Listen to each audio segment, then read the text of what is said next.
Alright, well, hello everyone. Uh, Welcome back to more Linkle.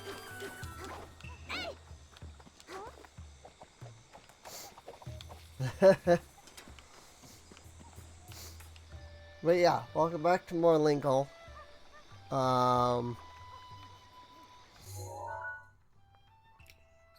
I don't know what I don't actually have any real plans on what we're doing today. My thought was that maybe we could pick up, like, some fairies, but apparently fairies are, like, super hard to get. Like, you know how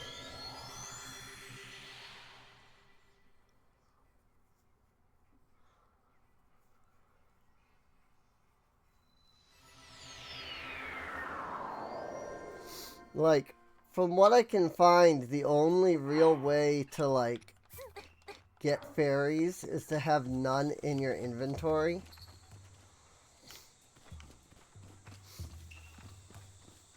When you, like, visit a fairy fountain. That's what everybody is saying, you know, online. And so I'm just like, what? It's like, yes, if you want fairies, you've got to have none in your inventory. So somebody recommended, like, holding on to the fairies like this when you're, like, walking to the fountain.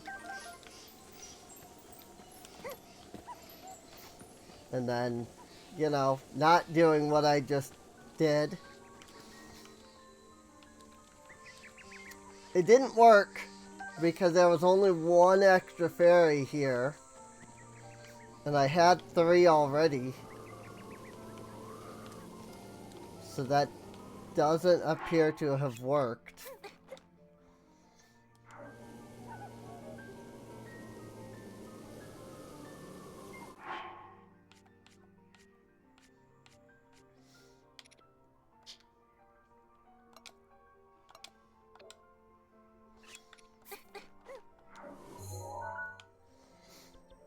But I'll try it over at Terrytown. Because the issue that I'm having here is, I don't remember which piece, but one of the upgrades, one of the pieces to upgrade needed like 5 fairies. And I have not been able to even get like more than 4 fairies. And so I actually don't know what else to do. And from what I can understand, they really do only spawn here around the fairy fountains.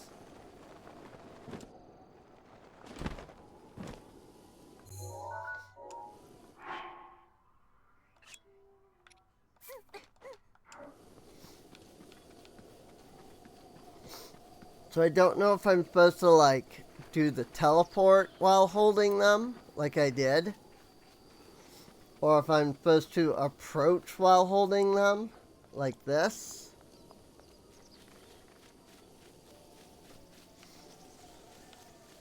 It doesn't seem like... Well, actually there are fairies here.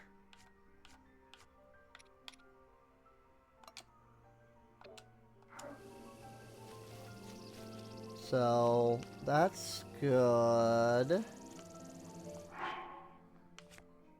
So maybe that is what we're supposed to do.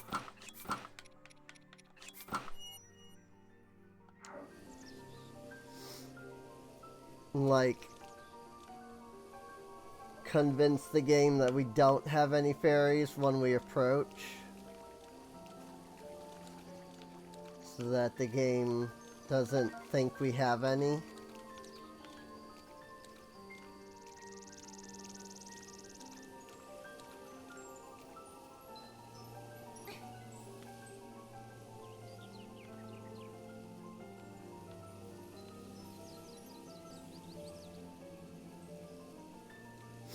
I mean, really, I just need one fairy in order to get the 5 that we need. But then there's this freaking fairy over here.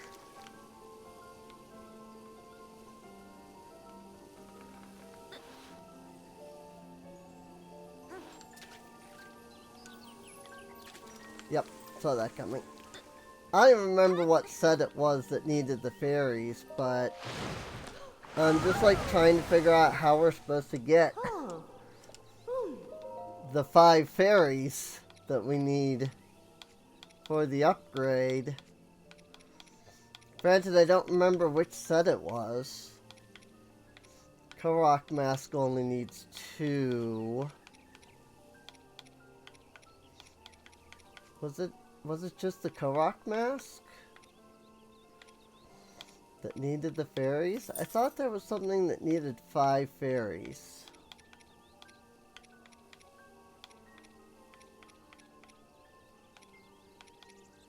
Maybe not.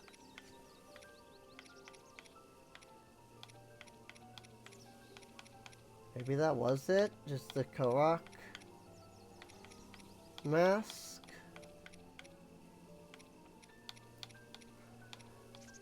Maybe. I'm not seeing anything that needs fairies other than the Korok Mask anymore.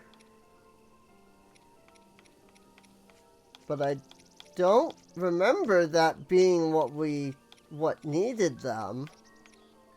I swear I remember seeing something that said it needed 5 fairies. But now I don't see it. Apparently, you know, Korok Mask only needs 2. So maybe that was all it ever needed, and I'm just dumb.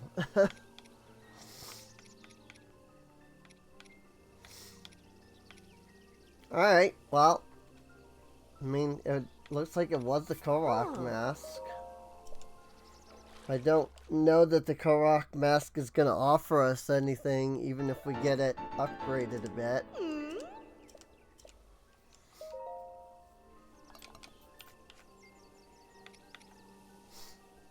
Well, now it needs even more fairies. We'll also need Chigaloo tree nuts, which we don't have.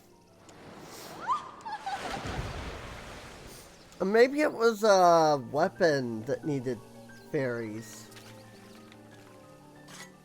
Was it the white sword that needed 5 fairies? That might be what it was. Might be that we needed the white sword. Or it might be that we needed 5 fairies to get, like, the magic sword. I'm gonna go check. If so, then I don't know how we're supposed to do that. I mean, we did just get 5, so I guess there is a way, but I don't think it's really a natural way of getting them. So yeah, here it is. Magic sword, magic shield. Both require 5 fairies. So that's... I mean, perhaps the mod dev didn't realize that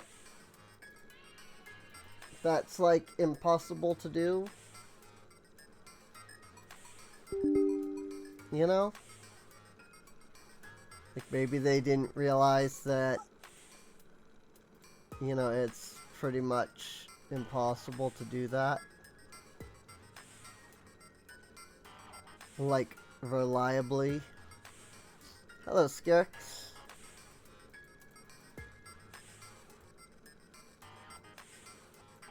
I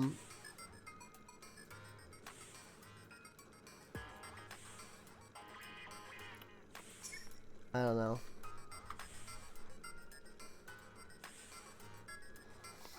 But there are ways to modify things Oh yeah, I have like the Royal Guard stuff, don't I? Hello.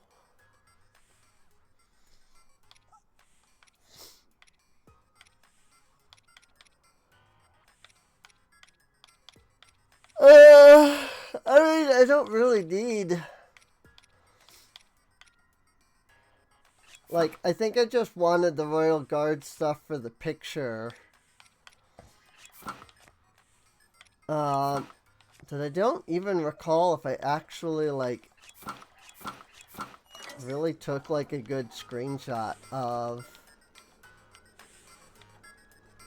like, you know, of us in, like, this outfit. So, while I'm here, while I still have these on hand, don't mind if I take a moment to, you know, kind of free cam a little.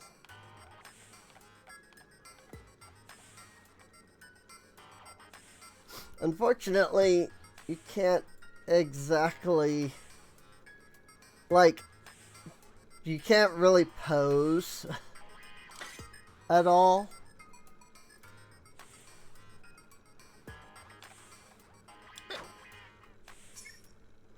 You know? Whoops. And I forget. I clicked in. I was you know, clicked into the game, so now it was gonna it was gonna control both the cam and myself because of that. It is nighttime. Okay. It's fine. I got good pictures. I got a couple of good pictures off of that, I think. So,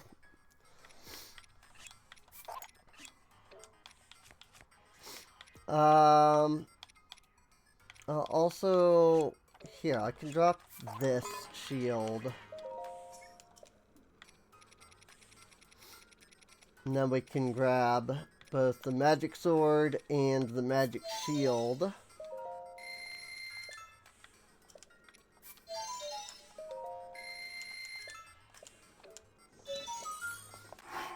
Although, hilariously enough, it doesn't properly remove the white shield and white sword from your inventory when you do that. So,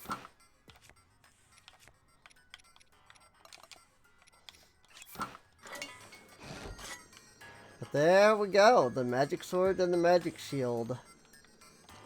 From Zelda 2. Or 1. However you want to kind of view it, really.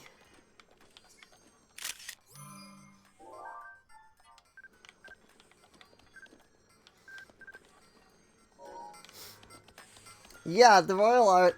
I assume you're talking about the Royal Guard set. And yeah, the Royal Guard set looks really nice on Linkle, honestly.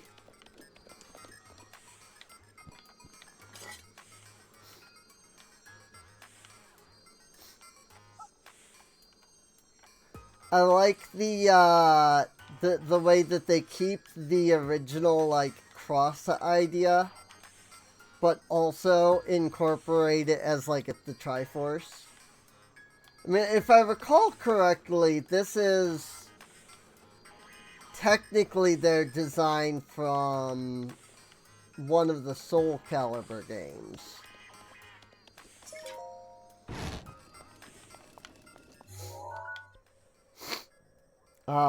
Like in one of the Soul Calibur games, you could get the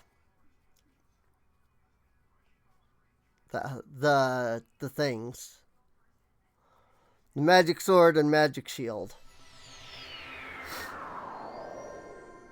And I think these are based off of the Soul Calibur versions.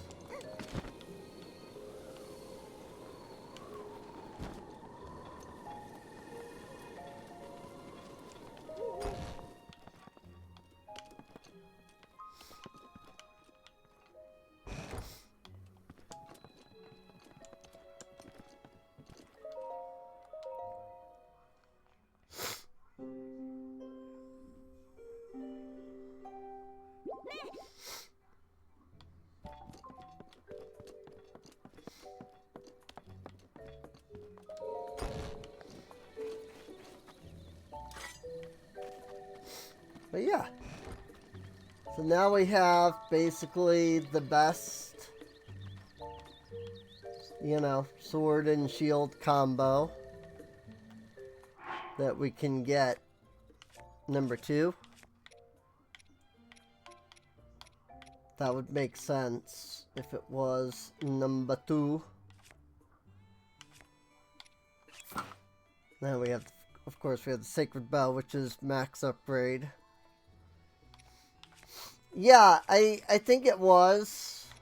Because whichever one it was, it came out on, like, GameCube along with, like, 3 other consoles.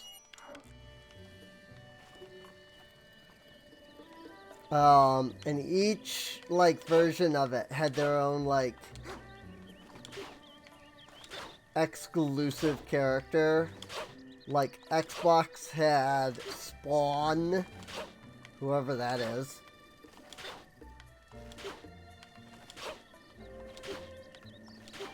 And Nintendo had, Link.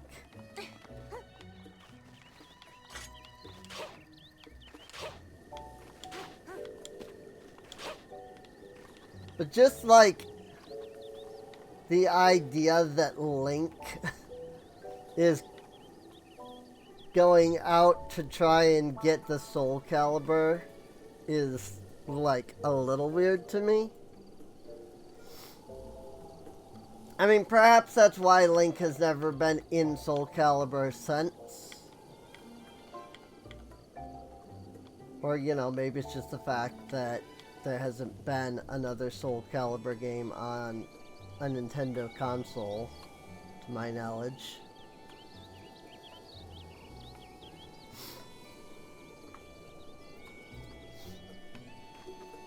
But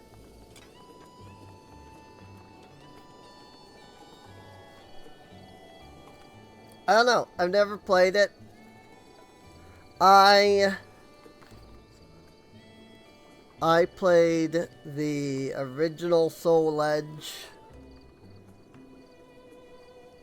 And then when they went to Soul Calibur as, like, the second game, I played that. But then I didn't even, like, know that there was another game until it was, like, 5. It was like Soul Calibur 5, and I was like, what? There's been 4 other Soul Caliburs since the original Soul Calibur? Like, what? Where have I been?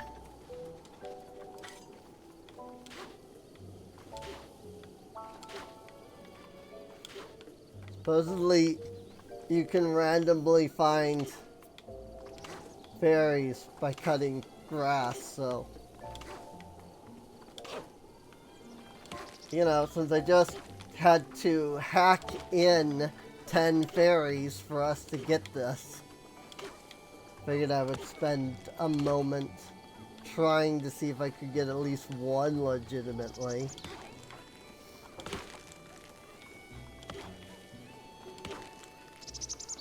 But I don't know if, like, plants count or if it has to actually be, like, the tall grass.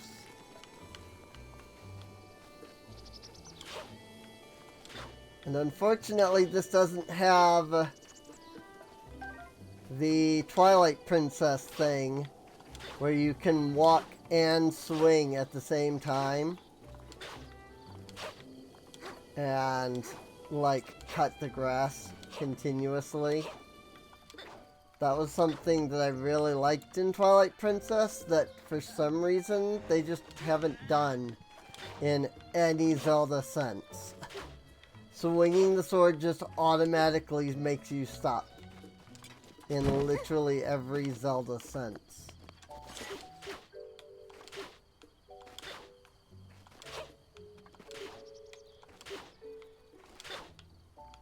So.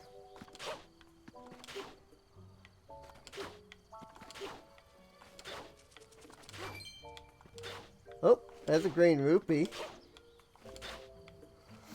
And that's another thing, like cutting grass in Zelda usually like drop stuff.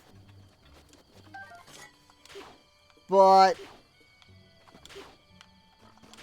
it really almost, like, I can cut grass forever here in Twilight, or in Breath of the Wild, and get, like, nothing out of it. Like, the system is still there, but it's nowhere near as, like, intense as any other game. And so, like, I just don't do this really at all in Breath of the Wild. You know? Because you just don't, like, get much of anything. Regardless of how much you, like, slice. Oh, hi! That guy could have performed a sneak strike on me. Oh, that's a silver Boko? Like, that's the first silver Bokoblin that we've ever seen. Ow.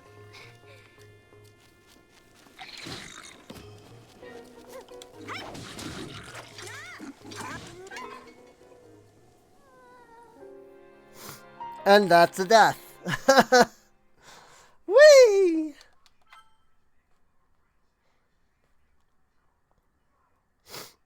And that's why I was hoping I could find fairies. Ah, boy.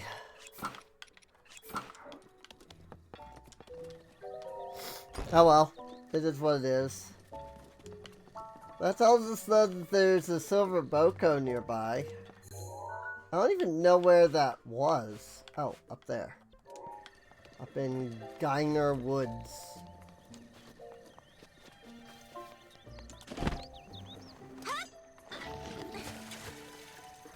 Oopsies.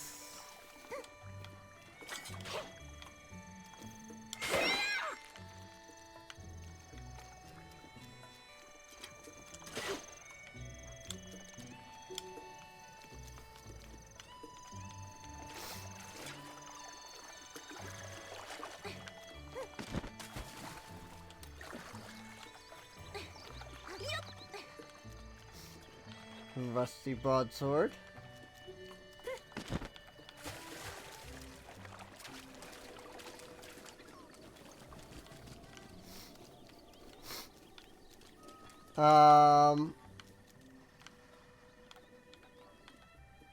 Just kind of looking to see if I can get that silver Boko again.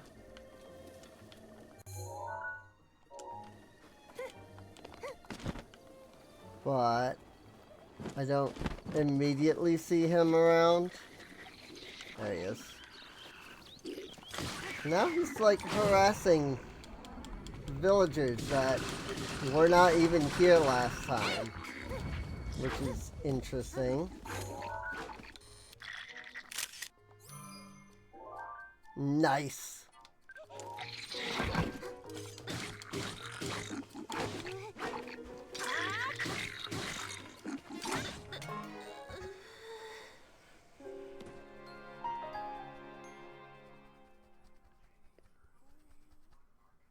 Jeezum.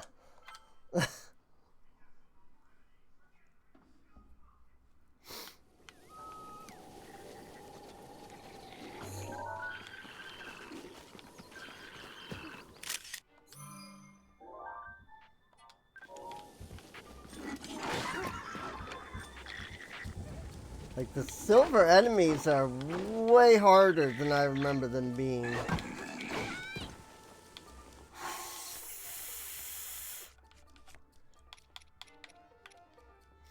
I mean, there have been rebalances. It's possible that they, like, upped the damage by a lot. Oh my lord.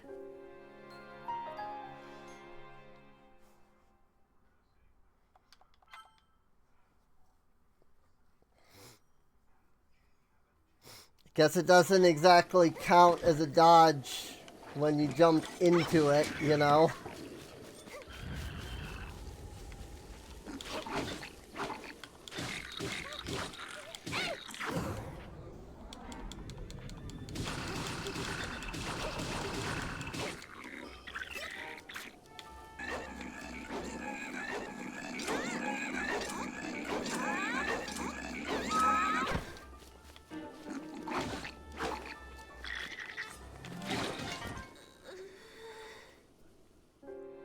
Heckin' frick balls.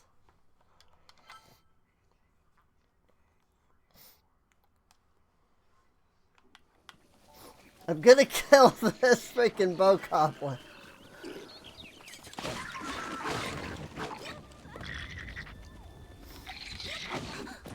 Oh my lord, seriously. They do so much damage.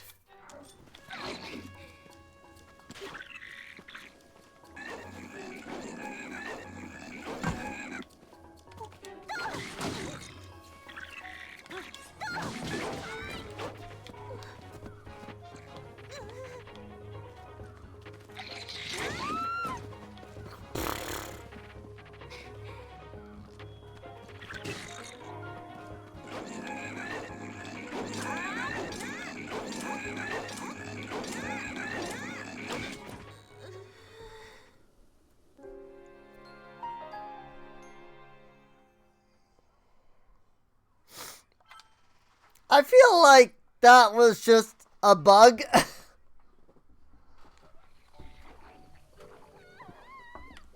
That, like, that last one actually hit me. Considering that none of the other swings even counted.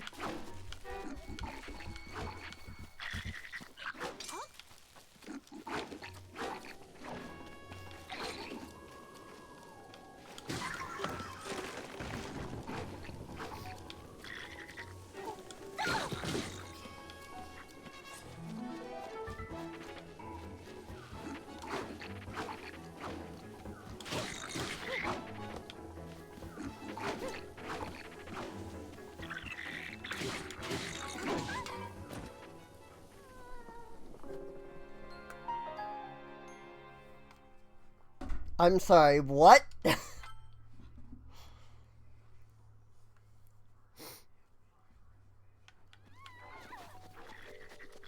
Frickin' A, dude.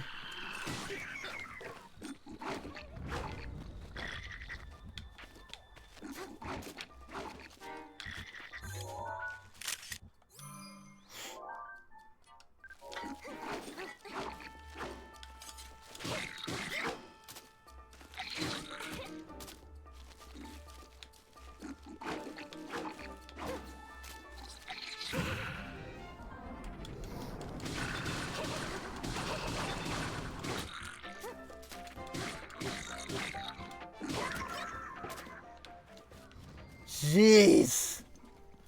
Seriously. Like, what the frick was that? Like, good lord.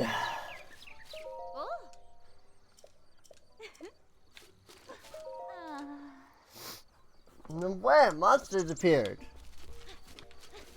They didn't even reward me for saving them. Admittedly, it took me, what, 5 tries to save them, but still. Actually, it was more like 10. There's certainly a lot. It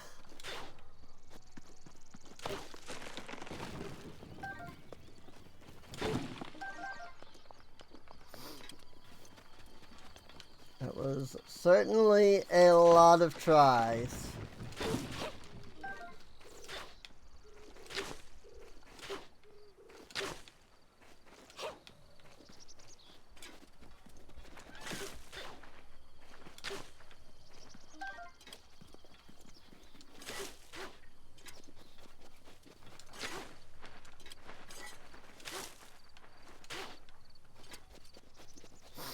Alright.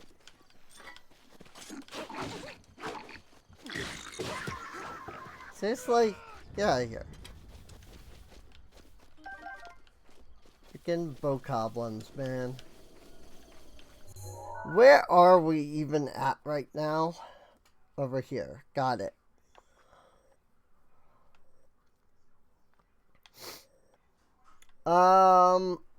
Okay. I think that we should probably consider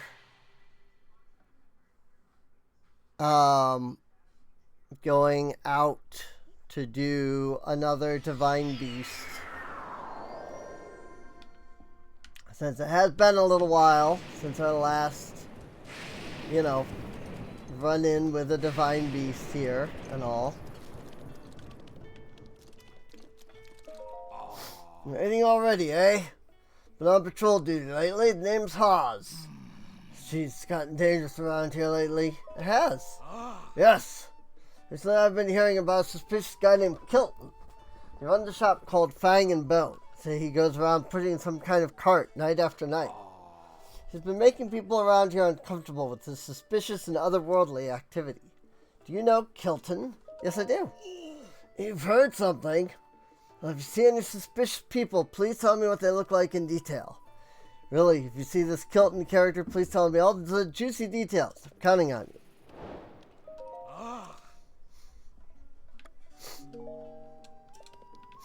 I think he wants a picture of Kilton, is the idea. Mail Volume 4. We don't need to read that one. It's not an EX. And so it has no info that I need.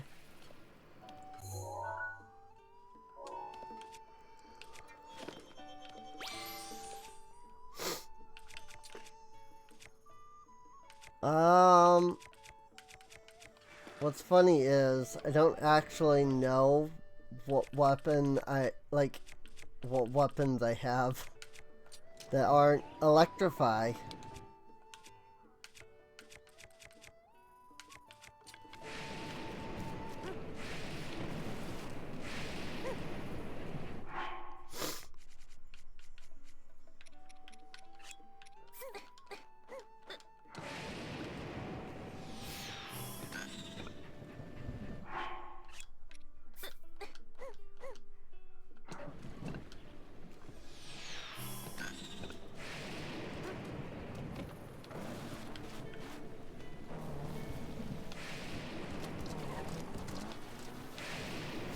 Alrighty. These weapons apparently do not do electrification, so... At least according to the menu, they don't.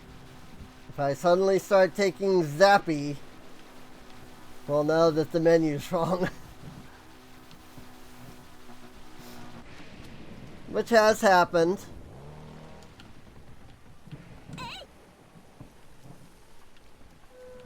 Like, it wouldn't be the first time.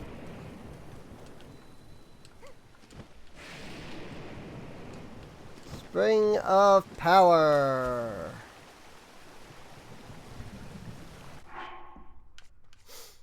And for this, I need Din Rail Fat Scale.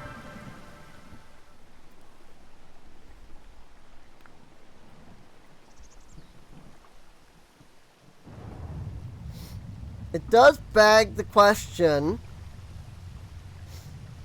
if Dinrail, Nadra, and Farash all share the name of a goddess, then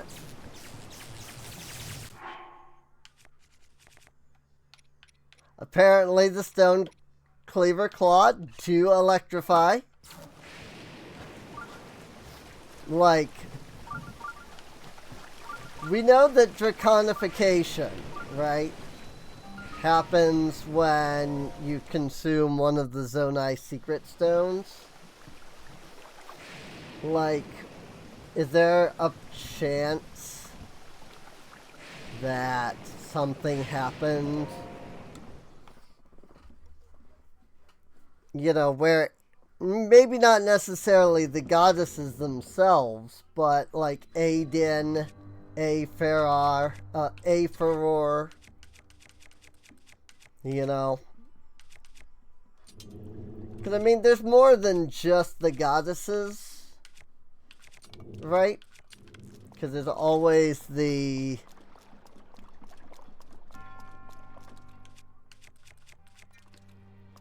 like the oracles. You know, the Din Furor and Nehru are also in, like, Minish Cap.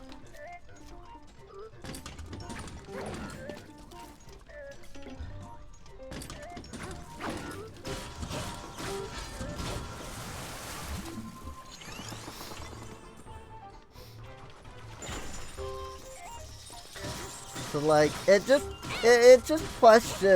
brings the question, like, how much lore did Nintendo, like, plan? And how much lore were they just like, hey, this would be a fun reference, you know?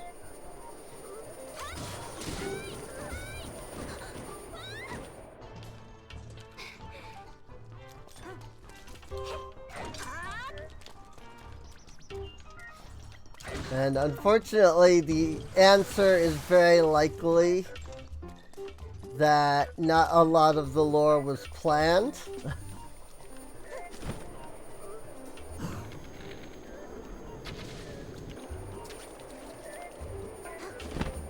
Like, as much as I hate to say it, Nintendo has this fairly anti, story,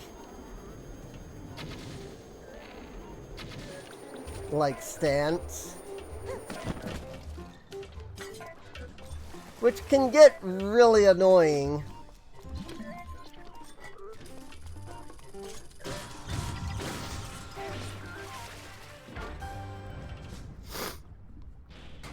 Judging by the timeline, none at all. Yeah, that's sort of what I'm, like, saying. Like, judging by the timeline and how, like, often they change that.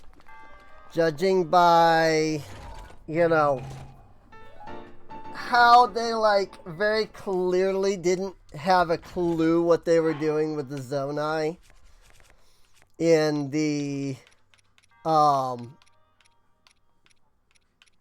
in Tears of the Kingdom. Like, their lore in Tears doesn't match up with anything in regards to, you know, Breath of the Wild. It would not surprise me if they really just did not. So, they're just like, this is a reference. Which is sad, but understandable. I mean, each Zelda game is meant to be its own thing. And so I do understand why they would be like, you know, here's a reference to this and here's a reference to that, without them necessarily, you know, directly connecting things. Doesn't make it any less frustrating. It's very frustrating. You know? But at the same time, like, as a fan of Zelda, you kind of have to think about that. You know, when you're, like, thinking about the lore. Like, it's not good to get too hung up on, like, you know, oh, the lore is such and such. Oh, this actually shoots light arrows. These aren't sacred arrows. These are actual light arrows. I don't know if there's a difference. But if I do this, it says light arrows on it.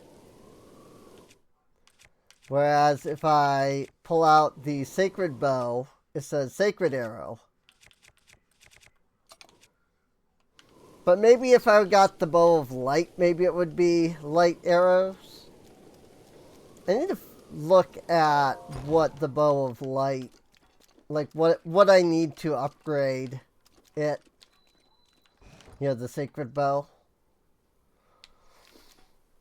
But there is more or less our first, like, bow.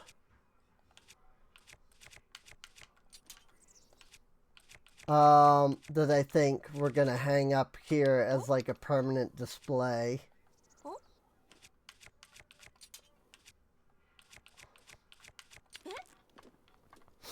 Getting the menu open to switch the bow can be really obnoxious.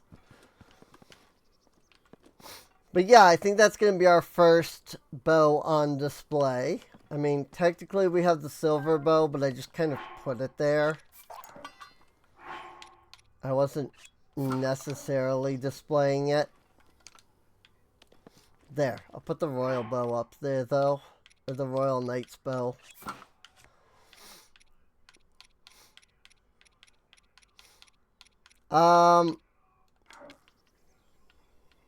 Let's see. I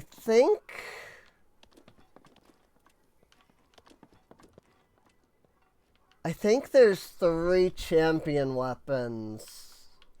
I mean, there's 4 champion weapons, but I'm thinking there might be 3 champion weapons that are, you know, melee, like these.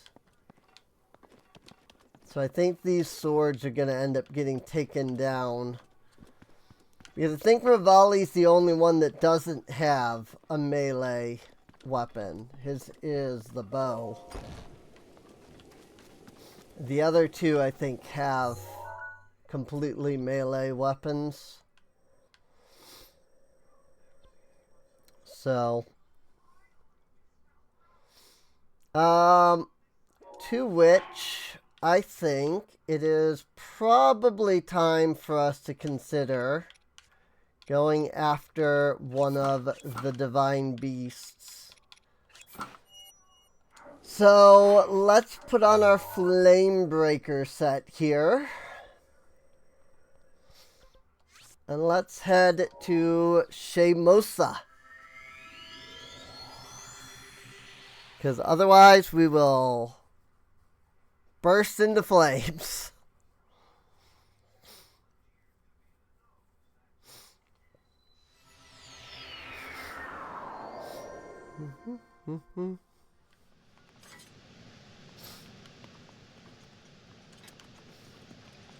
I think we need to talk to the Goron chief to start the actual quest line.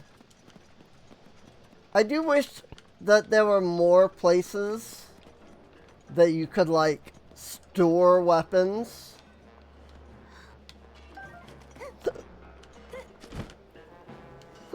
You know, store and display. But I don't know how difficult that would be to code as a mod. Rat, the blessed Rudania. What's wrong? Rudania running wild recently. Death Mountain's eruptions have gotten real bad. Do you see Rudania stomping around up there on the mountain? They say that 100 years ago it actually used to protect our people from harm. But that was then, and this is now. Now all it does is mess up our mining operations. We're all suffering because it's stopping us from doing business. Can't tell you how many times I've used a can to chase off that fiend. But it always comes back. Oh. Are you okay? It's just the back pain. Wait, who are you? I'm a traveler. I see. So then you came all this way to pay your respects to me? I like you already, brother. Well, my name's Bluto. I'm the great Goron boss who's fearsome enough to silence a crying child. Or to make a silenced child cry, either way. Yes, it is I, none other than Bluto. It's none other than I, Bluto. I was planning to drive off Rudania like I always do. And this blasted pain in my back flared up out of nowhere. I blasted Yonobo. When will he return? Who's Yonobo? Yonobo is the young Goron who helped me drive off Rudania. He went to grab painkillers from my back from the abandoned North Mine, but he hasn't come back yet. Slacker, I bet he's off somewhere wasting time.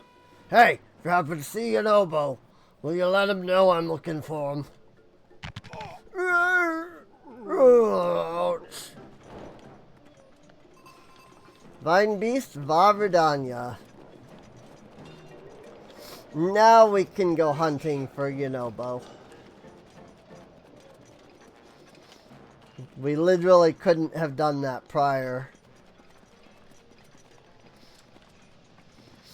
Like, you can go through the northern mine section and Yonobo will not even be there.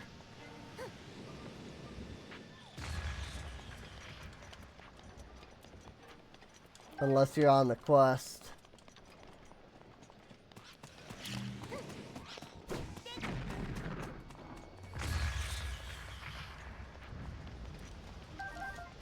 Oops.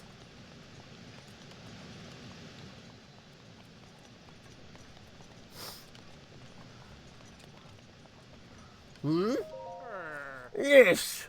What's going on today? So many people out and about. You know it gets much hotter past here. For us, there are also lots of monsters. It's really dangerous. No, Yonobo. Why is a stranger like you asking about Yonobo? Boss wants to know. Boss says? Well, I guess I better tell you where Yonobo is. Yonobo went to the vault to fetch the painkillers. Now that you mentioned, I suppose he never came back. This place is dangerous, so you probably should go looking for him. So, do you need something else? Goodbye. I think that they, like, roll their, like sounds. I just have no idea how to do that. Hey, stop that! That's Boss's cannon! Don't you dare touch that lever!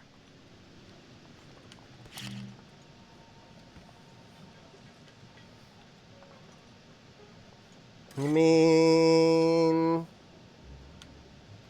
this lever?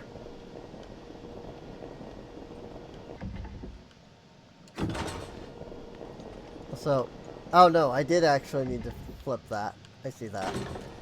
I was like, wait, did I actually need to even flip that? But I did. Because I needed to shoot at that guy.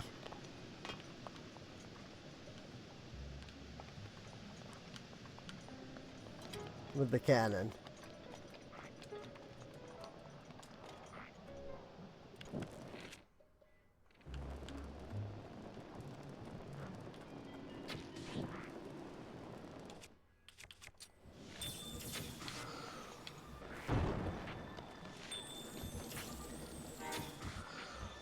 I was gonna say, pretty good chance that these guys are the frost, or the fire Lizalfos. So I was like, I'll just use the freaking ice arrows. Sure enough, insta-dead. Insta-dead Lizalfos.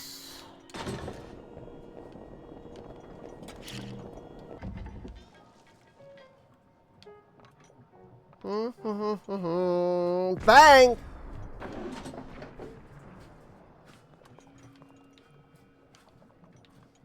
I'm not even sure what I was trying to hit with that. If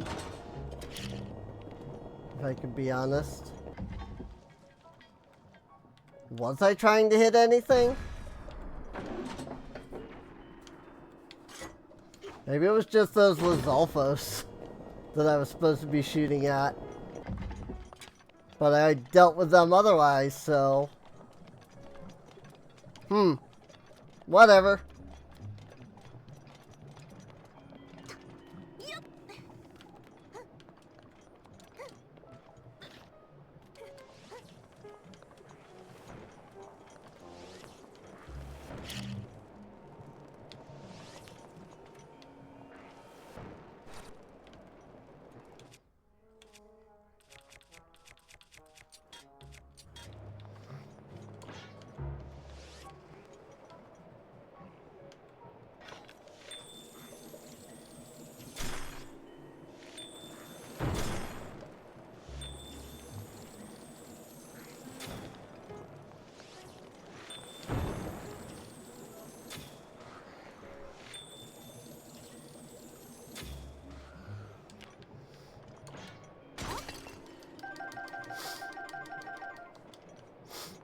One neat thing that I learned about the ore when I was doing the more ores thing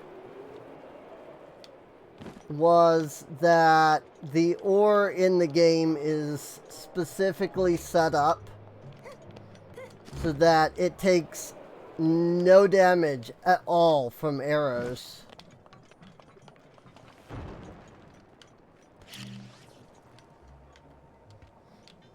Like, arrows actually have their own, like, damage value. And the damage value is 0 on ores.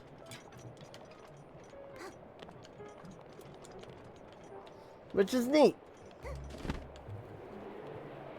Like, I always figured that it wasn't doing much, but I didn't realize that it did literally nothing, you know? Whoopsies.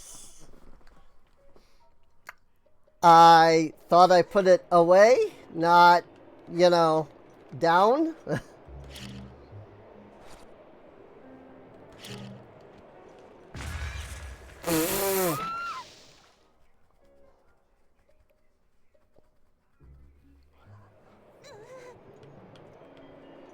I'm good at this game. Come on. Place. Rip. Okay. Clearly I need the square bomb.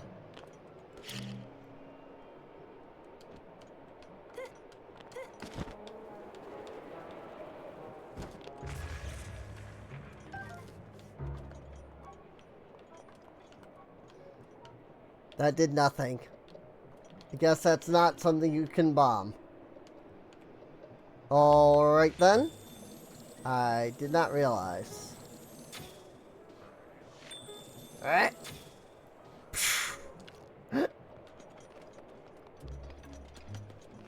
I like that they just poof.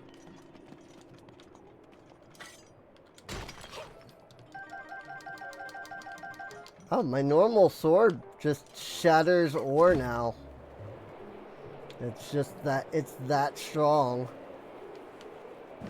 That's cool.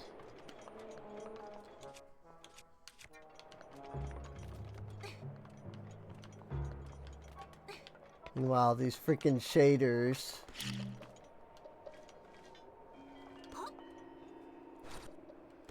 Really do be making it so I can't freaking see nothing.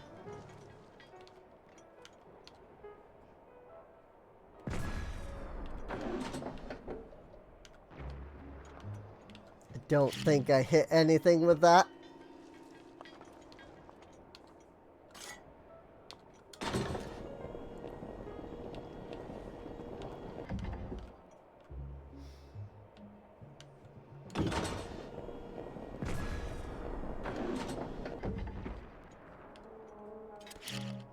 I can't see a dang thing. I really can't.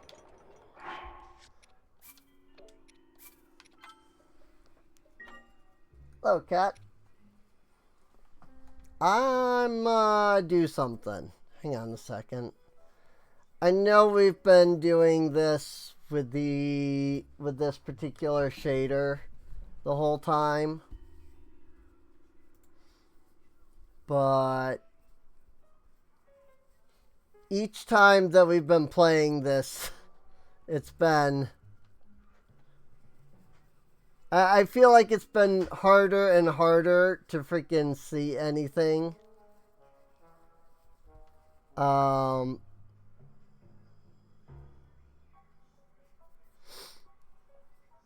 So I want to see. There's some interesting other settings in here.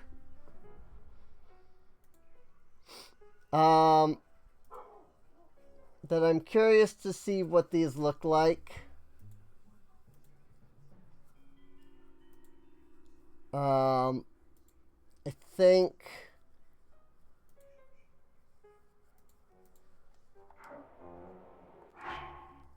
Oh, cool.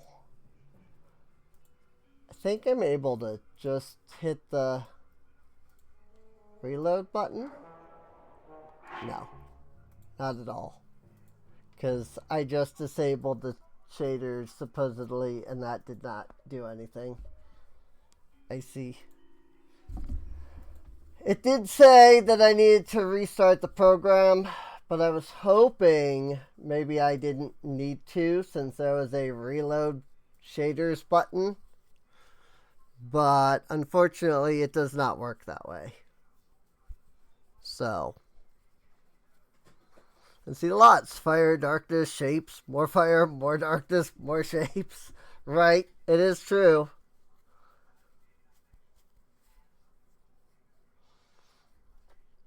It really is true.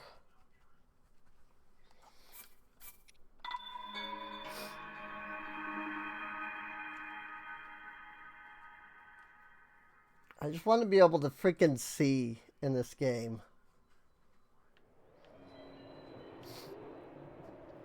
And clearly, these shaders are not going to do that. Woo boy. Okay. This is Surfrost's preset. So that's great.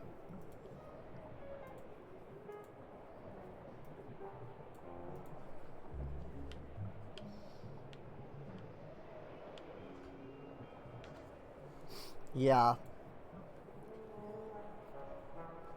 I can do the reset. Like, I can reload the shaders themselves, but it doesn't fully work unless I reload the thing, it looks like. So I can close that. I don't need that.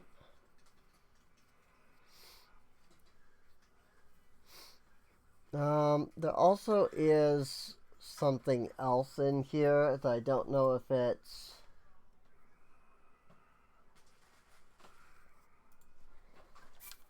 part of the mod. It's like being in the nether with heavy shaders. Yeah, it is. There might also be something where I have to go into Simu. Or not into Simu, but into BCML to change a setting or two. Because it might not just be the shader itself. There might be a mod that's doing some of this. It's definitely easier to see. But I want to try one thing. I want to disable a mod called Darker Nights and Brighter Lights.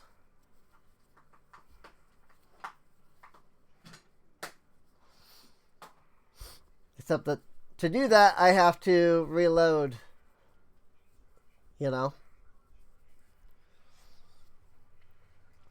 So I had to wait for that to actually finish reloading.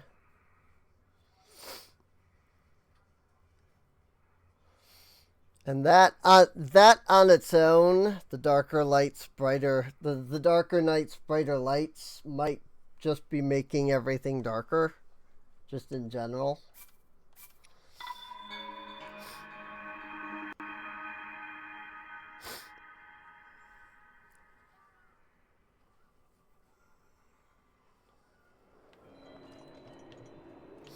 So, I don't know. I feel like this is pretty similar to what I just had. So I'm not entirely sure.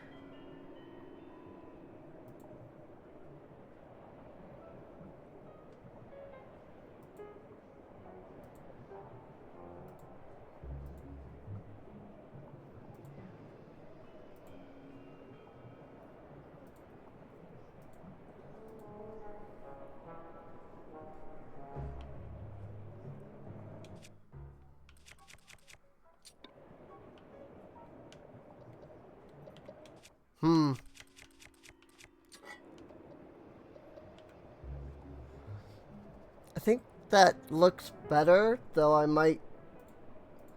do need to reload the program again to get it to take proper effect.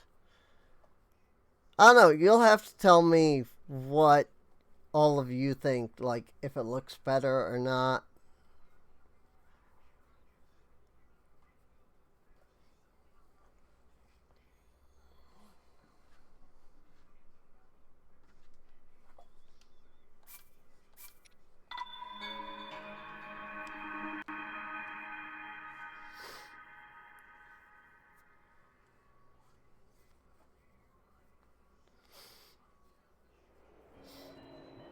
I feel it's a little better.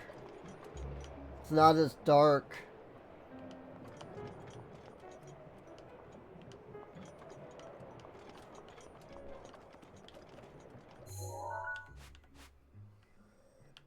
At least it doesn't feel as dark to me.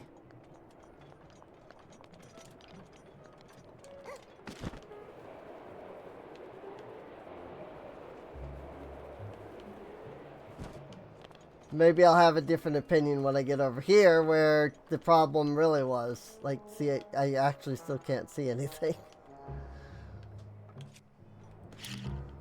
This wasn't how the game was, right? I don't think so. It wasn't like this dark. Right?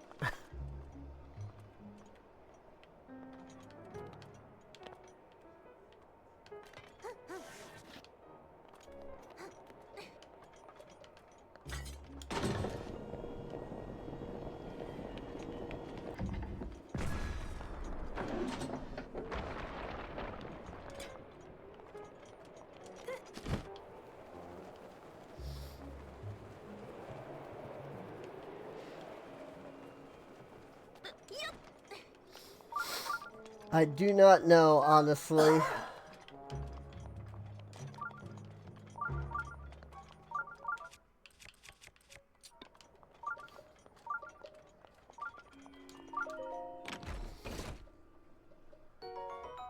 Ice arrows. 1 flint.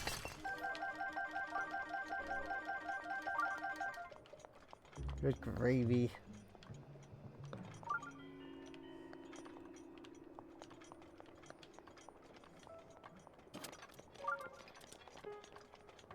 Is a shrine nearby.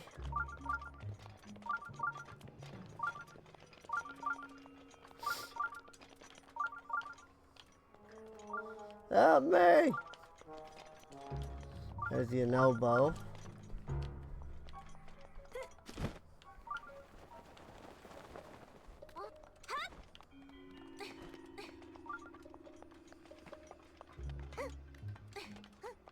In order to help him, I gotta use this cannon.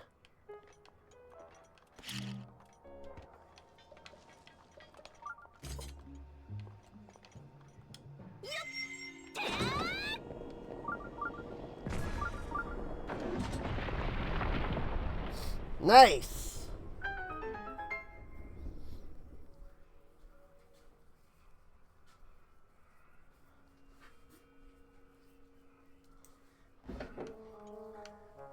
That said, I think the shrine it's seeing is here in the Isle of Rabat. I don't think there's a shrine here. At least I don't recall there being one.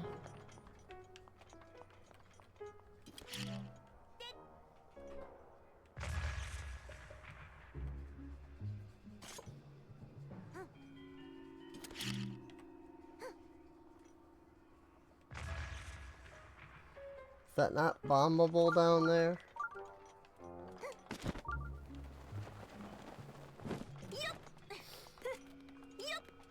I think that was the idea, that you were supposed to bomb that. But I guess maybe not. But yeah, that right over there. I think that's where the shrine is. Oh no, girl!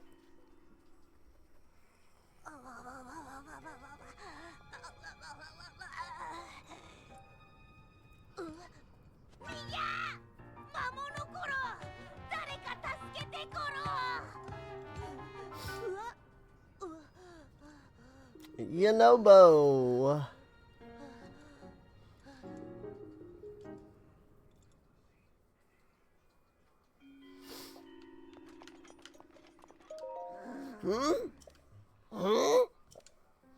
I'm gonna cut out. I've got to get a look. Oh, it's an alien! Are you the one who broke through the crag to rescue me, girl? Thanks, brother. What brought you all the way out here to begin with? Looking for Yonobo. Oh, that's it. Boss told you to come find me. Oh, thank goodness. In case you're sure, I'm glad you saved me, girl. Name's Yonobo. Everyone calls me Yonobo. Makes sense, girl. Came to get some painkillers for boss, but a magma bomb caused the rock slide, sealing the entrance, girl. And by the way, how'd you break those rocks to the entrance, girl? With a cannon. Huh? You used boss's cannon? I think it's so difficult to use, it's only boss could handle it. So yeah, I forgot. This is no time to chat. I need to deliver those painkillers as soon as possible. Sorry, I've got to run, but do come by and see the boss later, okay? Maybe gruff, but he always repays the favor. So there's a reward in it for you. Okay then, bye for now, girl.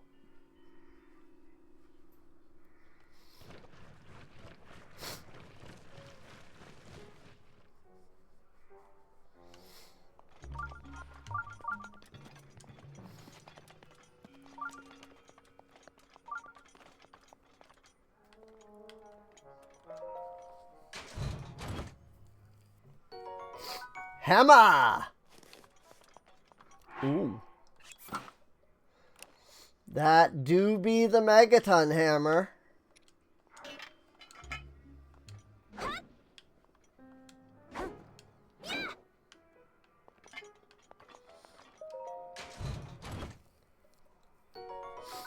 Purple rupee. Ice arrows. I don't remember those being here.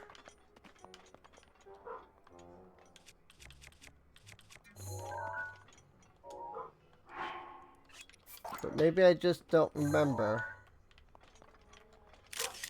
Hammer. That do be the Megaton hammer. From,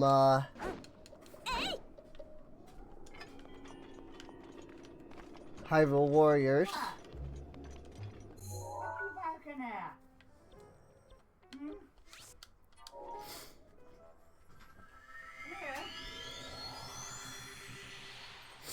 Honestly, I've been playing this with the shaders and all that on this whole time, so I don't even know if I'm like looking at the game normally or not anymore.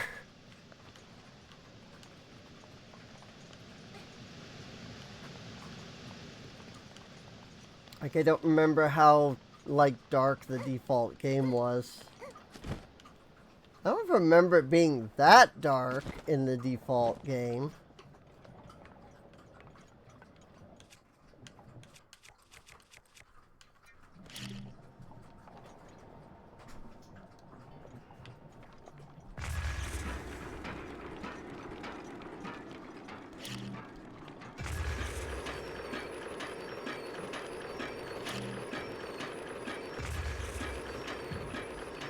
But I might just not remember that it was that dark, you know? Whoopsies! That bomb did not go into the spot. Because we were going so fast.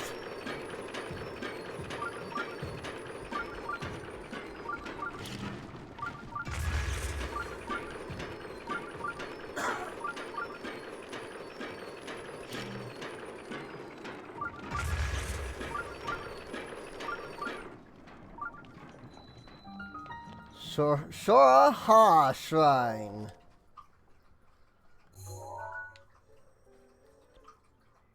Shamosa. Shoraha.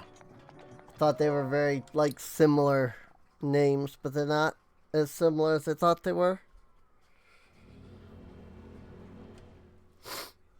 Oh, yeah, this one. Blue Flame.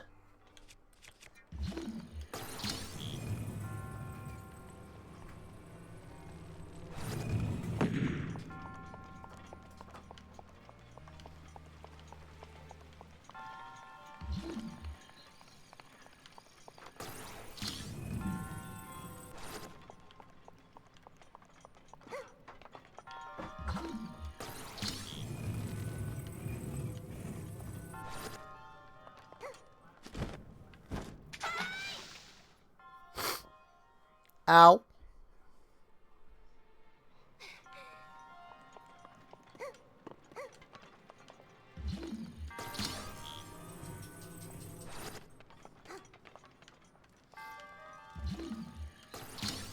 Forget these metal Sheikah platforms are an absolute pain to climb.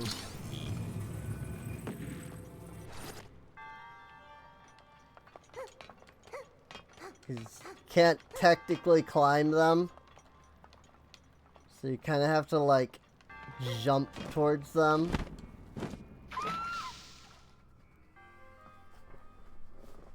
And then you get that, where the game just refuses to let you land on the platform at all. Because reasons.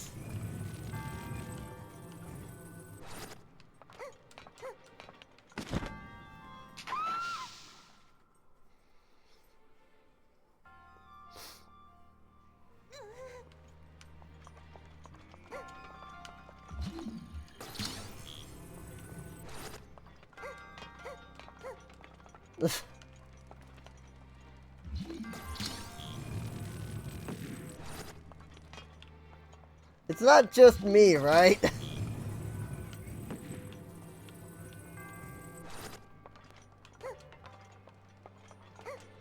Like, other people have had the issue of just not being able to freaking get up those. Fire rod. Ooh.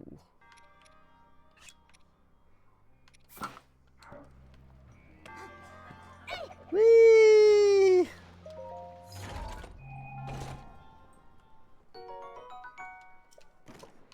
Not very strong, but it's the fire rod from Hyrule Warriors. Or, I suppose it's the magic rod from Hyrule Warriors. And this does technically mean that we have an infinite amount of fire magic now, though.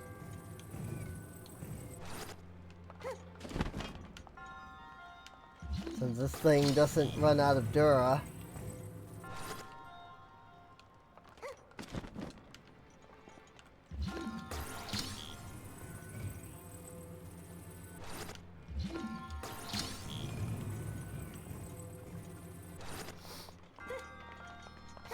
And I may not remember what is actually needed to upgrade it.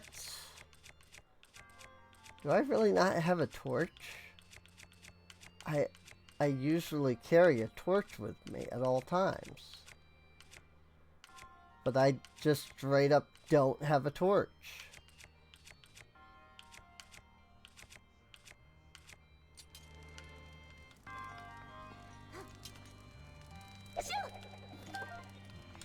Well, I mean, again, there's more weapons than there are inventory slots. So there's literally nothing I can do.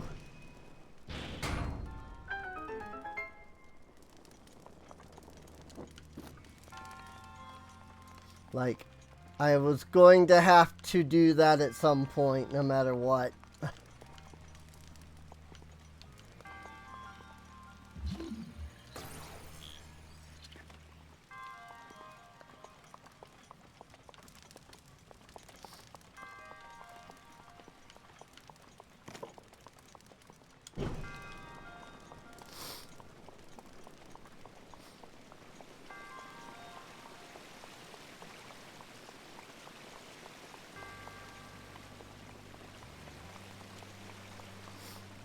Nice.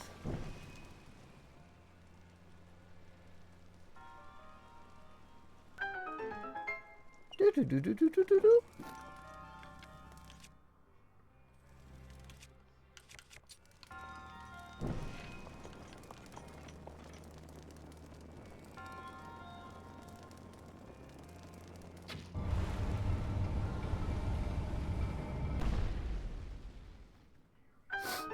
I knew there had to be something that raised the platform there.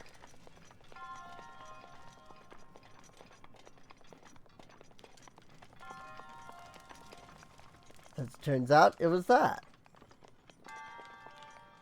And then this, I think, lowers that, but there's going to be a spike ball.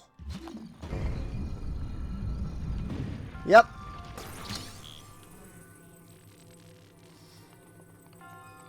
As I predicted. A spike ball.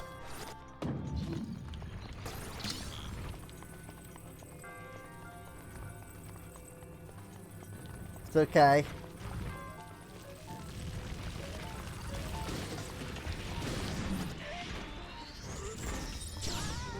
Stop crouching. We can have fun with the spike ball. Before, you know, just tossing it into the lava.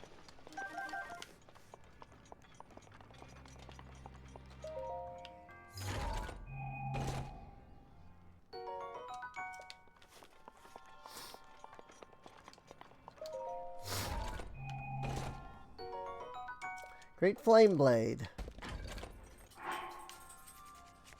But I don't need it. I'm gonna drop the torch for just a moment.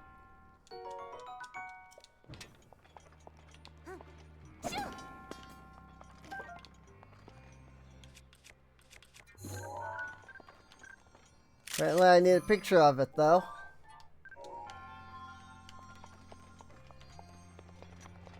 So I will do that.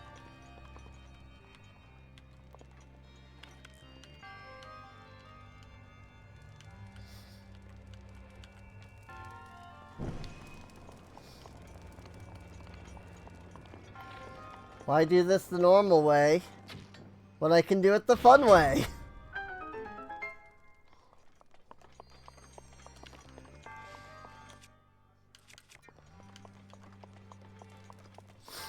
Now, I have to remember how this puzzle works. 'Cause I think when you put down the fire, it tries to put the fire out.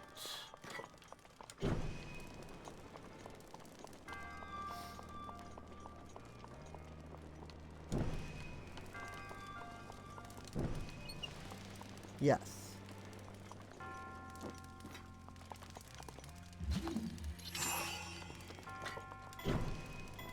You have to do that, light this one, come over there, light that one.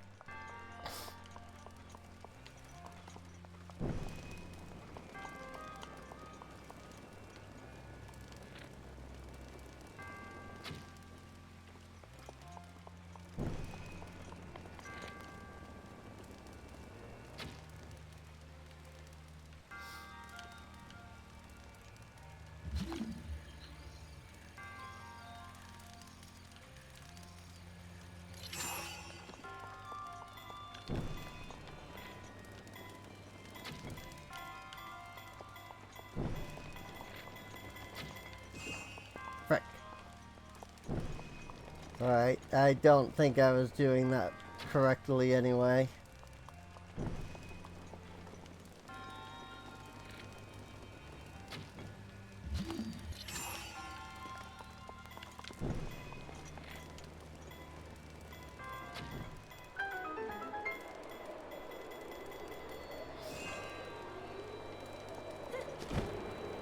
I got it. Now we carry the fire over this way, which we've already done.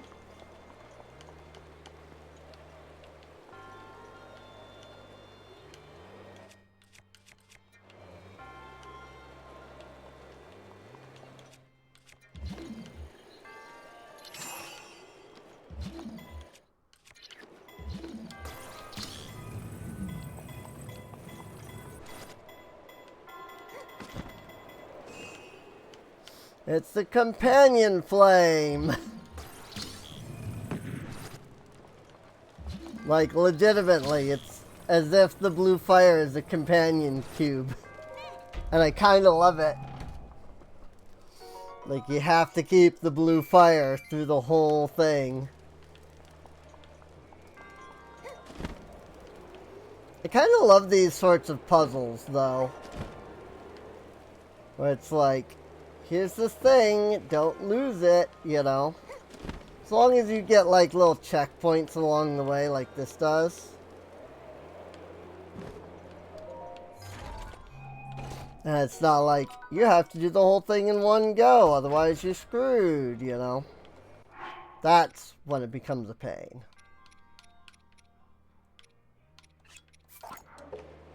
Nope. So much for that torch.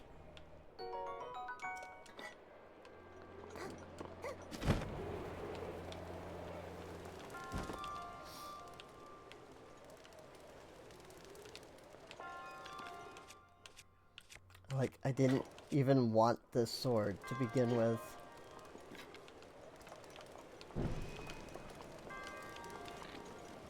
But now, there's nothing.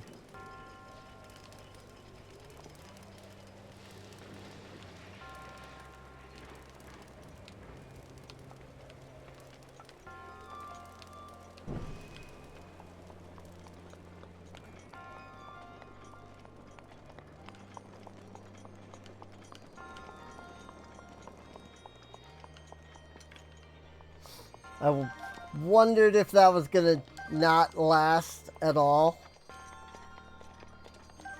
Like, you know, you're supposed to use a torch. But I wasn't sure. Spear. Okay, I've gotten all those. I mean, I can technically use the sword. But it really sucks that I lost the freaking torch. Because lighting anything but torches on fire causes the durability of that weapon to go down.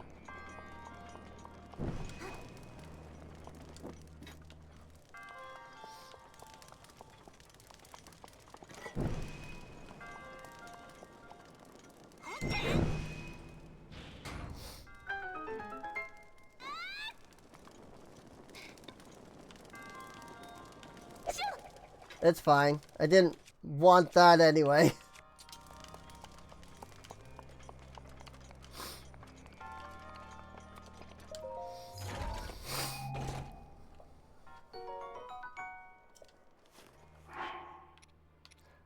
The fire rod a second time. Alright. I think the person that set that up goofed a little by putting the fire rod in twice. Oops.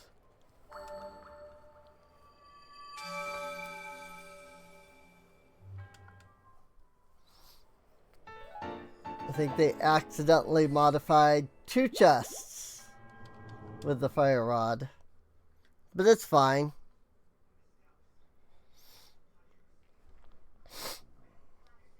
Whenever you hear thunder, it's a good idea to remove any metallic equipment before you get fried.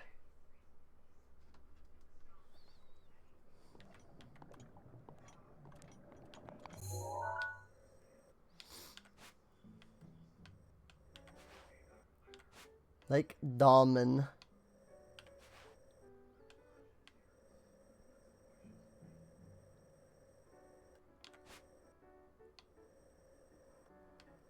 Oh, this makes 2 stops along the way, and I was just kind of seeing if there was much in the way of like point in going back to those.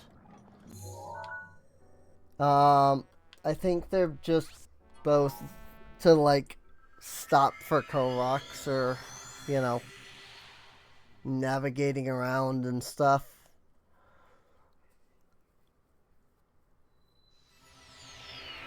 I don't think there's much point in going and getting all of those, so...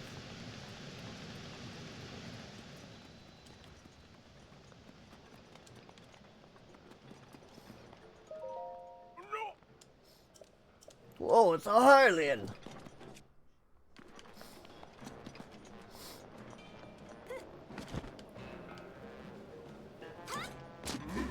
No! Oh, it's a tiny traveler! Your noble told me all about how you helped him, brother. Here's a reward for you. I don't think you need this sort of thing, right? Okay then. Well, I took my painkiller, so I guess it's time to meet up with Yonobo. I mean no disrespect to Daruk's legacy, but if I'm not there to give that Rudania a good walloping... Daruk? Oh, you really telling me you don't know about Daruk, the Goron champion? So that statue up there, that's Daruk.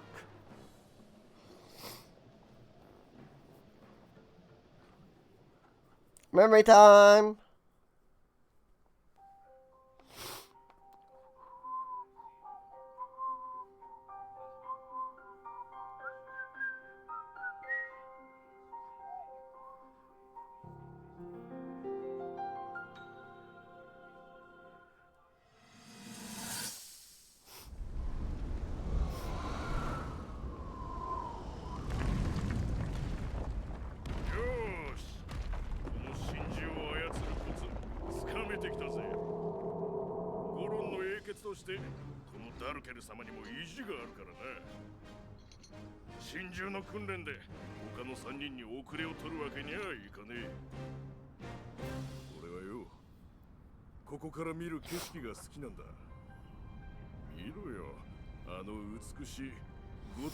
Delectable rocks.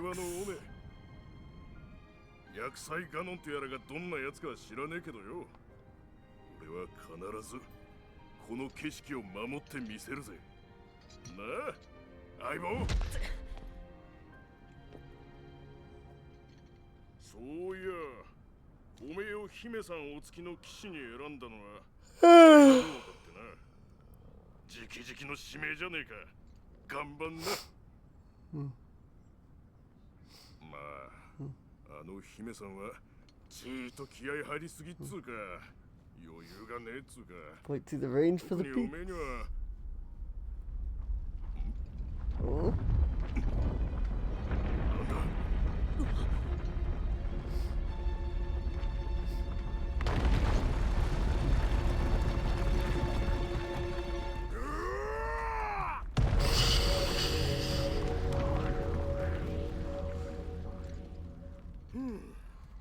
危なかったな。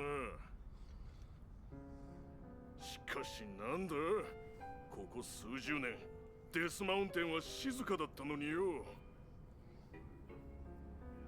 しかも落石が起こるほど山が荒ぶるってことは、いやまさかな。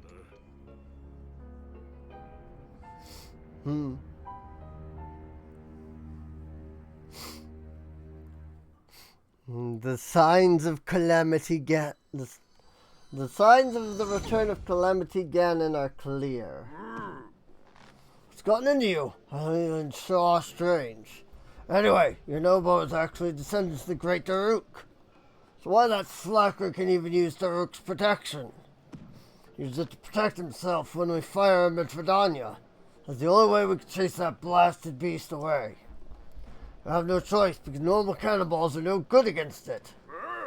Alright, that's enough out of me. Time to go drive off Rudania. Okay. Yeah, just peachy.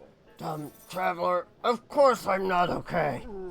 I won't be going anywhere today. I hate to put you on the spot, but can you please go tell your Noble that I'm gonna have to cancel for today? He should be at Elden Bridge. All the way over here. So we gotta get up there. I don't remember how the path even goes up there. Oh, it's this path that goes around and that goes up like that. I see. Got it.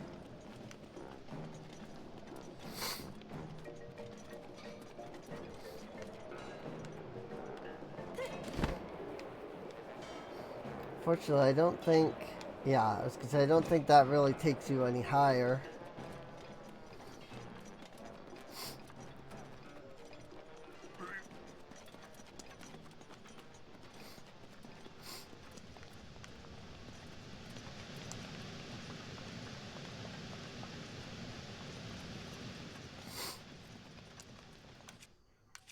Whoops. Gotta deal with a couple of Octoroks along the way. Magma bombs. Don't get blown up.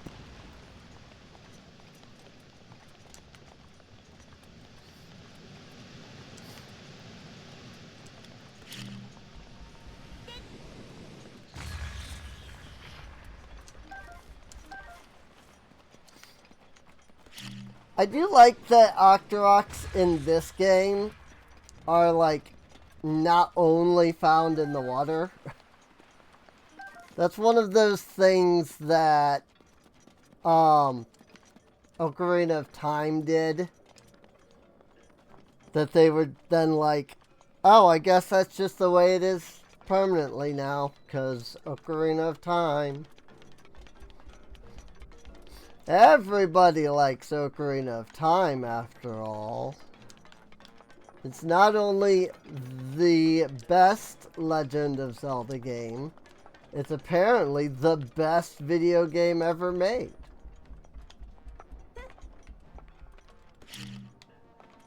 There definitely hasn't been many other games that have done exactly what Ocarina of Time did, but better. I mean, yes, Ocarina of Time was the first to do a lot of it, so it was definitely revolutionary for its time.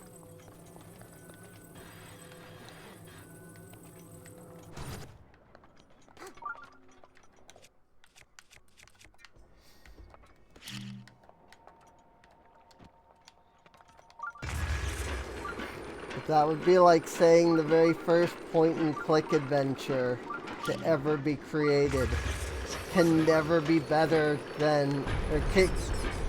like, no other point-and-click game ever created could possibly be better than the original. You know?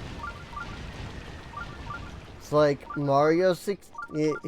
maybe one that more people could relate to would be like... Well, you know, Mario 64 is the best Mario because it did the 3D Mario first. So clearly there can't possibly be a better Mario, a better Mario than Mario 64. You know? Definitely not, you know, like, I don't know. Sunshine, which, I mean, okay, I realize that I said you know, Sunshine was better. But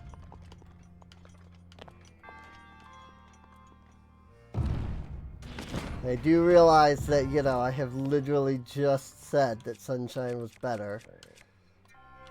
But I'm just giving, like, examples.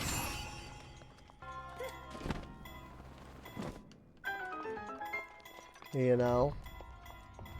Certainly Mario Galaxy couldn't be vastly superior. And I mean, even if we're getting into that, clearly Mario 1 must be the superior over anything. After all, it's the first Mario. And it revolutionized so much stuff.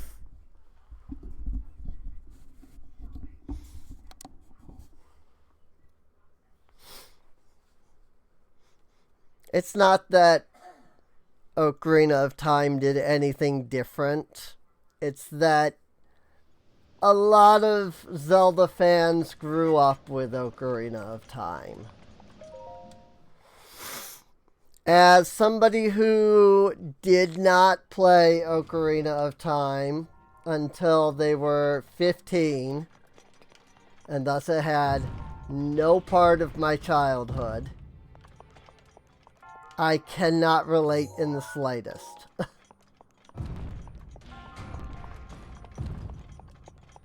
Where's the chest that's supposed to be in here?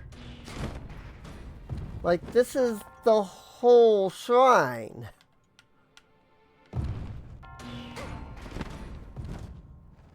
At least I don't see anything else.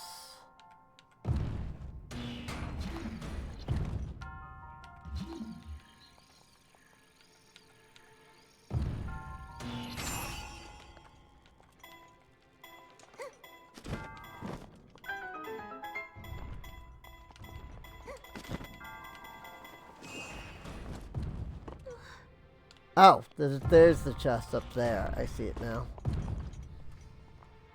I'm like, the shrine, the whole shrine, it's just a big square. There's no other place for a chest. There is, way over there.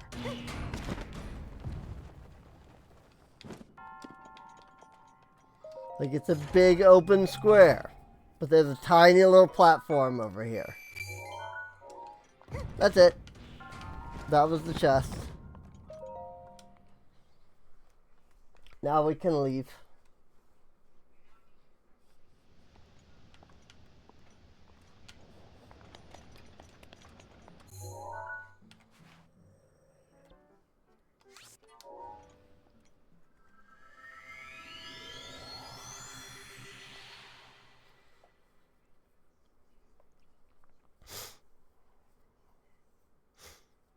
Heck, what was the very first video game ever created, I wonder? Pong, maybe?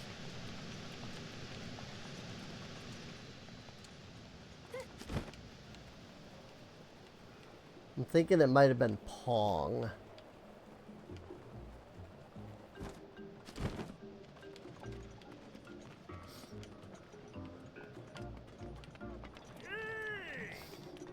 That's it. Like, no game can ever be better than Pong. Clearly. After all, it created video games.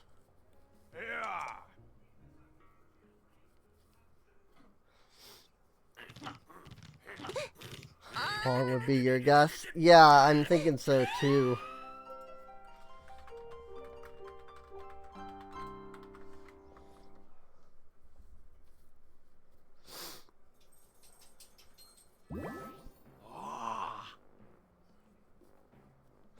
The very first video game ever created. If we're going by this thing that I just found. This article here that I just found online. In October 1958, physicist William Higginbotham created what is thought to be the first video game. It was a very simple tennis game similar to the classic 1970s video game Pong. It was quite a hit at a Brookhaven National Laboratory open house.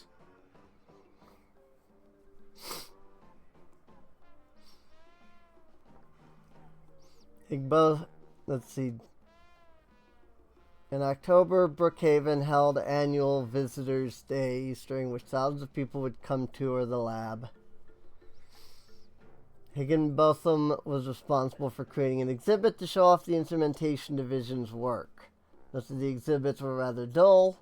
Higginbotham thought he could better capture visitors' interest by creating an interactive demonstration. He later recalled in a magazine interview that he had thought, quote, "It might liven up the place to have a game that people could play, and which should convey the message that our scientific endeavors have relevance for society." The instrumentation group had a small analog computer that could display various curves, including the path of a bouncing ball, on an oscilloscope. It took Higginbotham only a couple of hours to conceive the idea of a tennis game, and only a few days to put together the basic pieces. He made drawings, and blueprints were drawn up. Technician Robert Dvorak spent about 2 weeks building the device. After a little debugging, the first video game was ready for its debut.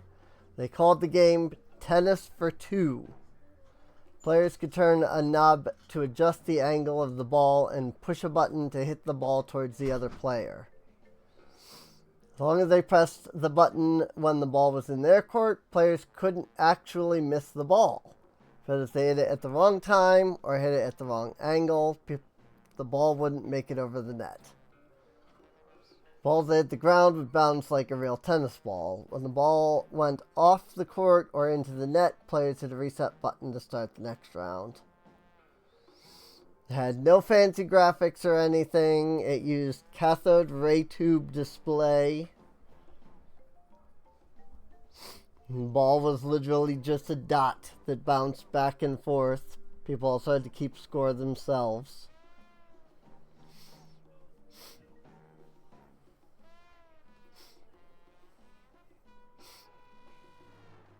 Later, the next year,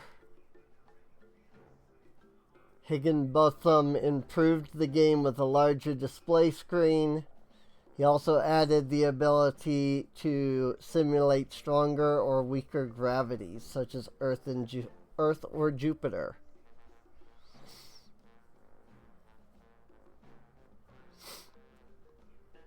Higginbotham didn't think his tennis game was particularly innovative, and he had no interest in continuing the project. "Never occurred to me that I was doing anything very exciting," he said. "The long line of people I thought was not because this was so great, but because all the rest of the things were so dull." They did not type the word thought. They typed the word though. The long line of people though was not. I think it's meant to be thought.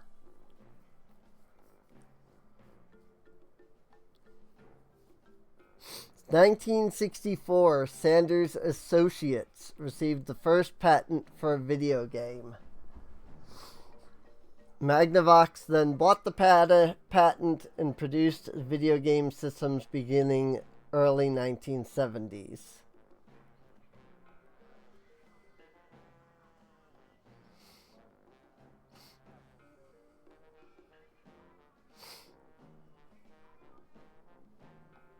Competitors that wanted to break the Magnavox patent found out about Higginbotham's earlier game and called him to testify in court, but they just ended up settling outside of court. Higginbotham only became well known as the inventor of the video game after an article appeared in Creative Computing magazine in 1982. His main interest throughout most of his career was not video games, but nuclear arms control. He helped the FAS and served as its first chairman and executive secretary. He passed away in November 1994, now more famous for his video game than his work on non-proliferation. So there you go. That's the answer. Tennis for 2. That was a massage, amazing, right? Game Tennis for 2. Basically, you know, a precursor to Pong. That was the very first actual, like, video game ever created.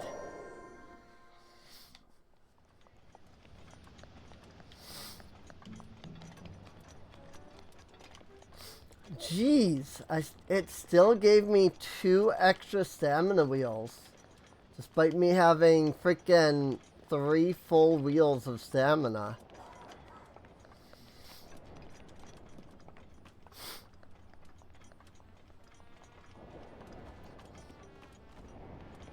I guess the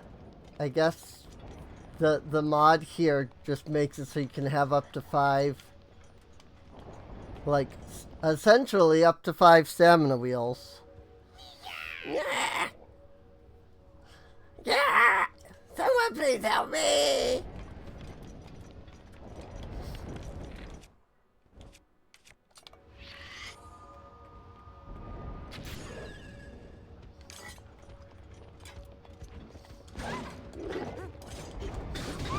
Good thing I grabbed that extra health, though.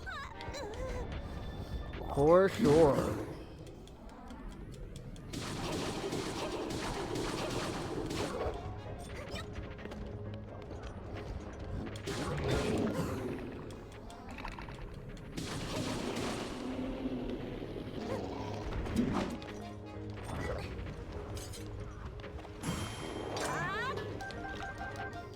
Whoops. I mean, cool. I wasn't trying to do that.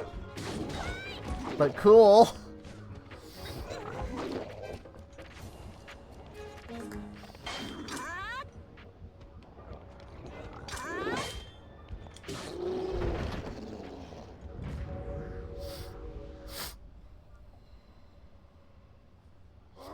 Wow! You're crazy strong, girl. You saved me again.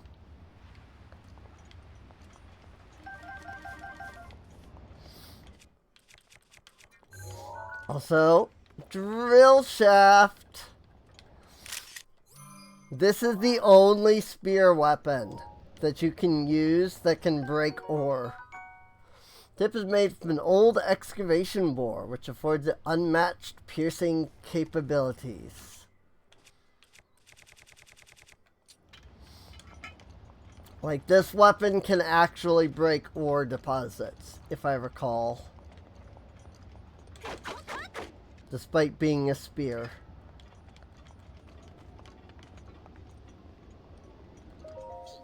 You've saved me, brother. I would have been in real trouble if you hadn't showed up when you did, girl.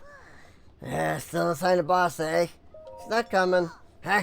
Not coming? But why? His back hurts. We went through all that trouble to get them pink coats and even had a parking, girl.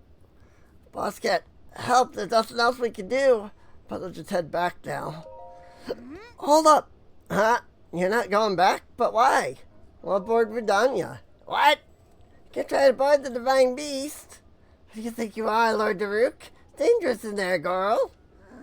Well, I guess if you weakened it first, it might be possible. But why risk it? Because we gotta save Goron City. I don't really get it, but I'm sure you have your reasons, girl. Problem is, good old boss raised the Bridge of Eldin to make sure that mean Divine Beast couldn't get over here. In order to get to where Rudania is, we'll have to find a way to get the Bridge of Eldin back down, girl. Boss would normally use a cannon to lower it.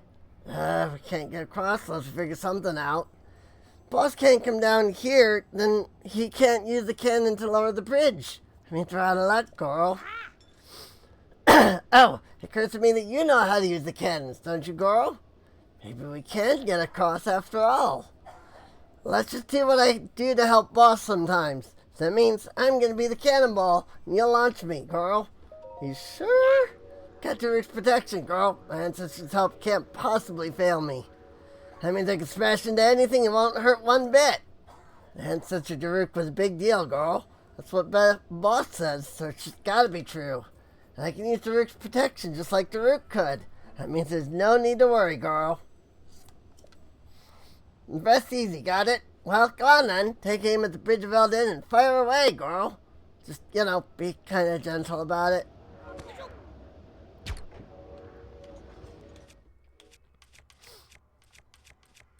I mean, I do love him. He's a great character.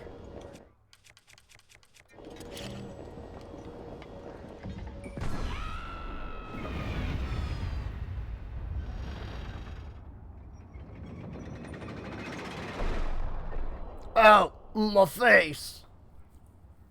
Because Daruk's face was on the bridge.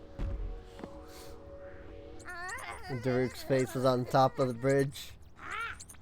We did it! See that, girl? Put our heads together, anything is possible.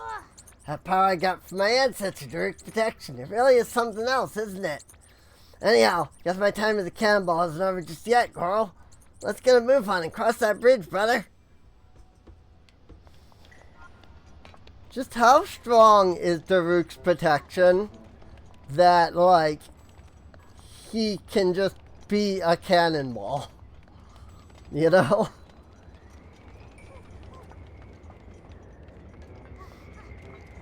Although, looking at it now, I think Daruk's face is in the lava here. I don't think it was all the way up here. But still, that might actually be worse, because his face smashed into the lava instead of just, striking the ground. There it is.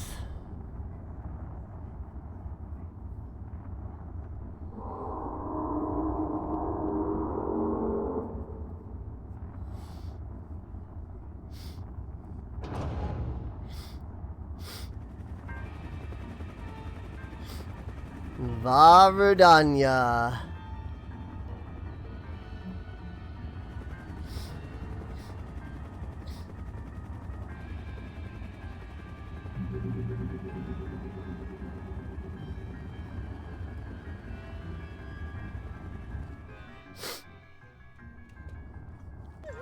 Oh, yikes! Sentry is always a nuisance, no matter where it is or how many of them are. If one finds you, Rudania will go nuts, cause Death Mountain to erupt, girl. It always gets spotted, and then magma bombs come raining down one after another. If Boss were here, he'd swat those magma bombs away like they were nothing and force his way up. I don't think you'd be able to do that, girl. I don't want to cause you any trouble. The best idea is for you to give me a signal to let me know when I should stop and when I can move forward. Let's hurry and decide what the signal will be, girl. Any ideas? Whistle. Whistle? Ah, that's a great idea, Goro. I hear your whistle, I'll either stop my tracks or start moving forward. I like it. It's kind of like calling a horse, Goro. Kid, I'm counting on you and your whistles to make sure I'm not spotted by those awful sentries. Wow, I just learned how to whistle, apparently.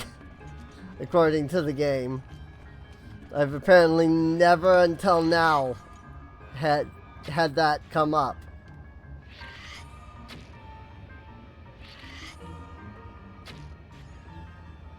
Really? I thought, can I actually not, kill these guys?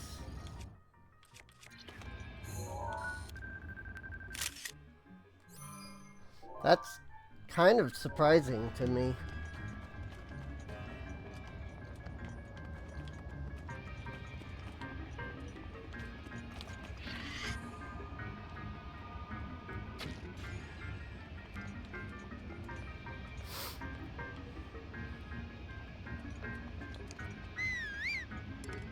Hinobo couldn't hear you. Whoops, that's right. I whistled earlier, so he's been... I didn't even think about the fact that I did a whistle earlier, and so he's just been standing behind me. Yeah, I mean, it is only used for a couple of things, but it's just funny that the tutorial for it hasn't popped up until literally just now. Oh, I have been dealing damage, just its health hasn't been visible or anything.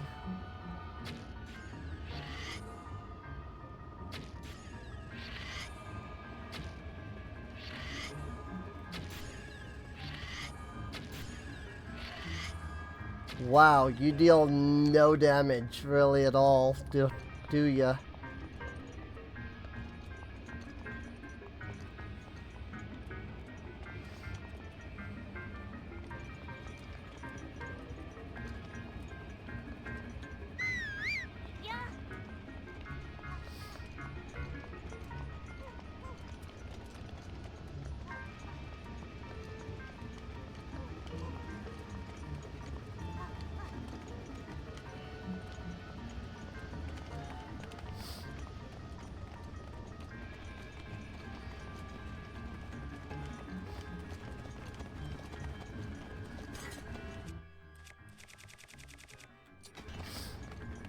Let's see if I was right about the drill shaft. Yep. I was, in fact, right about the drill shaft. I was thinking I was, but I couldn't recall for sure.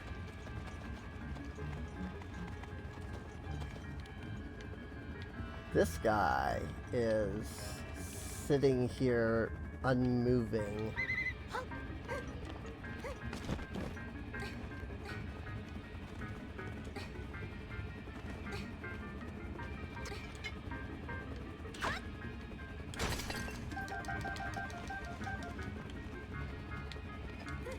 My ores! I mean, okay, it was amber and rock salt, but still, my ores.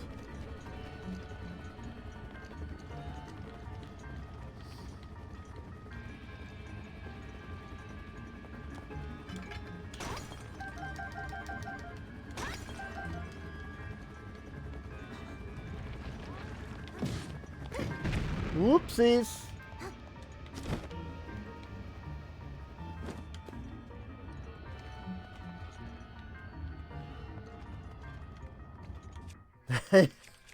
I like his pose.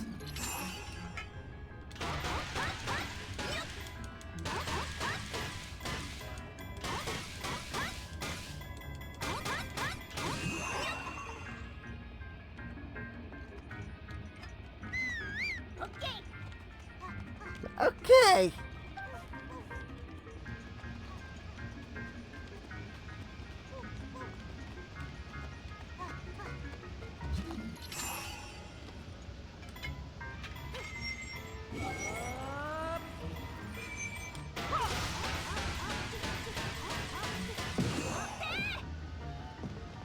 Rip. I completely missed.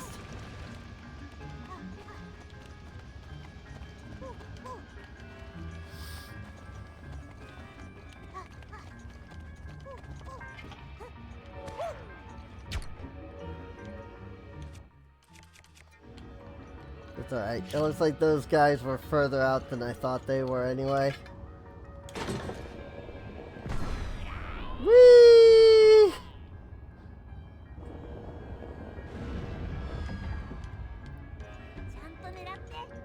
I was kind of hoping they would hit the...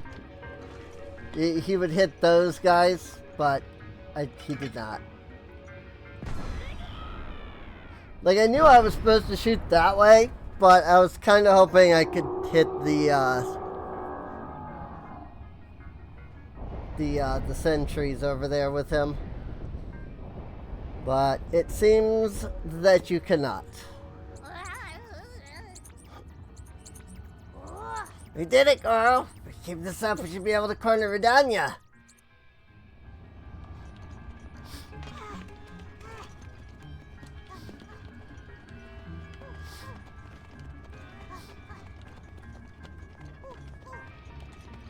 He gets a little stunned by it, you know, by smashing him into Rudania and all. But for the most part, he's otherwise alright. Which is good. Diamonds. Well, at least a diamond. Next cannon, next cannon! Don't fret. I'm just picking up some crap. Okay. That's as far as it goes.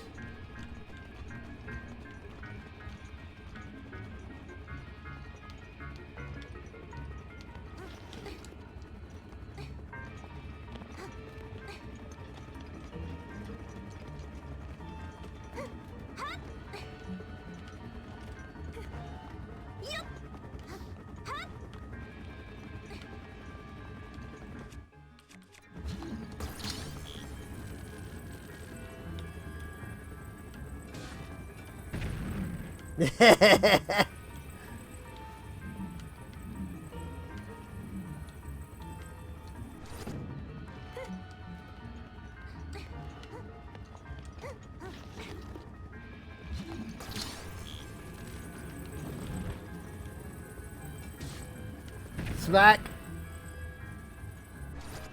I like that it's, you know, it's such a gentle smack, but it's still enough.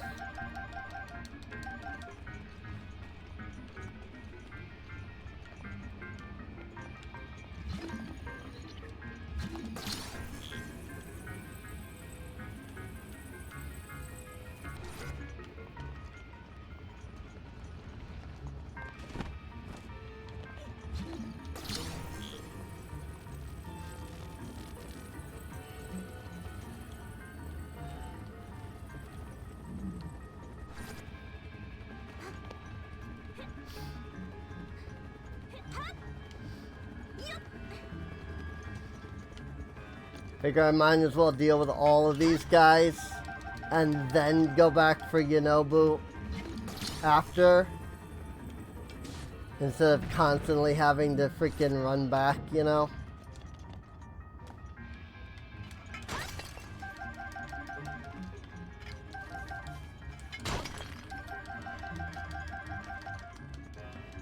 So many ores.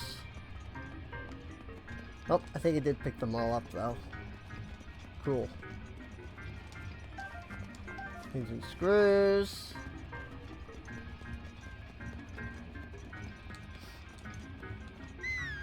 Yes.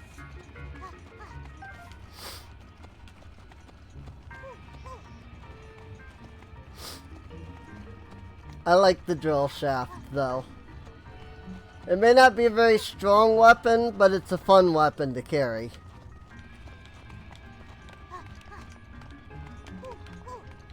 And it looks really neat.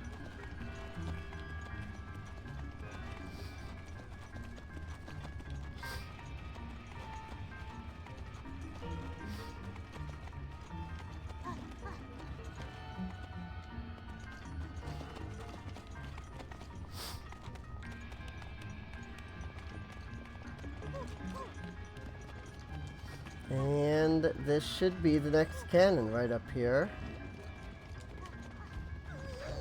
Hi!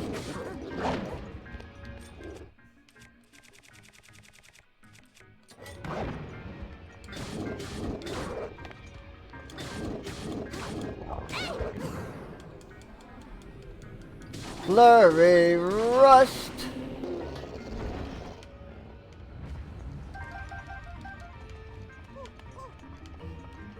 Shrek them.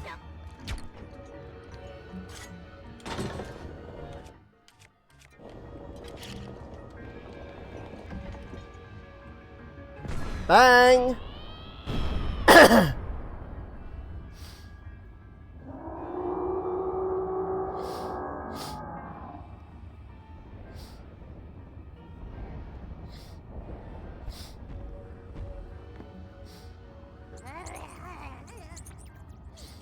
We did it! Direct hit, girl! That's thanks to Dirk's protection. That didn't hurt me one bit, girl. That's what came through for me. Keep weakening it like this, you should be able to get inside. Don't let up, brother. One or two more good cannon shots. I think it's just one. Just right here. Because I mean, that's Rudania there, and then there's no other path. So, I think it is literally just the one more cannon.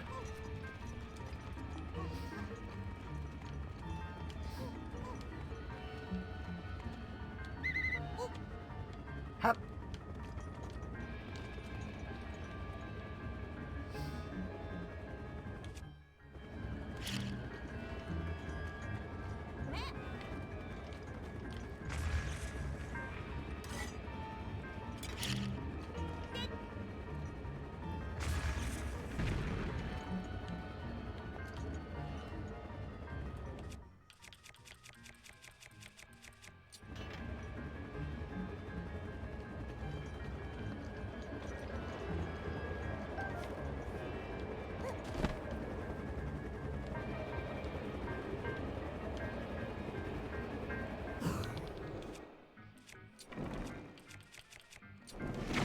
Oh, that's right. Again, bomb arrows insta-explode. I may have forgotten that part.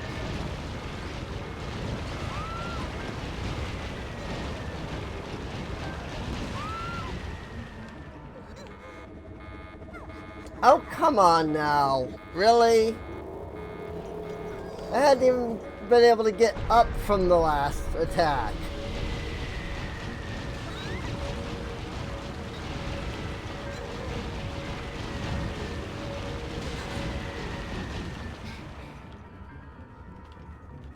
Good grief.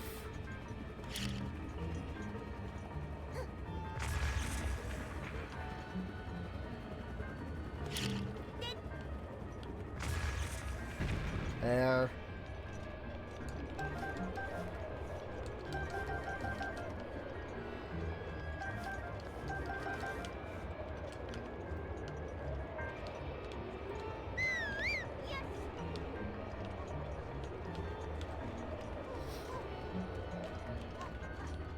Onward! Further up the mountain.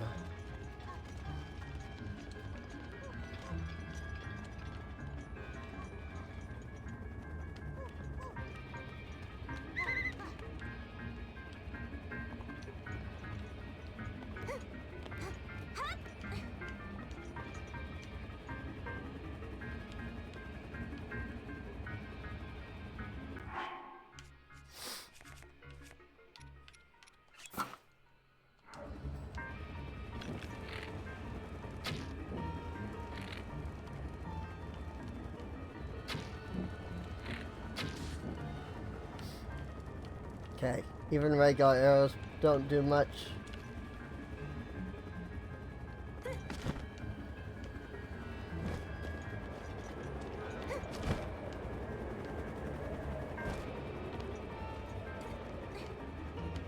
That's okay though. They've provided me with everything I need up here.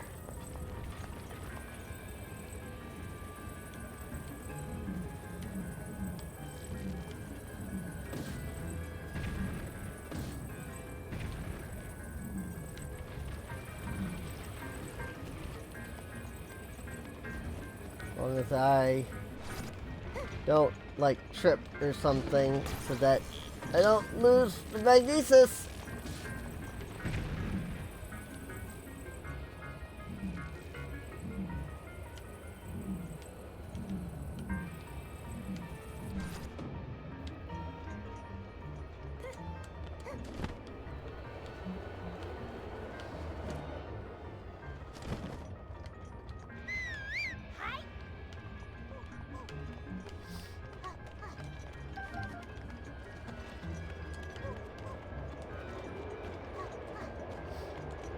That said, it is now really dark because time has gotten late.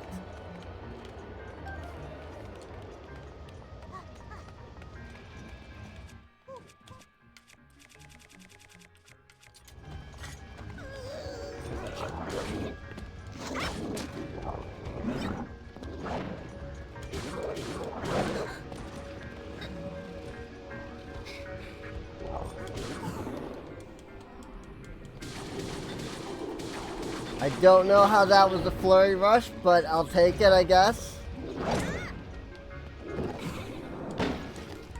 What? I'm sorry, did I just get hit in flurry rush? The game detected that I dodged, gave me the flurry rush, and then was like, nah.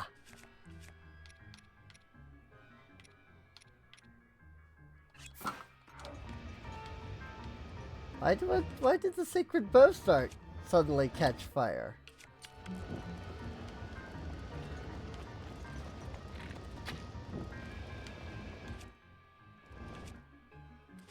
I mean, it does show that it's, like, can burn, but it hadn't done that at all. Cannot see anything, man. I was really hoping I'd fix this, but it is not the case at all.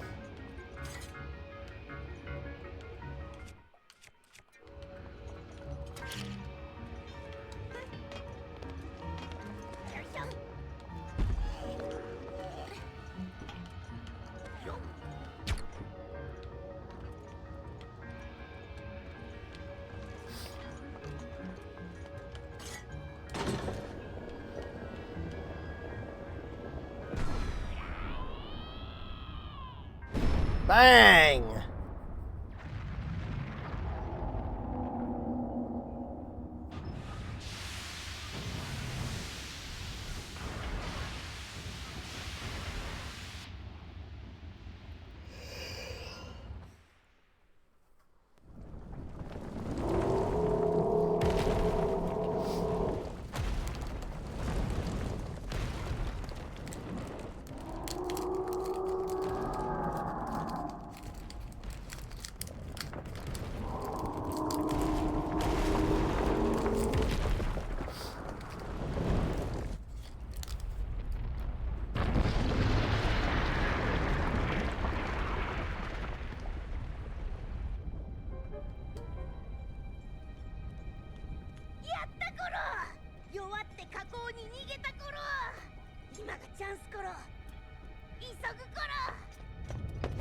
Whee!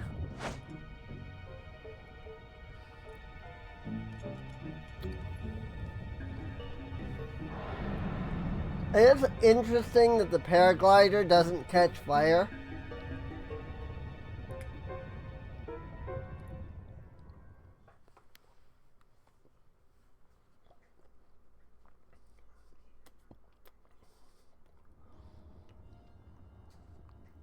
Like, you would think, you know.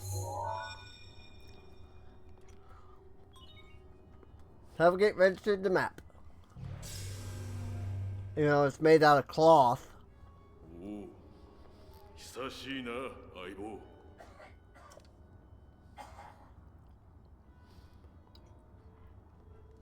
なら、まず内部の構造を示したマップを手に入れなきゃならねえ。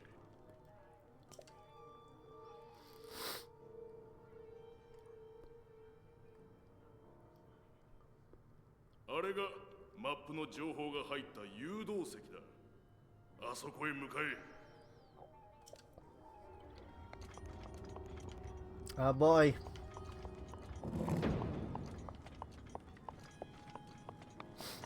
Welcome to Darkness, the dungeon.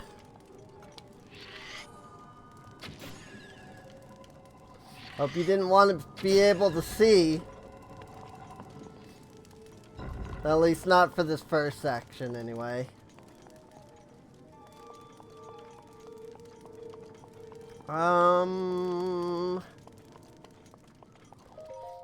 Is there not a torch?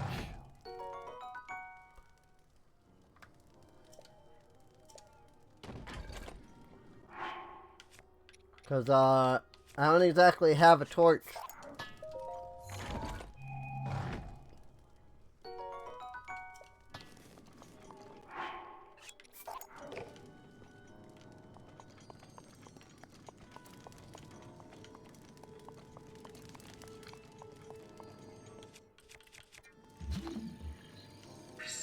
母座の怒りいつでも放てるよ。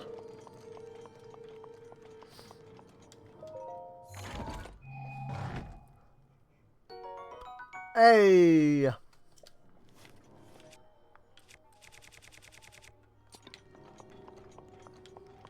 That's a torch.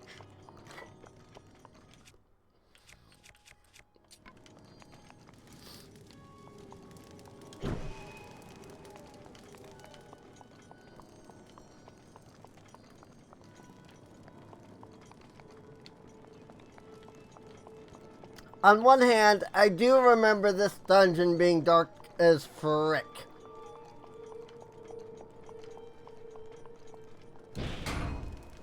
Or at least in this part of it.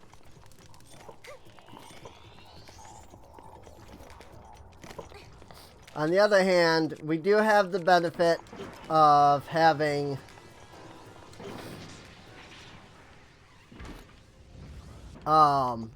the lantern mod. And so that'll help at least.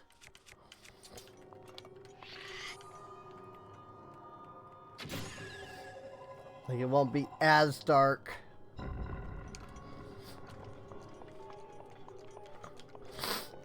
At least not on the initial, you know, beginning section here where it's really dark.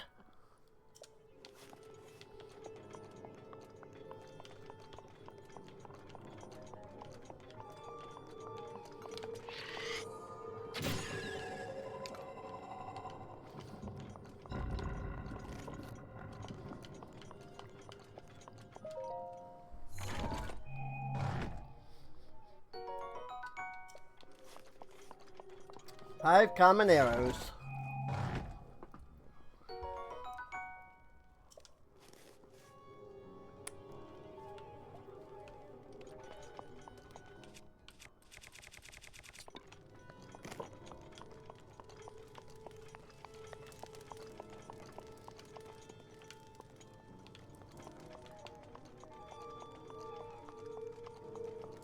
I was gonna say, shouldn't it be just right next to the freaking door? And it's on the other side. Which is why I didn't see it.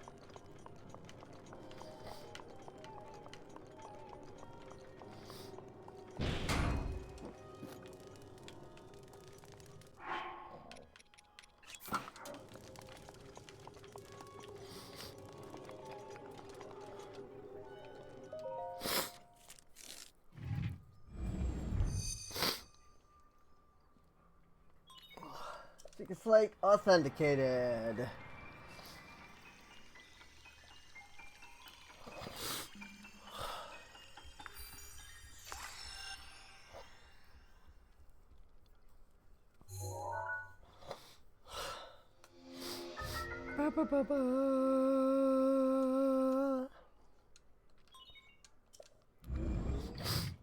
Divine Beast controls enabled. 真珠のマップを手に入れたな。マップをよく見な。光っている印が真珠、ルーダニアを制御する端末だ。ルーダニアを取り戻すためには制御端末を全部起動させなきゃいけね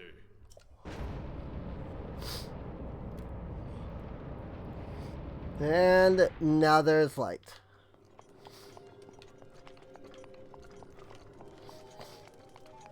Coolies.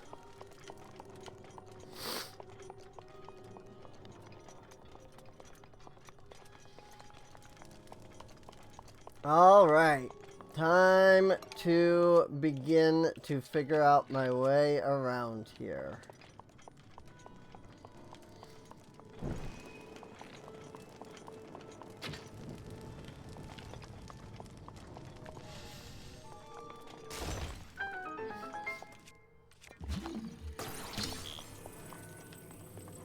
Forward.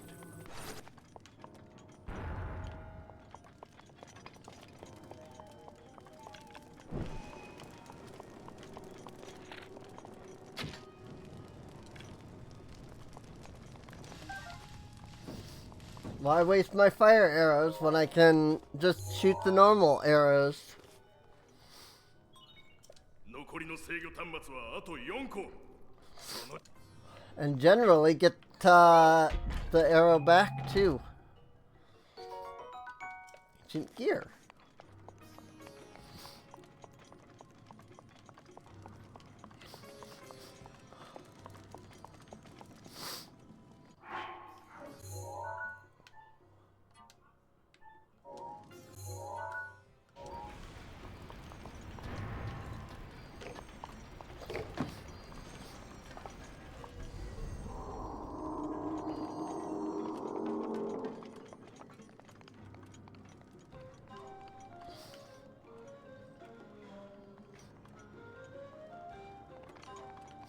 Gotta admit, this is a really cool dungeon.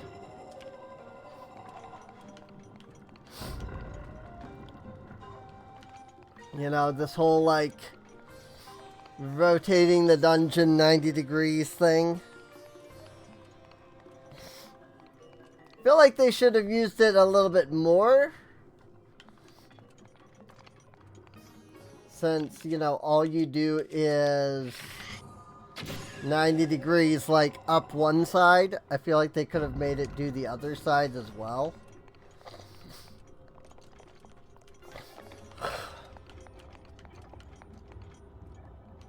But maybe they just couldn't think of a good way to utilize, you know, being up on that wall instead of that wall. Which is possible.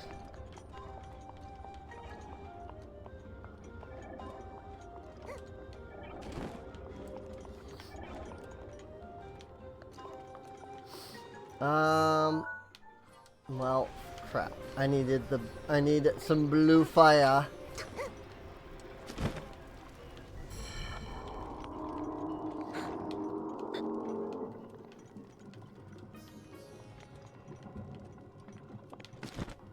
Really?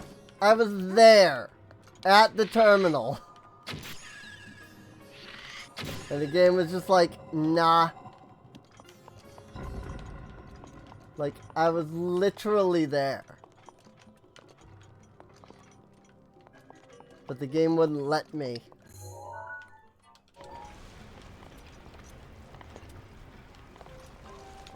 Whoop. Okay, we're going this way, I guess. Not the direction I expected it to go. I don't know why I didn't expect it to go that way. That was, in fact, the direction I told it to go. I just didn't.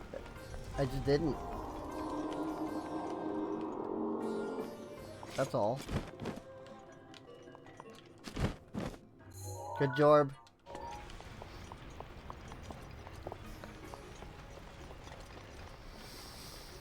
Oh, I love this dungeon so much.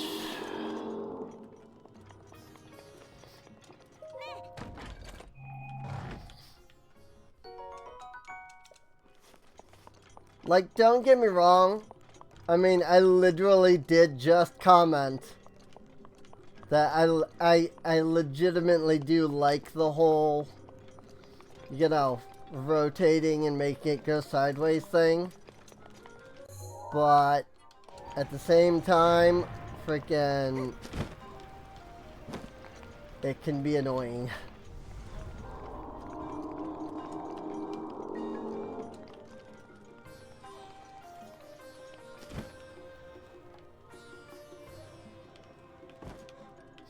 Like, I was right here. I know I had to, like, clear the malice and whatever, but freaking, I went to do that, and it freaking threw me off the platform.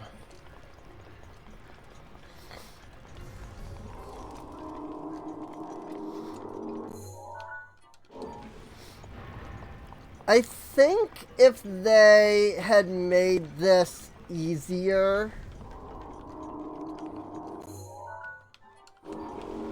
you know, maybe make it a button instead of open the map, hit the thing,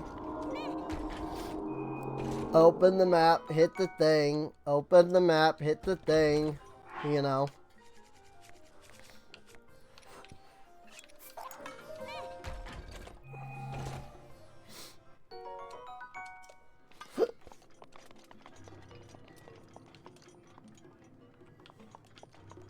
Like, at least with this one, because you can only rotate the dungeon in one direction anyway.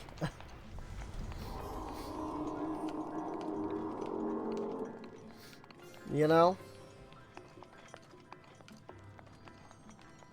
Frickin', I need blue fire, and the blue fire is frickin' over there.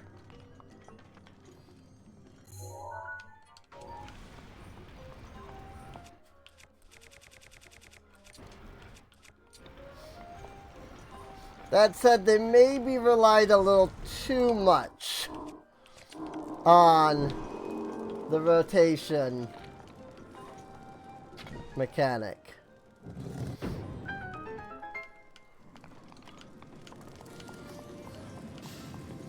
Like, again, it's a neat idea, and I do like it. But maybe having it be that you have to flip it like 5 times for a single puzzle. Maybe not as good as it could have been.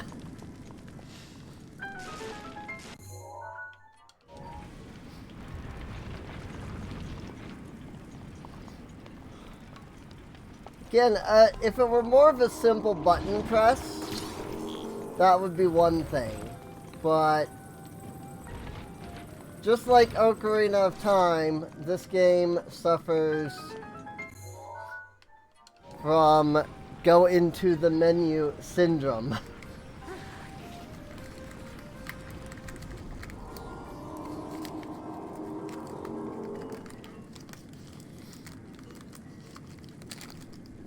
Now, don't get me wrong, they fixed that in the remake, in the 3DS version. Which is great.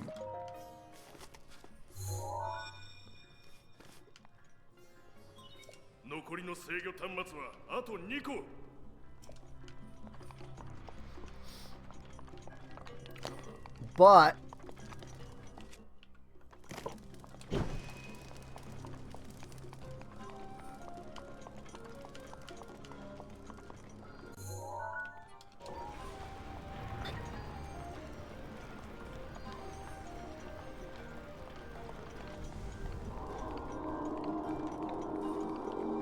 it doesn't change the fact that the way they did this dungeon is like this. You know?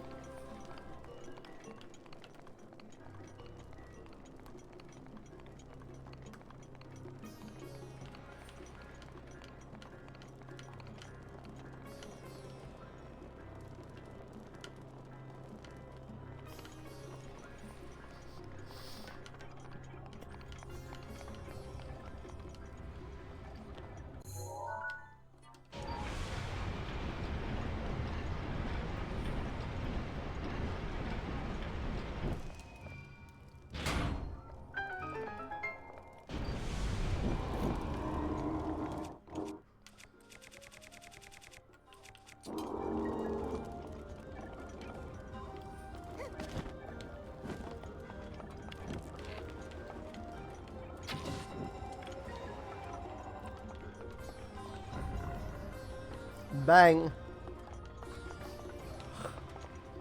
Don't know what that did.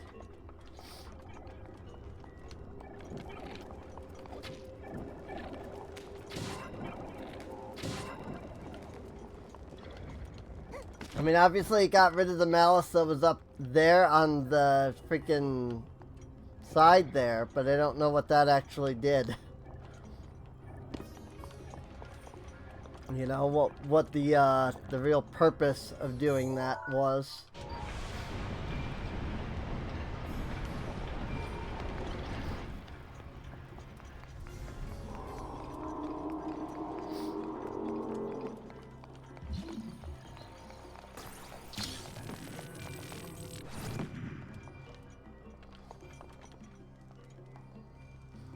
Ball!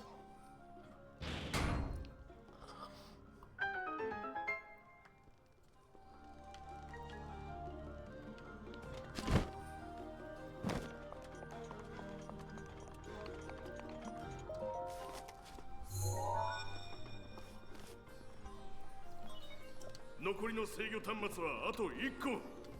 あと1個だ。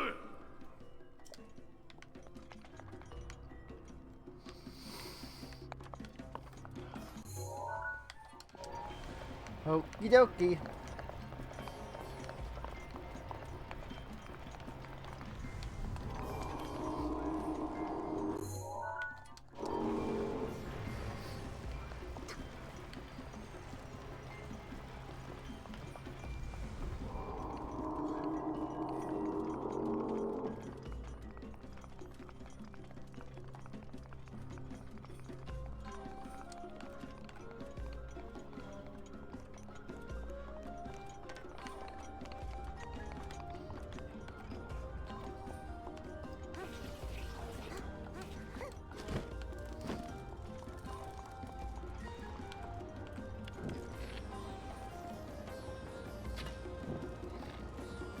Bonk.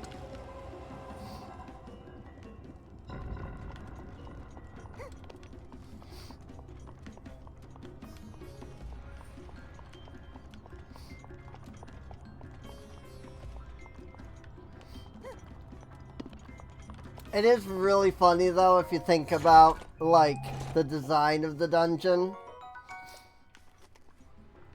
You know, like where all of the chests are and things like that.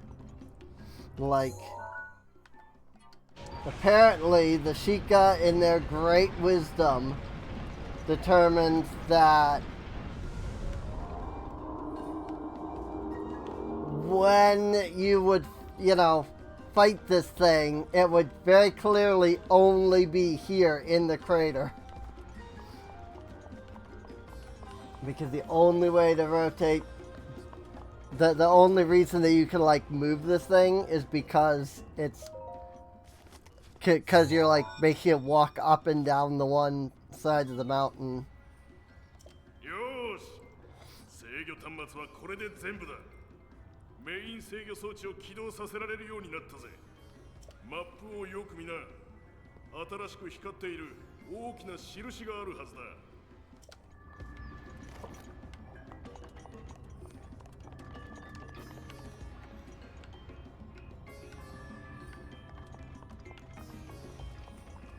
There aren't any other chests, right?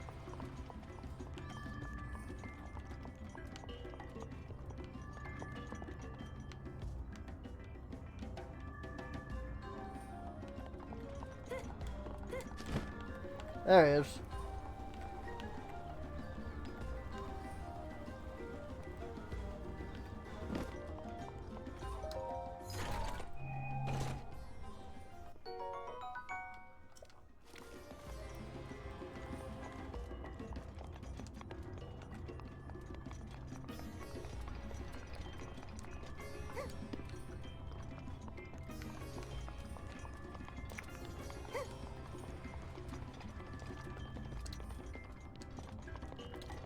I love those Sheikah though.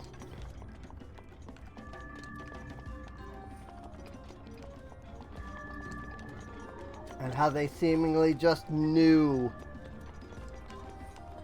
like exactly what everybody was gonna need to get around the divine beasts when they got corrupted.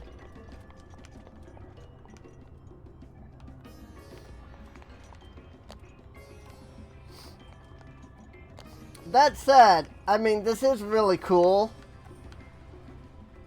Being able to, like, come out here and stand on, like, the different faces.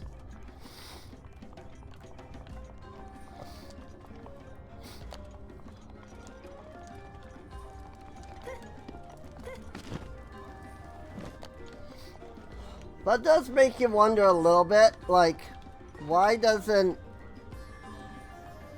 you know, the divine beast move outside of like your own control while you're in it?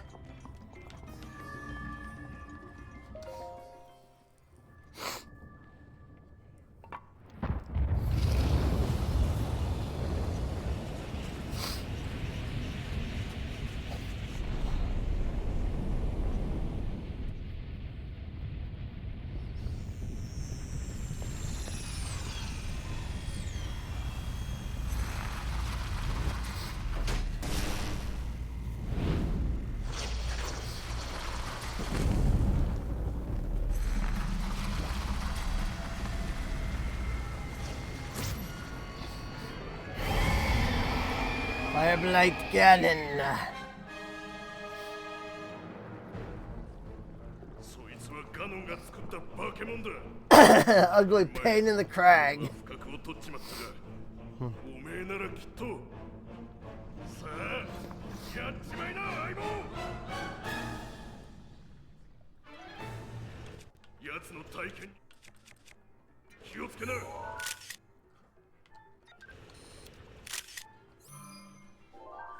Don't worry, this time I actually took a picture of it.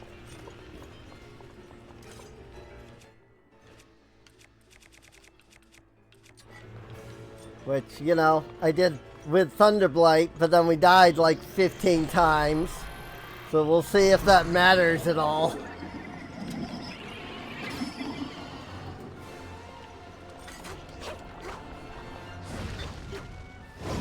Boy, I really nailed him in the exact wrong spot, didn't I?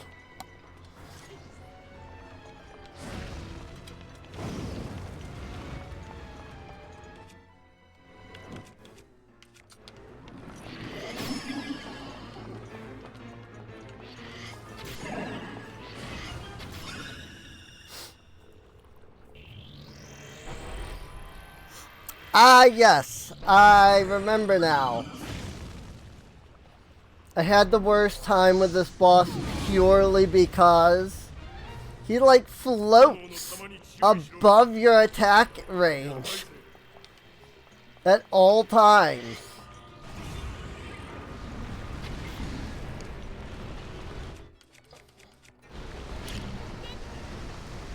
So I could never like figure out a way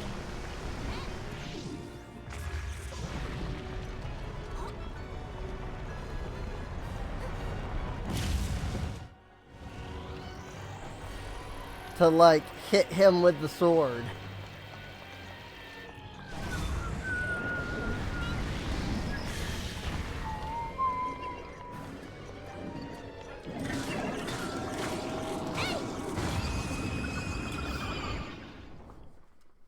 Save for that very moment.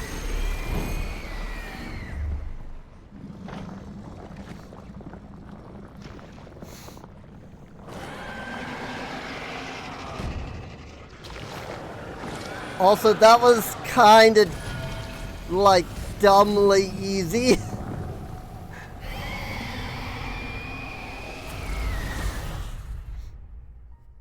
Like, that was kind of really stupidly easy. Holy frick, dude.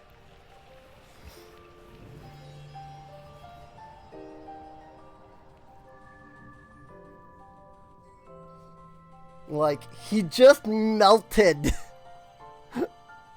I guess that's what happens when you have a level 50 bow and a level 55 sword. Like, they just melt. Ta-da! Heart container.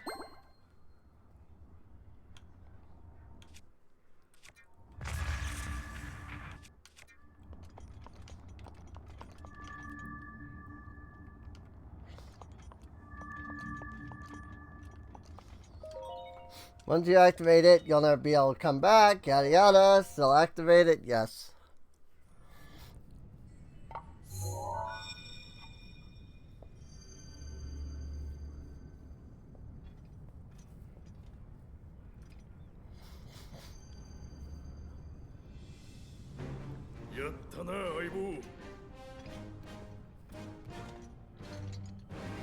Daruk!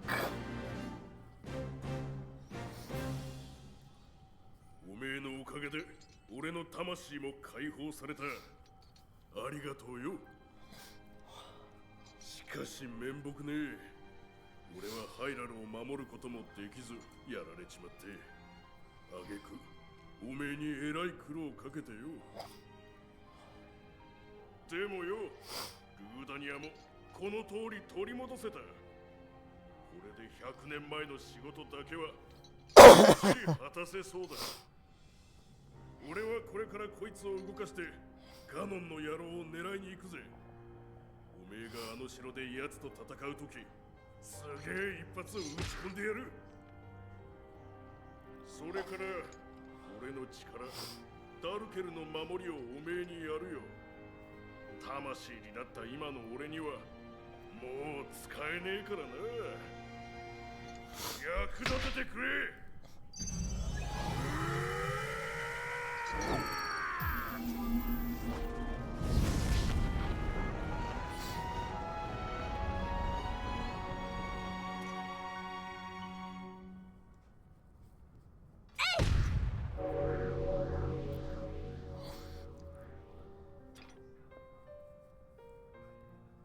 忘れるなよ。これからのおめえには俺の守りの力が共にあるってことをな。じゃあ行きな相棒。姫さんを頼んだぜ。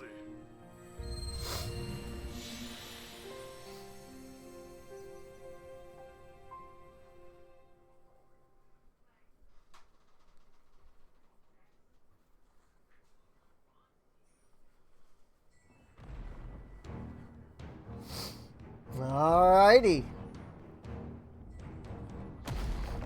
That is 2 divine beasts done.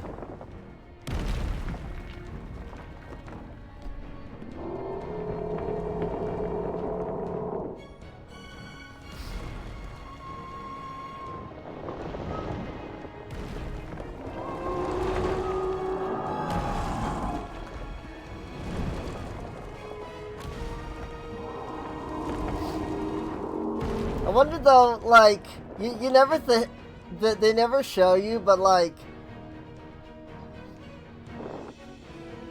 the divine beasts begin moving, you know, and then like they mount their positions and things. Like, how do the people feel about that? They just suddenly see Rudania come out of the volcano. And it's like, uh-oh, it's back. And then all of a sudden it does this, and it's like, oh, wait. Like, do they panic for a moment? Because, of course, they wouldn't know that, you know, we've saved the freaking,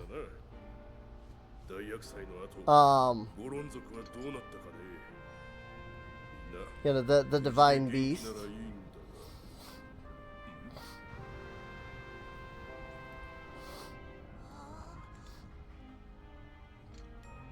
Hmm.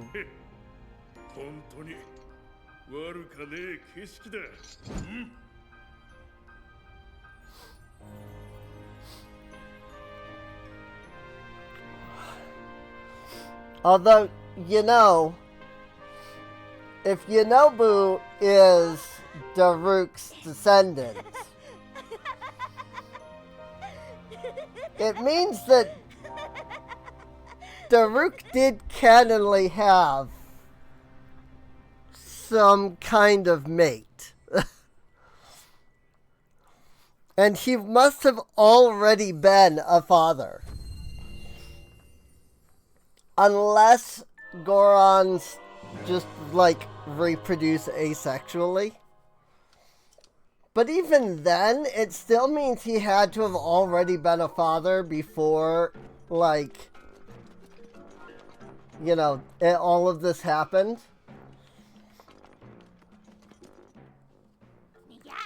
Because, like, he had to have reproduced before he died, you know? Hey, brother, thanks so much for appeasing Rudania, girl.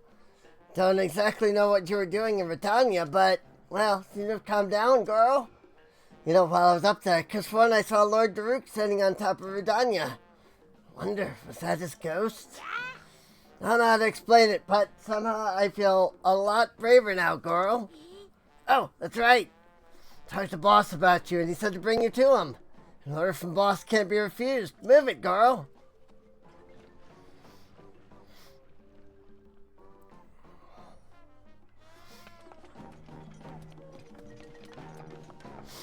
Yay! That's another divine beast clear.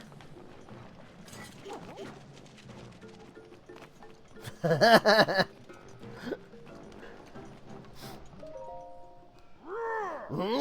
Hey, it's you! You're Nobu told me everything. Really awesome something else, brother. You know that? Can't believe you conquered Rudania. Color me impressed. Good grief. Did you have to do it just when my back pain went away? It's already in raring to go with Rudania myself. Now I've gone and made it look like I was just fibbing about my back pain the whole time. Imagine that. Me! So what you're saying is, you were... Oh, and I'm also happy to see Yonobo finally got his act together. I know that's you're doing as well. Enough patting and other such nonsense. Take a look at this. Divine Beast Bob Rudania has calmed down and returned to his peaceful ways. Now we can get back to digging for ore around Death Mountain. All right, I've still got to thank you, brother. There's some treasure in my house. Grab it. Keep it. It's yours. It's a sharp blade that Daruk himself once wielded. I'm sure you'll be able to make good use of it. However, well, as a Hylian, you probably already know this, but apparently 100 years ago, the Hylian champion had a legendary blade. Sword that seals the darkness. That said, you've got a rather fine blade already, don't you? Come to think of it, you remind me of the Hylian champion who fought the calamity against Daruk.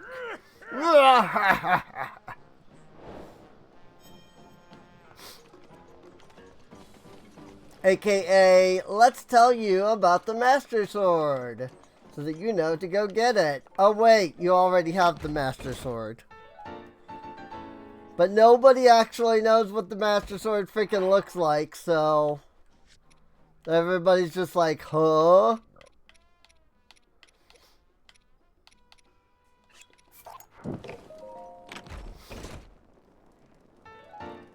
Boulder Breaker! And once again, a champion weapon.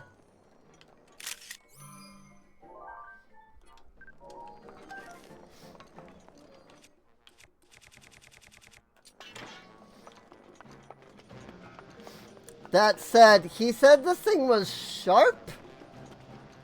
'Cause, that's not sharp.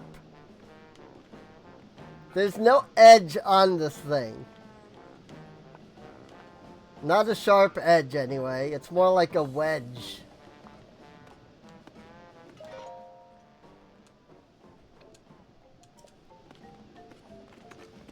I mean... yeah, I was gonna say, maybe you could consider like the point on the end, but no, not even that, really.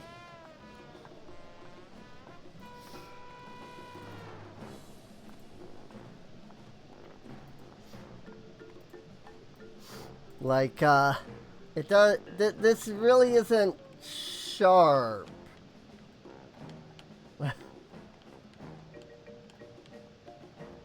I mean, I suppose it's about as sharp as weapons usually are in video games. But still. Heck, the freaking... this section comes to a freaking flat. Like, that's literally not sharp at all.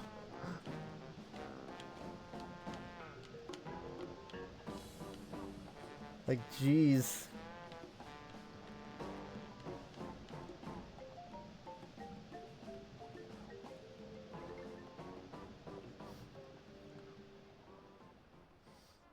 Whee!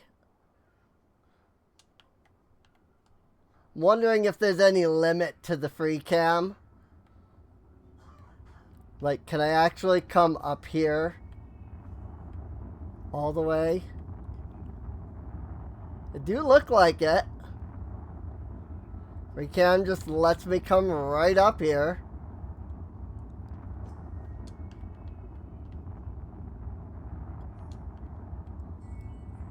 Cool.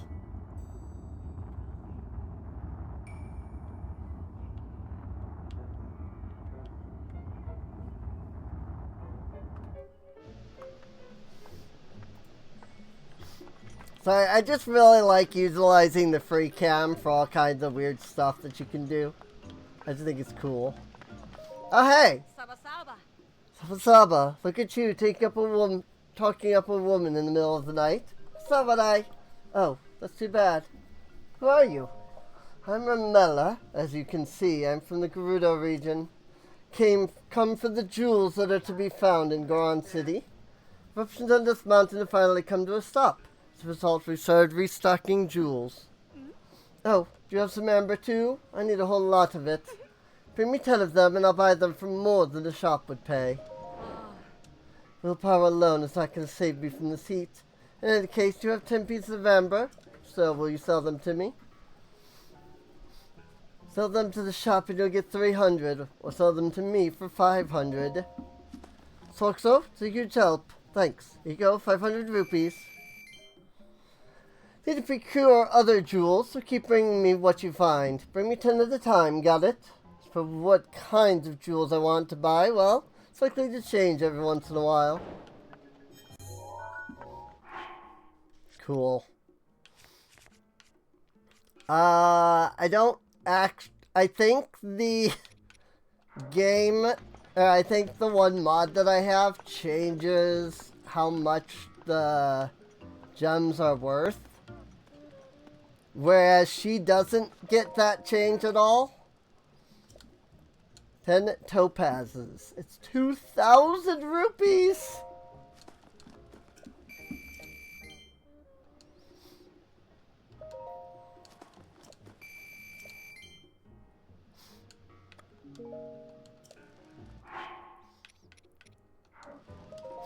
Hey, I still got... Oh, now she wants diamonds. 5,500 rupees. For your freaking 10 diamonds. So I guess every time you talk to her, it changes. Now she wants 10 rubies. We're about to get so much money.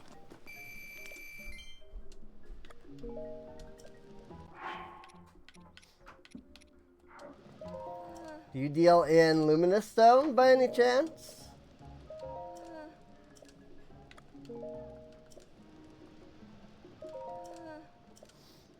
Nope. It looks like she changes every time you sell to her. Because she was changing every time I talked to her. But she stopped. Once I no longer had anything to sell her. I want to keep, you know, some diamonds on me. So I didn't really want to sell, you know, the last 10 that I had there. Yeah. Let's see. What if I sell 10 diamonds? 2,500 rupees.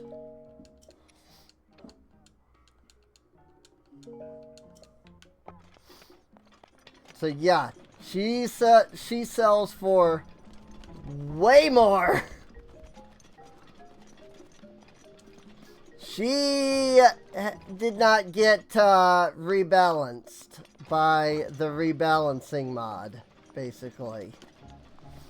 She still sells she still buys for an absolutely exorbitant price. Which I love. I think that's great. Because it makes her still, like, worthwhile. Whoops. Sorry, Piconga, I didn't mean to talk to you. Well, now go outside, so if it's to me. He was mentioning that Rudania had calmed down. Won't you cover, little lady?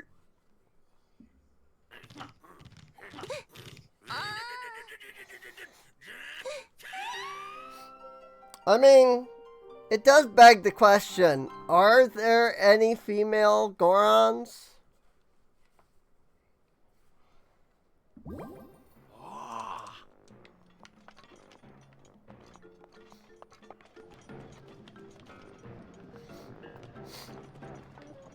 Because, like, here's the thing about how The Goron race, if you will, works in my universe.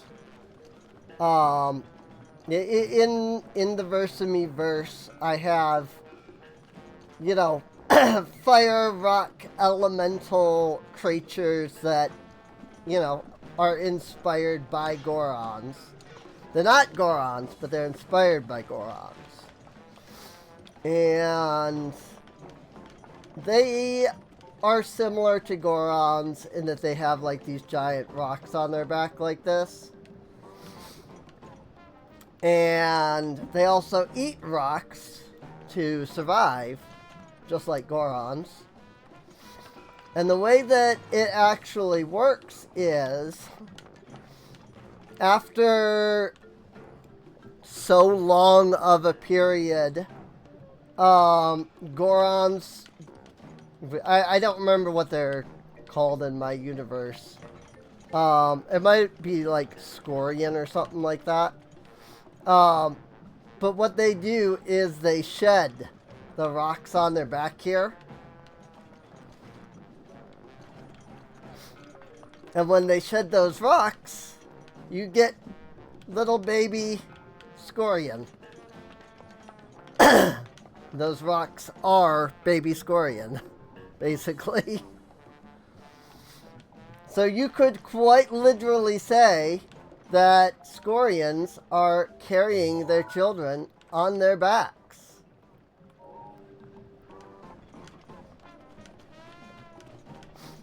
Because that's what they do. When they shed those stones, the stones shed, and inside of those rock. Think of it like an egg. Like that they shed the stone, and it's like it comes off like an egg, and then a baby Scorian hatches out of those rocks.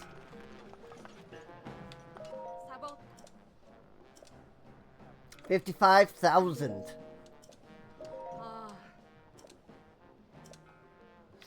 You'll get 5,000.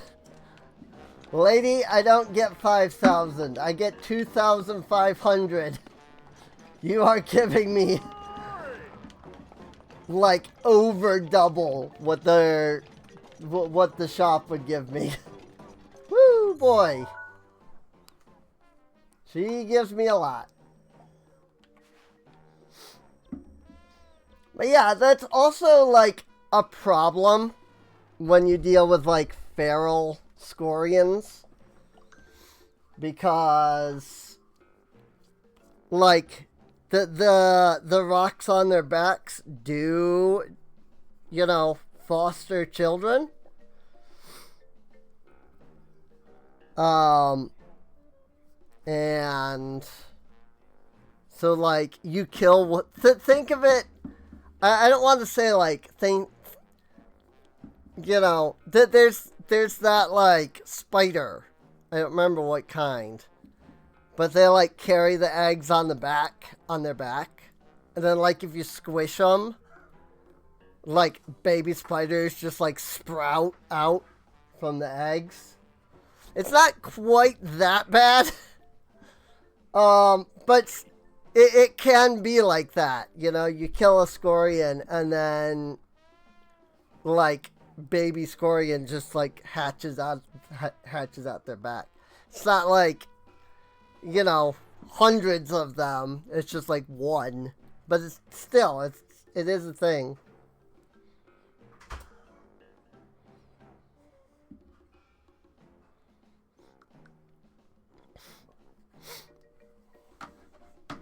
We won't talk about how some people will harvest those rocks like before like baby Scorians are born out of them. So, you know, that just people like to do terrible things. So, you know, kind of similar how, like, poachers will kill elephants for their tusks to make ivory stuff. People do that, you know? People do that to the Scorians. Not often, considering that they are a sentient race.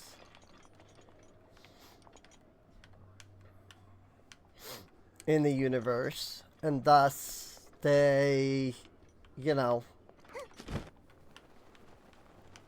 that does tend to be particularly more frowned upon, I suppose. But you know that the idea that it's illegal to kill elephants for their tusks doesn't deter people from doing it. Unfortunately. Or the fact that it's unethical. And so, you know, there's just some people out there.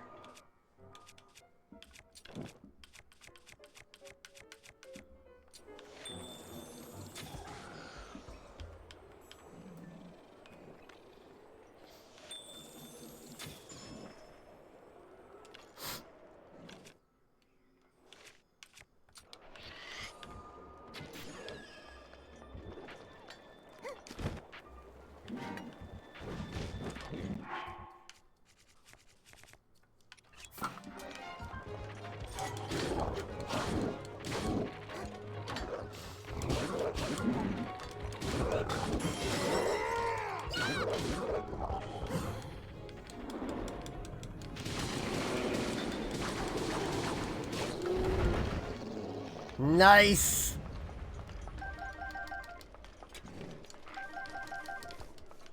Also, I usually turn Daruk's protection off.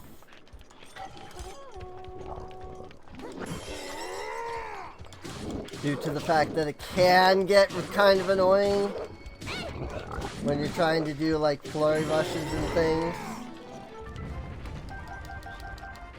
Like, I didn't need it to protect me there.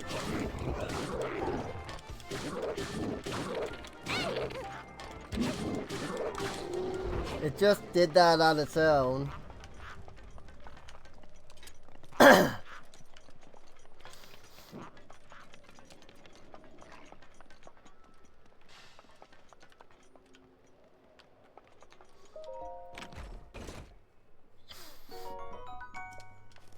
But it is what it is. Night shield. Don't need it though. Stone smasher. I mean, I also don't need it.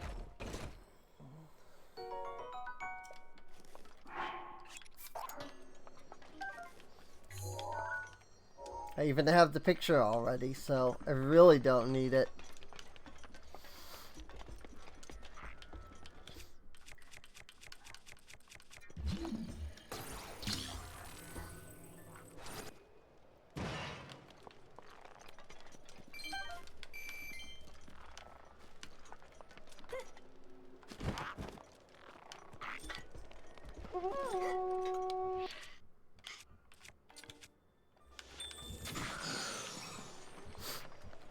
Get tracked.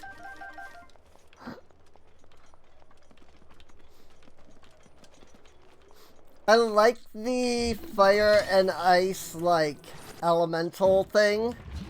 You know, elemental, like, duality. I think my problem with the elemental duality is that there is no system for lightning. Like, lightning does not have any kind of weakness or strength or... And so it's like, cool, you get this fire and ice duality thing, and then you just get lightning. That kind of just sucks to deal with. Because unlike the other elements that do deal statuses and things, and then, you know, you can deal with fairly well by just using the opposite elements, you know, here the electricity just hurts you, and there's no good way of fixing that.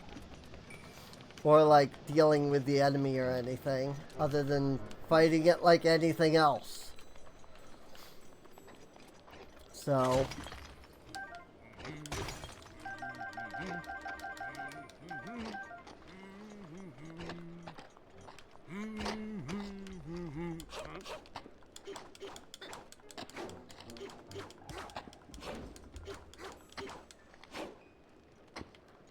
what? I'm helping you mine.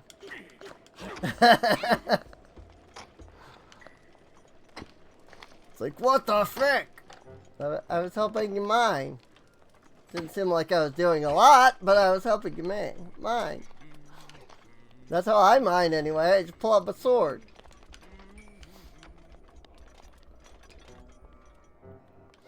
It is funny if you think about it that, you know, there's no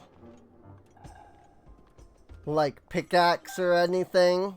Every time you mine in the game, it really is that you're pulling out the sword. Like a claymore or some kind of weapon, you know? There's nothing in the game that is a, this is meant for mining item, you know? I mean, aside from maybe the drill shaft, I suppose.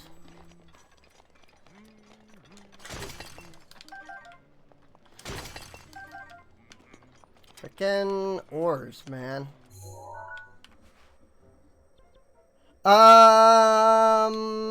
Okay. I'm thinking.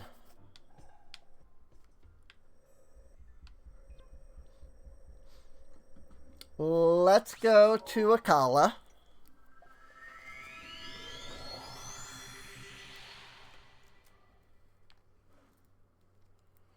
Seriously.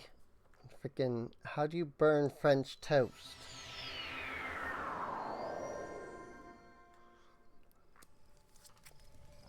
You just cook it till it's done. You know? You cook it a little bit, and then you flip it. And then you cook it a little bit, and then it's done.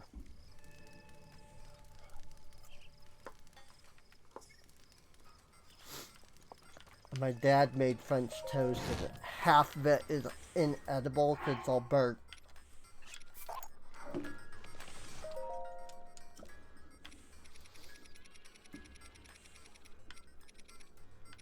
I probably am gonna go ahead and upgrade the fire rod once I pick it back up.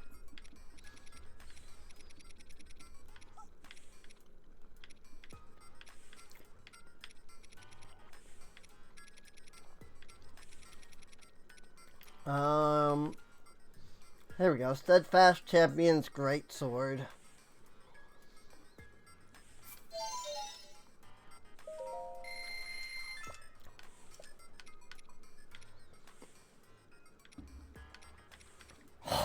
And Soaring Champion's Bow. So yeah, spear, great sword, and regular sword. And then a bow and a shield.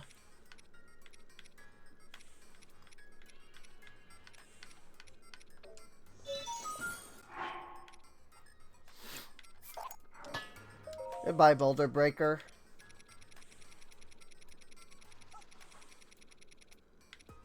You served me well.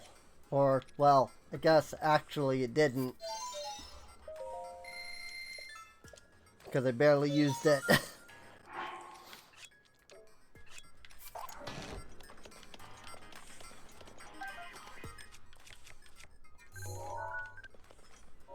Boulder Breaker and Hammer.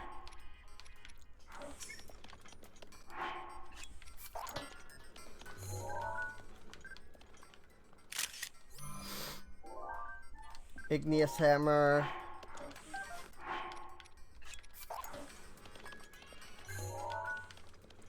Prism. Steadfast Champion Sword. Oh my lord! It was a little broken there.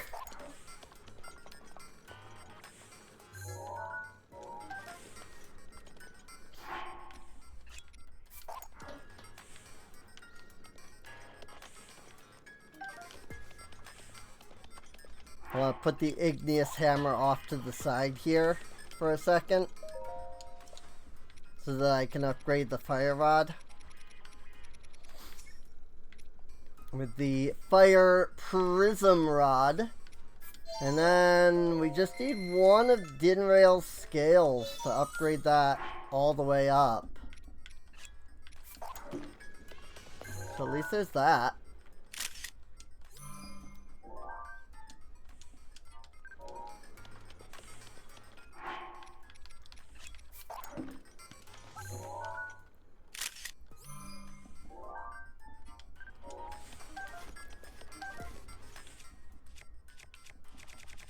There. Igneous hammer.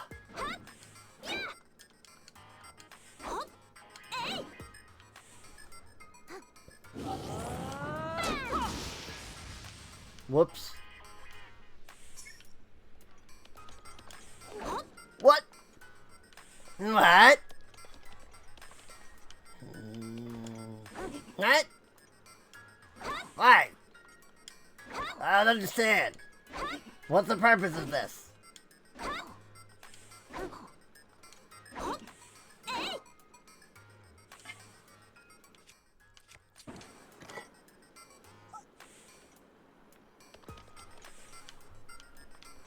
Dang. Look at that rod. I mean, that is how Link holds on to it, so...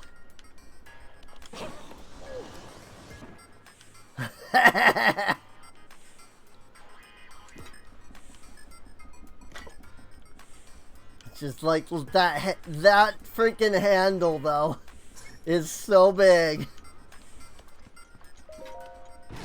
It's ridiculous.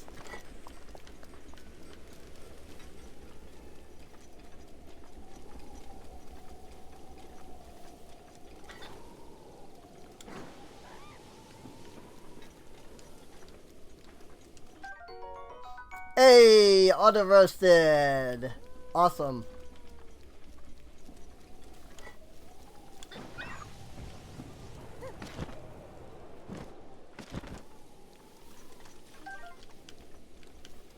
So yeah, now we have infinite firepower, which is awesome. Because the thing has infinite durability, so... Bonk. Not entirely sure how fire bounces off of a tree, but sure. We'll pretend it makes sense.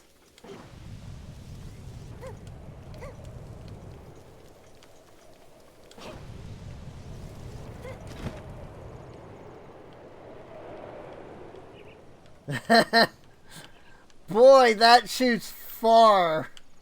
Holy crap, dude. Ooh. There's just a fairy out here. That was just a random fairy sitting there. That's interesting.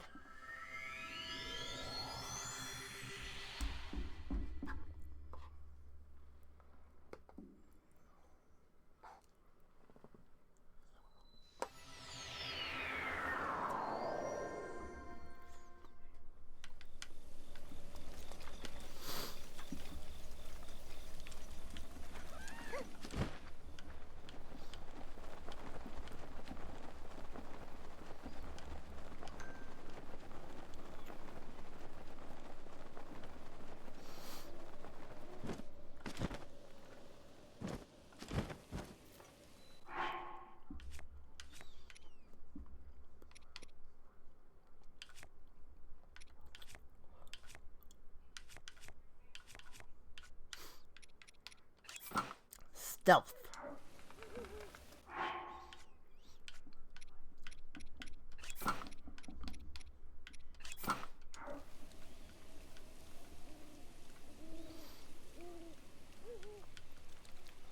I'm not gonna lie, Linkle looks really good in this outfit.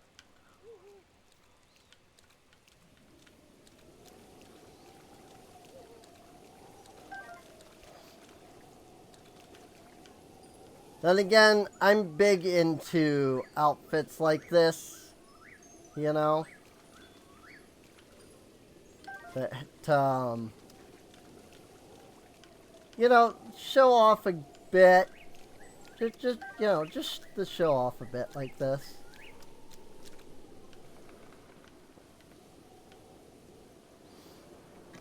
You know?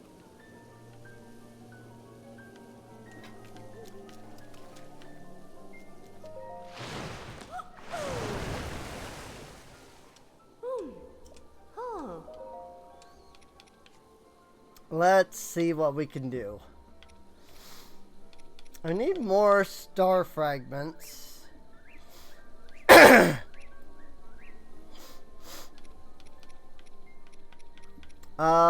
There's a tunic of the sky, which we still need to find a way to obtain more of.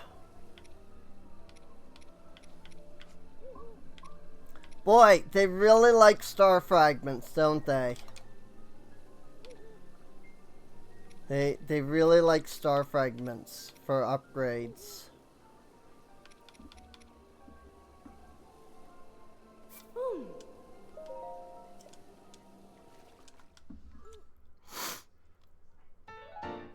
Da da da da da.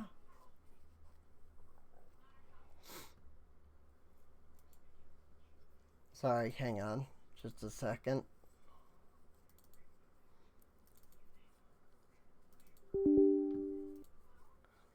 Yeah, I know. Every time I run this freaking program, you have to be like, ooh, hey. You're running a program that I don't recognize.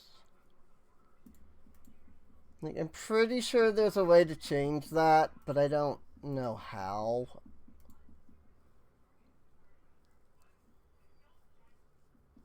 Like, it's really annoying that it does that constantly.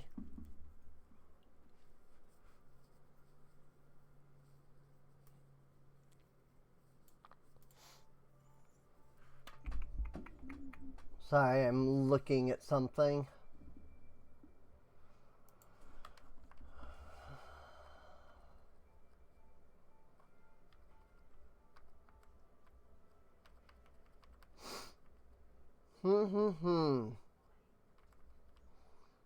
Is this in... I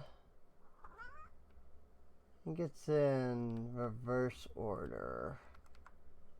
It is.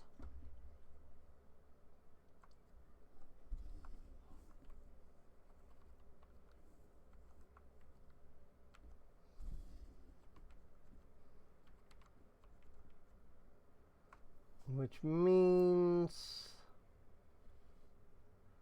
I need to go here.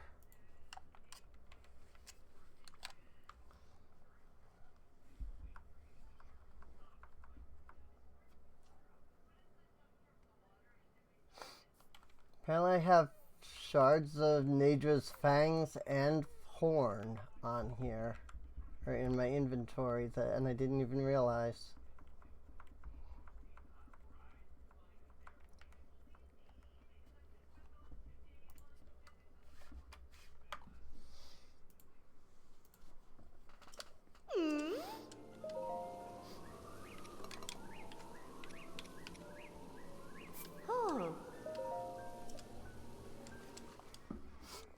There we go. That'll help.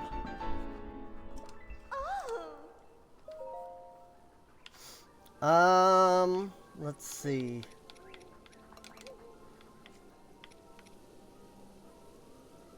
Monster extract and swift violets, diamonds and star fragments, Molduga guts. I could go fight the other Moldugas. We haven't done that, really. But I need so many star fragments. It's not even funny. This sucks, dude. I'm about to just freaking give myself like 100. Just so that I can upgrade things.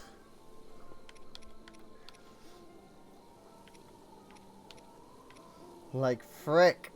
Look at this. Amber earrings requires freaking star fragments.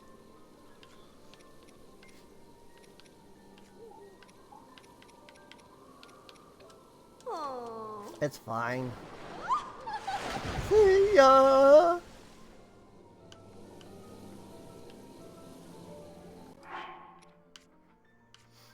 It's also really funny if you think about the fact that the Gerudo outfit here is technically my best armor in the game right now.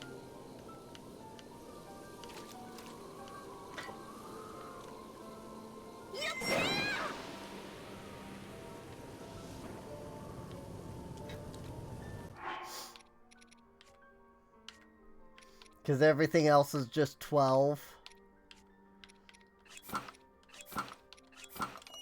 Whereas the Gerudo armor is freaking 16. I do wonder if the last upgrade is still gonna only be 16, or if it's gonna get up to like 20.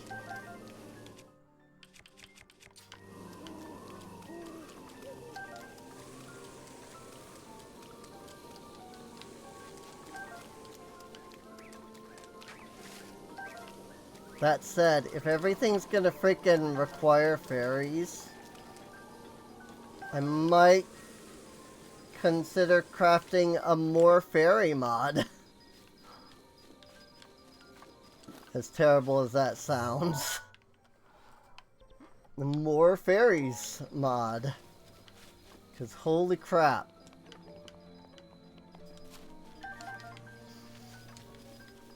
I might even change my, like, more ores mod to drop star fragments a little more frequently.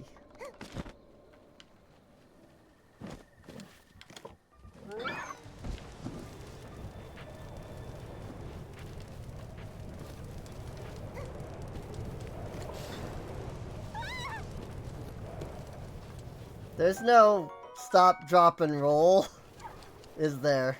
Like, there's nothing you can really do to put out fire on yourself. I was like mashing buttons trying to find a way to like stop being on fire.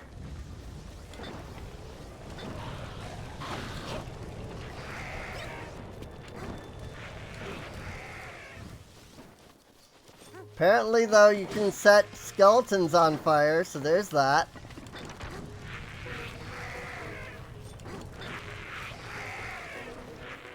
They really just don't, like, take damage from it, though. Because, like, the only part of them that will take damage is the skull. And it doesn't, like, hit the skull. Like, the fire doesn't affect that.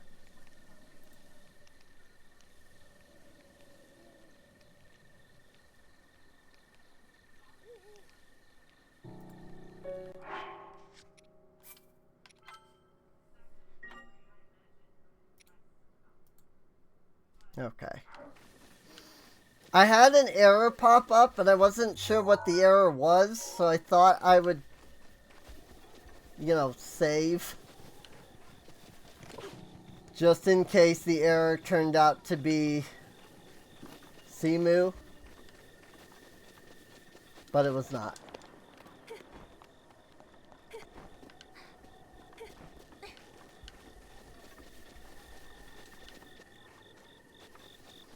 It was something else that was apparently reading a value of negative max integer.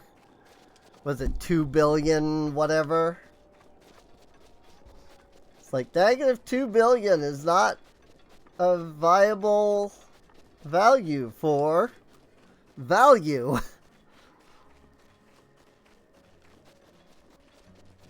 Then why is it negative 2 million then? Or 2 billion? Why is it negative 2 billion then? Like what caused it to be negative 2 billion?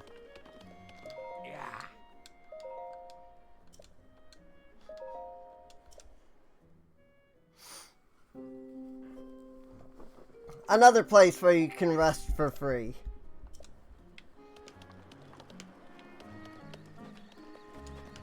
Terrytown. Whoa!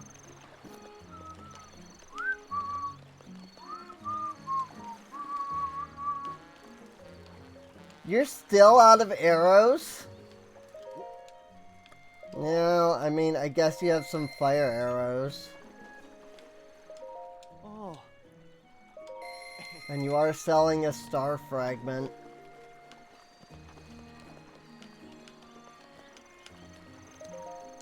Let's get another heart.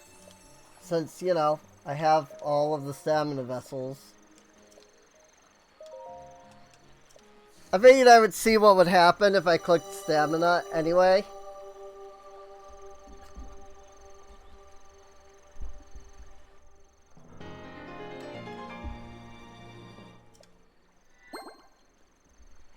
It wouldn't give me more stamina.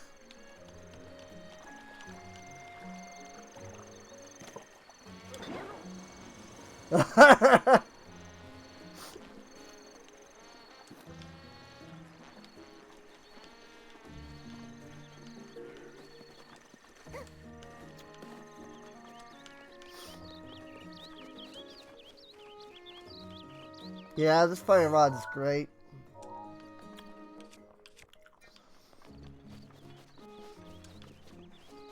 I mean, it's not as good as like some other, yeah, as like a regular weapon.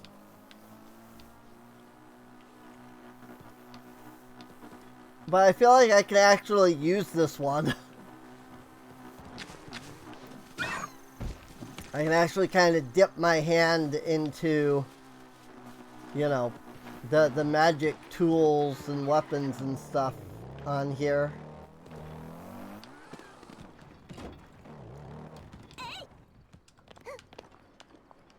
Because I don't have to worry about it just shattering. Upon me trying to use it, you know?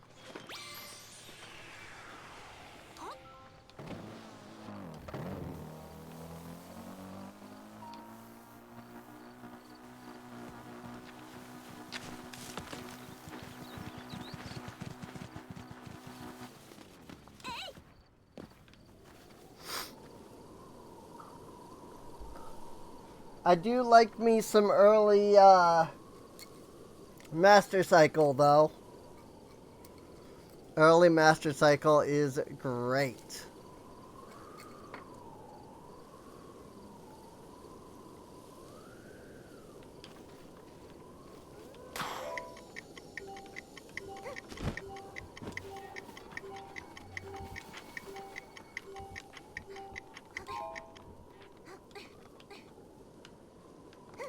What? How am I supposed to get all the way up there before that even, like, stops anyway?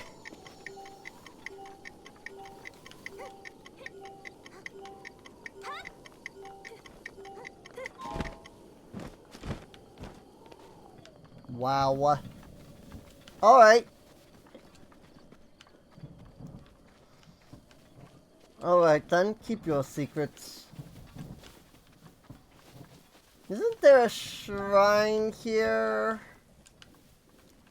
Like you get an orb from like this area. And then you take it down here into the swirly bagoob.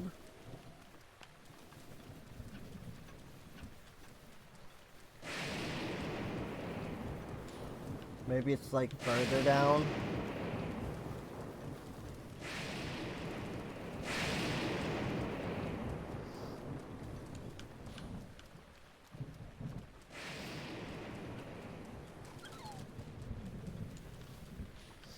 This Korok, though.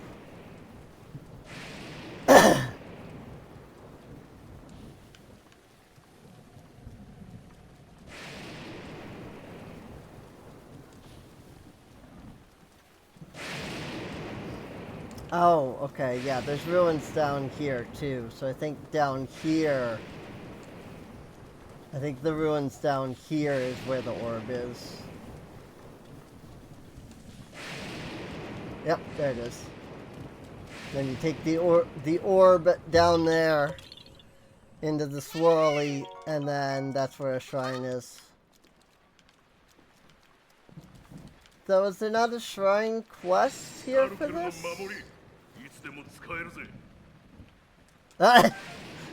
That confused me for a second. I was like, what was that sound? That was Daruk's protection activating.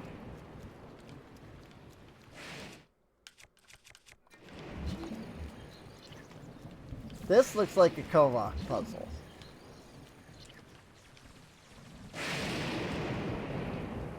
But it also looks like it's complete, all save for these two, like, spaces here.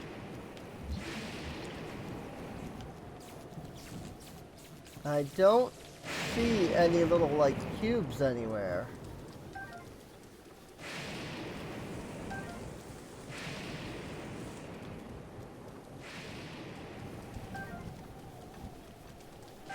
Like, usually there would be, like, little cubes. That one up there, maybe? Yes. It began to shine after I used... In fact, it is even attracting the lightning. So I probably want to be super careful with it.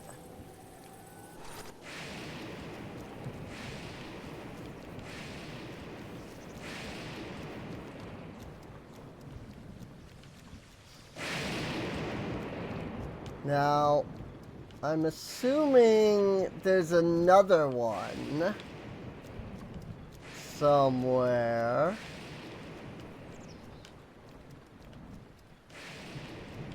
Because I'm not seeing anything that's off about one of the puzzle, like one of the sides.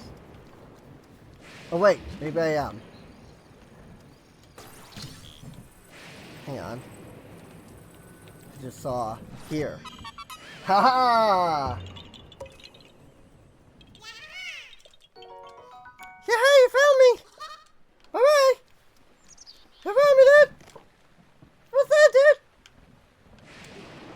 Oh my god, dude! It's fire, dude! Don't you fire me, dude!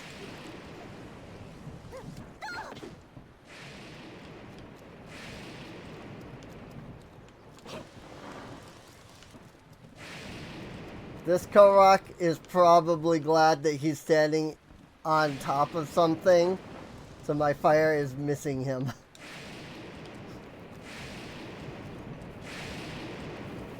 Well, I don't know if there's a shrine quest. I figured maybe Cass was supposed to be around here.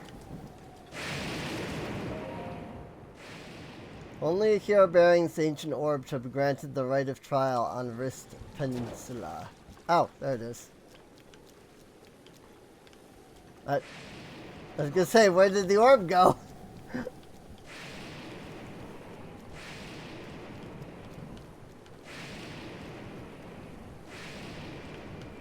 Holy crap, dude! You're doing something with the orb, dude!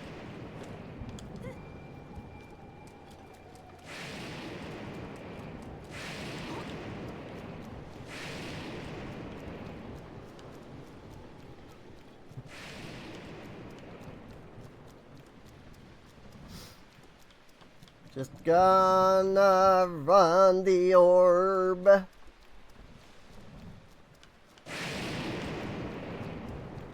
Right along the way.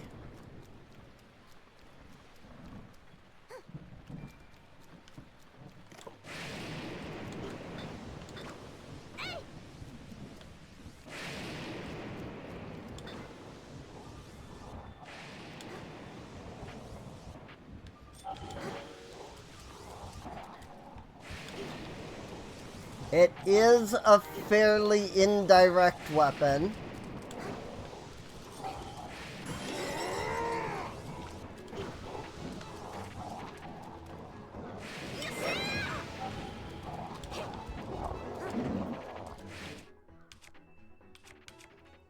But most of what I have right now freaking shoots like, you know,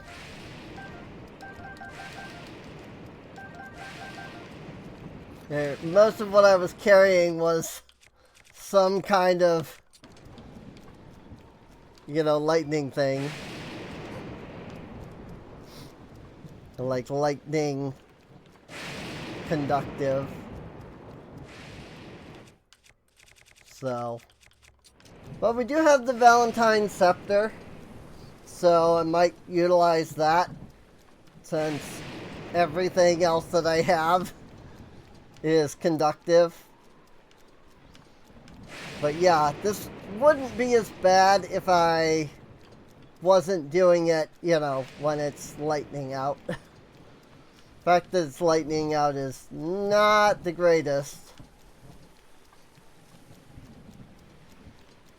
Honestly.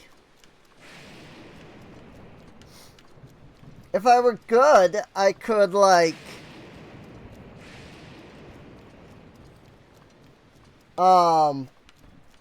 use, like, stasis on this orb and send it flying into the center.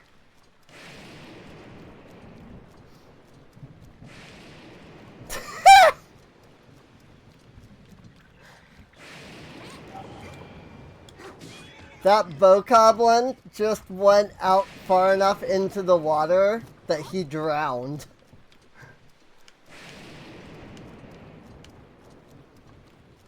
That was amazing.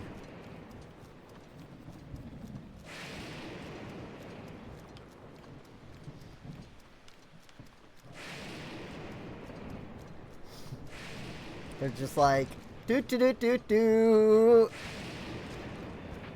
Because the AI saw, like, oh, I can go here because of the horse. You know, the horse made him tall enough to be able to go there. Except that then he freaking went into the water and the horse dropped him and he was screwed. Which was hilarious. This could go very poorly.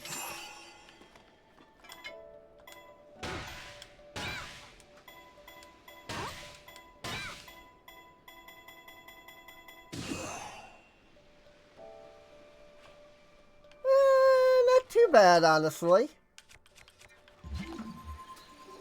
I definitely could have smacked the orb another time and it still would have been okay.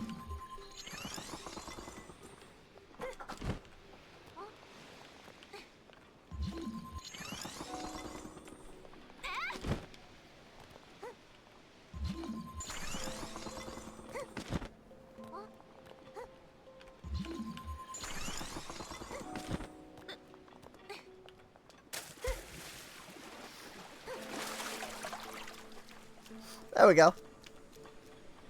That saves us a lot of time.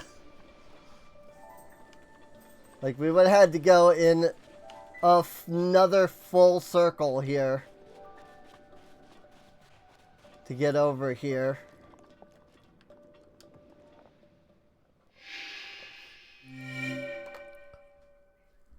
Luckily, the only thing it checks for is whether or not you place the orb.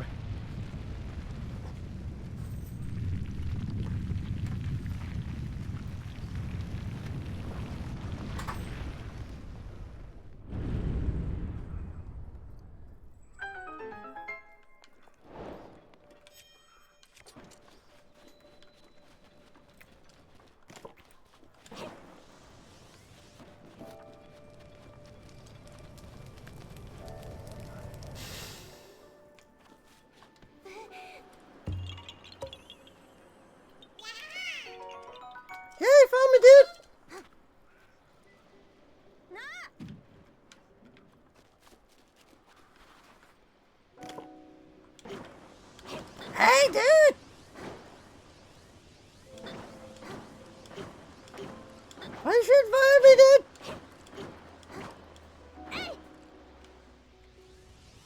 Wow. This thing has like no recharge. That's awesome.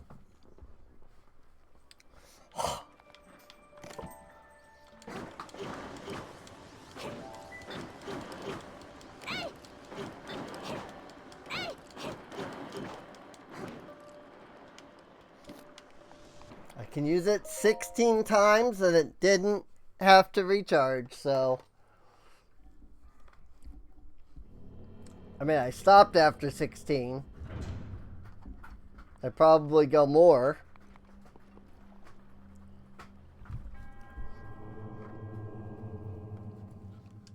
Entering this place, you've already proven your worth.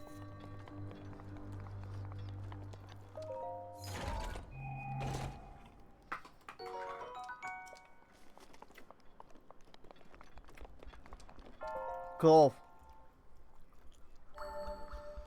I was thinking this was a blessing shrine.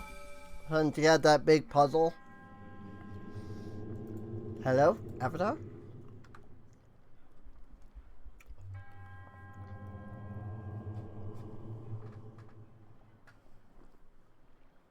That goes.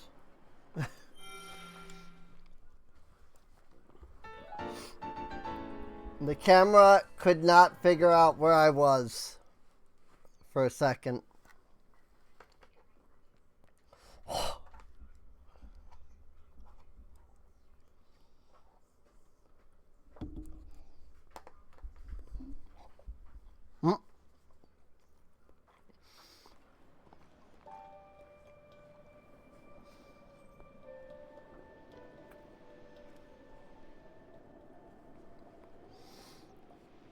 There we go.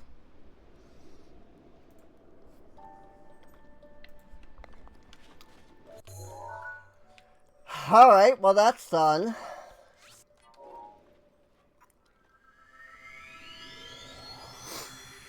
Can't remember if there's a shrine on Tingle Island or if it was just like Koroks.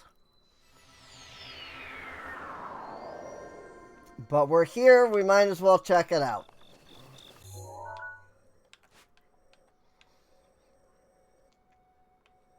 I've got to get all the way down here into the Uria Grotto.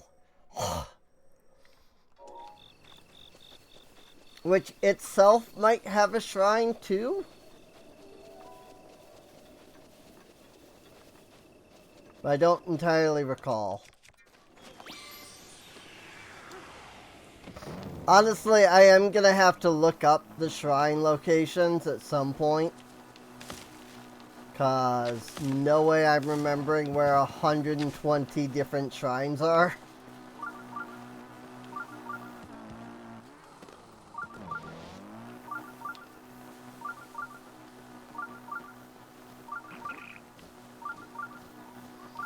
Oh yeah, this shrine. I remember now.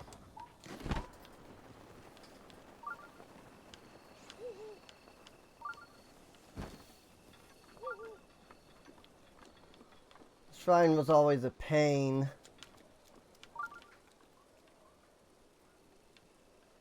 Because there's a rock cliff. Like there's a cliff with like rocks. Alright, yeah, with this.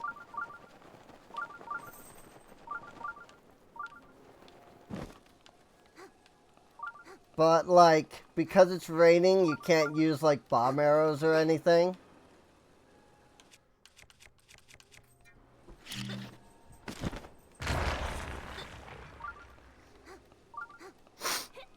But, if you know where you can stand to cheese it...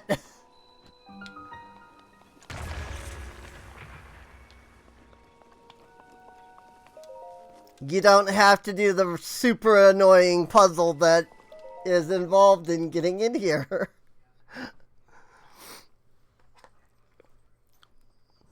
Cheesed it.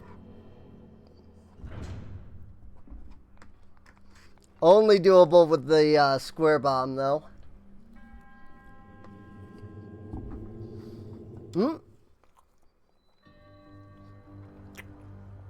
Ooh, modest test of strength. There aren't very many of these.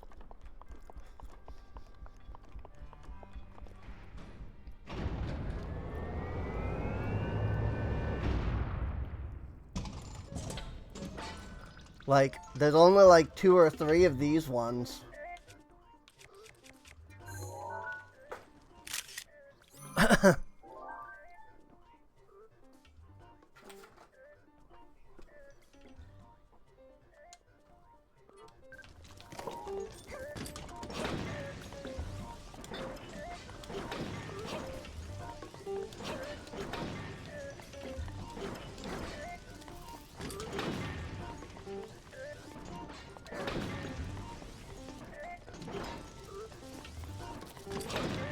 Boy, these just don't deal any damage.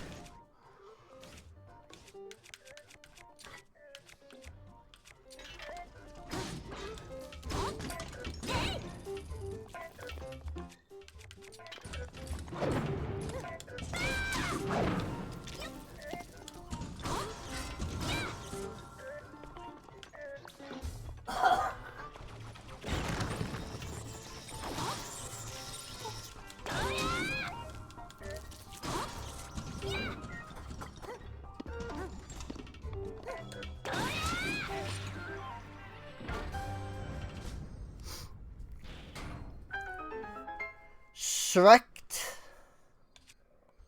I mean, okay, I used the Steadfast Champion's Greatsword. You know?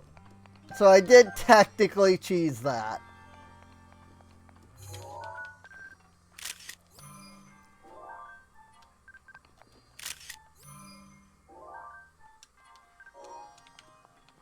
But I don't care.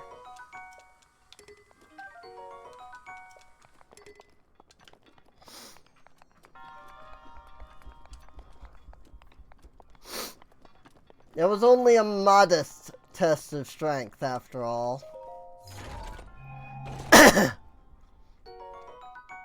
Sapphire.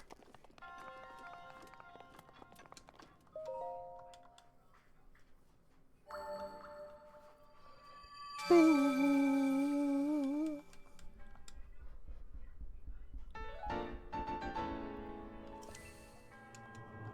There's a spirit orb.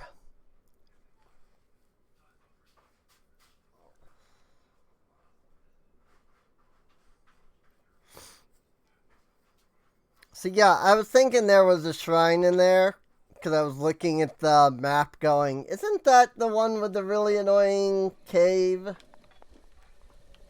Sure enough. The thing is that until you deal with this shrine, it is permanent rain here. Which means that you can't use, like, bomb arrows or anything like that.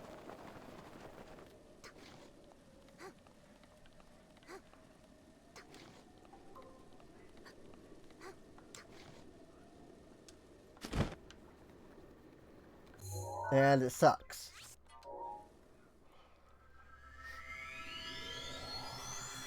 But I think it's also permanent rain until you deal with Rudania. Or, not Rudania, freaking Ruda, whatever the Zora one is.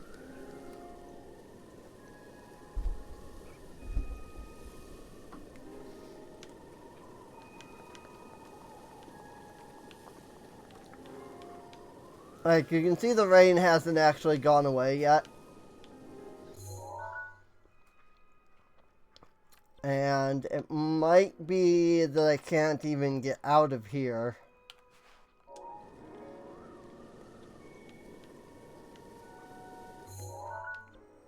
While it's raining.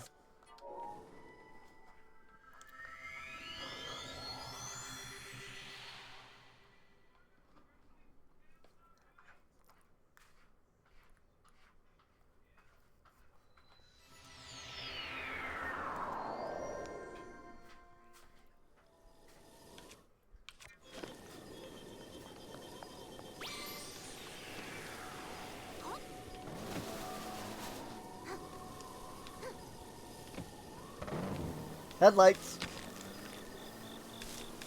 Remember, folks, always have your lights on when driving at night.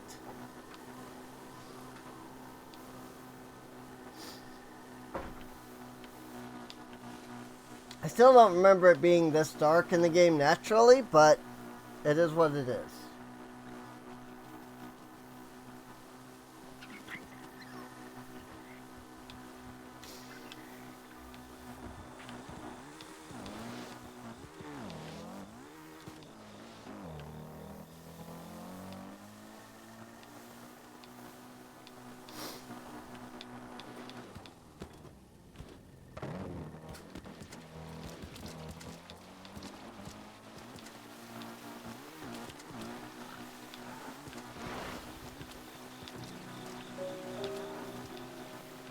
And maybe don't drive your bike through a forest. Especially in the middle of the night.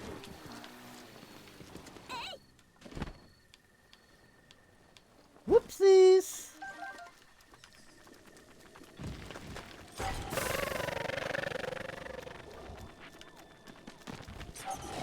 Oh, I don't have my...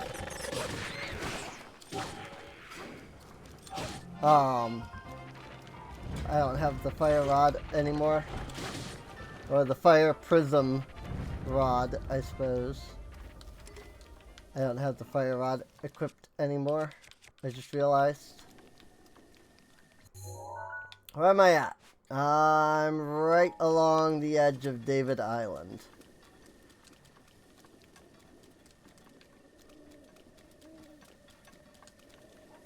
Or Davdi Island.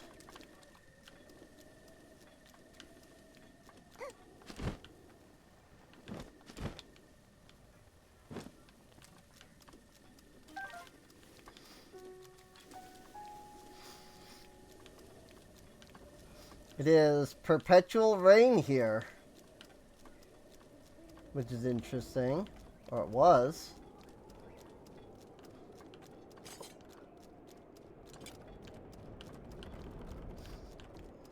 I really like that it's super dark and I can't see anything except for the area directly around the bridge that I'm standing on.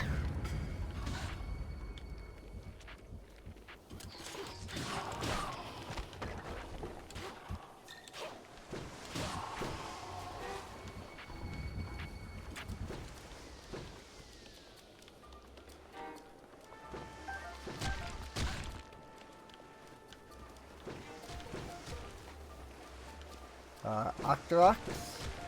Somewhere? Ow.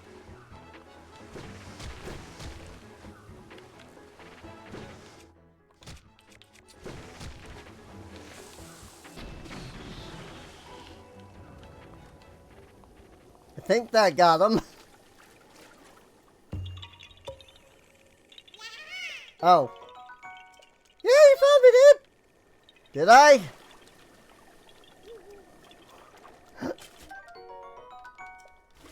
How? What did I do to find you?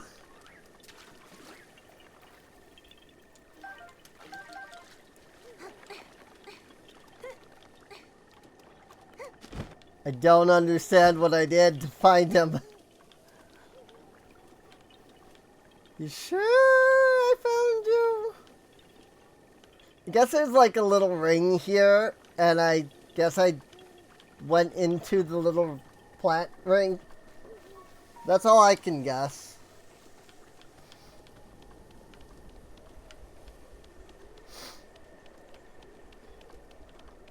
Now it's lightening up though, which is surprising because it's only 3:30. Usually it doesn't lighten up until like 4:30-ish.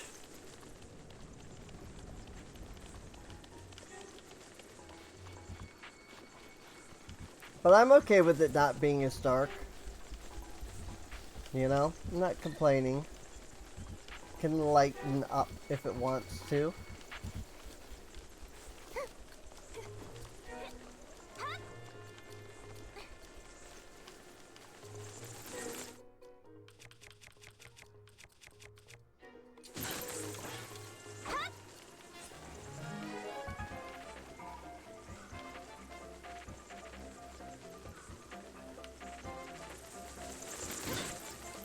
Well, that's unfortunate.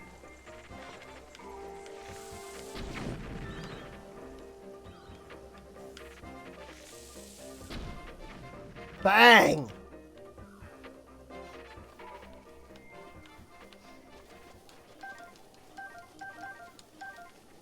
Key swarms.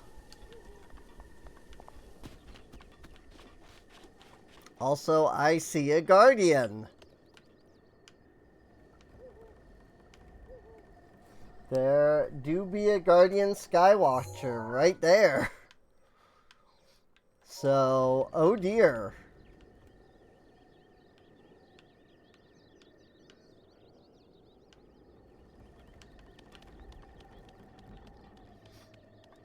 Well, he seems like he's not paying attention at the moment.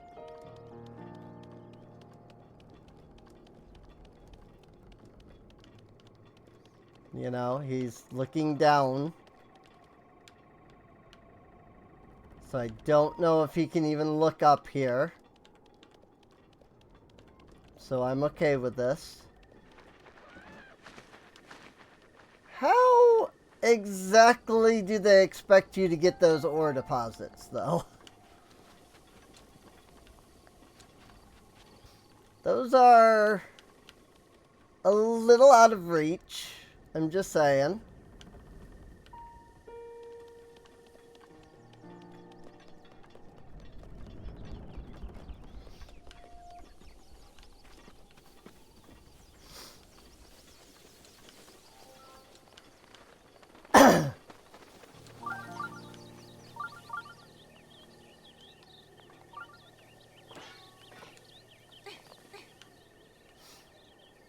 And there appear to be a couple more over there. So that's great.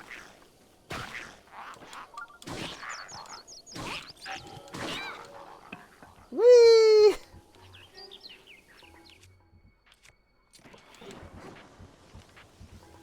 Missed. Nah, lols, peblets.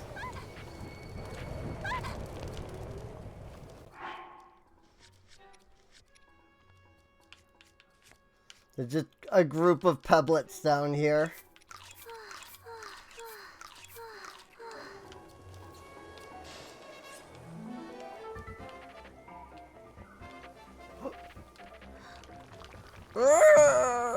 Whoops.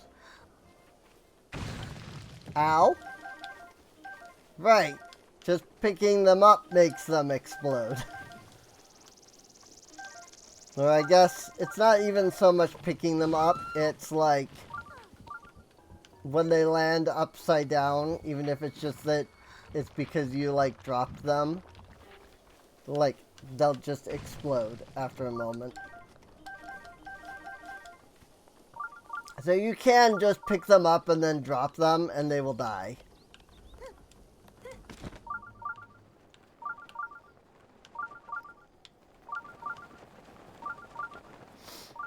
That said, those guardians are a bit lower to the ground. Woohoo!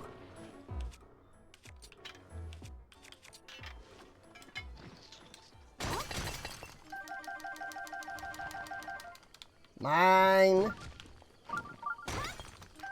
Mine.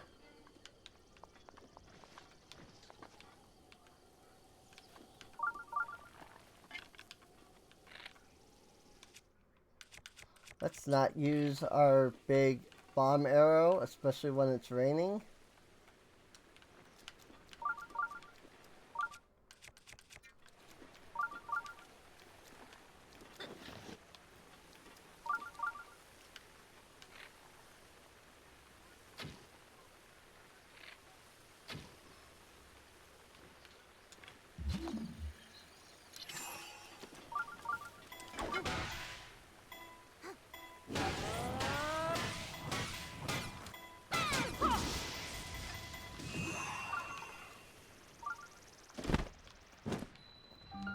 Camel Shrine!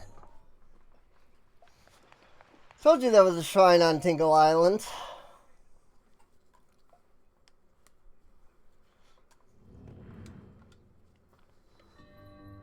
Drop and rise.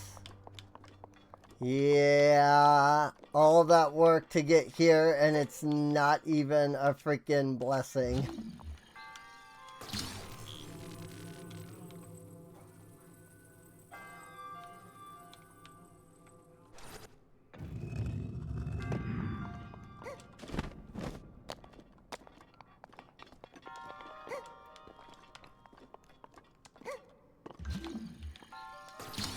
I...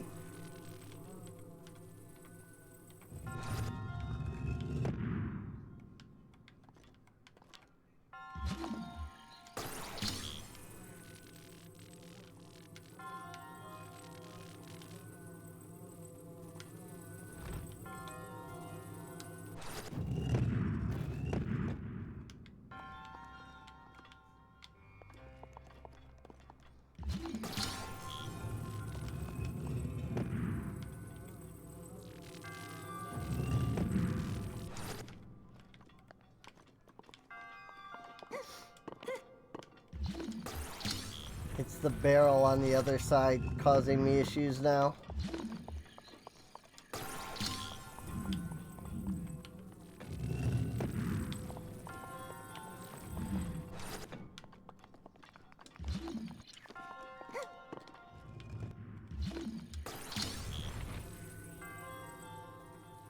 Because I need it to weigh nothing over there so that I can do this. Whee! Frick!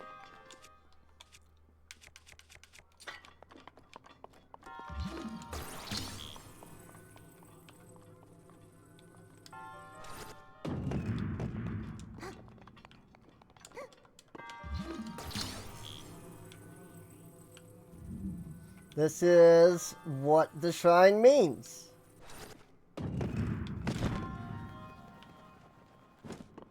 Like, that's what the shrine name means.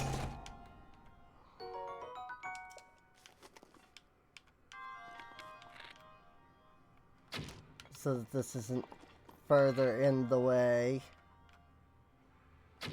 Though, I'll do that.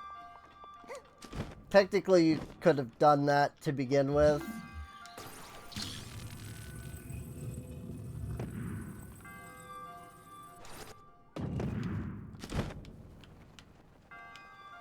I don't think there's anything directly above there. Nope. It's just the one chest.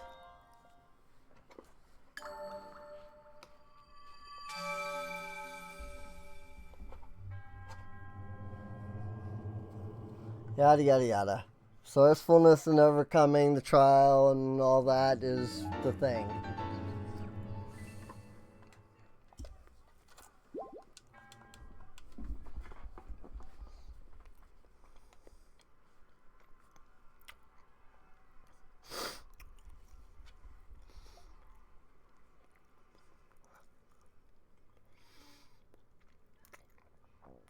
That's 2 divine beasts, though.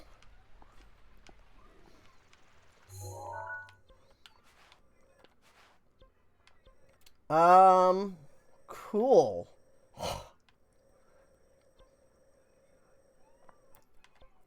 That deals with a lot of that stuff.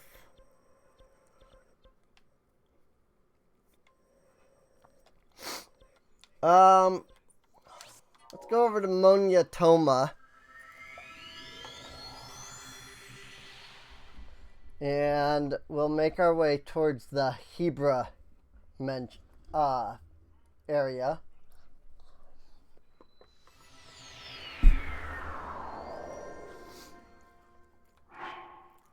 Since it is the last region we don't have mapped yet.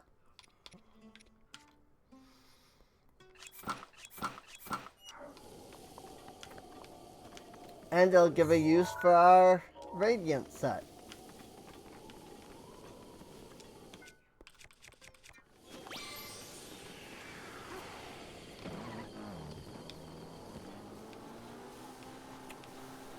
We can travel through the cold abyss of the Hebra region while equipped with our sleepy time set, which is super cute.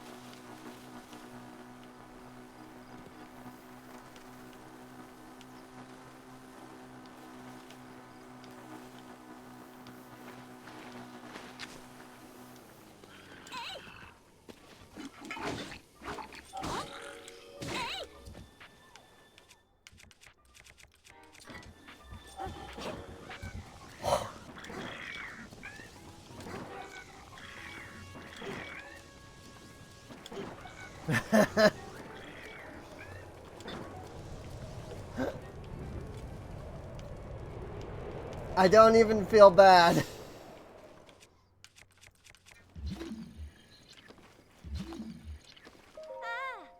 You can handle yourself in a fight. So can I, most of the time. So I had more to give than this, but time to tough all over, right? Hey, more monster extract. Bet you had to rescue me again. Ugh, anyway. Same thing that they always tell me about Kilton's Fang and Bone. It's basically just like, hey, by the way, you're near a spot where the Fang and Bone can generate at night. I think that's the...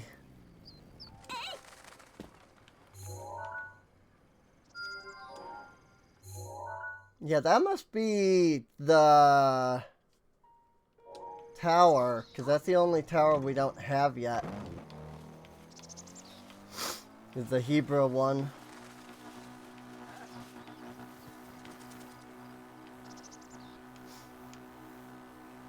So it's way over there, and we're going way over here first. But such is the path of the road. So I just figure we'll stick to the road.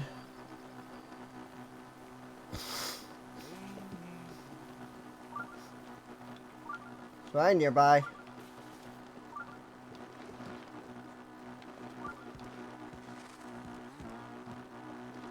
Don't know where though. I might have passed it.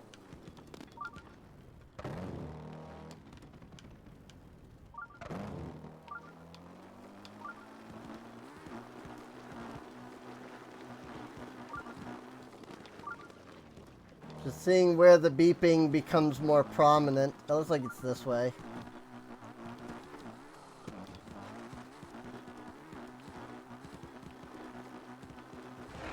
Or maybe not. Considering that the beeping has completely ceased. Oh well, we'll come back for it.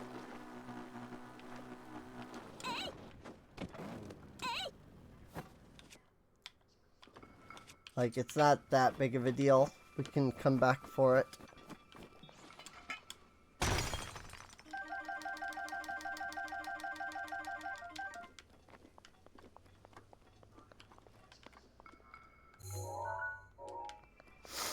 I think I'd rather have the map of the area before trying to locate it anyway. So...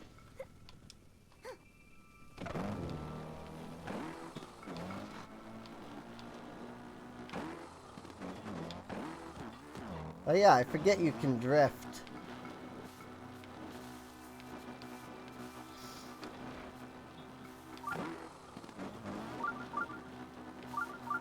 Another shrine nearby. Aha! I can see why.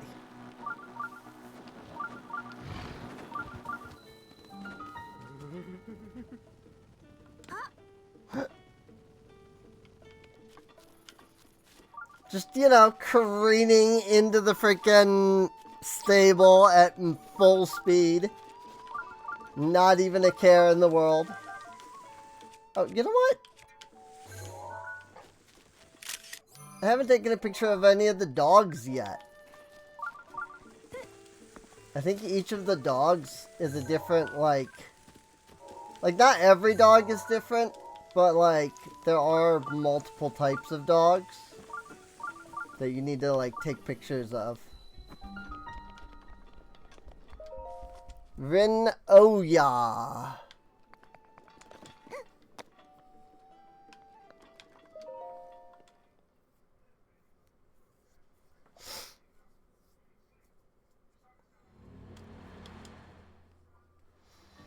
Directing the wind.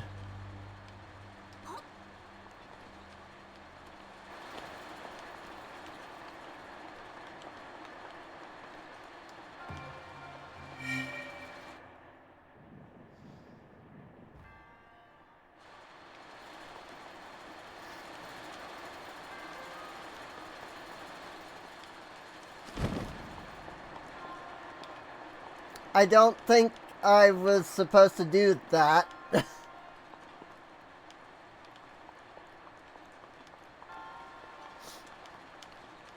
I feel like I skipped something with that. Because there's all of these, like, whoosh, you know, there's all these, like, fans going into that.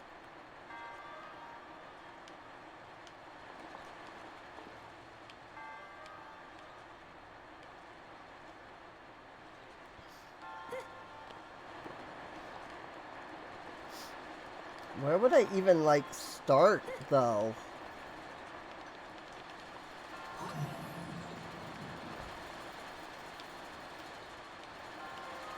Like, clearly I think the idea is that I need to get up there.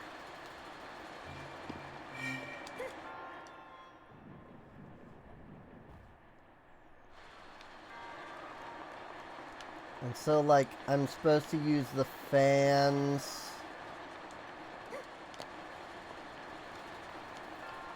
to get, like, the ball over there so that I can get up.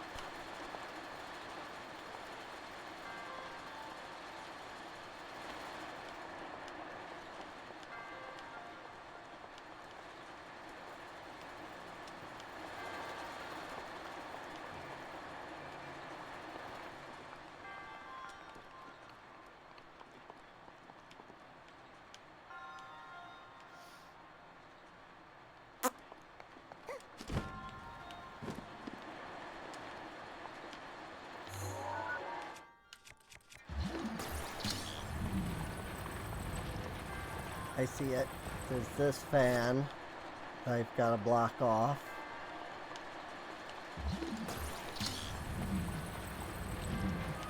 And I think I was supposed to have blocked off this one, but it just kind of worked without me needing to do that for some reason.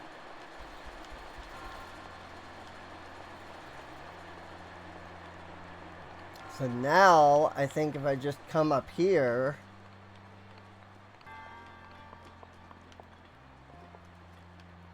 and I let it go,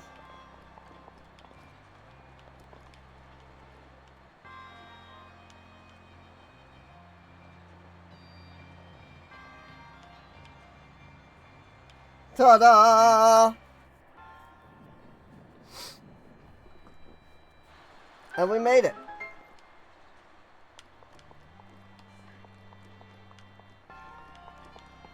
The problem is that there are now also chests that I cannot quite seem to get to.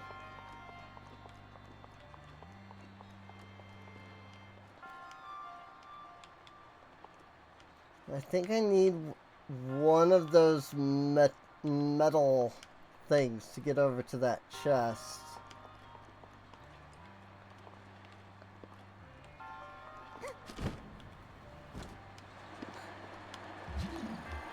And since it seems like this one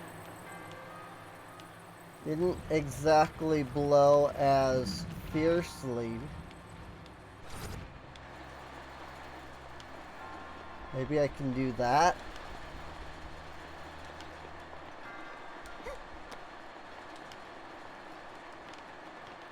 And also, I could always just start it, like, at this instead. Like, throw it like that.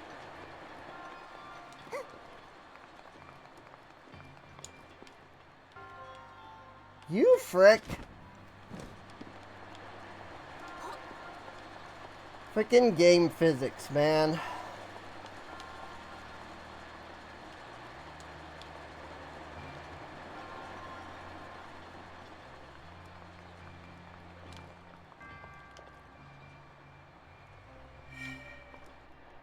Whoopee!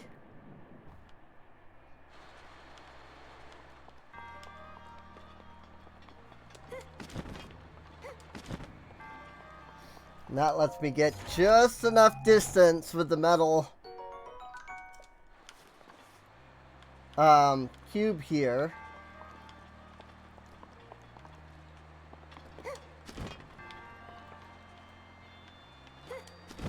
So I can get to the chest.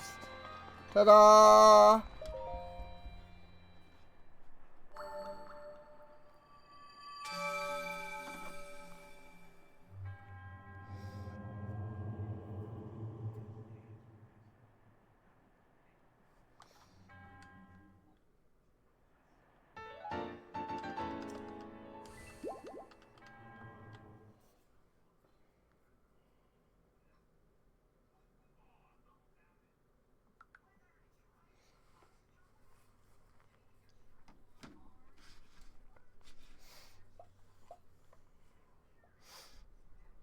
Easy.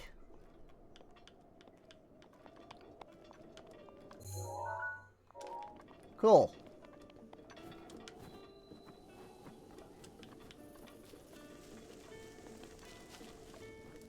Easy game, easy life, as they say.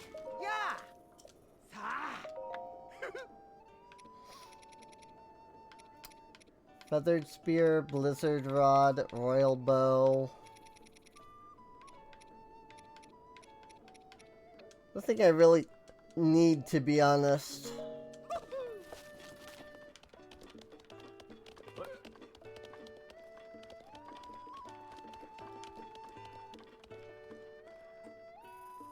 Also, I guess the Radiant set makes people freak out. Normally. Travel to the east and west in my great hunt for information. Now I find myself here in the freezing north. I heard there was a stall horse in the area, but can't take it any longer. It's too cold to look anymore. Stall horse? Beep beep. She set off juveniles intuition sensors. You're interested in the stall horse too, huh? Just wanted to see this creepy stall horse monster once with my own eyes.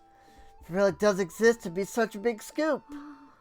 But, well, I can handle all kinds of dangers and hazards, but this cold, I can't stand it.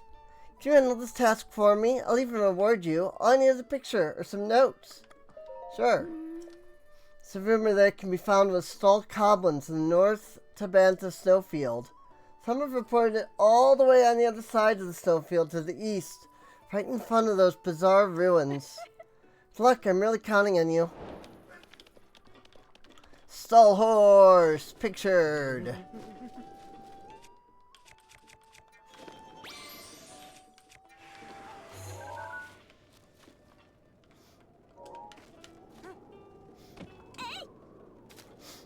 I wanted to double check that the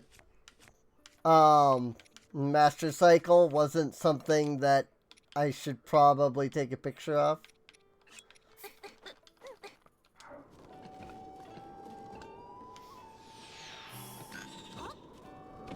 Because you never know.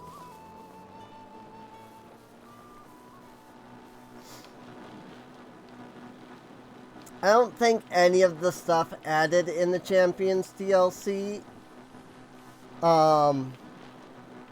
like requires taking pictures of it, but you never know.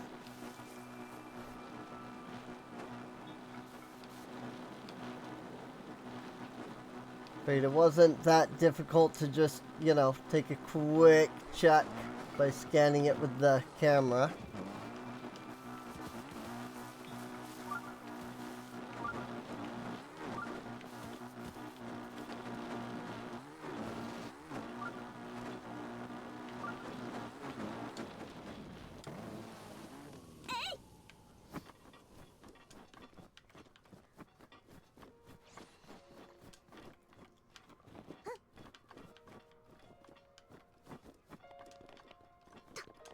There's so much ice here.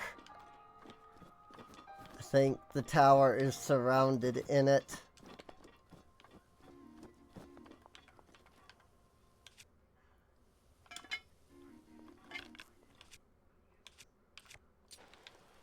But that's okay.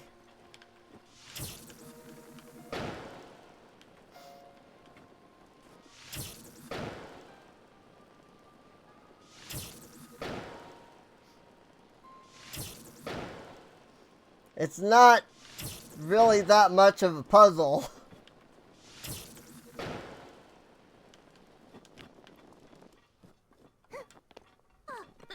But it is what it is.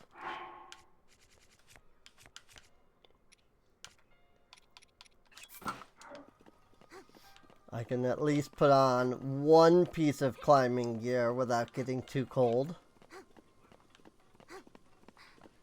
And I'll make it so that we can climb a tad bit faster. Not by too much, but a tad. Not as much as if we have all three pieces, you know.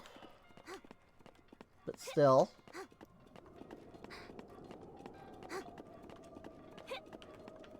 Then we would, you know, die from the cold, so I'd rather not do that.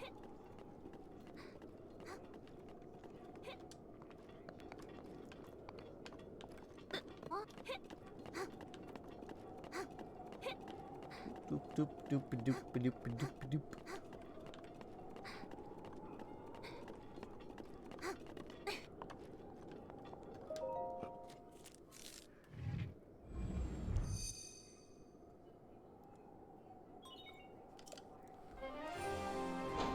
Yay!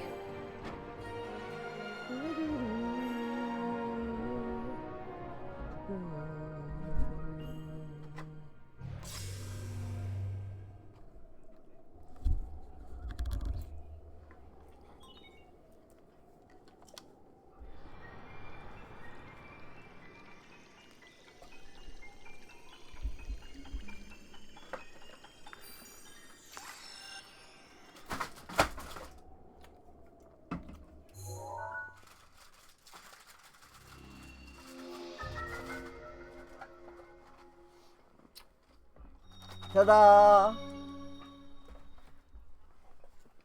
Complete map of Hyrule extracted.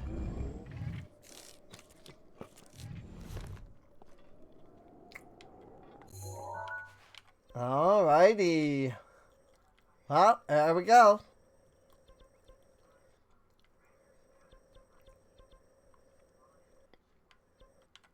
We now have access to the full map of the entire region.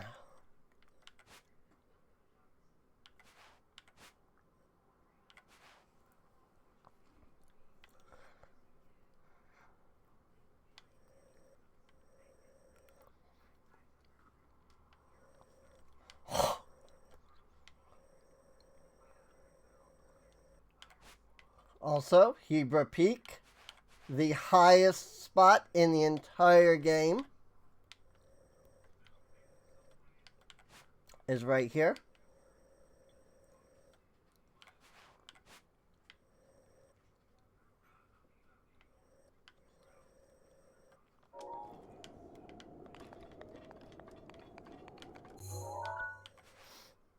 Oh. Yeah, looking at it now, I think that was the shrine that's within the Forgotten Temple that was going off. Forgot about that.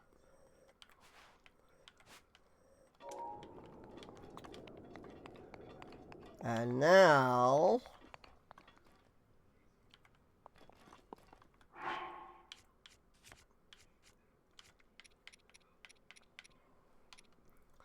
I need a horn.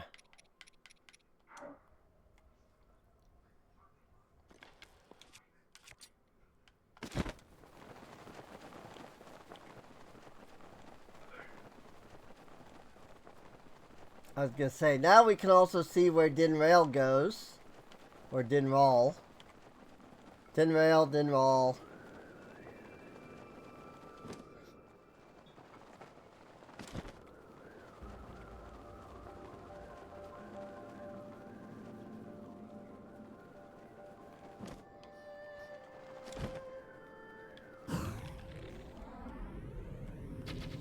Bang.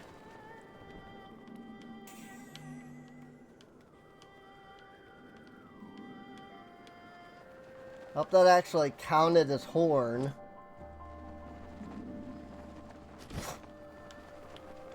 I mean, I hit him in the horn. I was very much hitting him in the horn. Yes, it was. Cool. Bye-bye, Dinrell. I have a picture of him, right? Yes.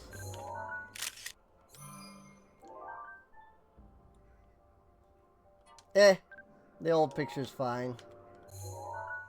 Bye, Dinrell.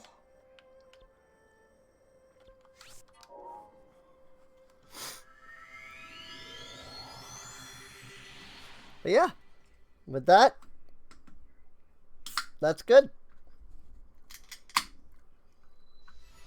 I'm glad that we managed to see Dinrell going by.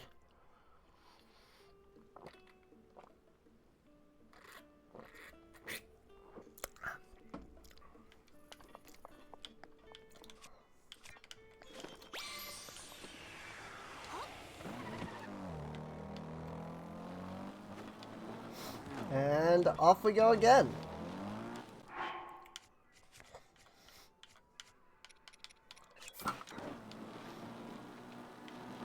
Because we're going to head, whoops, to the north.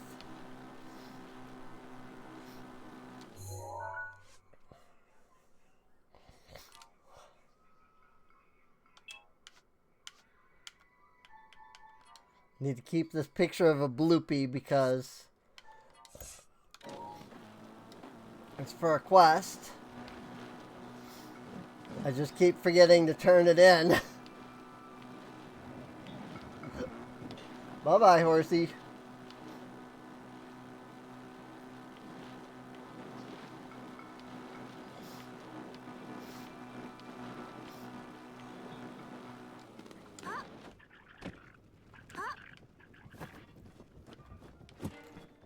And yes, there is our stall horse.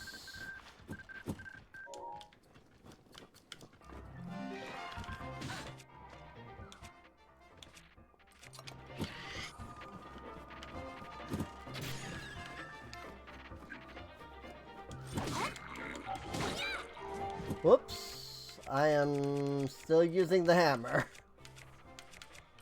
Magical sword! Dragonbone Bokobo!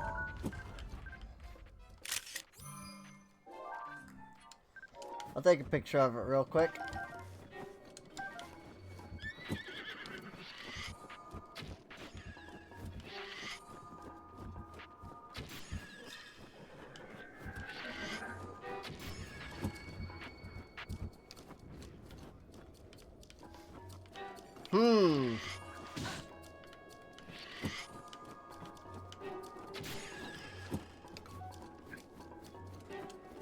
I'm not sure if because Sacred Arrow or if killing the stall goblin killed the horse too.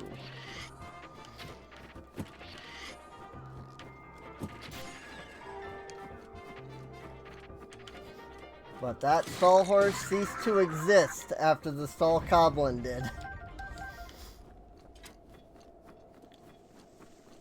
And that's unfortunate. Because I didn't get a picture of it. But also, where did the other stall goblin go? There were two of them. I only killed one.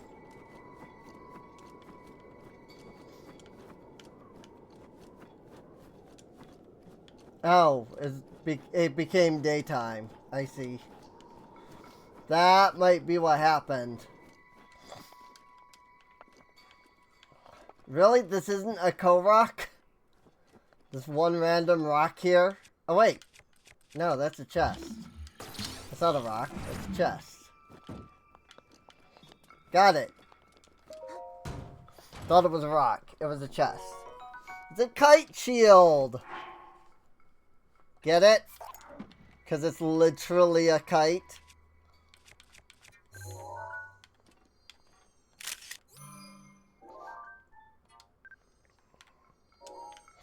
And it's in the shape of a kite shield. Which are real things, kite shields.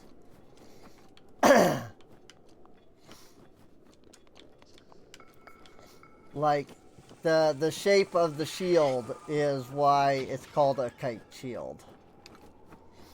Because it looks like a kite. Oopsies! I was a little far when I killed it.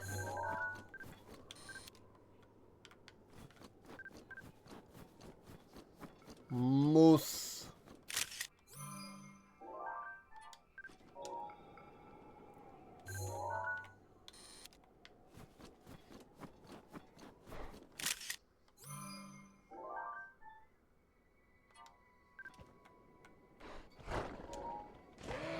Wait!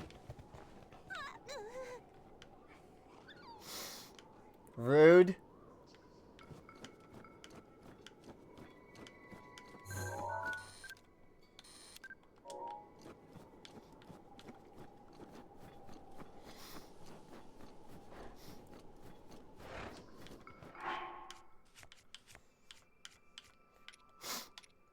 I like that I have icy meat now. And it gives heat resistance. I guess that's a good way to just get heat resistance. Whoops. Wait, no, that's not what I want. Snow boots. Snow boots were what I wanted.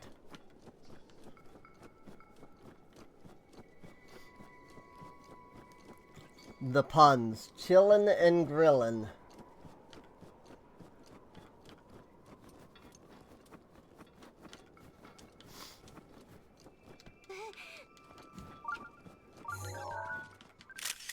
Snow-coat fox. They didn't count. That's unfortunate. Aw, snap. I forgot about him.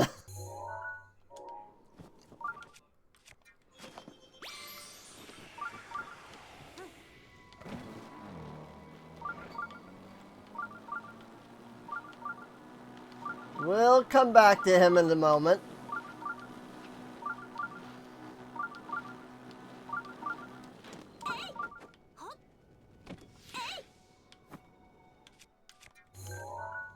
Cold-footed wolf.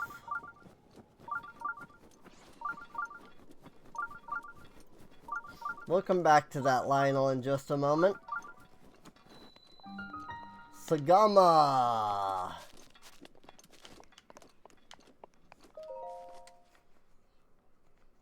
Interesting that this shrine is backwards. You know?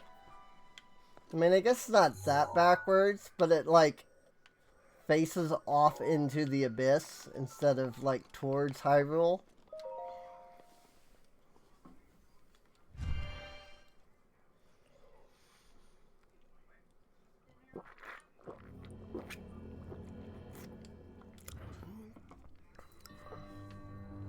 Shift and lock. Oh, good.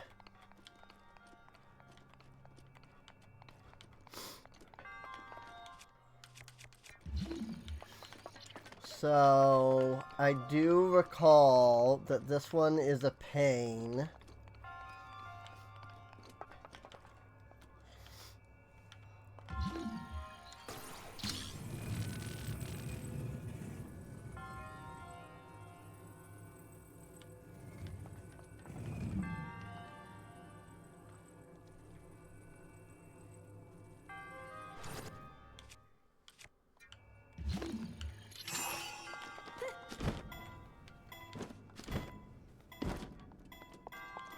Mostly for that reason.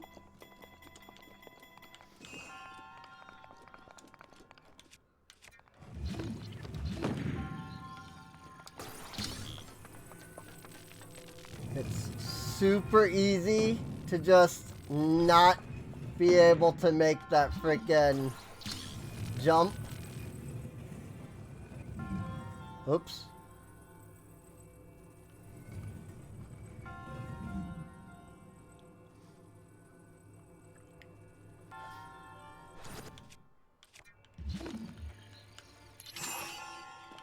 At least I regularly have the issue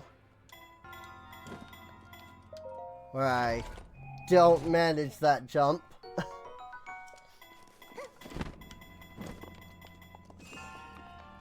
There.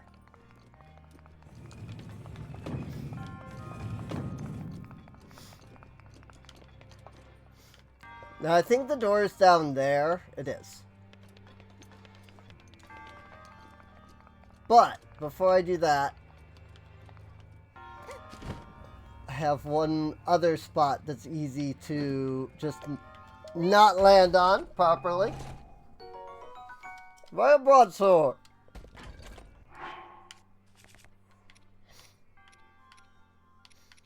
Okay, but seriously.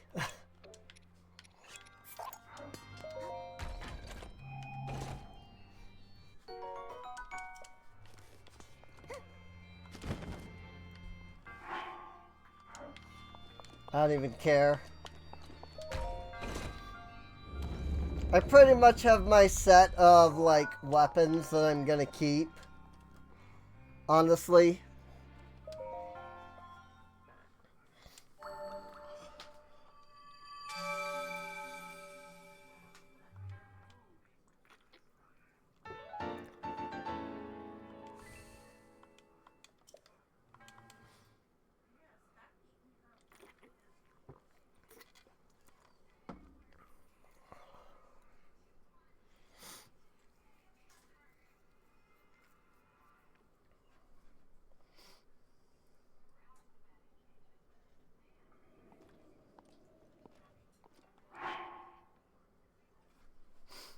Oh my.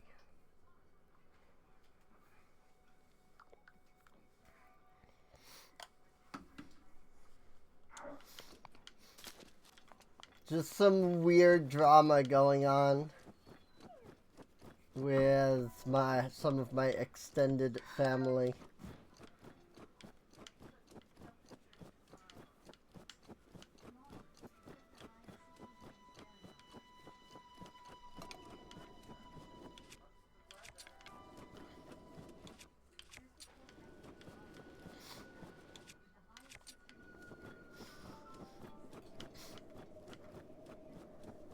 Don't know if I've passed the Linkle or if the Linkle is further up ahead.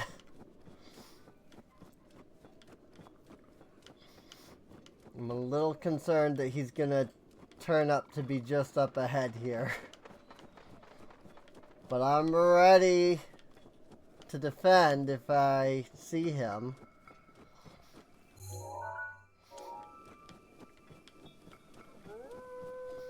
But I don't see him, is the thing.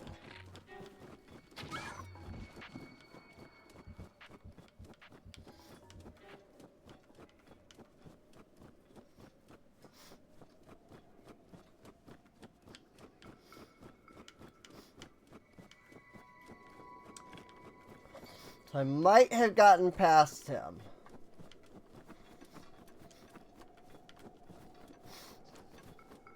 Unless he's, like, up here. Oh, hi! He is, in fact, up here. So, Cook Fox. Good. Great.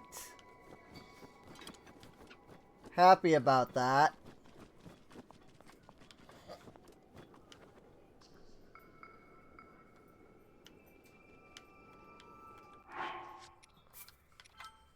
Well, nothing we can do but do it.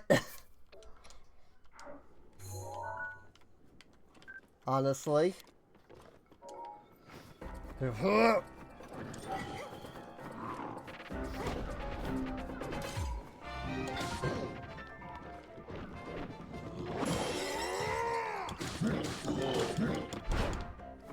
We are officially out of Daruk's protection.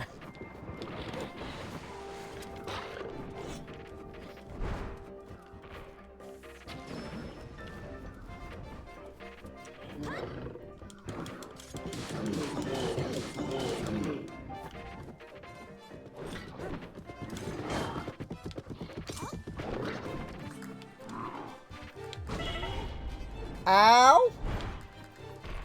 All because I clicked the controller in on accident.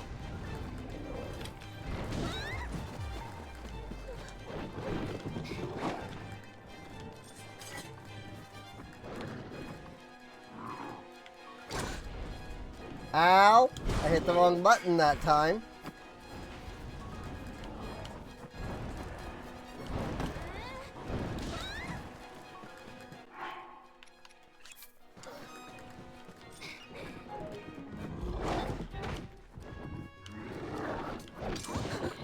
What even just happened? I'm slightly confused there.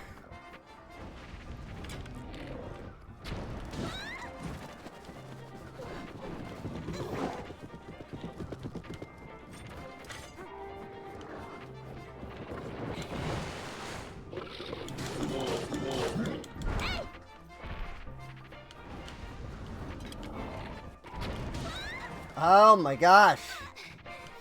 Again, aiming with the bow is not easy.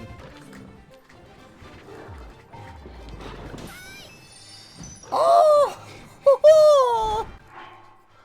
Wow! That was literally all of my health in a single smack.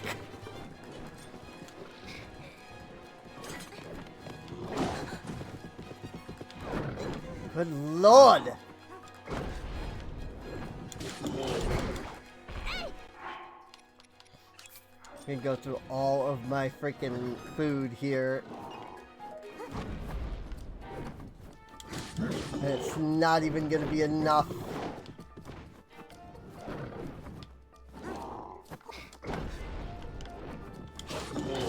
Stop doing that. Also, if I could stop freaking clicking in the stick for no reason, it'd be great.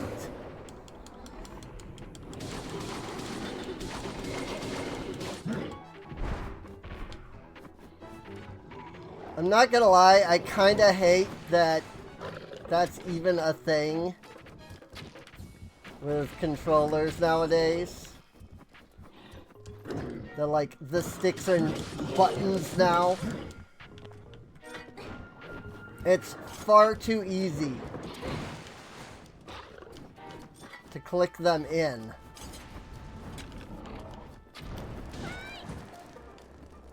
Oh, good lord.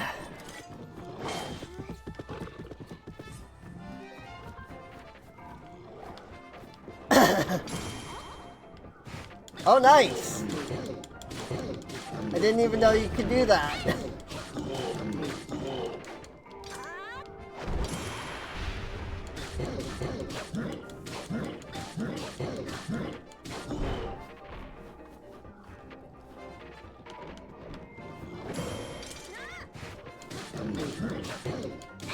You know, that's actually almost easier than trying to dodge.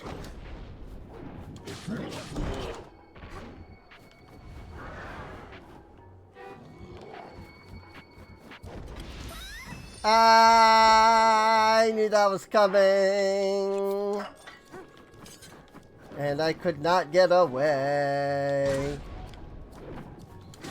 Good lord.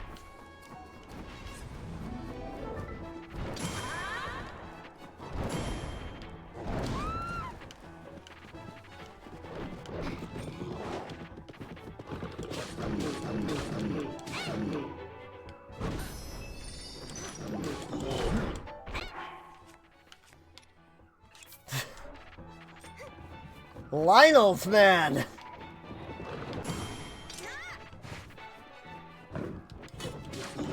Oh, you can't mount them when they're stunned from the parry.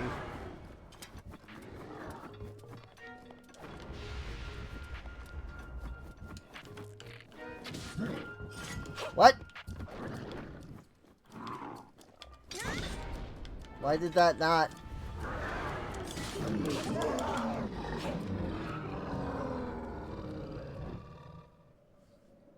Shrek.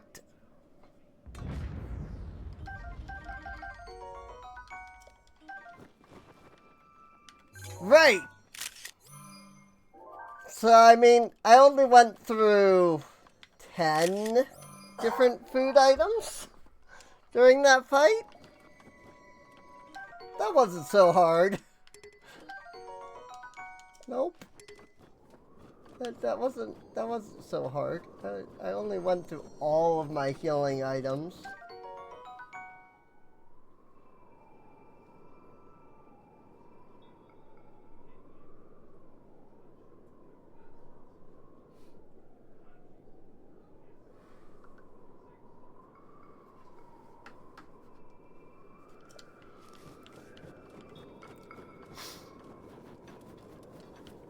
Now that wouldn't have been so bad if I had some upgraded gear. But my snow boots are 3 defense. And the radiant pieces are 8 defense. Needless to say, I need to get the snow boots leveled up. So...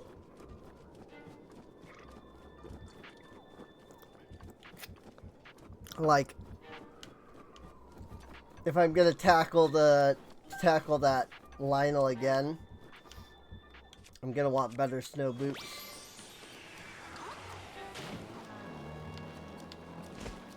That said, before I go this way,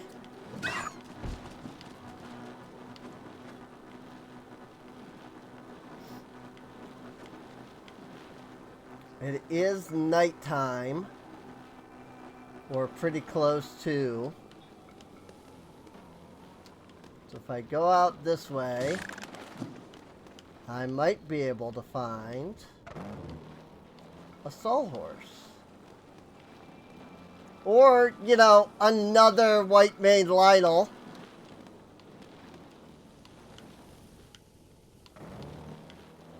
Okay. I didn't realize there was 2 of them.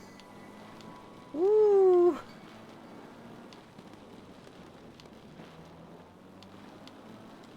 That was a little close. I almost caught aggro on another Lionel.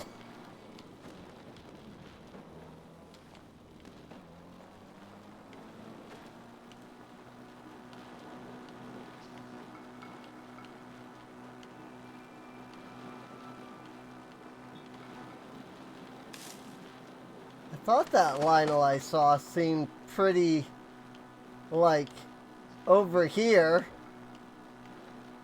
As it turns out, it was. There's 2 of them. I did not know this.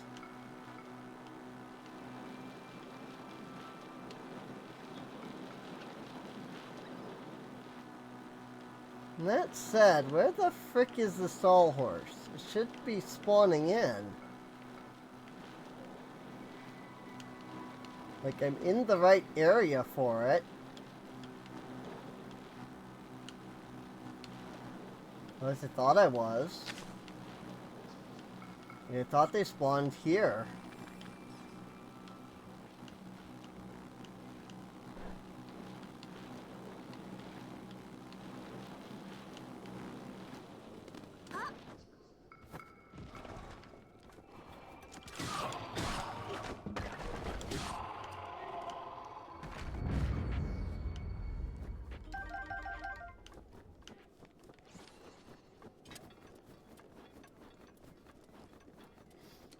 Because they spawn around the skull over here, though, right? This is like where the stall goblins are.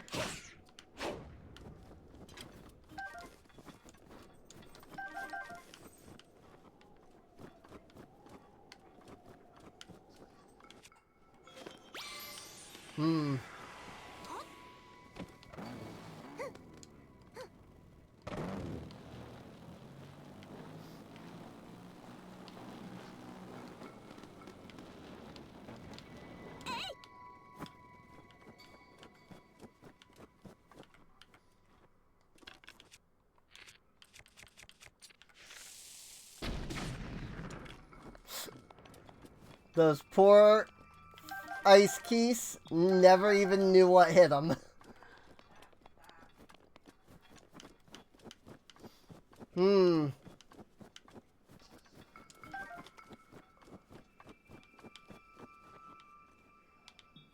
There is no stall horse at all.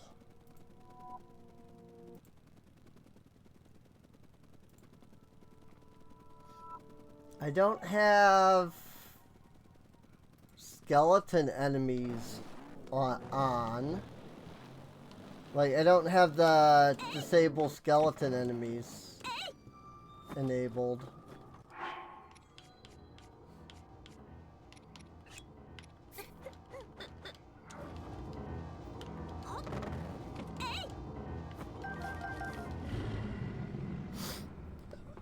Well, that worked well.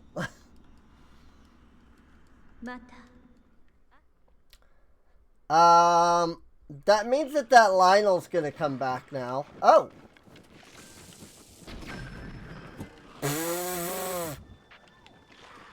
I see. They were considered dead. Hence their immediately being here as soon as the blood moon ended.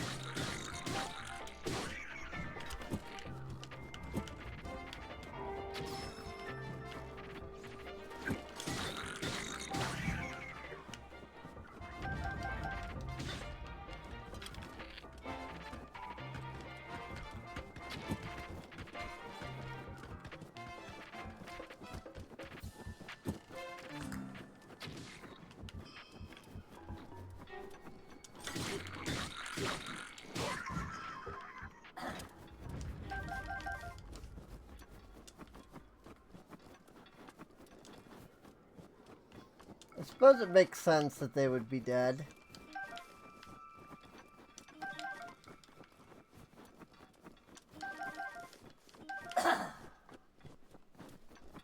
Well, considered to be dead anyway. Stall horse!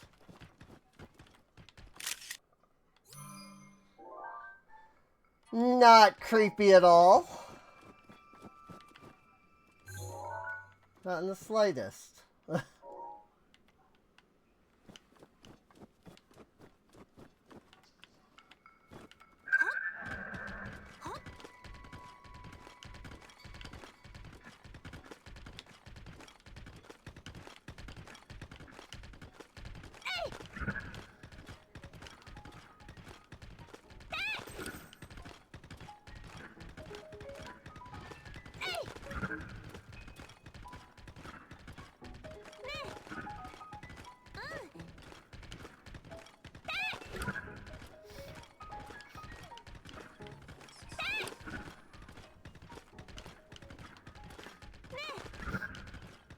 I know that I only have to bring the picture, but I just feel like bringing the real stall horse anyway.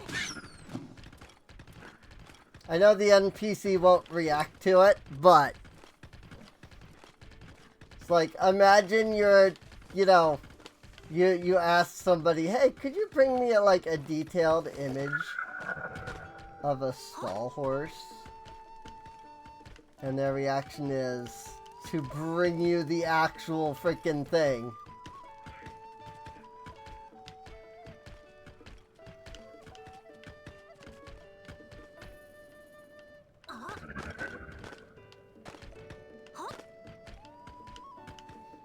Although I think the NPC is inside. Hi. I've seen your face before. You know the stable system? I do. Pardon me, let me start over. Welcome to our stable. Register my horse? What in Eileen's name? That's a monster, not a horse. Alright, but we can't board that thing here. It might eat the other horses.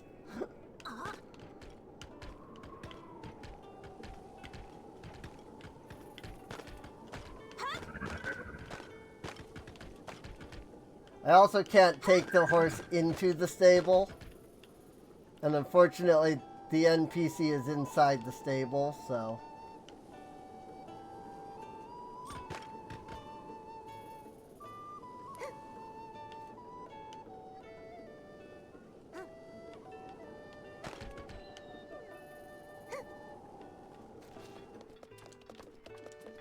Because it's this NPC. How goes it? Did you find the stall horse? As I heard, it supposedly wanders around the northern Tabantha snowfield. Found it! It's right outside. But also, here's a picture of it. This is a bony horse? That stall horse. It's a monster. The sight of this is going to haunt my dreams for weeks, but the picture is still amazing. Yep, that picture's all I need. I definitely don't need to step outside and see the real thing waiting for me. Thank you, this is a great picture. It'll be perfect inspiration for the article I'm going to write. If we get a chance to work together in the future.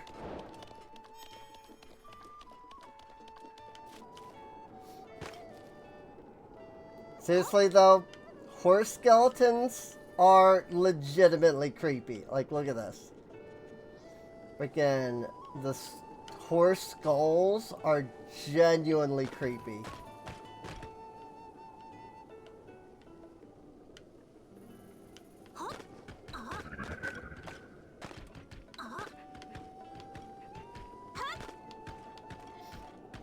And as cool as having a stall horse is, unfortunately, there is no way to keep it. It will die as soon as day comes around.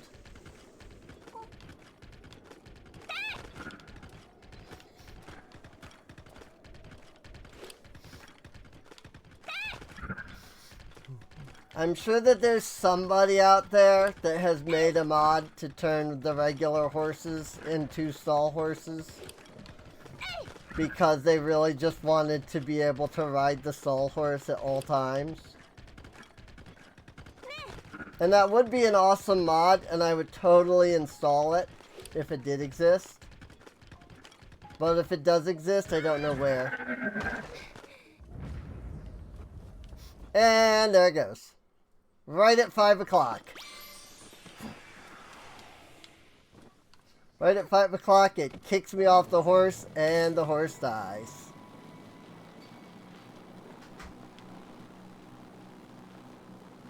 Which brings me to the fact that I should not have left the stable when I did.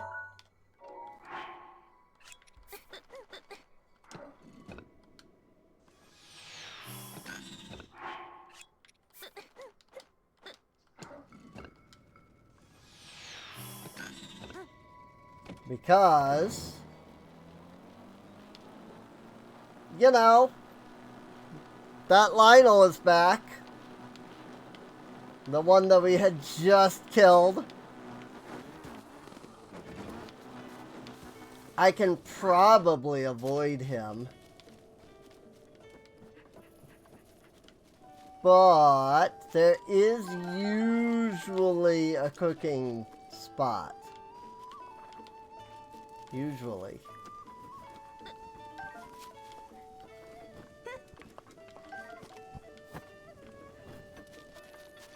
I'm not seeing one? Oh, it's over here. There's usually a cooking pot. And so, don't mind me as I make a few...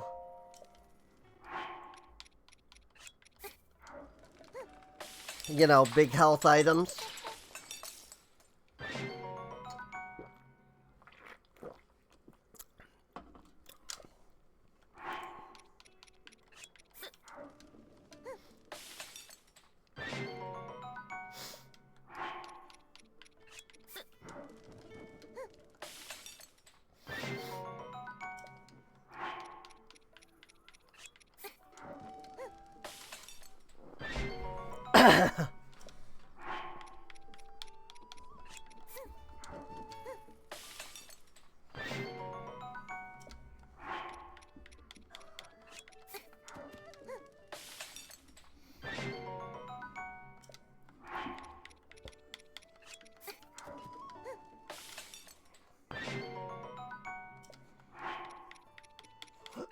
I mean, there's literally no point in, you know, putting anything else into the recipe. I think that's the part about this that's, like, unfortunate. Because you can only make... like, every recipe can only have one effect on it. There's no point in really making any, like, complex recipes.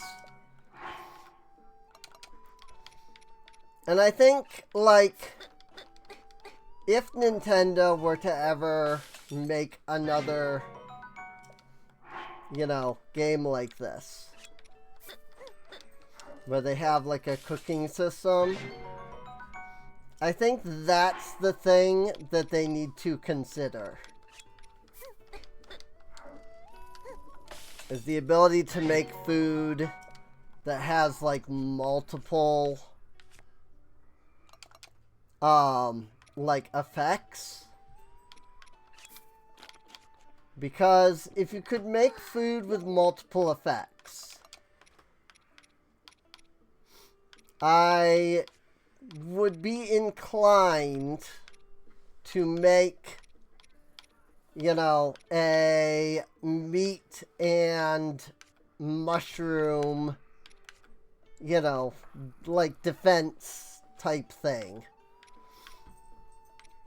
But if I put, like, I can do, you know, 5 mushrooms like this. That does give me the tough mushroom skewer. But then I'm, like, sacrificing a lot of, like, food.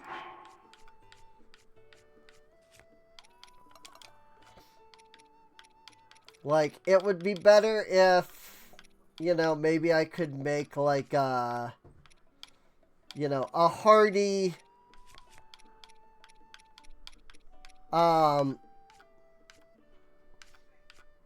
trying to think of, like, what you could do. Like, a hearty, like, armored, you know, something like that.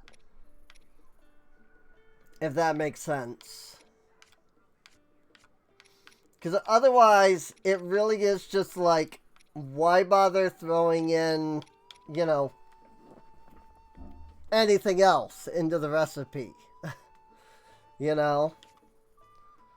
Why should I feel inclined to mix, like, Tabantha wheat and milk together? Along with, I think, sugarcane, I think, has to be in there. Maybe even the butter. Like, there's a way that you can make, like, a cake. Apparently, I just made milk. Okay. I'm not sure how that works, but okay. I thought I was making, like, cake. You know, wheat, milk, sugar. But that was not what I ended up with. I just ended up with milk. And I guess it's kind of the other thing about it, too. Like, you can find recipes out there, you know, in the wild. But that's really the only way of, like, knowing what the recipes are.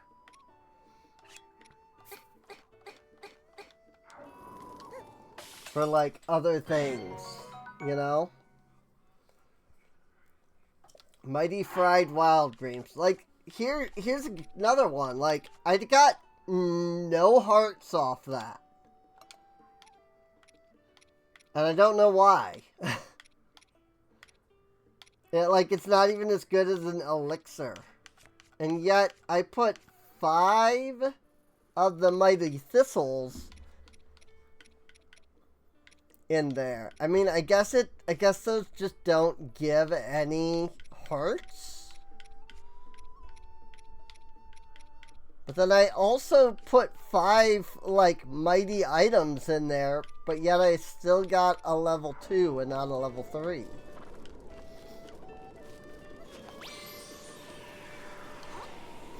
Like, I know that the recipe system has like specific ways that it like handles certain recipes,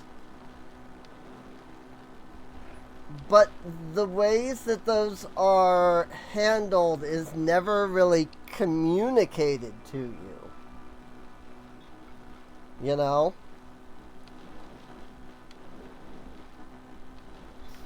And I know, you know, there are people out there who are like, I don't need like all these tutorials and things. Like, I don't want to, you know, get stopped by like 100 tutorials, but like some of us can't figure these things out on our own, is what I'm saying. You know, like, without something that tells us explicitly what the thing is, you know, we don't have, like, we can't figure it out. Also, what the heck happened with my avatar?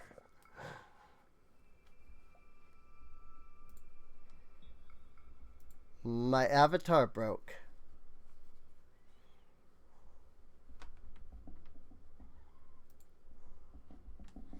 One moment while I try to reset it.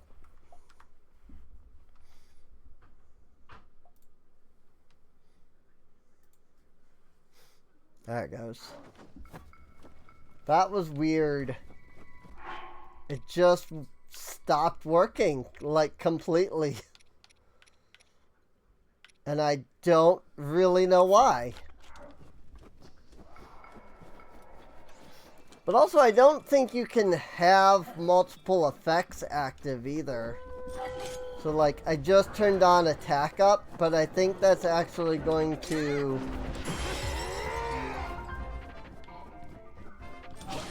like go away if I put on the defense stuff. Thanks, Daruk. I didn't need you to trigger there.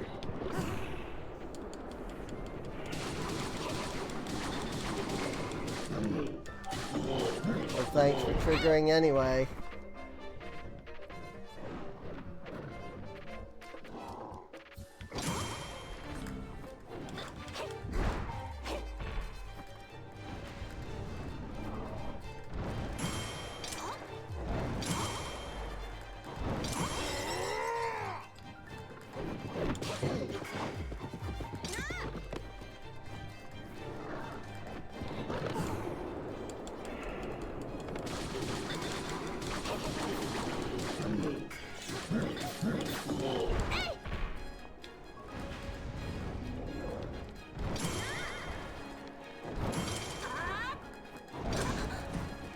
I feel like Flurry Rush is one of those things I either get really well, or I don't get at all.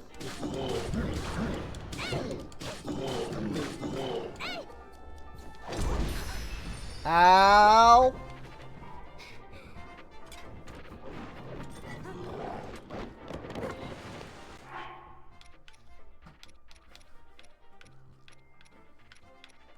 Like, I either get it off really well, or I don't at all.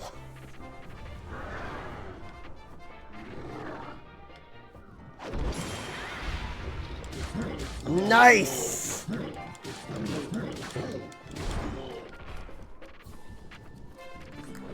That is really cool, I'm not gonna lie. That you can parry that. I had no idea that you could do that.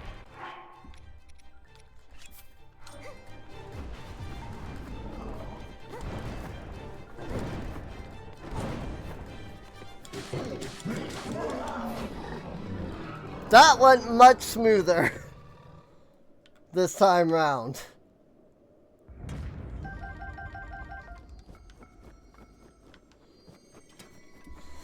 That went a lot smoother that time round.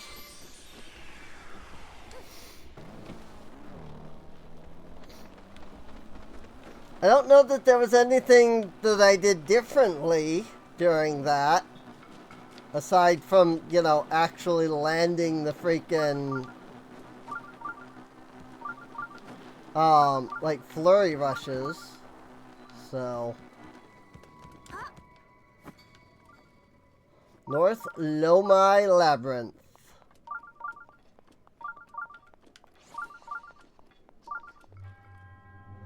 You who have reached this point, proceed onward through the maze and you will receive a blessing as reward. Trial on the cliff.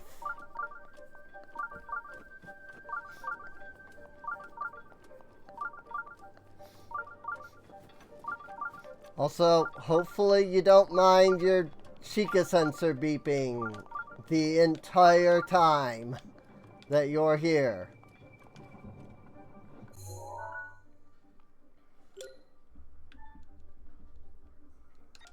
And this is why we turn it off.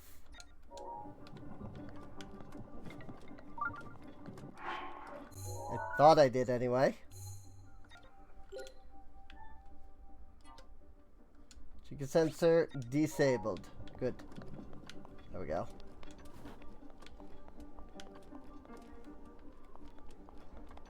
Right. So, there's the shrine in the middle.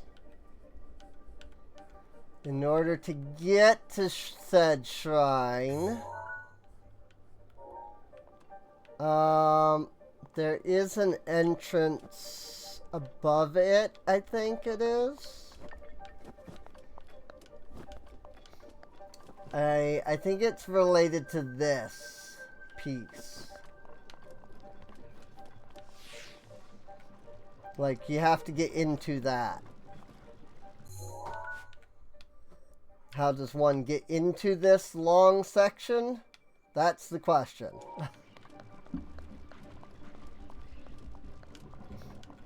That's the big question. There is a path to that side this way.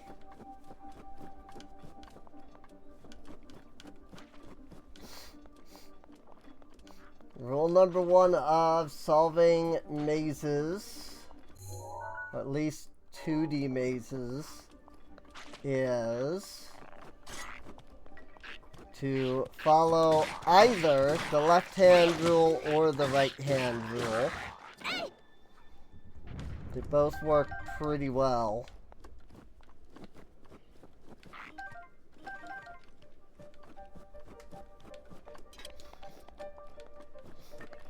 And if you're not aware of the rule, it's basically put your hand on one of the two walls and follow, you know. That, I think, might be a big old silver Lizalfos.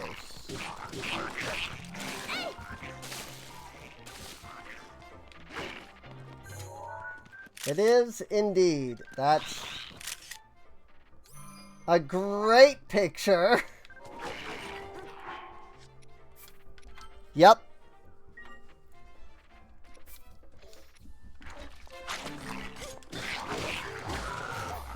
Only the best pictures from my compendium.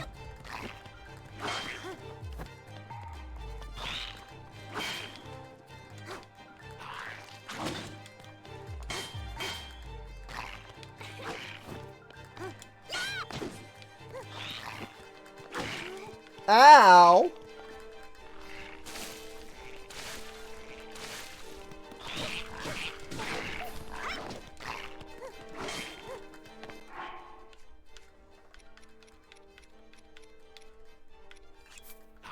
Like I said, I feel like I either do really well with the Flurry Rush, or not at all. Good lordy. Why do you do so much damage?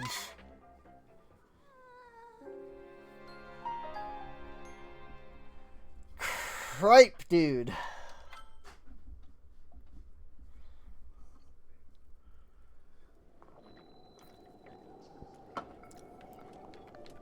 Like, good lord. That damage. So there, you can see there's a little hole up there in the labyrinth.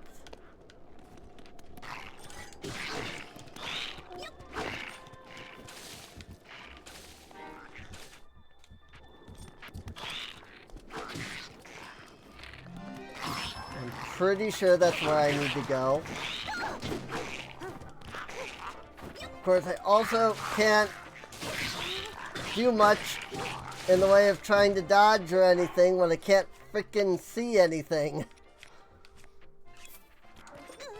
You know? When the camera is freaking 2 inches away from the enemy. Gosh dang it.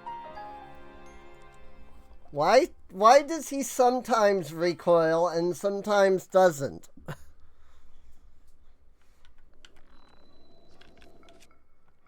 Like, it's annoying.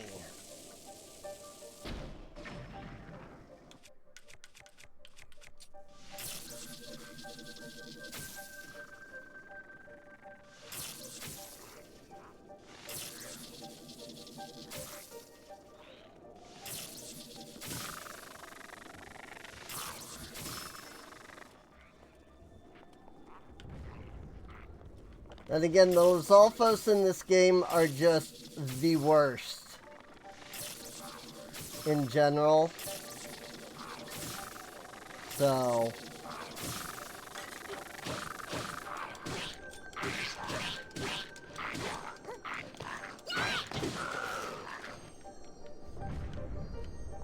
Good grief, dude.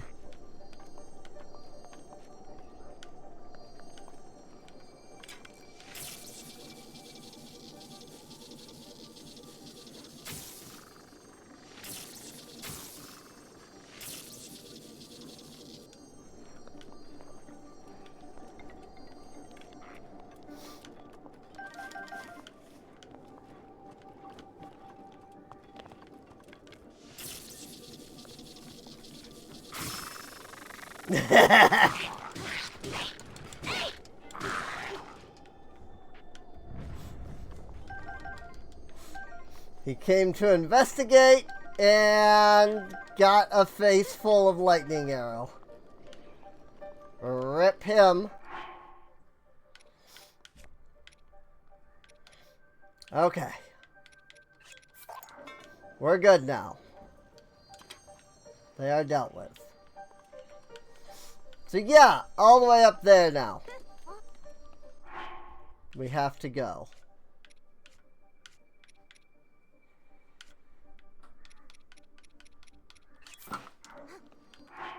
Oops. Right.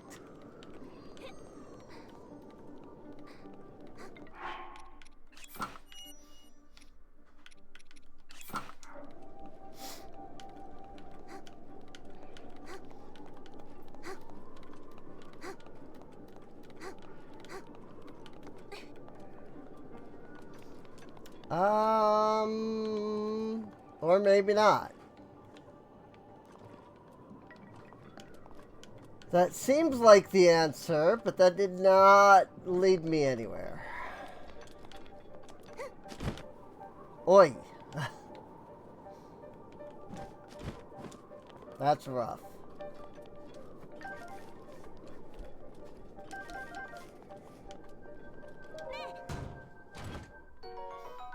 Edge of duality, but your inventory is full.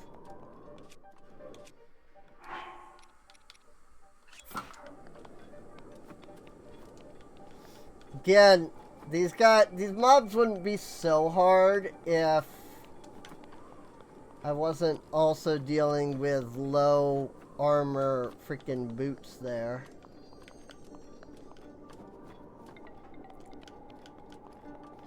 So now the question becomes, since that was not where we needed to go, where do we need to go?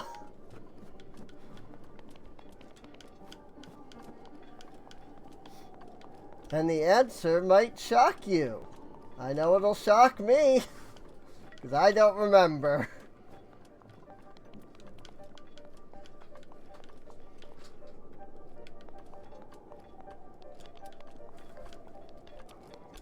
I'm just thinking it must be one of these bits that sticks out. So I'm going to check this one. I mean, there's a lot of malice that way, but no path.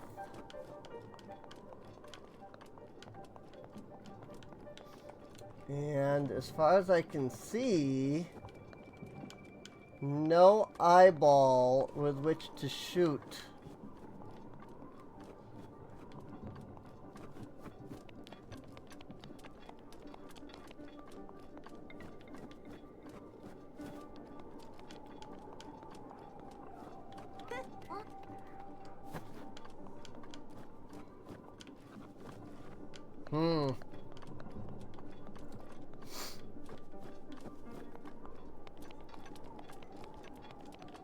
Okay.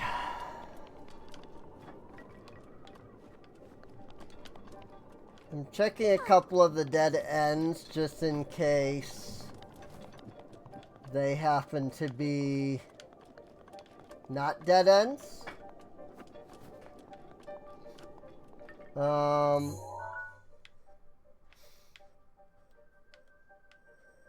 think I do have to go here. But how does one get there is the question.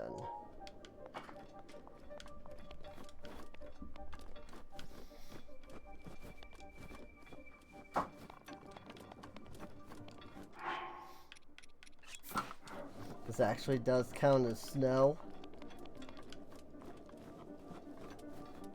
I figured it just counted as grass, but it looks like it actually is counting as snow.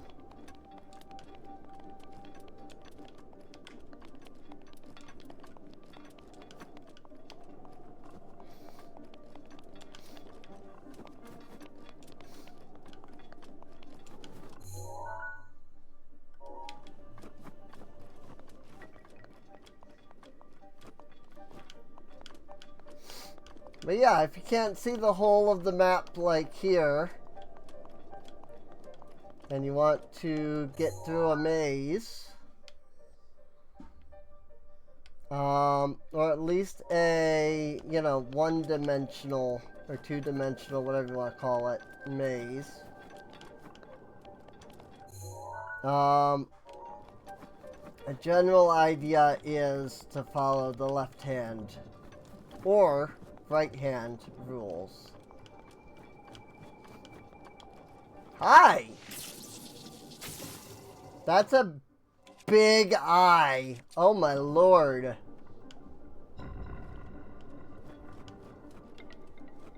Good grief.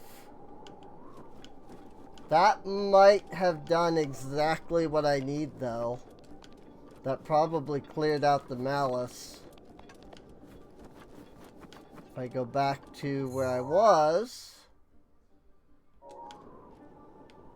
this way, not this way, this way, I can probably find that there's a path that is open now.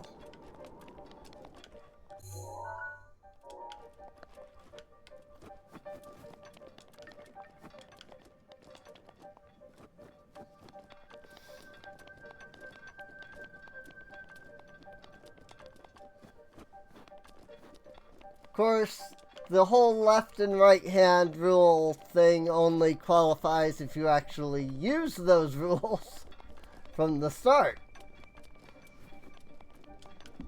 And if you're like me and we're just kind of trying to go, doesn't work quite as well.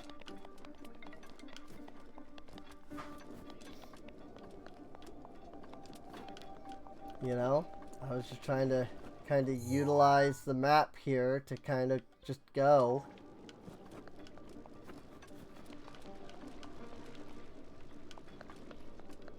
And that wasn't exactly the most beneficial.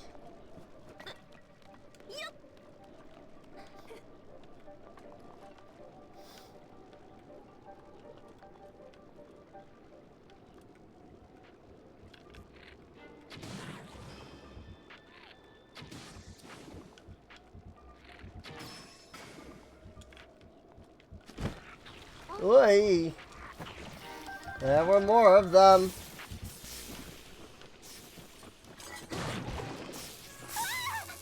Ow.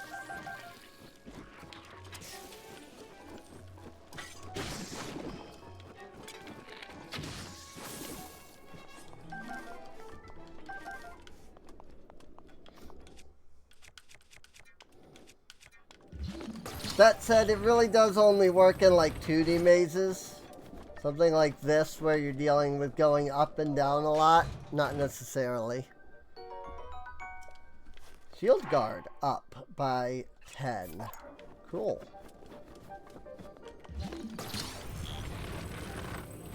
See, I thought I needed to come down here because I saw this block. But that was not the case.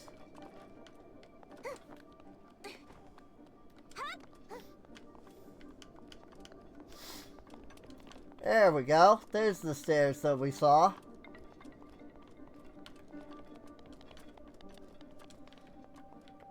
And there's the shrine, right in the middle of the whole dang thing.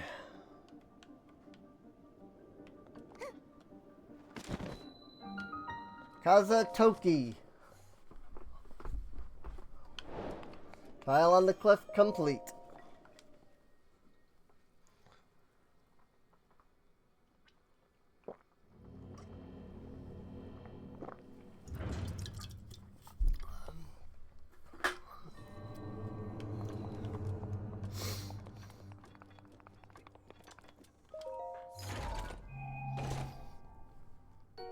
Barbarian leg wraps. These leg wraps were favored by a warlike tribe from the Pharaon region long ago. They're adorned with traditional markings that bolster your fighting spirit to raise your attack power. You know, the warlike tribe that came from the Pharaon region.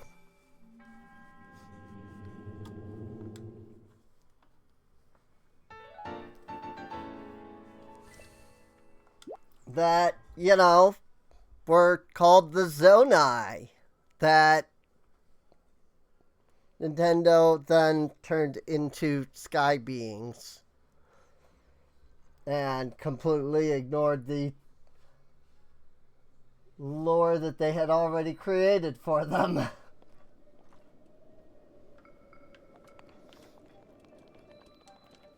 The Zelda community definitely isn't, you know, salty about that at all. Nope.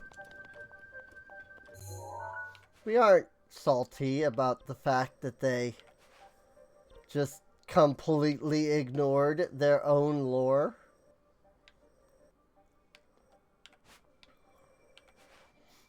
Like, why would we be upset about that?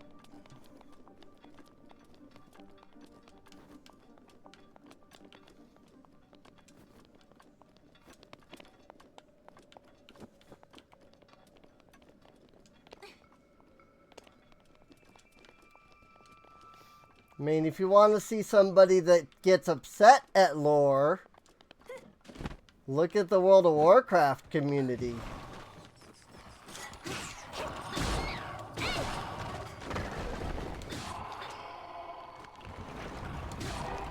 Like, Nintendo had it pretty lucky with Tears of the Kingdom.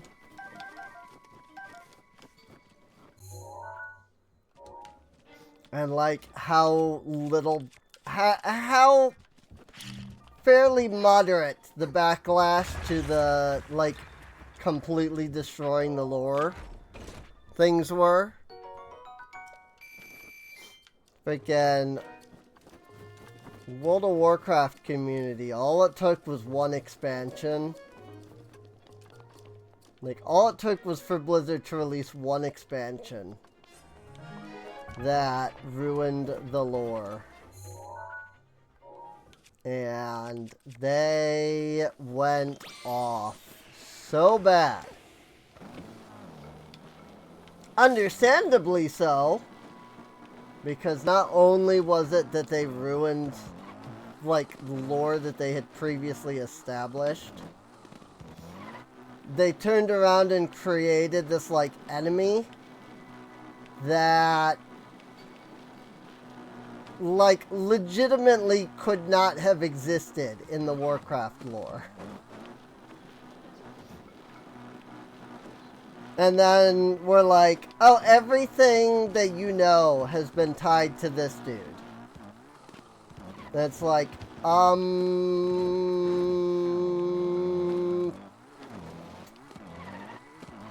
yeah, about that. he doesn't fit with the lore.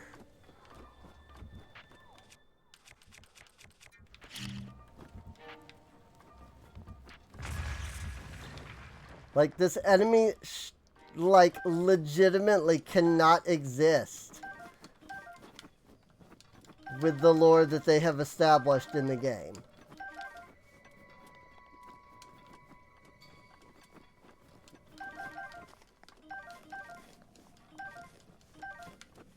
You know?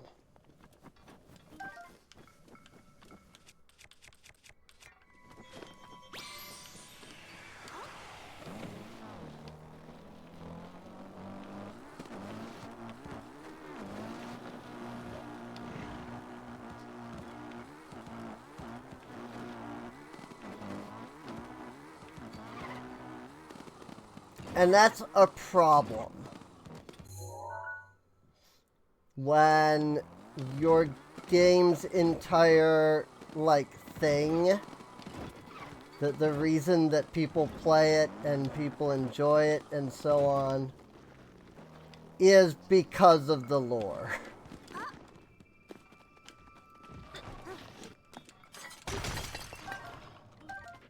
Like, Zelda can get away with messing around with the lore because they don't really have an established, like, true canon of lore. Warcraft has had, like, established, like, lore for so long.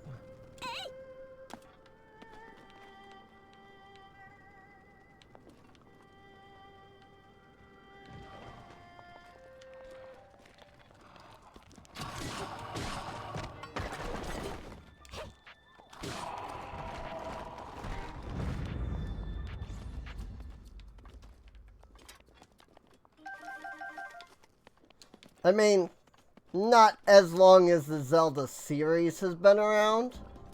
But again, the Zelda series hasn't, like, truly sat down and, like, established a, like, this is the lore. This is how this works. Really at all. There's a lot of luminous stone right here, it looks like. That's cool.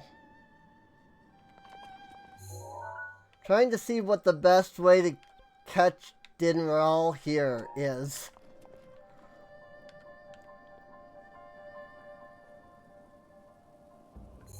Because he way up there and he way out there.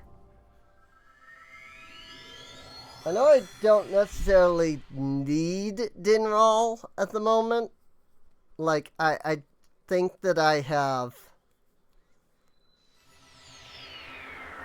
Like, 'cause I have 2 horns, and I think that's all that we actually need.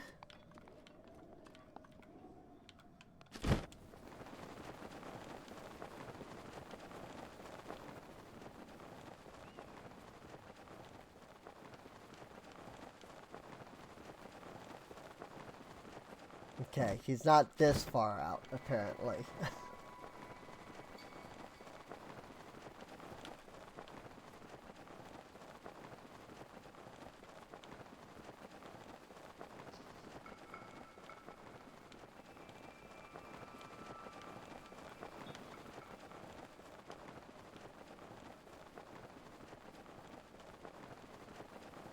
Where even is he? That's the better question. Where did he go? Did my teleporting, like, remove him?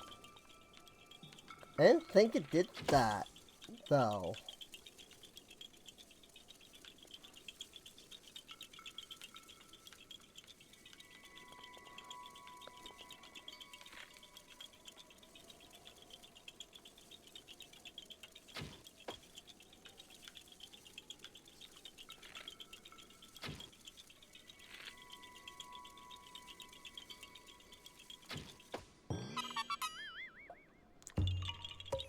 Stop doing the blue, dude!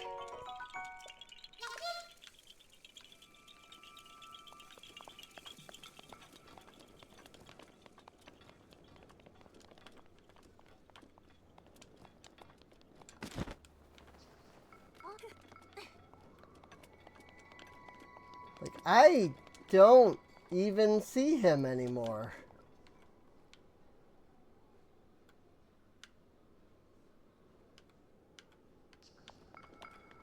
Where the frick did he go?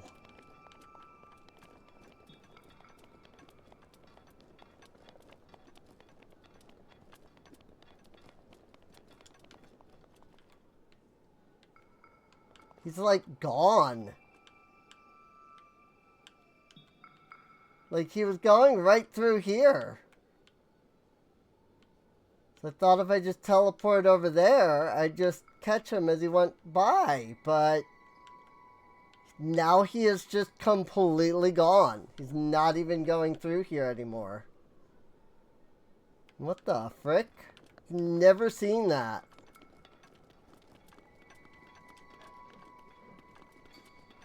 Like, I don't think I've ever seen teleporting, like, straight up remove the freaking dragon before.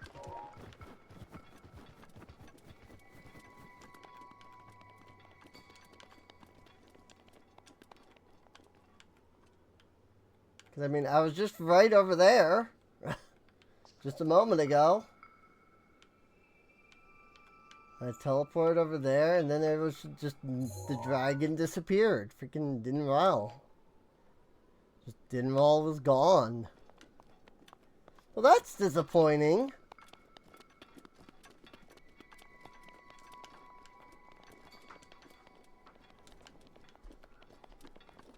I guess I didn't, like I said, I guess I didn't really need anything from Dinral, but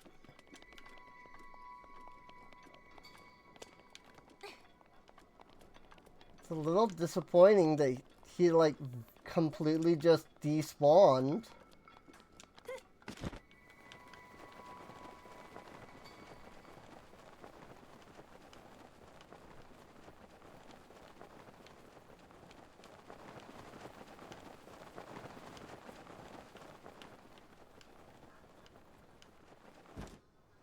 Oop.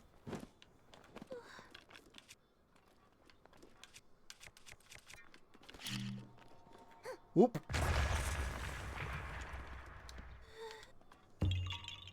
Hey, you found me, dude! It's like that one that was under a rock that was under a rock! Ow! Okay, it wasn't that bad, dude! Didn't have to drop a rock on me!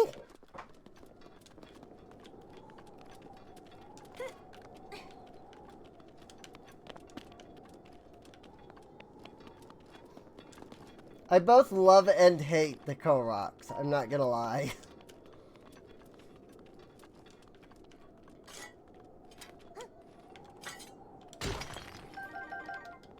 Like, they're so annoying that I can't freaking stand them.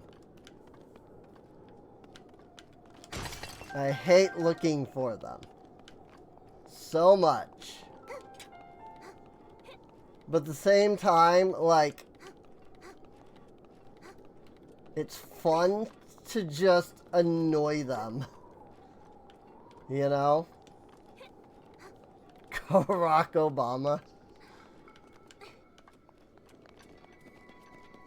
Wow.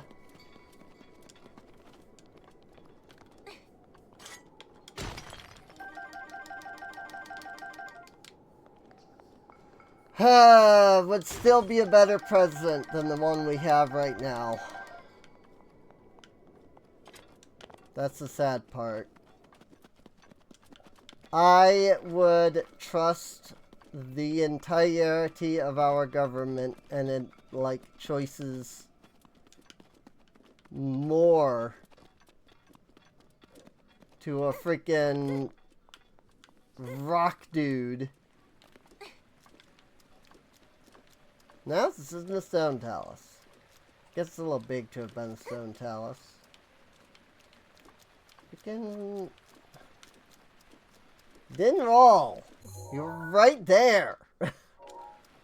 Why did you go away?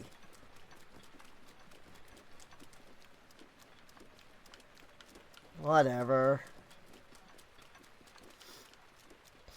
At some point, I also do need to get on the game and do some freaking, like, Farash farming. Get some freaking Farash horns. And Nadra horns.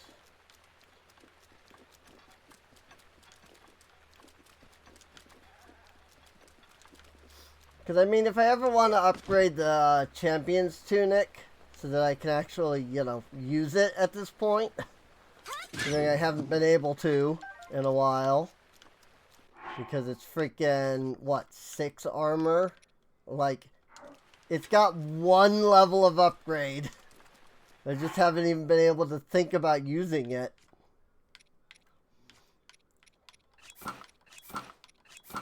Also, I'm not in the cold region, so I don't need my cold gear. I'm actually in Eldin again. Well, not quite. I'm in the, like, forest area. So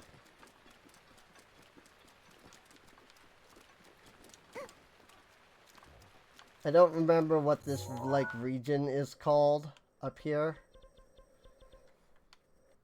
Because it's not Eldin.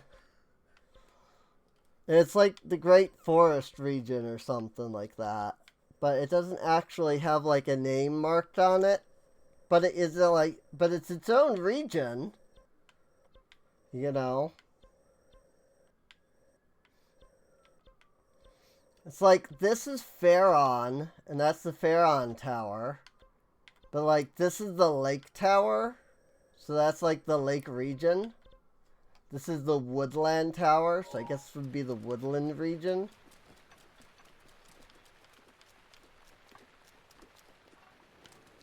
Again, the rain is probably killing the stream's bitrate. But that's how it is when it rains in video games. Freaking stream bitrate goes to crap. Like, don't get me wrong, I understand why, you know, Sparkles hates it. Actually, it's fine. Oh, how about that? Oh, my lord. There's a Lionel here? I had no idea there was a Lionel here.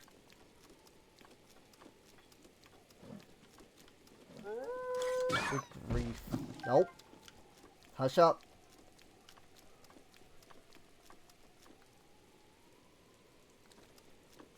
Oh, he has seen me. Nope, maybe he's not.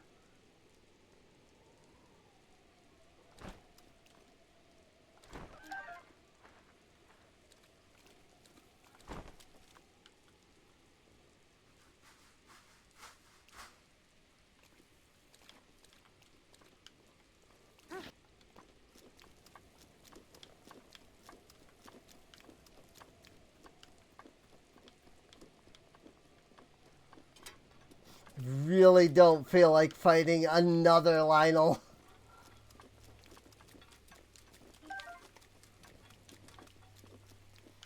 He's like, something's moving over there.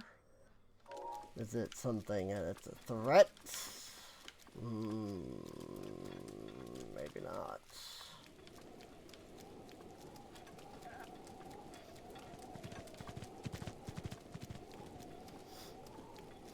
I just want to get to the Typhlo ruins.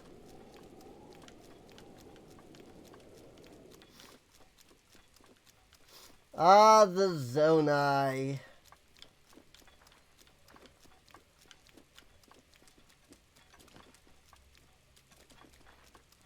Honestly, like, it really is, like, the disappointment of the Zonai and Tears of the Kingdom really is enough that, like, even I want to be like, nah, Tears of the Kingdom is just another universe or something, because there is no way that Breath of the Wild Zonai and Tears of the Kingdom Zonai are the same race. It makes no sense. Usually I don't care. That's, you know, that's the thing. Like, usually I'm the kind of person that doesn't care. But even I'm like, nah. That's no good. As Sonic the Hedgehog would say. I don't have a torch. Game's usually pretty good about giving you a torch, though, when it comes time. Traveler from beyond these woods, you are now faced with the trial. Find the shrine hidden in these dark ruins.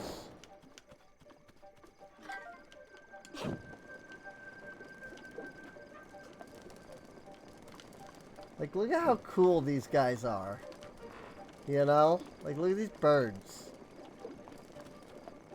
Like, these are the Zonai. Not freaking whatever it was that we got in freaking Tears of the Kingdom.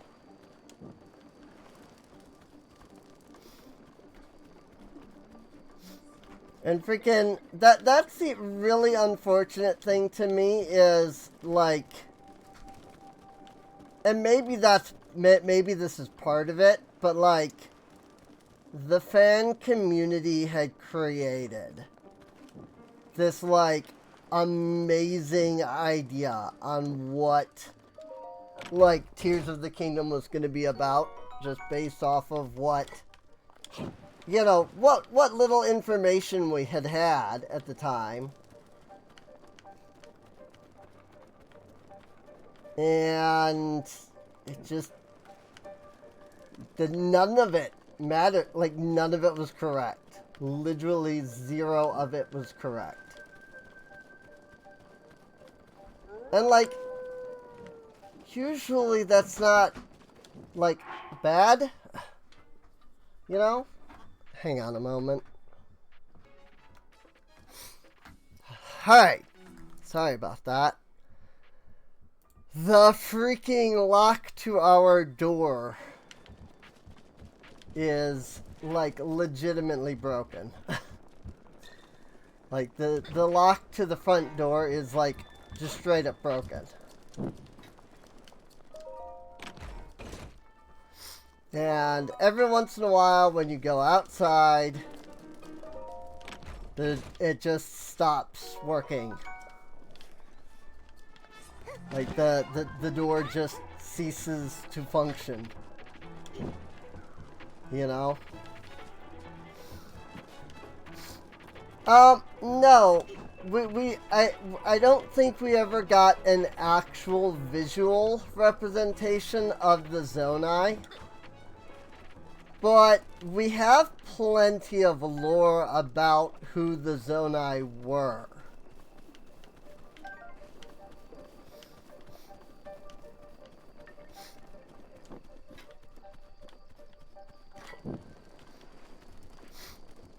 The zone in Tears of the Kingdom, especially like here for example, the Barbarian set, like it talks about them being a warlike tribe, which, I mean, if you've played Tears of the Kingdom, you know is not at all what the Zonai are. They are not a warlike tribe at all in Tears of the Kingdom. And yes, you know, okay, so they're not a warlike tribe. You know, they don't, you know, they're not like big fighting, you know, kind of people. It's just that like all of the ruins throughout this you know, this game seem to insinuate that the Zonai are either, you know, bird related, like this, because birds are in like 90% of their stuff, or it's stuff like this. You know, dragons. And I suppose you could make the argument, oh crap, you know, the Zonai secret stones turn around and turn people into dragons, right? And so like, okay, you know, the dragons could be a big like part of their lore still in that regard. But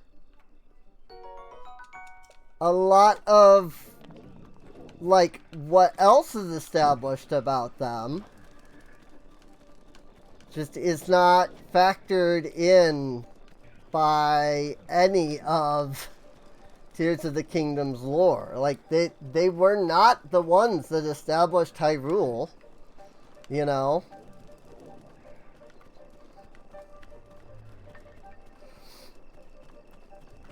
But if it's revisionist history, they're actually peaceful but had advanced tech that scared people. So after they vanished, they basically called them warlike. And that is possible. Like, that does stand to reason, you know?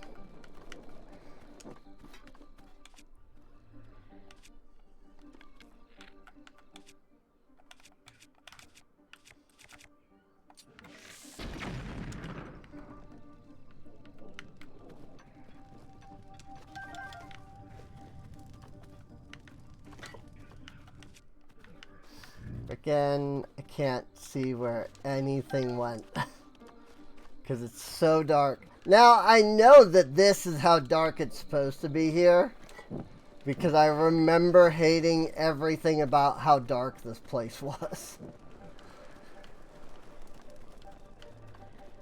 And I hate even... The thing I hate even more about this area is that the shrine, you know, clearing the shrine doesn't like take away the darkness. Can never even get a good look at this place. But yeah, I mean, a revisionist history does work. You know, the idea of like, well, they were advanced, and so, you know, people viewed them as perhaps being more warlike and things than they actually were.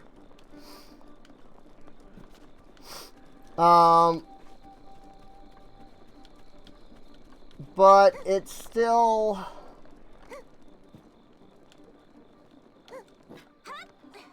You know, I guess it it still doesn't, like, solve a lot of the issues. Oh, that's a fire rod.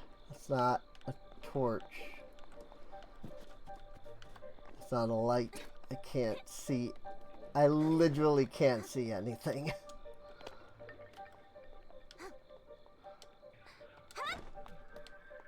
I'm climbing something, I guess. There. I think I was going the wrong way anyway. The birds are pointing this way.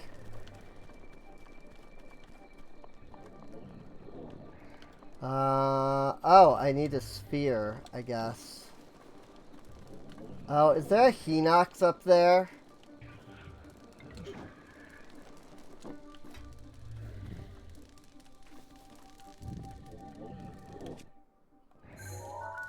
Blue Hinox.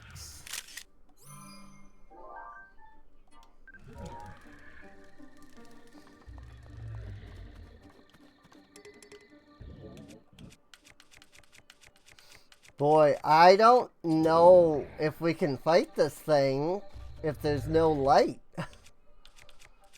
I don't even know how I'm even supposed to, like, begin with fighting this thing when I can't even see him. I mean, I guess I could pull out my lantern.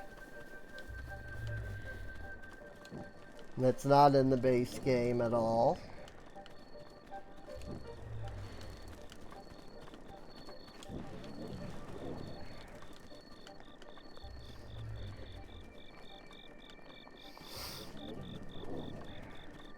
Maybe if I light, like, these burb all the way around, maybe I'll get enough that I can kind of see.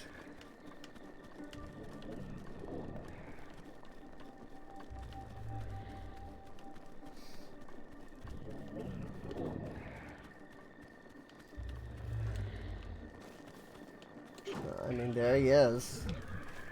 The freaking Hinox is right there.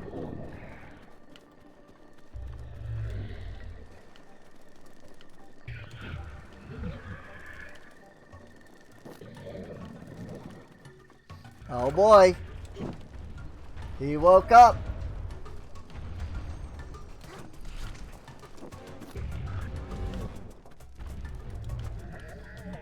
Still, like, even with all of the torches lit, I still can barely see the guy.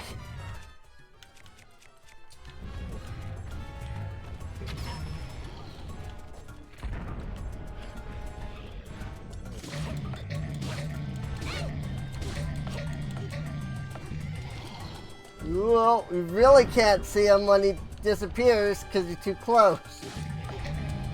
That becomes a real problem. I don't suppose there's a way to, like, break his, like, arm, his, like, leggings. Yeah, there we go. They are made of wood.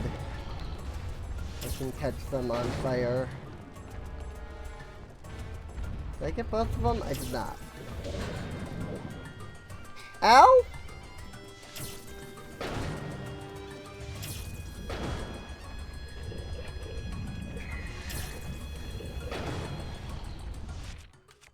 I'm sorry, how did that not count for striking him in the eye?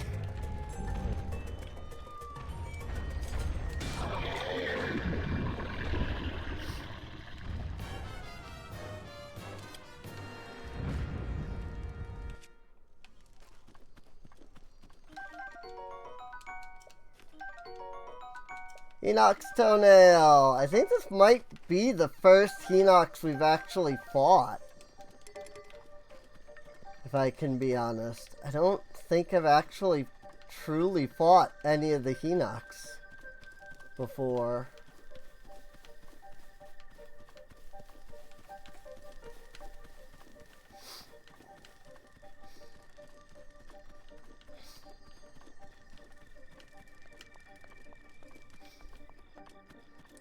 It would be really nice if they would let us see once we do the freaking shrine.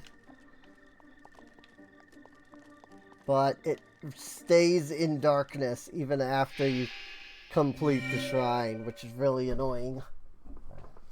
There is a mod to remove the darkness around the Typhlo ruins, which is really cool. I didn't download it because I wanted to do the Typhlo ruins in the darkness, you know? But if I ever, like, take this save and want to, like, come back here, I might consider, like, adding it. Just, you know, so I can look around and see what it actually looks like. You know? I've never actually gotten a chance to, like, look at the ruins because they're in darkness. Katowawai.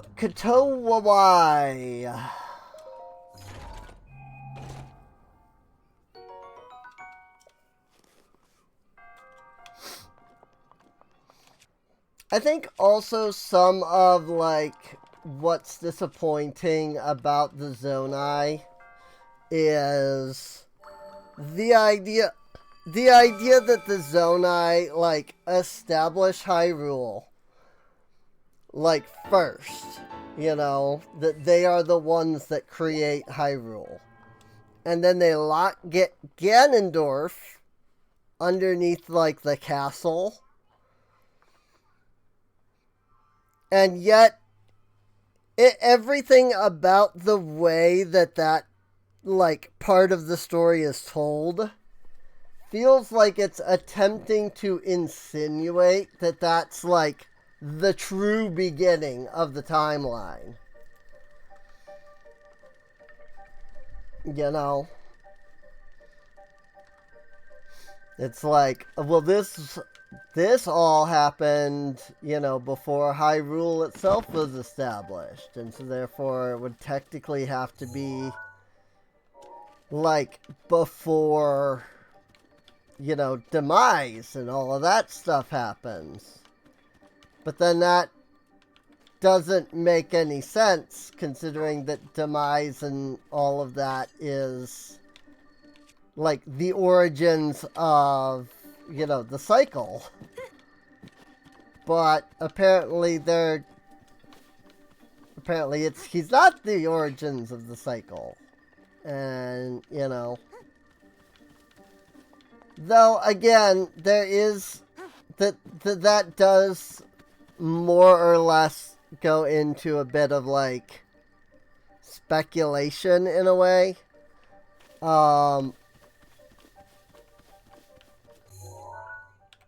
Because it is true that Skyward Sword never explicitly says, like, you know, oh, this is, like, the start of the cycle and whatever, you know.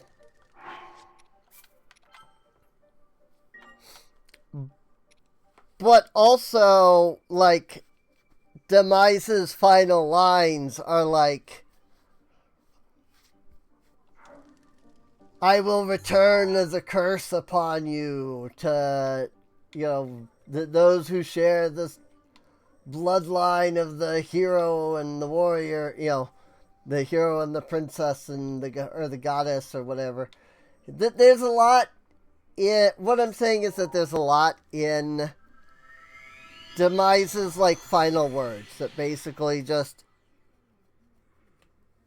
if they don't mean, like, this is the beginning of the cycle, it's very confusing what they could possibly mean. You know, what it could be about, what he's actually saying, you know. And so it just seems weird if that's not the beginning of the cycle.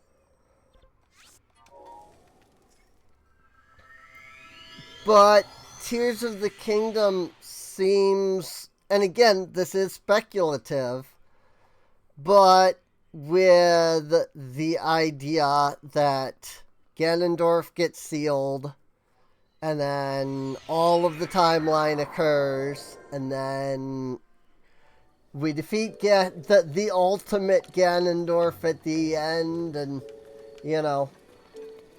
And then, like, Tears of the Kingdom symbol being the whole Ouroboros and whatnot. It feels like what they were trying to do was say, like, this is the cycle. You know?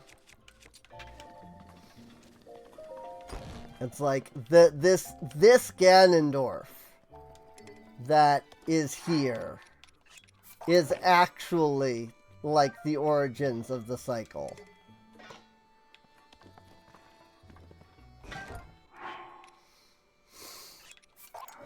And like, I guess that's fine. It just, again, feels weird when Skyward Sword had basically already established that with Demise. So it just feels weird to just, like, suddenly be like, oh, you know what? Actually,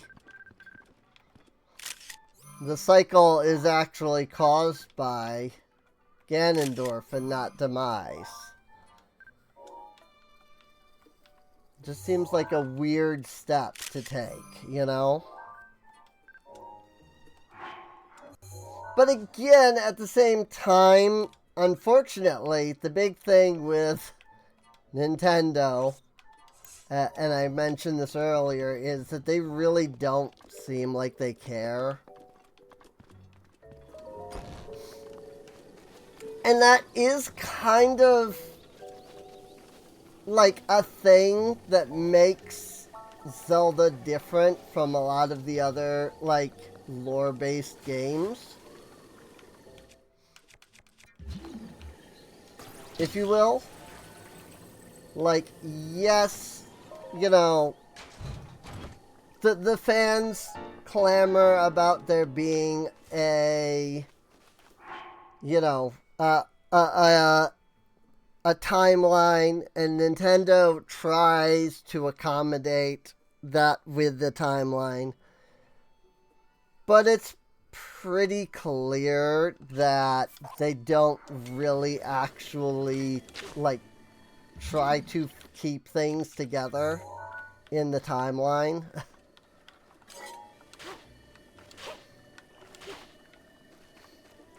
Like, a good example of what I mean by that, in case anyone's confused, is the Four Sword games. You know, Minish Cap, Four Sword Adventures. Like,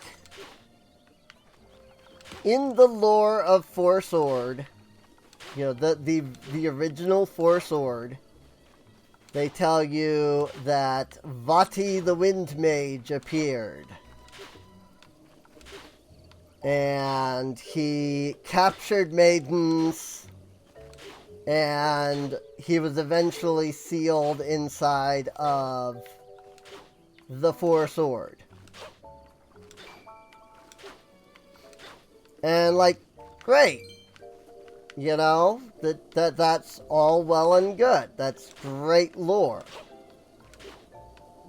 But then you get Minish Cap, where, yes, Vati is the wind sorcerer, the wind mage, the whatever you want to call it. And he even takes, like, his final form from the Four Sword games. But you don't seal him away in the Four Sword at the end. You kill him off. And the story of Minish Cap was about him seeking the Light Force, not about him capturing maidens. And so it's like, how do you, you know, reconcile that? And then Four Sword Adventures came out, I think it was Four Sword Adventures, that basically established that now there was just, like, another body. Like, the Minish Cap Vati, even though he was supposed to be the Vati from Four Sword, like, that's no longer Vati. Like, there's another Vati that's yet also a wind sorcerer. And it's like, okay, so Minish Cap occurs, and then there's another story with another Vati, and then Four Sword happens. And it's like, okay, you know, it's a little awkward, but you can still kind of reconcile that. That's fine. Until you suddenly split Four Sword Adventures away from the other Four Sword games. Like, in Nintendo's current Zelda timeline, Minish Cap and Four Sword both occur on the original unified timeline. Except Four Sword Adventures occurs on the adult, or the child timeline. Which, while while an interesting move, and it does open the doors for, like, this is A Link to the Past Vati, or whatever, you know. Like, it does open the doors for them to use him further in the story. And just put him, like, on a different timeline, right? It still feels really weird that, like, okay, so there's the Master Sword, which is the Sacred Blade. It is the Sacred Blade. But then where is it in the Four Sword games, you know? Why don't we use the Master Sword? Where did the Master Sword go during the Four Sword games?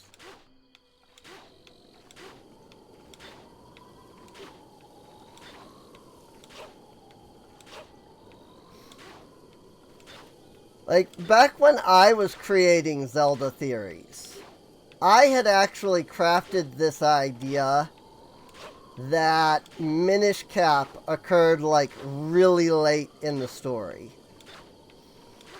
And that the Picori Blade was actually the Master Sword. And, like, the people had just kind of forgotten about it. And, like, they had forgotten about, like, the Golden Goddesses. And, had established, like, their own different Hyrule. And then, the Picori came and brought the Master Sword and the Triforce, both of which had been forgotten about. And then when Vati did his thing and destroyed the freaking Picori Blade, it's like, oops. Like, he breaks the Master Sword, and then you reforge it as the Four Sword. Like, that to me seems like a really neat idea. Because then it not only distinguishes, like, where is the Master Sword, but also, you get the distinction of, like, okay, why is nobody using the Master Sword? Why do we use the Picori Blade? Why, when evil struck Hyrule, didn't they use the Master Sword, but instead all of Hyrule was nearly doomed until the Picori came and gave the Picori Blade and the Light Force, you know? And you can, like, reconcile all of that with the fact that it's the Master Sword, you know? It's like, yeah, it can just be the Master Sword. The Master Sword gets broken, you know? And you turn around and then, you know, when it gets reforged, it turns into the Four Sword. Which then explains the reason why in Four Sword Adventures, when we fight Ganon himself, we use the Four Sword instead of the Master Sword, you know? Like, that made sense to me.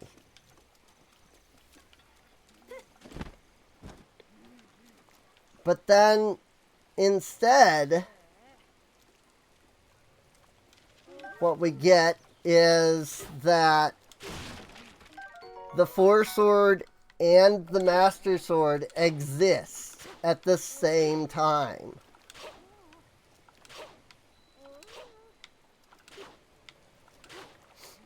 And, like,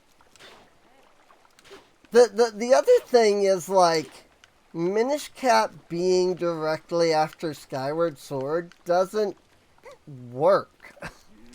Because the idea is that King Gustav was the hero that defeated the monsters using the Picori Blade and established Hyrule. But you establish Hyrule from Link and Zelda at the end of Skyward Sword. So, like, where does that fit? You know? You could say, like, okay, after Wind Waker, the world gets flooded. We see that they, you know, travel to a new land in, you know, what, Spirit Tracks or whatever.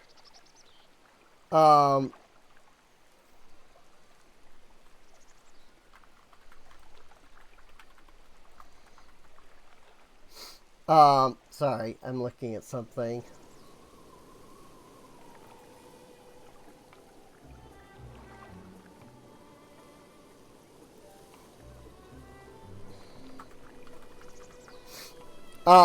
Sorry.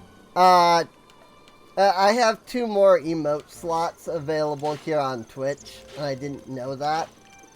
I thought I only had 5. But it's 5 initial, and then, like, for, like, tier 1 subs, and then tier 2 gets 1, and tier 3 gets 1. And so, I ordered 2 more emotes from the person who did the other emotes that we have. And they just sent me a picture of the, like, sketches.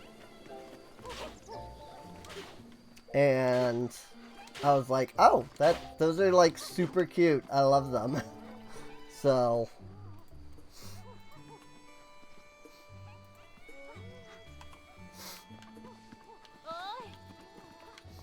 but yeah, but back to, like, what I was saying with, like, the timeline and things, like,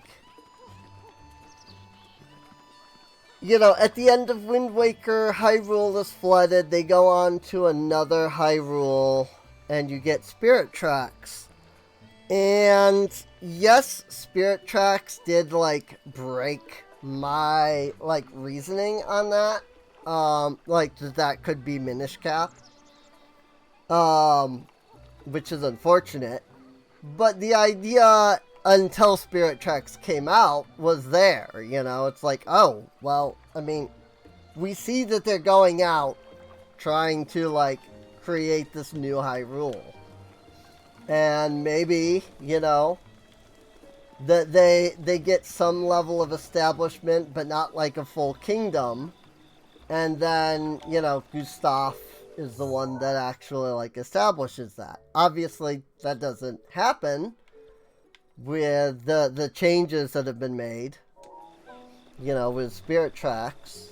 But even so, you know, it was a thought, right? You know, it was a thought of what it could have been. So, like, at that time. And I don't know, like, the longer the Zelda series goes, I feel like the less Nintendo, like, cares about trying to keep a cohesive, like, timeline. And to be clear, I have no issues with that. If they don't have a timeline for Zelda, I am 100% okay with that. There's absolutely nothing wrong with there being no Zelda timeline. It's just that if there's not going to be a Zelda timeline, they need to stop throwing the Zelda timeline at us. You know? Like, just tell us that, okay, honestly, we haven't really been considering the Zelda timeline. We just haven't been doing it. And, you know, we've decided that we're just not going to keep it up. Like, that's perfectly fine. And I don't really, I mean, I do think that people would be upset initially, because it's like, what the frick? But I don't know that people would, like, you know, riot and be, like, completely distraught. I think a lot of people would actually be more open to that idea, purely under the aspect that it, like, solves a lot of the problems, you know?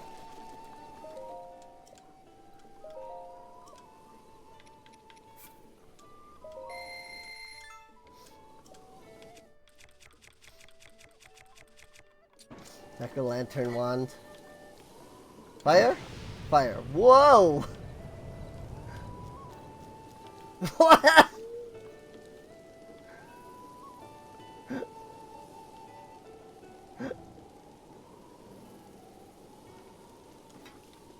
Alright. I didn't even know that Link's freaking moved from that, spot. But when I used the jack-o'-lantern wand, he freaking freaked the frick out, which is great.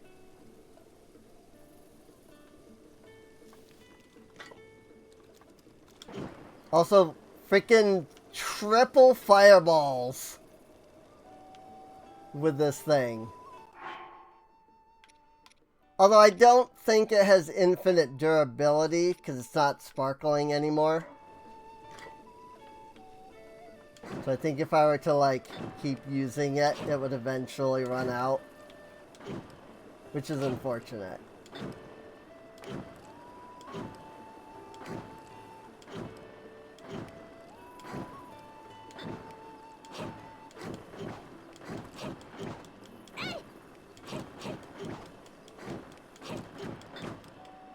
It certainly has a lot of durability, though.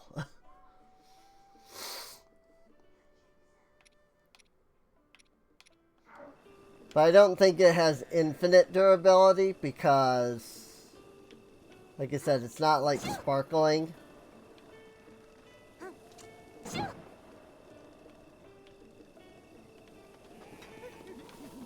So, it's not doing the little, like, full durability sparkle the items do when they're at full. And all of the items in the game that have no durability, or infinite durability rather, do that. So, you can see like the Goddess Sword and the Royal Guard Sword aren't doing that because they have durability. The Goddess Sword is also just freaking part of the base game. It's an amiibo item, so I think I was going to upgrade that, and I just never did.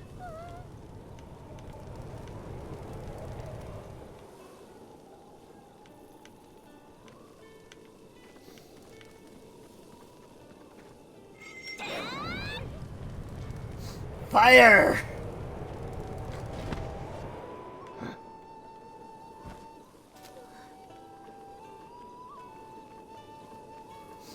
And like, there's there's sort of the other aspect of it. If we assume that there is no Zelda timeline as a whole, or even that Breath of the Wild and Tears of the Kingdom are their own, like, separate thing, then a lot of the, like, Tears of the Kingdom lore makes more sense and fits a bit better. But under the idea of there being a full-on Zelda timeline, you know, but at the same time, Rauru legitimately being the one that first lays down Hyrule himself. Like, you can't reconcile that. Like, you can't claim both, you know?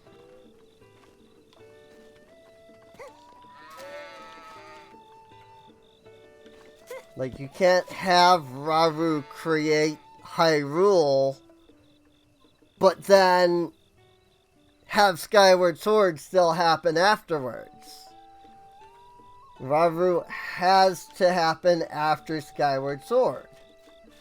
But you can't have Tears of the Kingdom and the lore that it establishes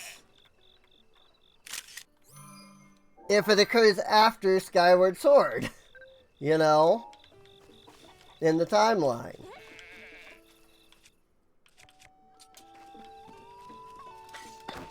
That is a little unfortunate, though, that the Jack-o'-lantern wand does not have durability, or is not infinite durability.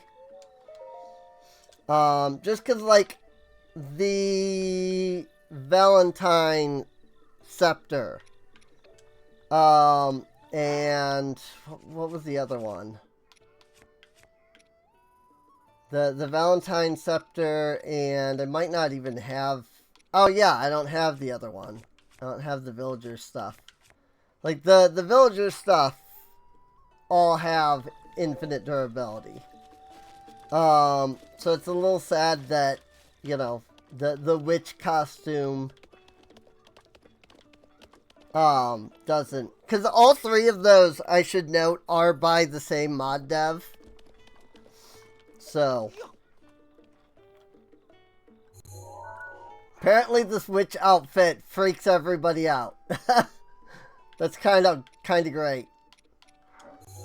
Also, this should be upgradable. I'm curious to see what it takes and what benefits it gives if we upgrade it, if any. So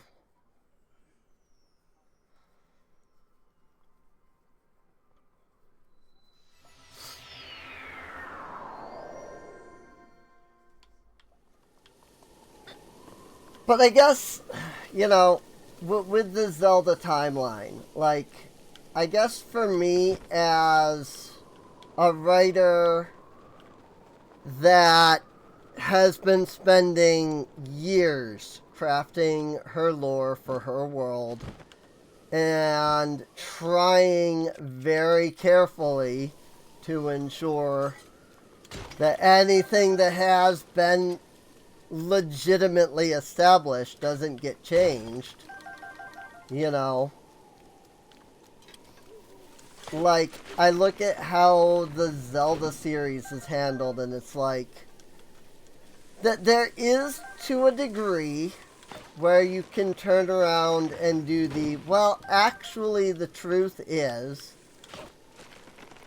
you know, and I've done that a couple of times in my history. In fact, in my history, I have written things specifically with the idea of this is revisionist, you know, like this is this lore, this history comes later, and it's not what actually happens.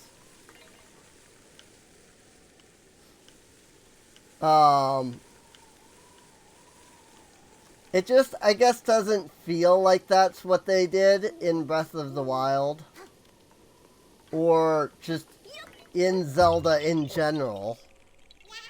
Like, none of the, like, major retcons they've done feel like, you know, revisionist history. It just feels like, we couldn't fit this into the old lore, so we just changed it. And, unfortunately, that just doesn't feel good. Now, again, as long as the idea is that they're not fully connected. Like, I don't need Skyward Sword to connect to Ocarina of Time for, you know, Ocarina of Time and Skyward Sword to both be good. You know? You do need Ocarina of Time to connect to Majora's Mask. But that's because Majora's Mask was made as being a direct sequel to Ocarina of Time, you know? When you don't plan for a game to take place at a certain point in the history, like when you're making it, and I'm trying to figure out exactly the right words that I'm trying to figure out the words that actually, like, show what I'm trying to say, you know?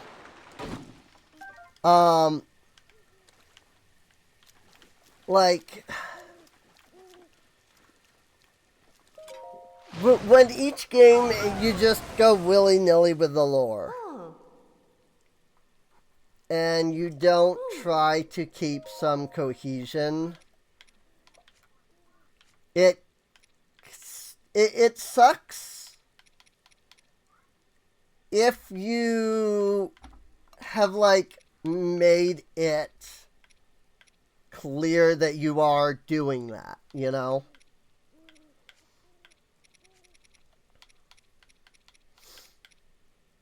I need Farash's horns. Like, the Zelda series has always tried to claim that the story is, like, the current games are always a continuation of what happened from Ocarina of Time, basically. And part of that, I think, is just that Ocarina of Time is so popular amongst the fan base that they feel that Nintendo maybe even feels like they have to do that.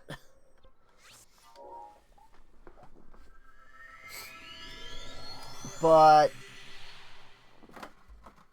I don't know.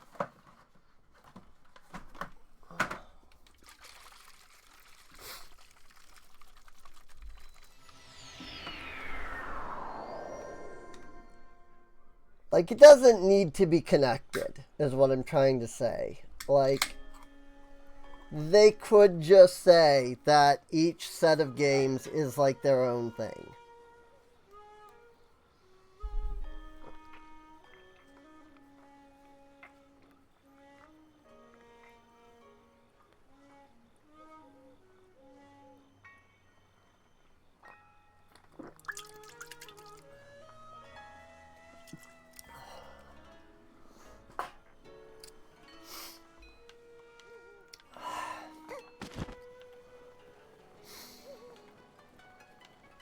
like, A Link to the Past doesn't need to connect to the Oracle games in order for that to work.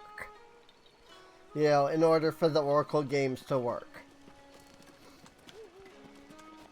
Equally, the Oracle games don't have to be connected in any way to freaking Link's Awakening. You know? That's totally fine if they're not. There's nothing wrong with that.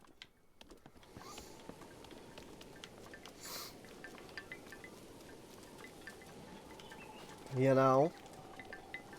And just as equally, like, freaking, Twilight Princess doesn't necessarily have to be the, you know, connected to Ocarina of Time.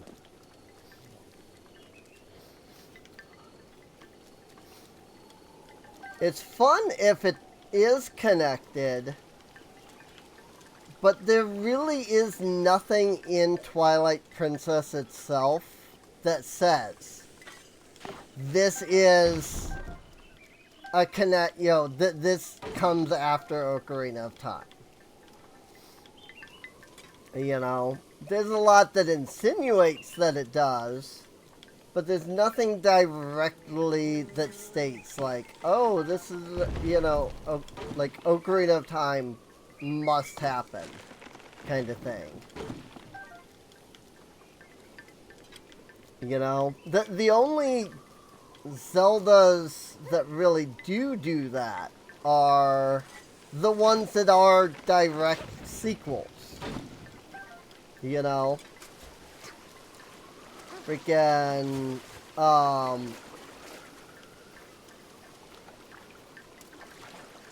Majora's Mask, Zelda 2, you know, Majora's Mask to Ocarina of Time, Zelda 2 to Zelda 1, Phantom Hourglass, and Spirit Tracks, being directly connected to Wind Waker, you know. Like, those work fine, and, like, the, you know, in-game it is established. But there's really nothing in Minish Cap that says this must occur before or after Ocarina of Time. You know? Like, Ocarina, whether Ocarina of Time happens before or after Minish Cap has no bearings on the events of Minish Cap, if that makes sense.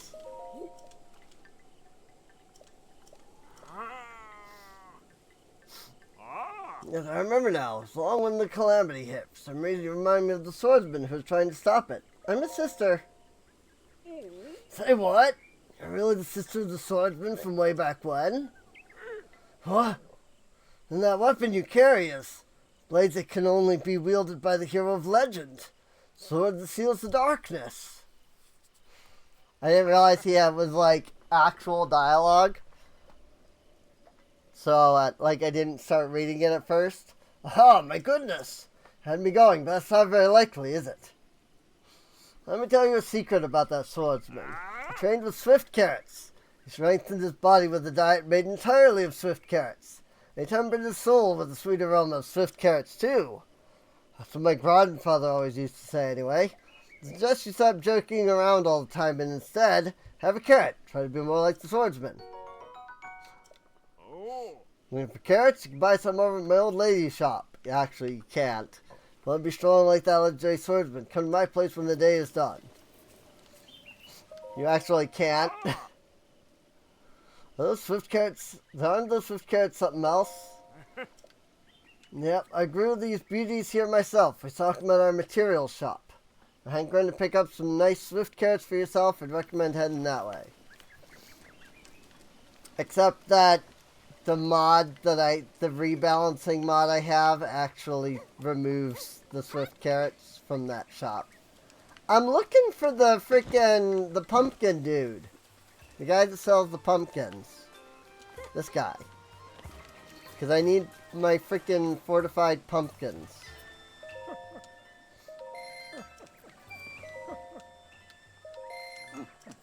Like, I don't know of anywhere else that you can get these. Which is also slightly annoying because you have to buy them one at a time.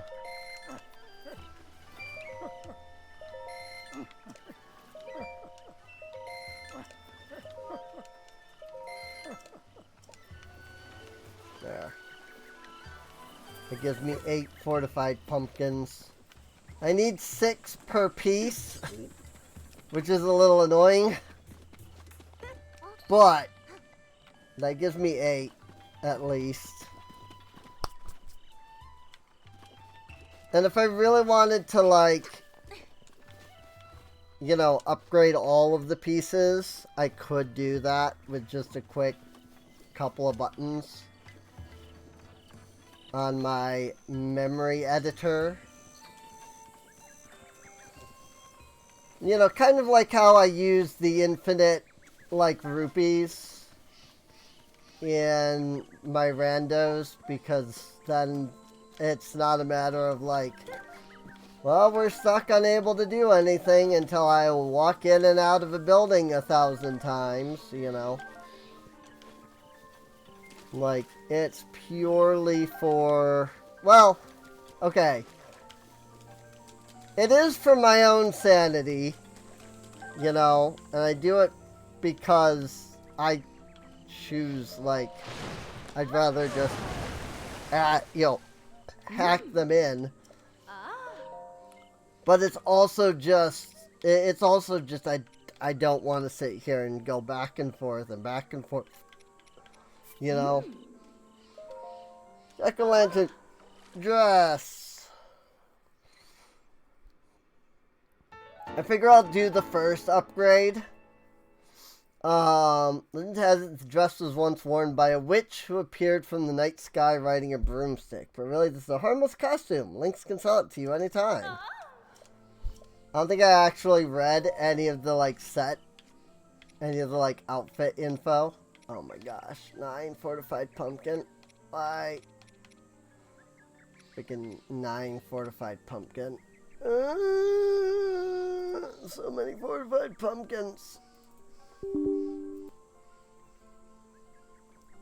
I need so many fortified pumpkins. Like, this set is going to be just fortified pumpkins, I bet.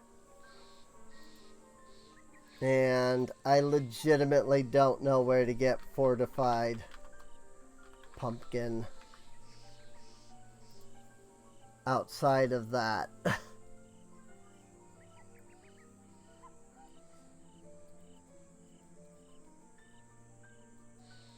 Literally Kakariko Village. That's it. It's Kakariko Village.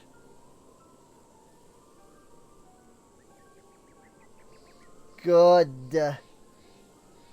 Great.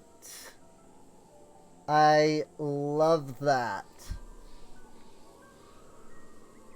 It's so good that that is the only place that you can get fortified pumpkins. It's from literally the one dude.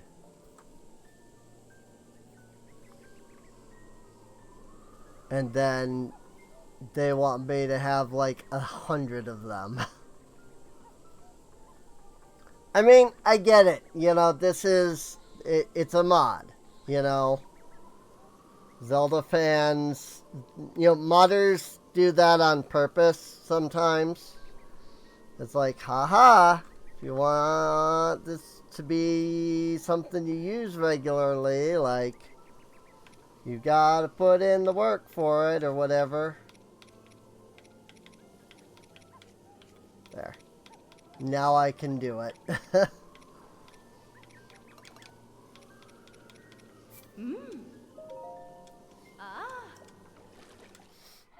I'm just gonna upgrade it.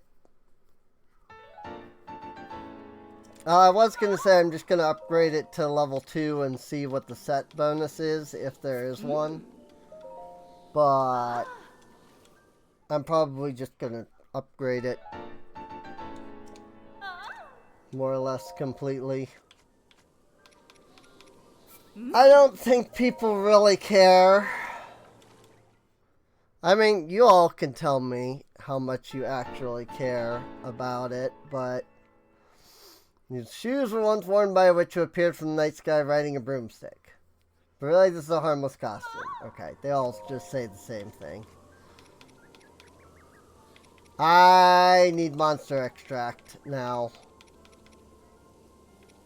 I mean, monster extract at least isn't, like, overly difficult to get your hands on. I just have to wait till night, really. And I did want to go see Kilton anyway, so I'm kind of okay with needing to halt for a moment to get some of that. Because I know I needed monster extract for a couple of other things. Really, I think the only the only thing that would be problematic about the monster extract is if I can only get like 2 at a time. Then I'd be tempted to once again just modify. But we'll see.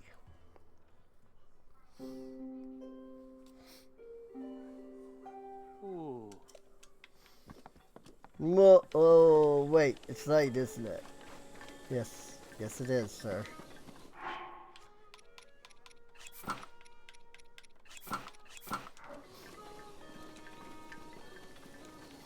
And yes, there is something to be said about, like, you know, well, if you go around and get all the materials, then you see a lot of the world and whatnot. Like, yes. But also, like, it's different for, you know, to explore the world versus I'm going to the same 5 locations. You know. Knew it.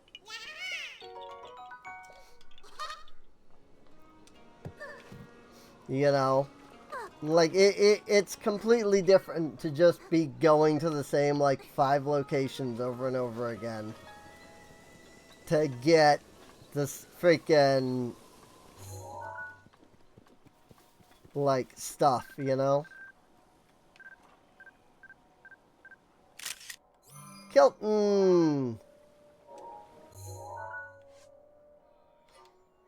I mean, it's with his back to us. But it's Kilton. Whoops. The smell is a choo-choo, or perhaps... Yeah! That's just you. Good evening. Can I help you? Da-da-da! It's been a while, but I've developed a new piece of monster gear. They call it the Zalphos mask. The Zalphos can really be a pain to deal with when you're injured. Where you think you're sleeping, they attack you without a moment's notice. Some of those scared sneaks can even use camouflage to blend into their surroundings. But if you wear this Zalphos mask, they will think you're one of them and they'll totally ignore you. You're a current boss on 58 Mon, by the way. What monster gear would you like to buy? Well, I get 15. So that's not too bad. It's 135 Mon, by the way.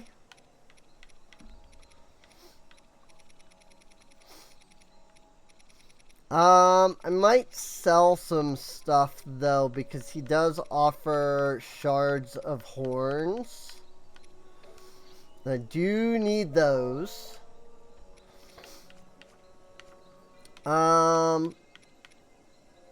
need the fangs for anything? That I don't actually know. I'm worried to turn around and sell the fangs, only to end up needing them for something.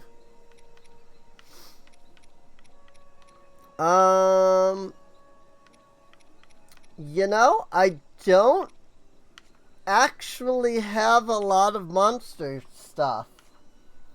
I'm just kind of noticing.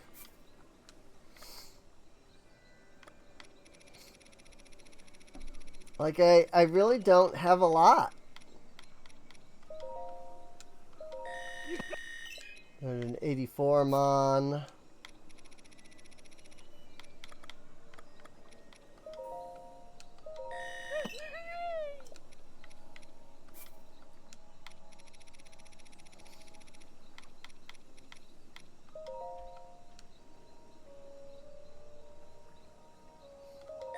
I miscounted that, but it's fine.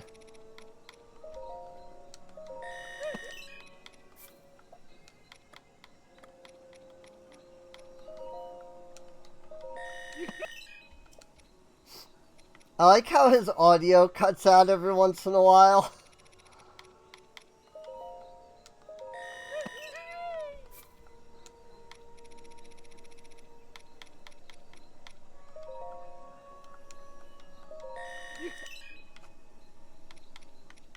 I don't know why it does that. 216 mon for that. You can sell like 30.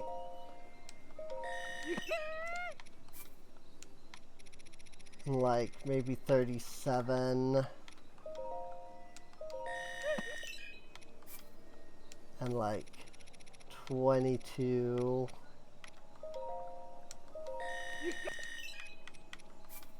And then like just freaking sell like 80 of these.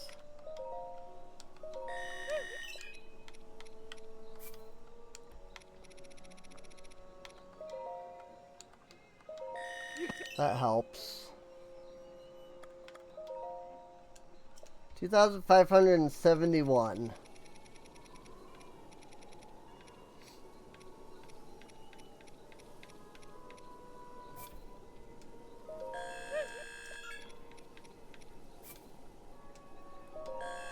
Get some of the horns. The rest is fine. Don't really need any of the other stuff. Hey! The healing potions have gone from lesser to regular healing potions. Jeez. The lesser one... So the minors give 5, the lessers give 10, and the regulars give 15. That's crazy. Thinking it will maximize your stealth.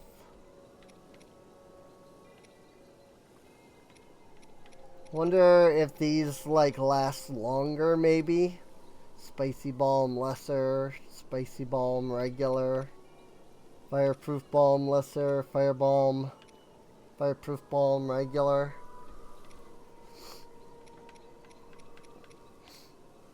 Tough potions.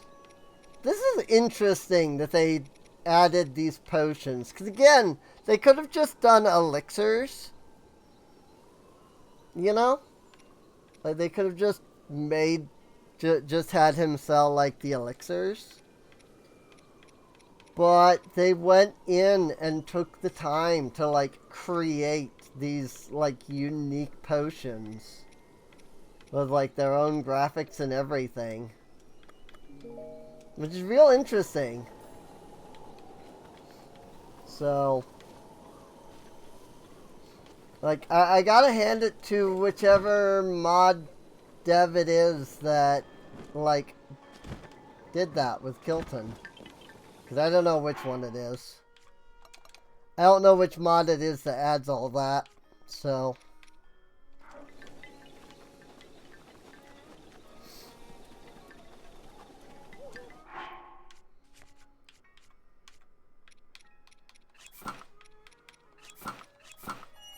Nighttime speed up. I'm wondering if the witch outfit might give nighttime speed up.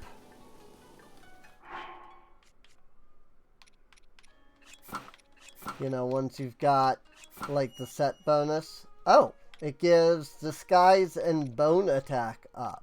Oh, okay.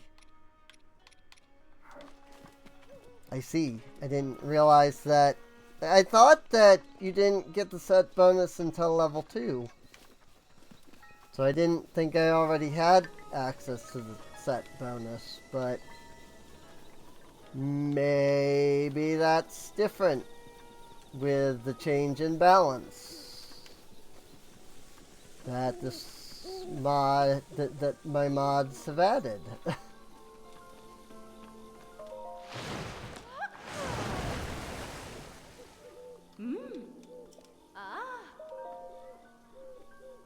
I don't know.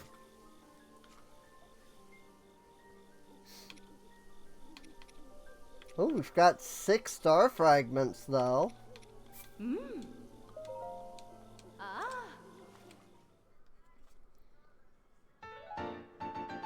Ba ba ba ba ba.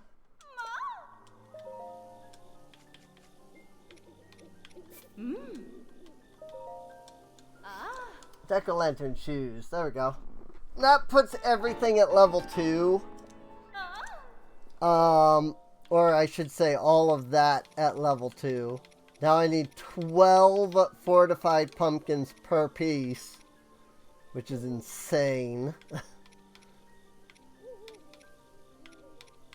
But I'll hold off on, like, immediately working on that. Like, I won't, you know, just, like, hack the amount. So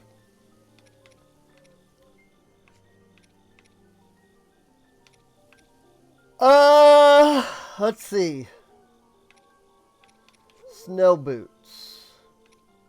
Can I even upgrade the snow and sand boots? Hightail lizards. You don't say.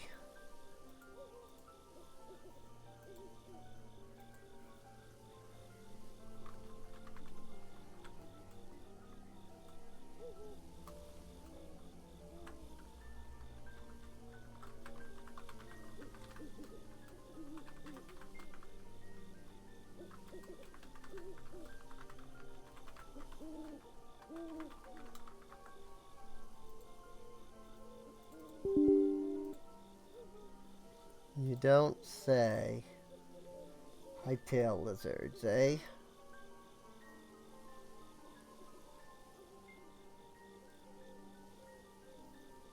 I mean, surely I have.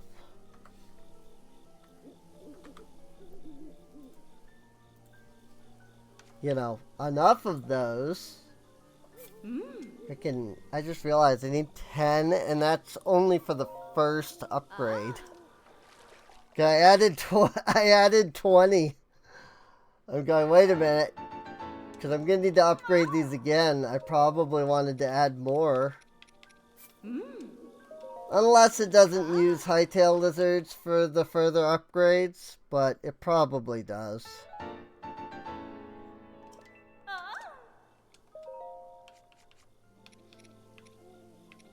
Nope, swift carrots now. Interesting.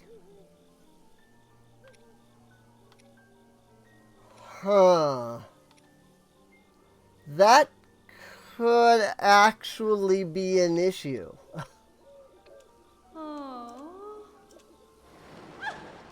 I don't actually know where to get swift carrots because they're not sold in the store anymore.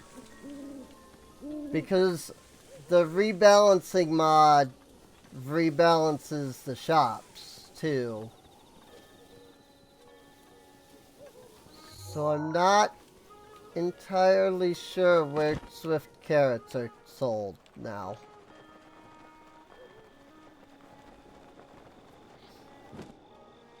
or like obtained from. That's the thing. I kind like, I get that there are some things that are, you know, only purchasable. It's just really annoying that they're, you know, only purchasable. And they're not something you can just find. Because since there's no, like, one place to go to buy things, it's like you're running around the world trying to figure out where the frick you can find the freaking, like, I don't know, stealth fin trouts that you need, you know? Yeah, each of the great fairies has the Endura carrots near them. But those aren't the Swift carrots, those are the Endura.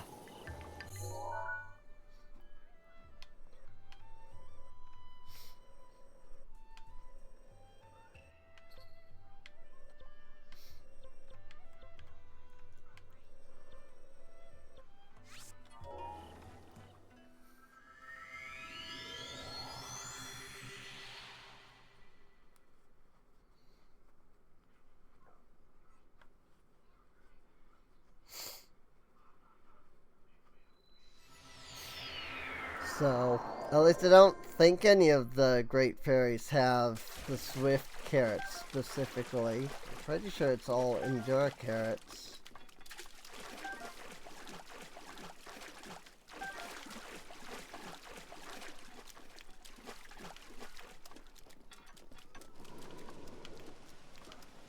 But what I can do is check some of the shops.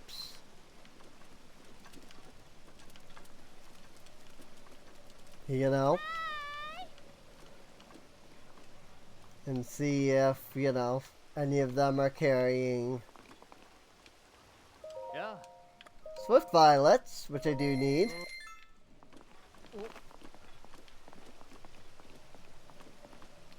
But I need not either... What? That was weird.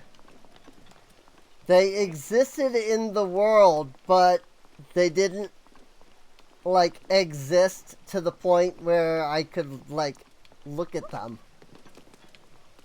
for, like, purchasing. Like, they were there, like, the models were there, but their, like, interactivity was not active.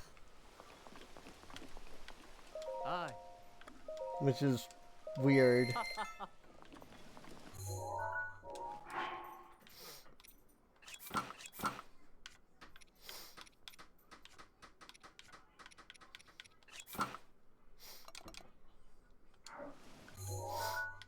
Let's check. I mean, Goron City's probably not gonna have much in the way of anything.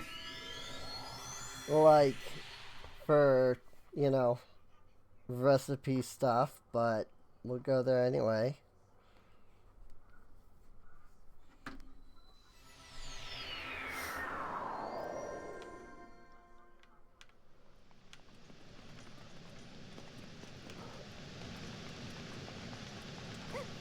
Like, I can hit up, you know, all of the major towns. You know, all of the, like, general stores. And if that's not enough to get me what I'm looking for, I mean, these guys literally just have ore. Which is not surprising, to be honest. Like, it really isn't too surprising that that's all that this general store would be selling. So, I'll try to go to Korok Forest, and then I can finally turn in the freaking quest for the Bloopy.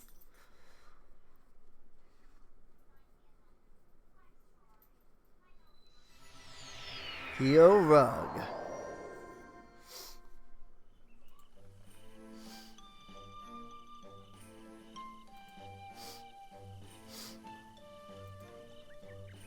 Also, one neat thing about the memory editor here is that you can actually go in to the memory editor, and I don't remember where the button is. But if you just want all of the Korok seeds and you don't want to sit there and have to fight with, like, trying to find them, there's a button in here that you can hit that lets you, like, just discover all of the Koroks. It's really cool. I don't remember where the button is, though. I'm actually looking right now, and I'm going, I don't see the button, though. But there is a button, I know that much. Because I used it last time I played this. I just don't remember where it is. But also there is a couple of options in here for doing things like setting durability to infinite, or, you know, things like that, if you really wanted to. So, it's really cool. The amount of stuff that you can do in this, like, it's really cool.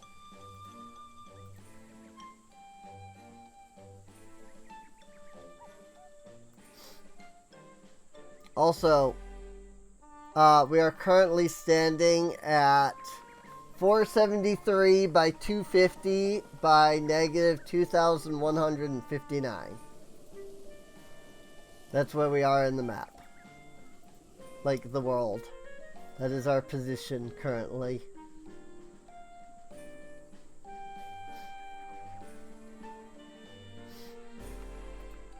Let's see, if I do this, will it...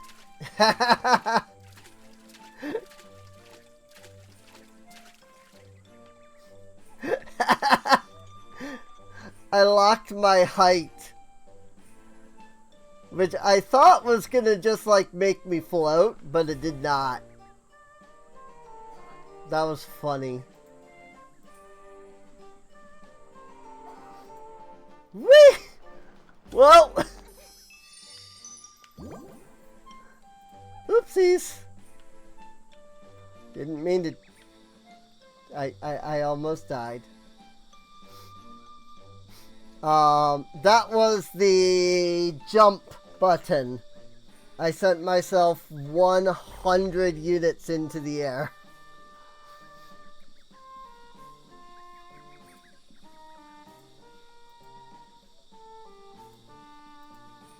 And then I probably, like, hurt myself because of that.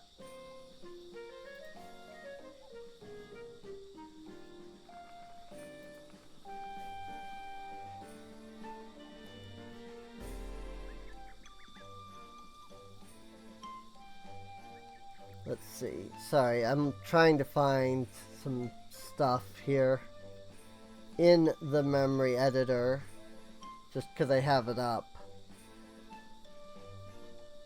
And unfortunately, partly I don't remember what I'm looking for. Like, I don't know why I opened this to begin with, to look at it.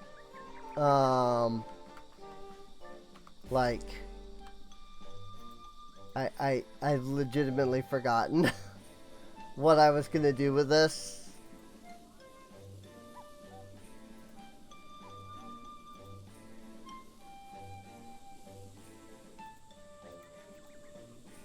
So,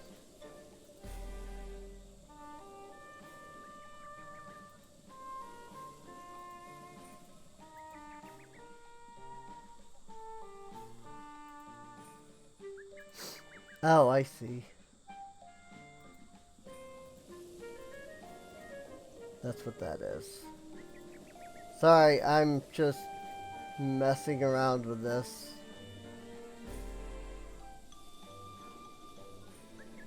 Just like having just there's just some fun stuff that you can do with this, you know.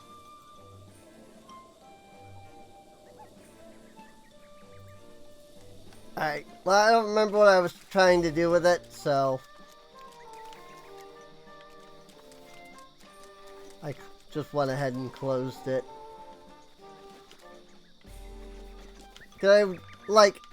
I know we used it, you know, a moment ago, but, like, I switched to it for a reason, you know, just now, but I don't remember what it was.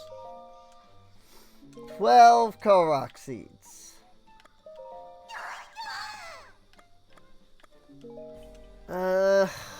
I'm good, actually. I don't need any more.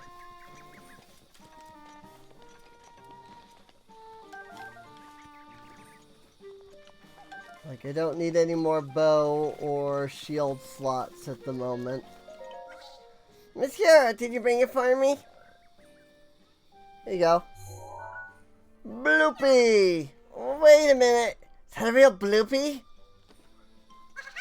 Oh, it's even more beautiful than Peaks imagined. Thanks so much, Miss Kiara. Now I'm content.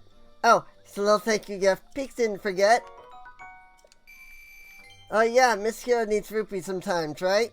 Desperately need rupees. You should shoot an arrow at a Bloopy. Here they drop lots of rupees if you hit them. Oh man, I'm so glad I got to see something so cool. Peaks is so happy right now. There, I finally turned in the freaking Bloopy picture that I've been holding on to for like 3 streams now. Good lord.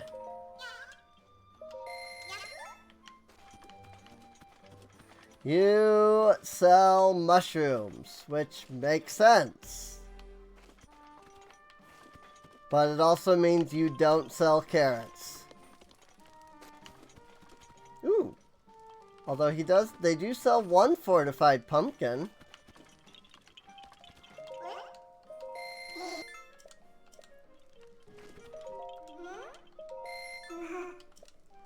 Make sure to prepare a variety of items again for next time.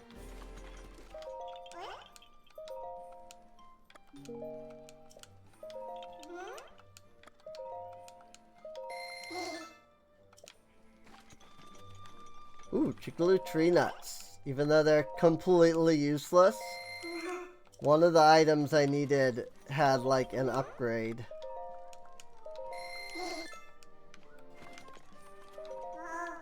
I'm in the general shop. Please browse your heart's desire. Or would you rather sell something? What do you want to sell? Some rock salt. Since we never actually use it for anything.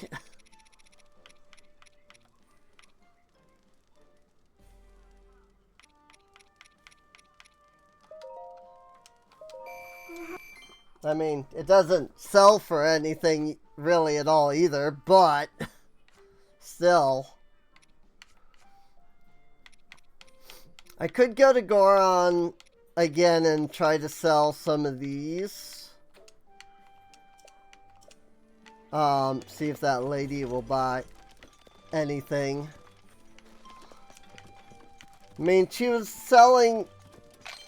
buying diamonds last I saw, but I don't know how often she like changes that.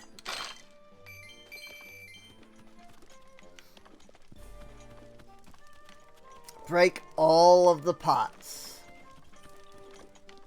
and get all of the things.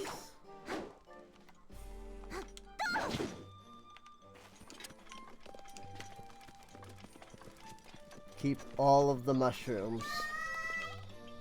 Leave it to Marka!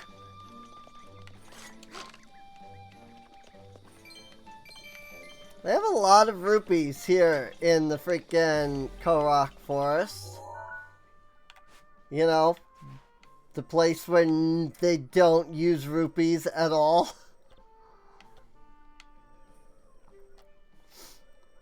Let's see. There's also stables. like, the different beetles might sell things, you know? So I'm also considering, like, could it be that one of the beetles sells swift carrots? And I can't look it up either because, like, the stuff has all been changed, you know? Hello. I haven't seen you around here. Sure have strange tastes. Look like someone who's traveled willy-nilly all over the world. Who are you? Sorry, I haven't introduced myself. I'm Nobo. Traveled everywhere, but at the end of the day, I like Akala best of all. That's why I'm pretty familiar with stuff around here. Something you want to know? Do you know Hudson? Hudson? Who's that? He's a carpenter? Not quite sure.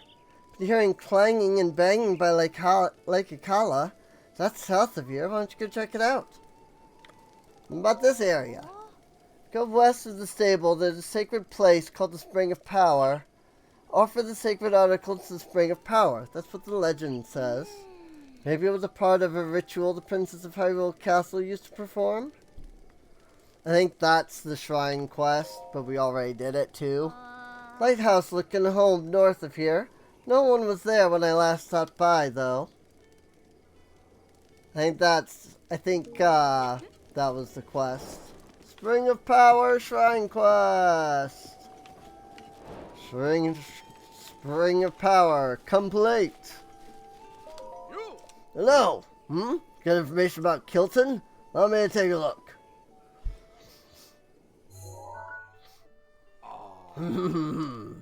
I see. How strange.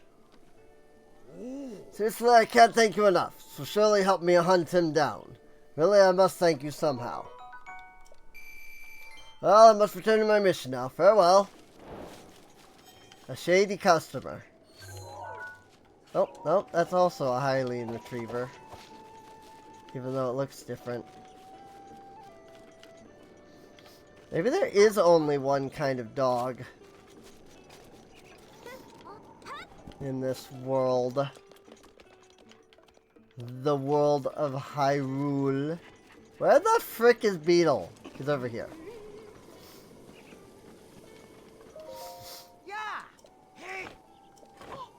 My kitty, I love the attention.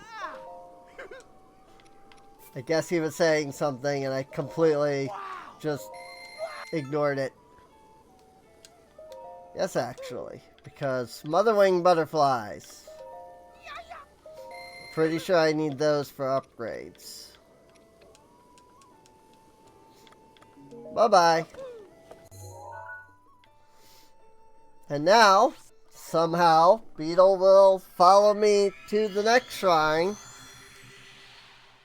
To the next stable. All the while changing out his entire, like, stock. The word stock was not coming into my head for some reason. Like, it was refusing to be in my head.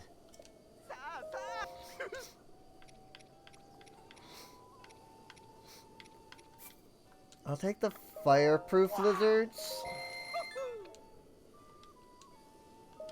Oops. I keep closing out on accident. I don't need the shrooms, though. Bye, Beetle. I'll see you over at the frickin' Foothill stable. Because that's where I'm headed next.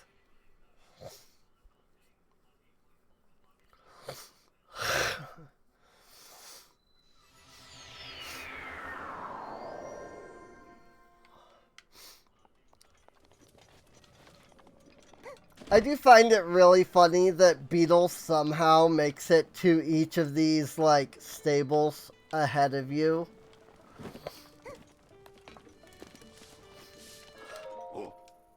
Whoops. That's not Beetle. That's Bolden. Beetle's all the way the frick over there.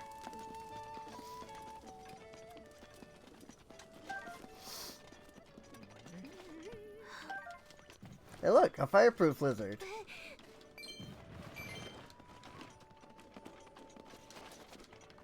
Wow! You get the wrong idea now. Peel's heart belongs to Hyrule.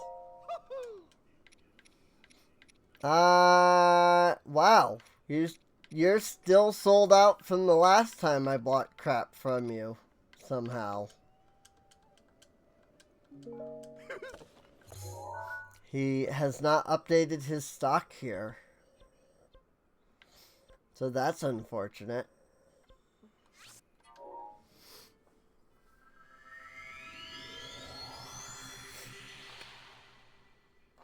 But yeah, I mean, this was why I was just going in and editing the memory values. Because, like, I don't know, is this fun to watch?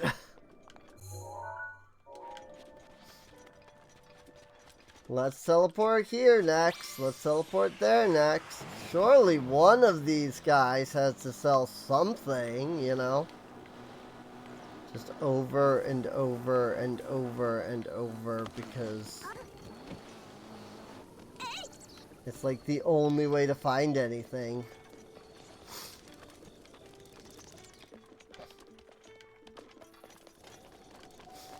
And I would say that that's both like my biggest complaint about Breath of the Wild.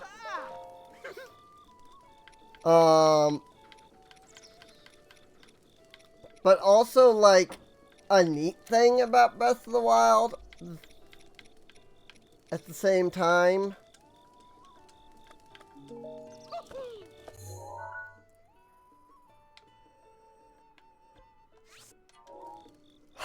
Like, I think Genshin did it better. I'll just say that. Like, I really dislike Genshin's whole ascension thing for their characters. But at least with Genshin, everything is somewhere in the world. And there is a button to find out where. Here, I'm literally just running around endlessly, hoping to find swift carrots. With no real idea of where else to look, other than just teleport, teleport, teleport, teleport. Teleport here. Is there anything there? Nope. Teleport there. Is there anything there? Nope.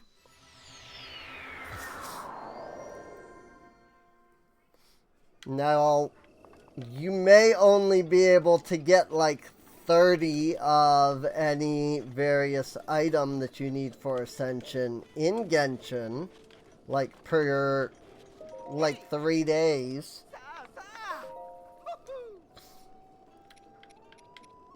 But at least you can get several easily.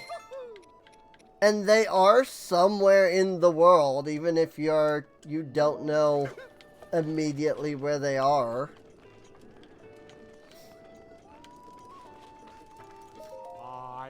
Customer, are you traveling alone? The inn gets full marks for beauty, so I highly recommend taking a rest here. Whoever here makes some lovely scenery. If you head northeast from here, you'll find the Millennial Sandbar. Scenery there is every bit as lovely as the scenery here. Something of a connoisseur of beauty, you see. Simply cannot resist a beautiful sight. Try to exude this in all things, not least of all my own beautiful appearance. Speaking of, has anyone ever told you have the most beautiful features? I do have many fond memories of this beautiful land, if you have the time. Would you indulge me? You would? Even more beautiful on the inside. Now let's see. Head north through Hyrule Field, you'll see the castle surrounded by that foul aura. It's long been a den of monsters, but in its glory days it was surely a thing of wondrous beauty. It's in that very castle in those very days of my ancestor. My grandfather's grandfather, I believe. Anyway, he worked at the castle as appointed chef. Couldn't believe it myself. Oh, how I wondered what sorts of cuisine members of the royal court enjoyed in those good old days. As a child, I would often suffer meager meals, all while dreaming of the beautiful dishes that might have graced my plate. How if only things had been different. Gourmet spiced meat, seafood curry, mushroom risotto, egg pudding. Oh my, I think I'm salivating. It's my pursuit of those childhood dreams that explains the fabulous body you see here. These days I enjoy my time working at these stables. Huh? Hang on a second. These days I enjoy my time working at these stables, sharing my tales of beauty with any traveler willing to listen. Still wonder what could have been. Anyway, excuse me, I seem to have caught myself prattling on. Looking upon your perfectly symmetrical face and discussing meals of beauty has rekindled my desire. Should happen to set foot inside Hyrule Castle, could you find it in you to keep an eye out for a cookbook? There must be one lying around somewhere in there. Simply dying to finally sample the food of the royal court. Royal recipe. How'd she get stuck? Oh, she just got her claws stuck in something and couldn't get her claws unstuck.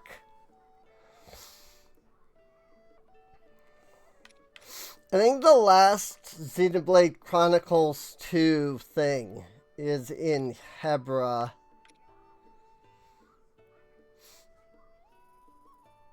So I think I need to consider that. Missing in action, Coco's specialty, where I needed Courser Bee Honey.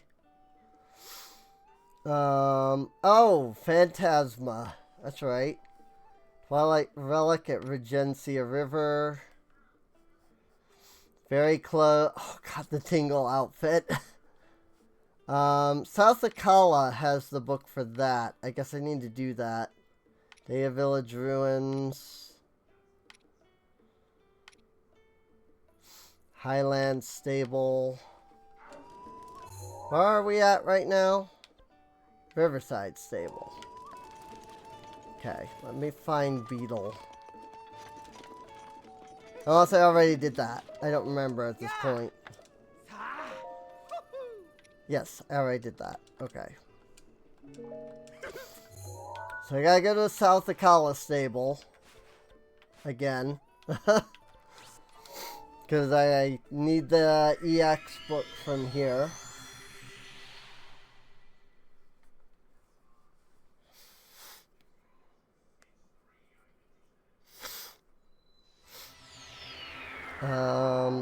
Oh, nope, it's not yet. Thought it might be.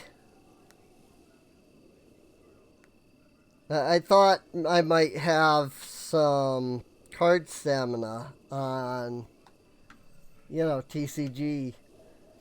But nope.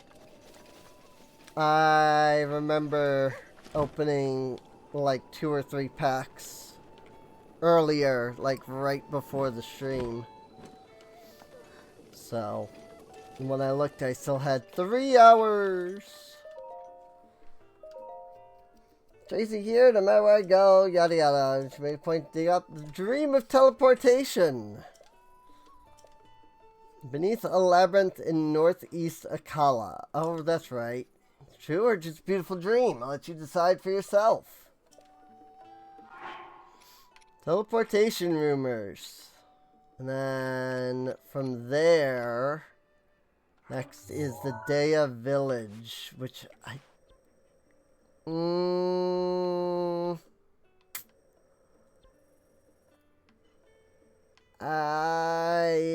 don't remember where that is.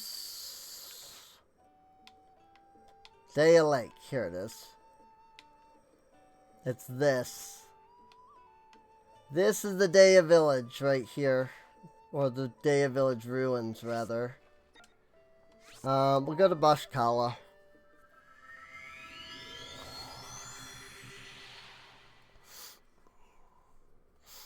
I'm just gonna kind of skip over all of the like text for the like rumor mill books, because like it's all just there in the quest dialogue anyway. So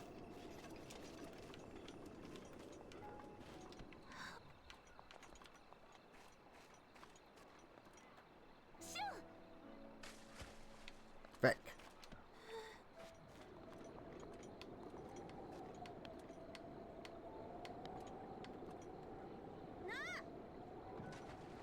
Frick.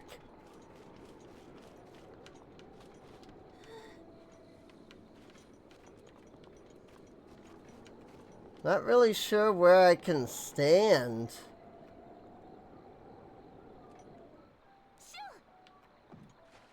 Got it. Unbelievable. You Subject name here. must be the pride of. Subject hometown here. Thank you for the for redeeming some fricks. We do love giving a frick around here. So, oh, freaking posture check. Which I'm gonna go ahead and combine that in with a little bit of a stretch. Yes, this is modded.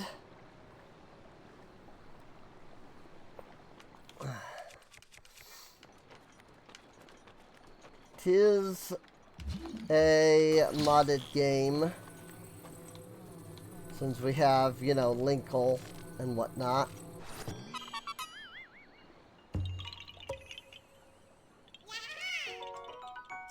Yeah, you found me, dude! Don't you have to solve no puzzles, dude? Come on, dude! Solve some more puzzles for us, dude! It's only 900 of us, dude! It's not like it's that much!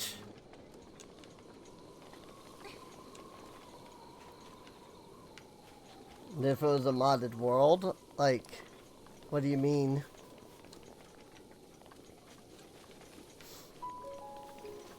Like, I don't know what exactly you mean by modded world.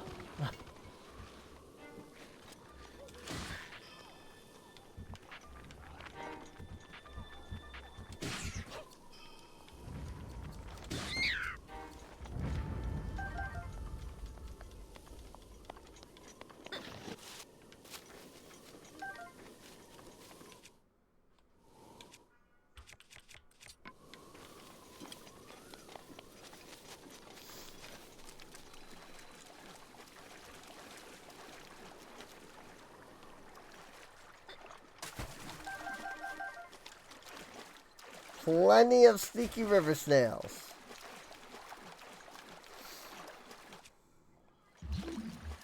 I don't know if there's anything to magnesify in here. But somewhere there's a book that gives us the other, like, DLC locations.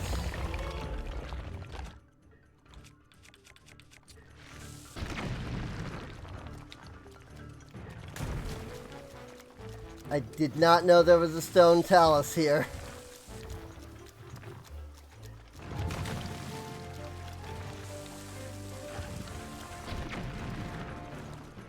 Again.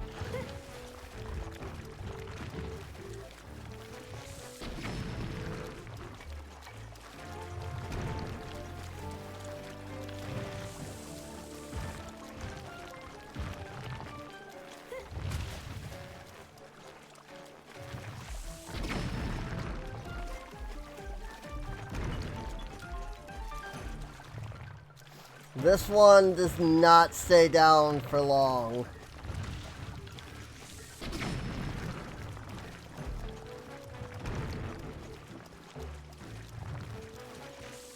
And he, like, immediately turns around, too. Ow? I mean, it didn't really hurt that much, but still. Boom!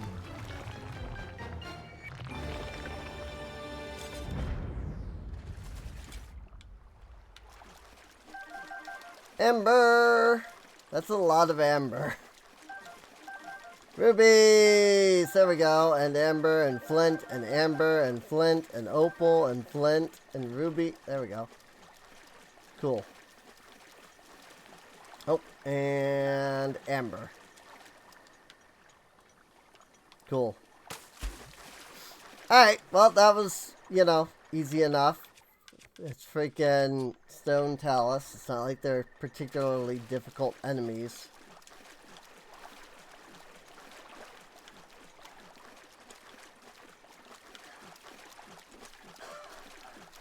Now when you have a freaking 40 damage bow and bomb arrows anyway.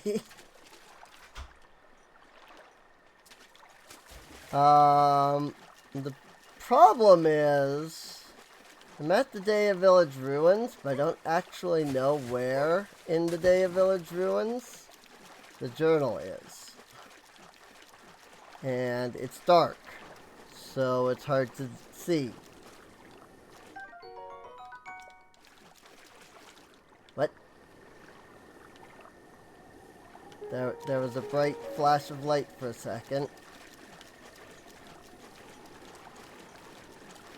But I don't know what caused the bright flash of light.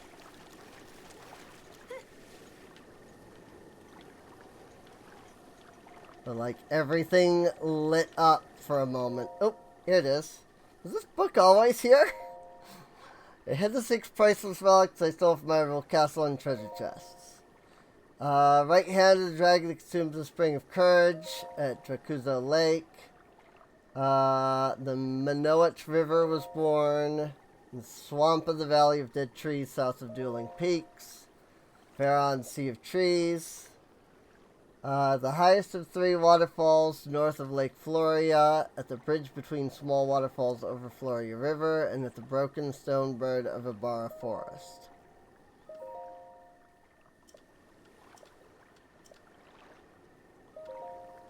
EX2 is all that's written on the last page. Right. So I think now we have everything but the ancient horse rumors unlocked. Blue Garber, the hero who controlled the wind and traveled the ocean, is where the Minoet River was born. What the frick is the Minoet River, though?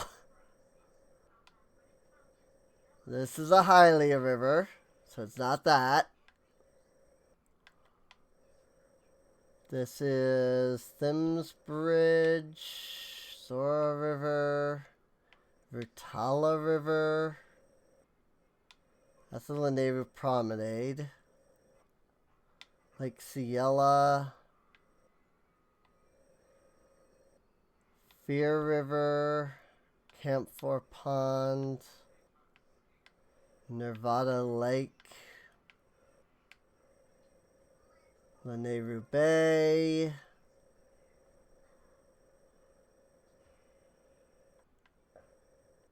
Lake Akala. Lake Verona.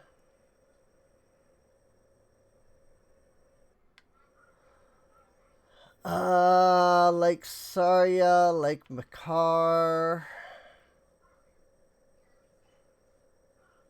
Karak Bridge, Regencia River. Wasn't there something in the Regencia River that we needed to find? I have to look again, but here's the Regencia River. Tamio River.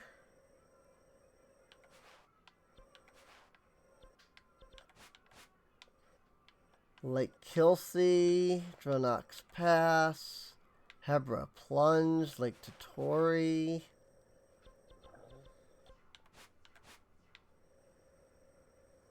Dracuzo Lake. Floria Falls, Floria River, Cora Lake, ooh, Minoet Lake here. Or Menowat River. So, where it's born is likely Cora Lake, right? Because it starts here and then it would go out into there.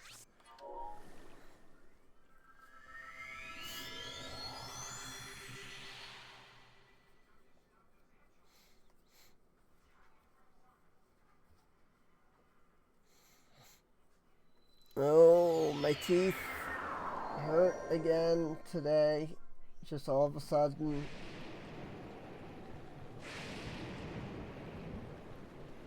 Luckily, oh, 2 days from now. In 2 days, I see my dentist. So, I just kind of gotta hold out just a couple more days.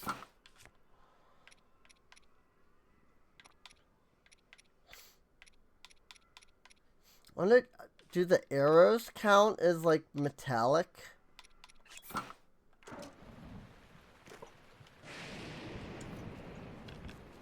Like if I have arrow, will that like conduct lightning? I don't think so.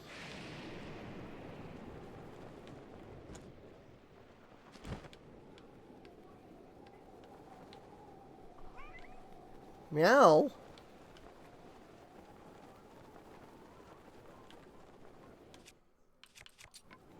Yay, it's dark.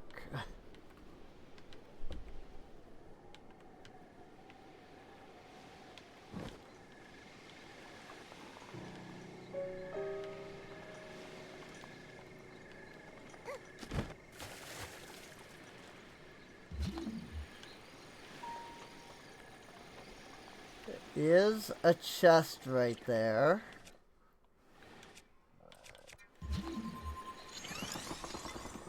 Which I'm kind of surprised I can see.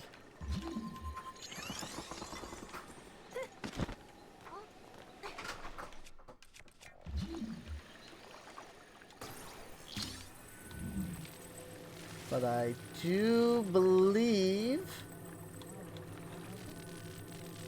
this is an EX chest. Island lobster shirt. Woo! Hero of Winds once wore the shirt on the quaint island he called home. They say he wielded the wind to travel the ocean wide. It's a rather rare find. Heck yeah. Super cute.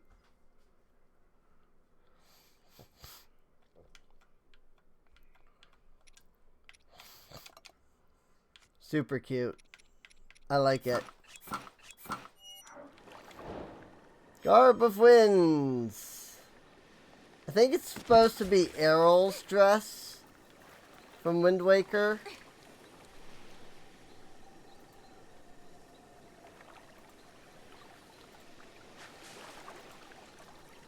So,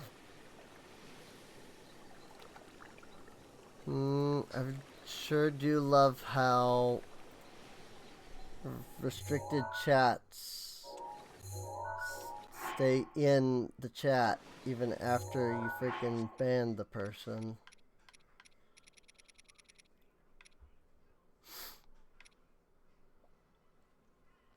A swamp of the Valley of Dead Trees. South of Dueling Peaks. Swamp of the Valley of... Oh, is that here? Tobias Hollow? I mean, it is south of the Dueling Peaks.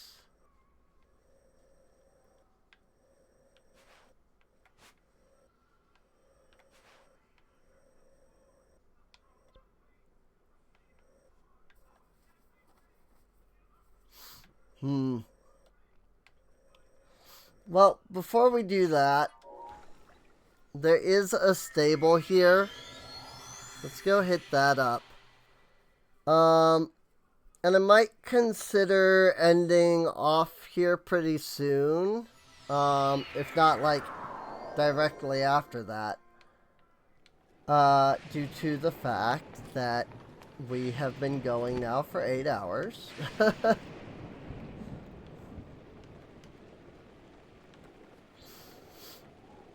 And that is a long stream time. You know, 8 hours. Breath of the Wild is just one of those kinds of games where I can just, I really can play for hours without even thinking about it. Now this is the Stone Talus. No, but that's a Korok.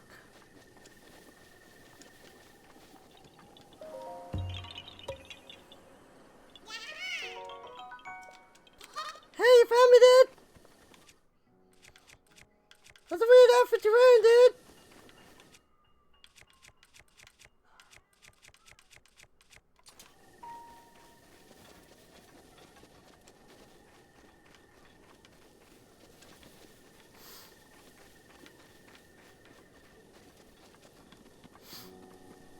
There is one amiibo item that we cannot get. Like at all, to my knowledge.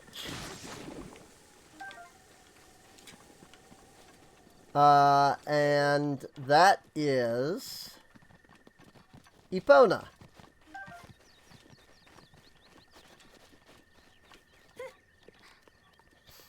Like, even though I have the amiibo, like, mod in here that makes, you know, the amiibo stuff show up throughout the world, Epona, as far as I'm aware, is not a thing. Like, I don't think she shows up anywhere. Because the thing with Epona, and the thing with the Epona, like, horse, specifically, you know, when you use the amiibo, is that it automatically links, Epona to you.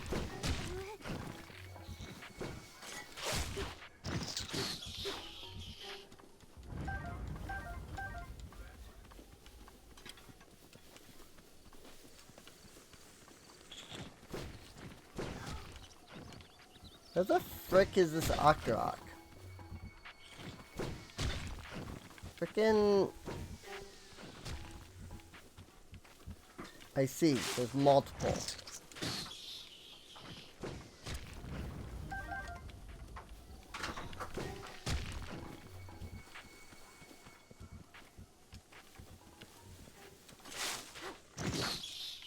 But yeah, I do not believe that the amiibo mod that I added adds in any way of getting Epona herself. And according to what I tried the other stream, none of my legitimate amiibos count as amiibos, according to this program.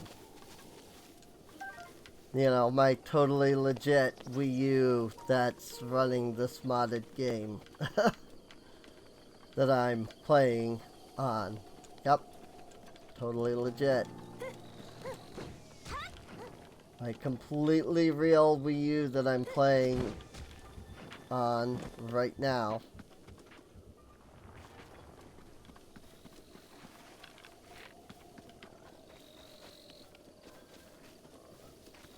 But yes, for some reason, when I try to use the scanner, it doesn't work. It's like, this is not a real NFC or RFC or whatever it is. Whatever the thing, whatever the connector is. Yeah, well, whatever it is that you, like, scan it doesn't register as the proper amiibo. Hey look, a shrine nearby. You know what? We never turned our sensor back on. So...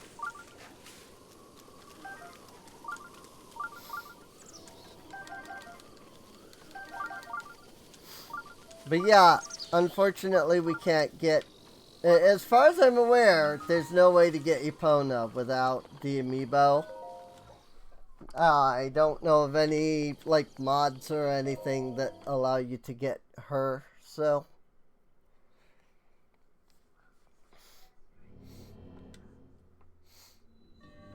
Minor test of strength. So unfortunately, like, out of all of the different, like, amiibo things that we can get, she is, like, the one thing we can't get.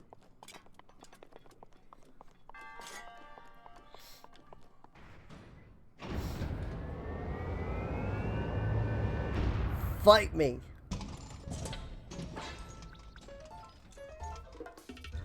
You and your one weapon.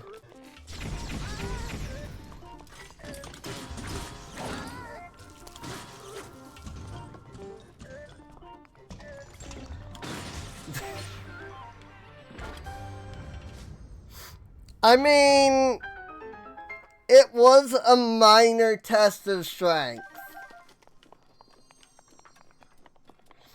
It was never going to be challenging in the slightest. Not at our current point in the game.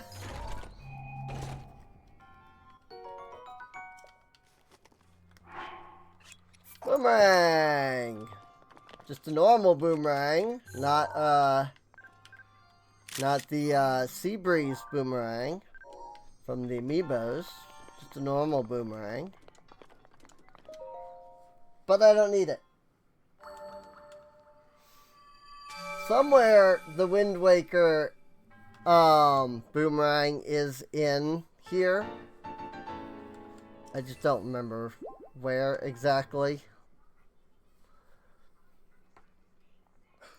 Probably somewhere in the Lurelin area, since that seems to be where the mod put all of the other Wind Waker stuff. So... that said, to be clear, you know, because it does it could matter. Like Game Banana doesn't actually even let you put the amiibo mod on that site because like the amiibo stuff is technically like a DLC. Like, it's technically paid content. But, like, I do own all of the amiibos. So, I could use the amiibos to get the stuff. It would just take a while because the freaking amiibos never give you the thing on the first go, you know? Unless you do the freaking... the amiibo that gives you Epona. That always gives you Epona on the first go. But it also only gives you Epona on the first go. Which you kind of have to be careful of. Because I did that. Like, if you don't register Epona as... like, if you don't register Epona at the stable... you can never get her back. Or at least I was never able to. Didn't matter how many times I, like, scanned the amiibo after. Like, the amiibo would never spawn her again.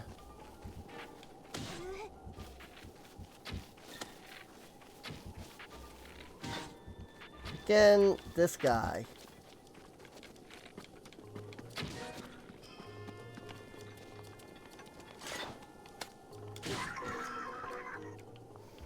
hate it when they have bows and horses.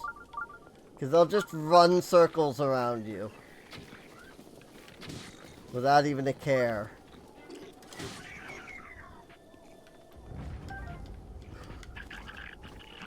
What? Where'd you guys come from all of a sudden? Like, these guys weren't here just a moment ago.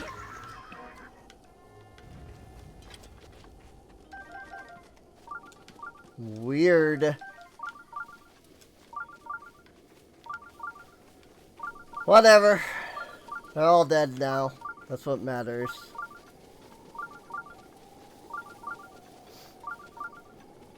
It's a new stable!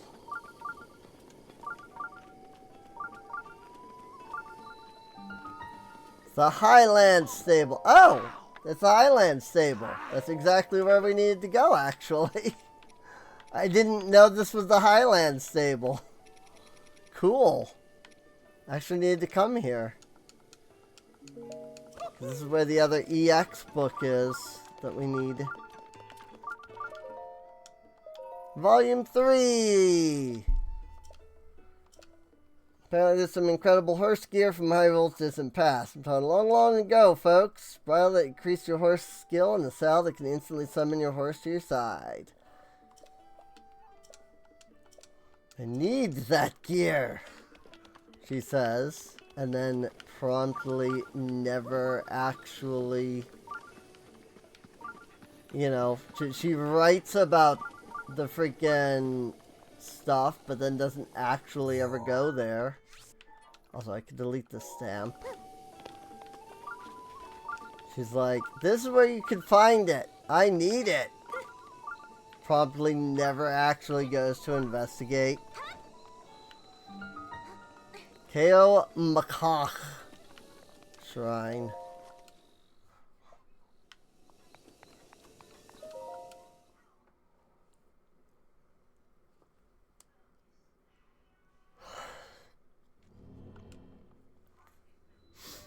Metal doors open the way.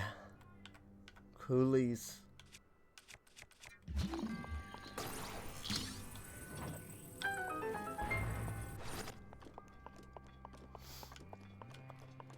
Oh yeah, I know this one.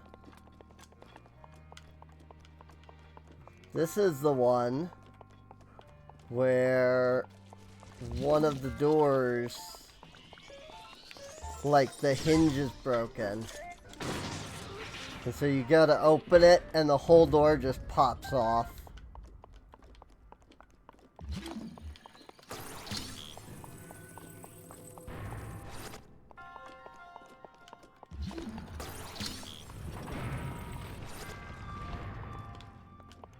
Or, no, this is it, right here. It's attached to these, like, breakable blocks here. I don't actually need to do that for the last one there. But, like, the door was attached to that, and so as soon as you explode it, door comes right off. There is one where the door, like, is already, like, off of the hinge. I just don't know where that is. It's when you actually have to, like, remove the hinge.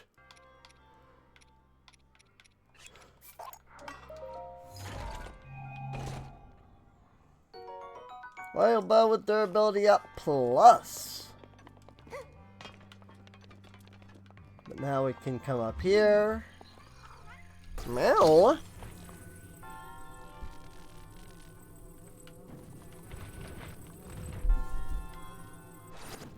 Is that so? Hi. Can I help you?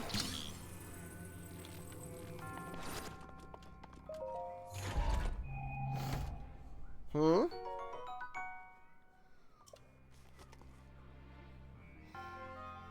You have food in your bowl. I know that's what you're begging for, but you have food in your bowl.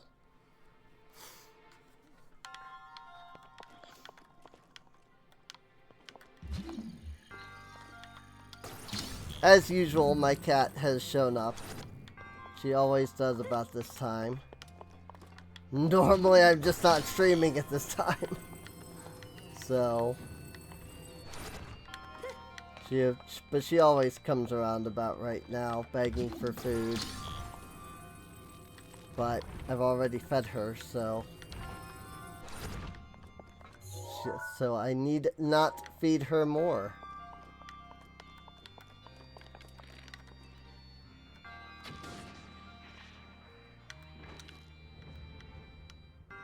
Is there another chest somewhere? It says I haven't collected all the chests in here. I got that one, and I got the one behind the door. And I don't remember there being any other chests. But it says I don't have them all. Which is really weird. I don't have a clue where any more could be.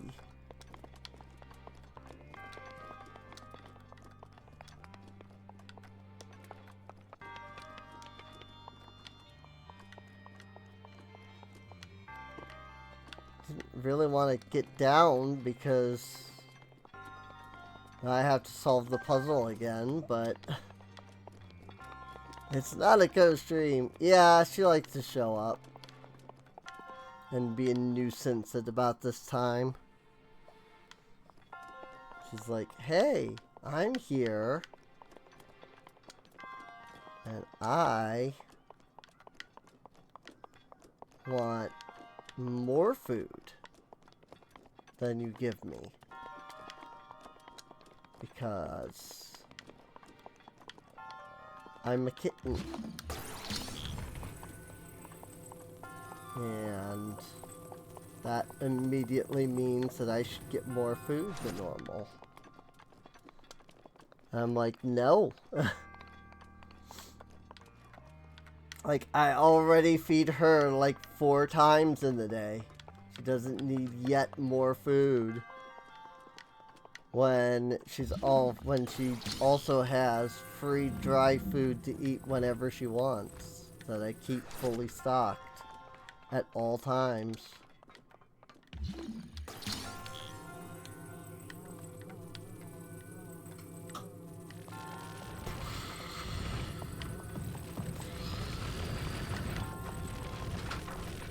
I didn't think that was gonna reveal anything, but I figured I'd give it a try. That was the only thing else I could think of.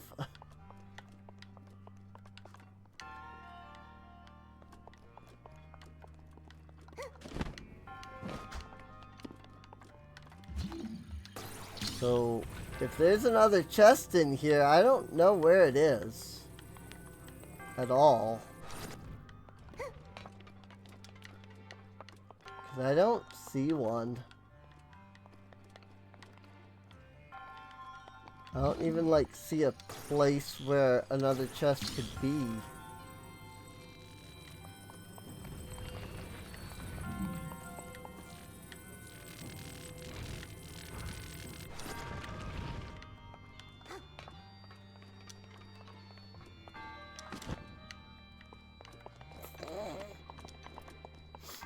I love it.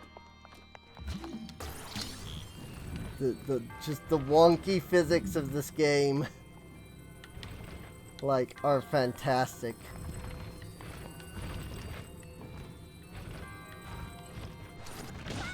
Ow!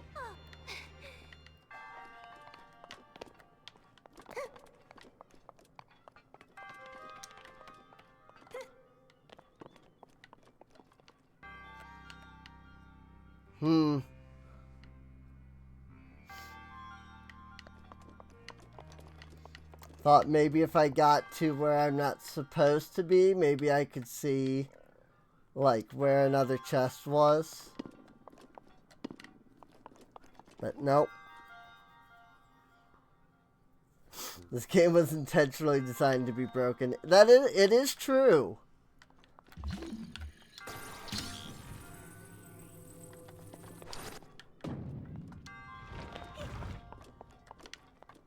Like, there are plenty of things in this game that, like, just straight up break regularly. But not in, like, a bad way. You know, usually, you know, once it's like, oh, this game is so broken, you know, like, that's a bad thing. But not in this particular case.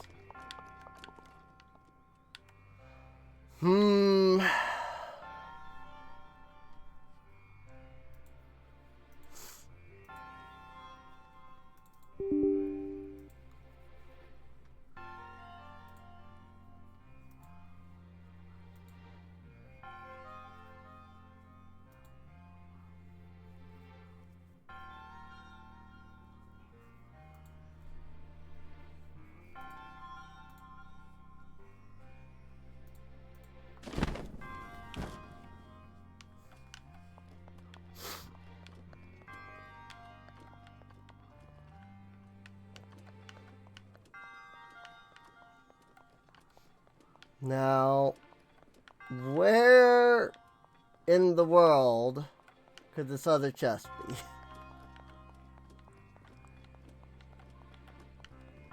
Surely I can see it from up here. Oh, this is a whole empty, just blank area. Neat. Surely I should be able to see it from up here. Or have some idea of where it is. Also, I bet you didn't know that the ceiling has like full collision. And you can just like walk around up here.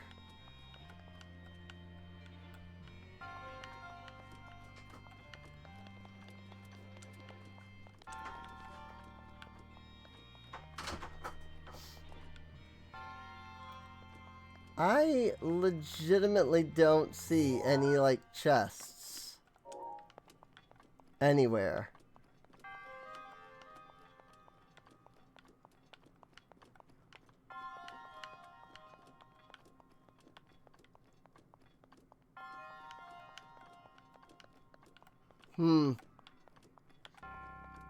I don't know. I don't know where the last chest is.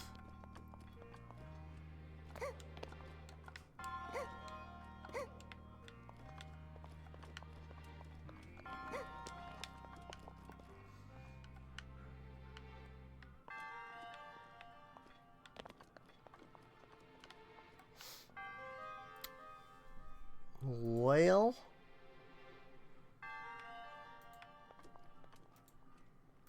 is it registering where I am at all times? It is, okay.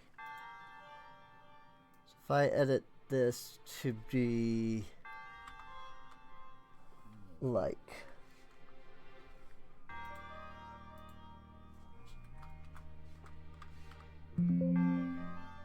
$10.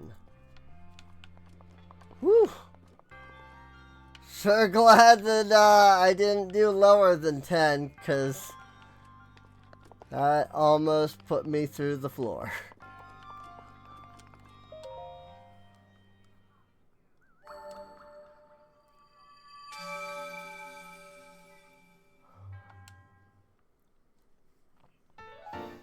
Ba-ba-da-ba-da. Yeah, I don't know where the last chest was in there. Like, if there was another chest in there, I did not see it anywhere.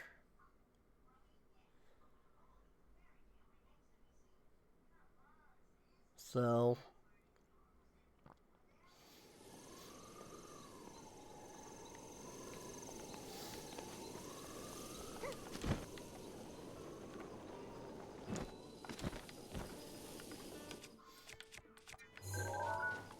wonder how many people have ever actually seen, like, up there, you know? Up the top of the shrines like that.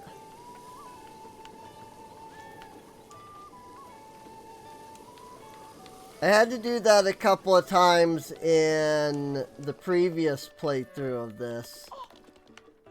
because of like the apparatus shrines.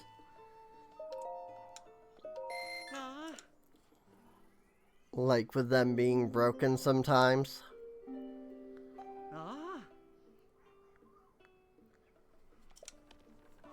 Because they hadn't all been edited previously. There was only a few of them that had been edited at the time. And so it's just like, whoops, I can't do this shrine. And so I would just teleport to the top like that.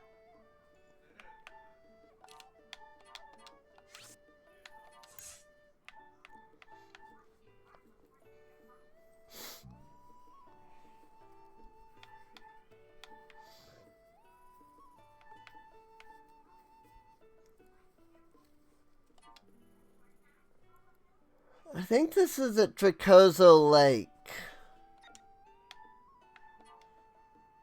This I don't have the slightest clue.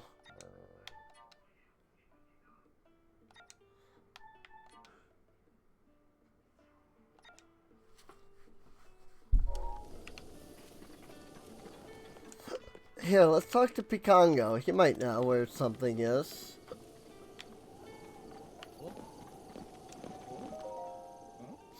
Well, the girl who found the Great Fairy Fountain. Funny running into you here. Are you traveling too? Well, all over the world. I'm happy to tell you about new places if you want. Picture to show me. Let's see it already. Do you know where this is? Two tiny stone statues depicted here, and that faint view of the Bridge of Hylia in the distance. From this angle, I think perhaps this is the northeast shore of Lake Hylia. Possibly Scouts Hill, or perhaps a little further east of there.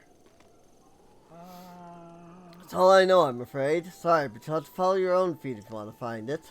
These statues, they look like husband and wife embracing. Such a simple yet charming sight.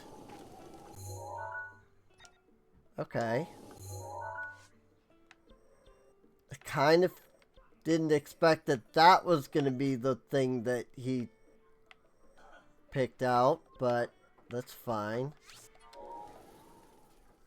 Let's go collect one memory before we finish off. I mean, we're already 8.5 hours in here, but still.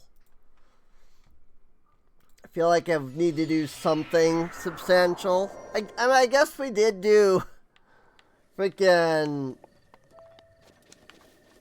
the Divine Beast. So I guess we have done something substantial already, but still.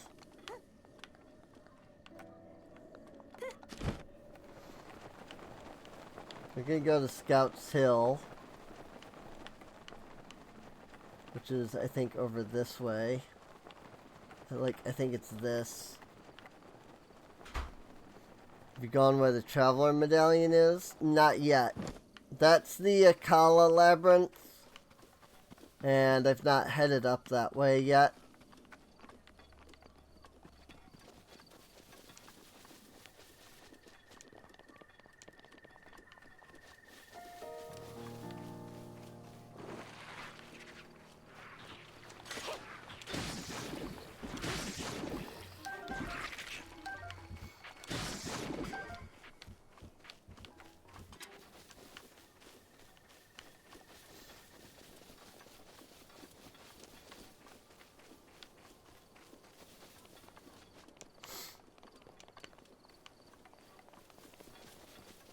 Scout Hill. Scouts Hill. Just right up here.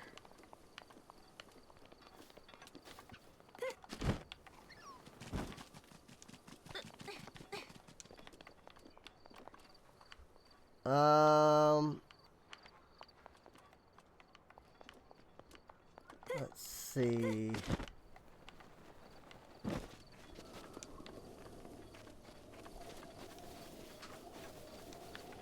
I need to find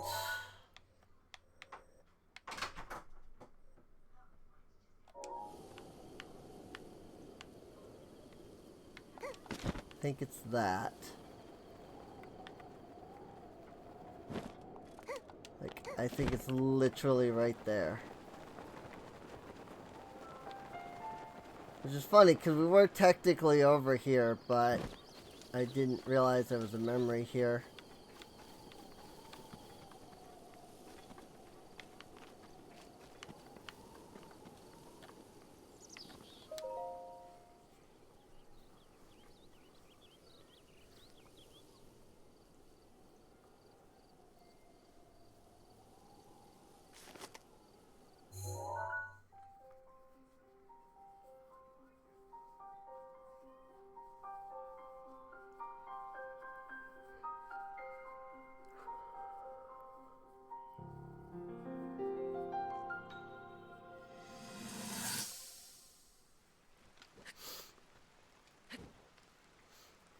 There's Link again. いつまで経ってもやみませんね。お父上の跡目を継ぐべく騎士の道を選び錬磨を続け、そしてあなたは大馬の剣に選ばれるほどの剣士に成長した。それは素晴らしいことだと思います。でももしもあなたに剣の才能が全くなくて、それでも周りの人たちからお前はこの絵の家に生まれたのだから絶対に騎士にならねばならないと言われたら、そう言われ続けたとしたら、あなたはどうしていたと思いますか？ Aww.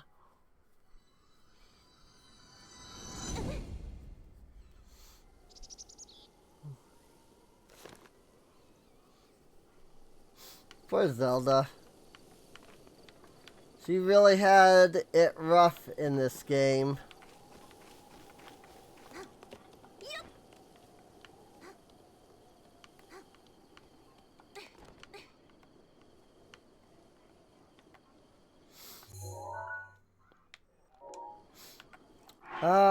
Let's see.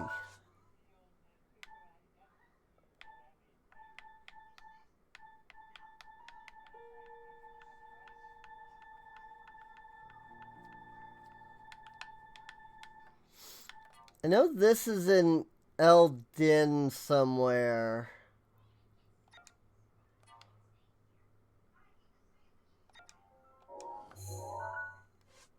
I'm just not entirely sure where along the mountain. But it is somewhere along the edge of the mountain.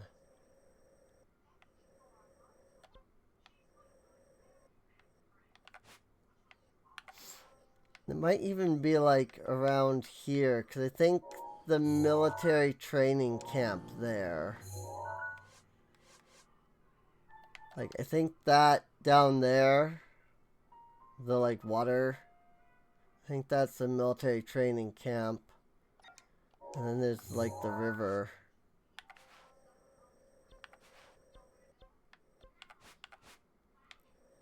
I think that's this, and then like this river, maybe?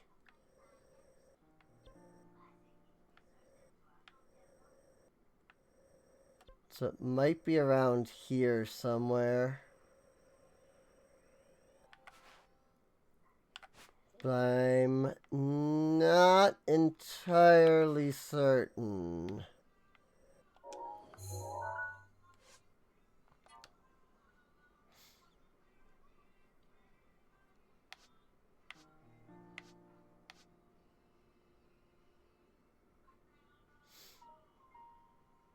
That's the river down. That's the big river down there on the left side, 'cause that goes to Hyrule Castle. So that's this river up here.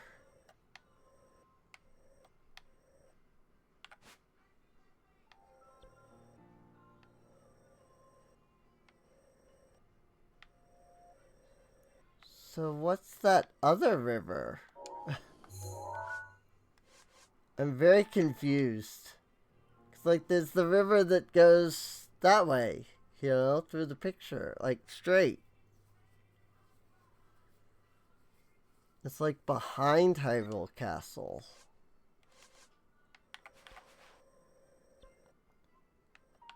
Is that this here? If so, then that would be maybe this pond looking out here. So then it would be somewhere around this area.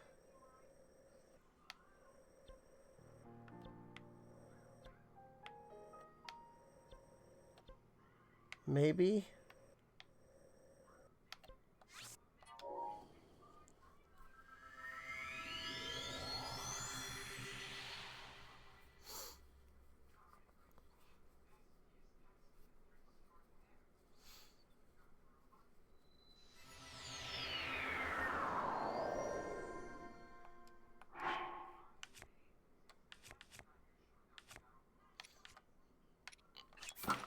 Either way, I gotta put on an outfit to not, you know, burst into fire here.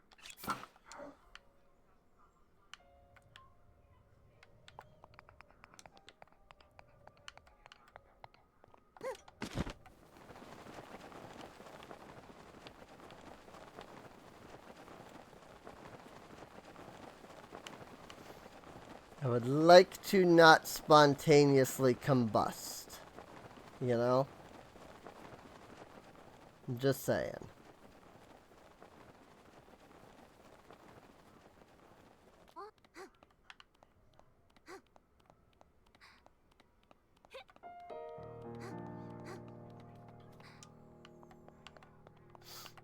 I'm wondering if, where the Traveler's Medallion got changed? I don't think so.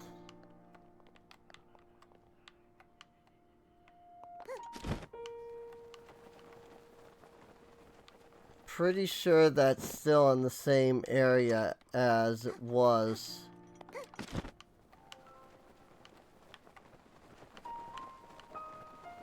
Because that's in the Akala Labyrinth. Like underneath the, like beneath the Akala Labyrinth. So...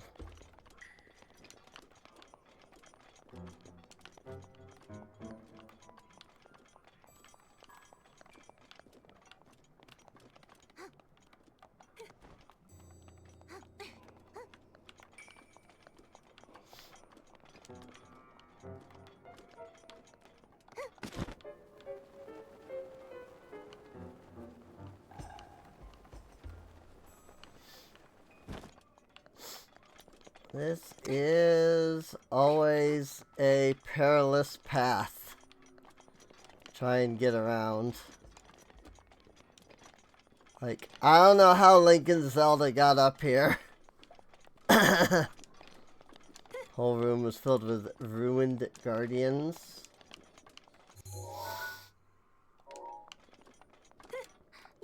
Yeah, I haven't looked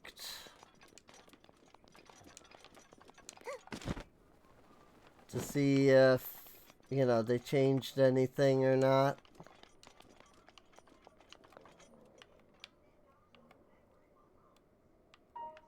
So, like, that's the river there. Okay. So then I just need to go over this way.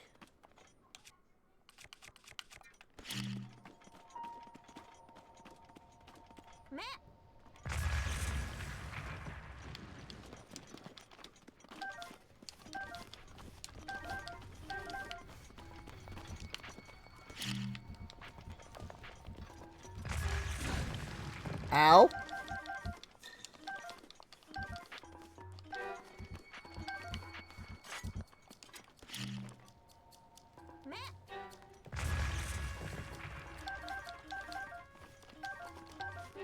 Doing a great job of hitting these guys with bombs. I was hitting them one at a time, and that was it. But we got them.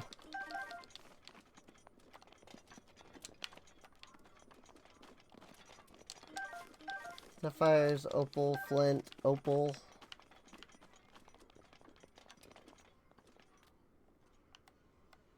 So yeah, that's the place there. So somewhere around here, I feel like must be where the memory is.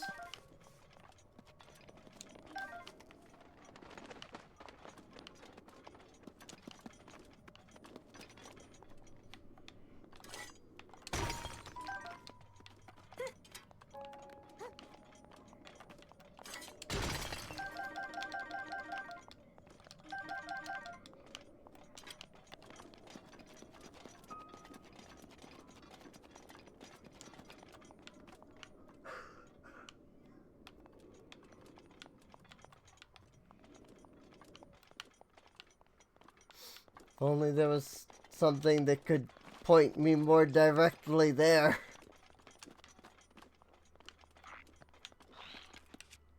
But alas, I do not know of anything that can point me more directly to the location. Not in-game, anyway. Like, I could go to, like, the interactive map, and I know that they have an option that's like, show where the memories are. But I don't quite want to go that far, you know. I want to try to figure out where it's at.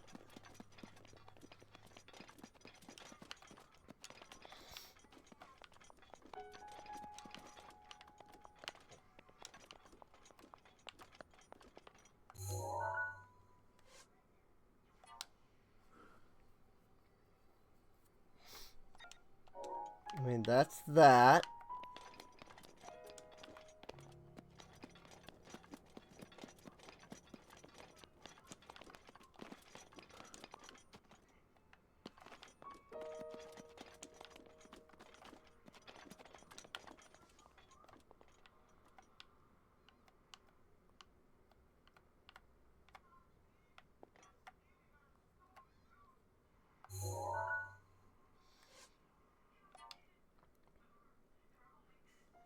It's like the big rock that juts up, which is probably that one.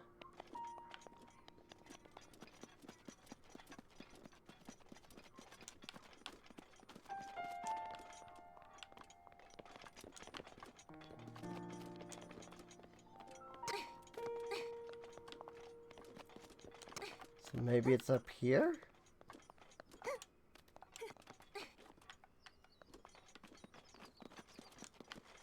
Haha, there it is.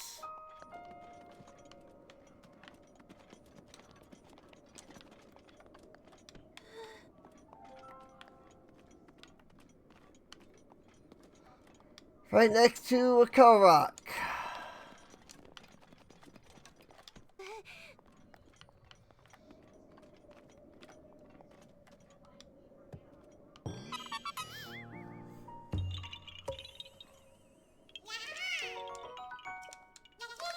Alright! You found me, dude!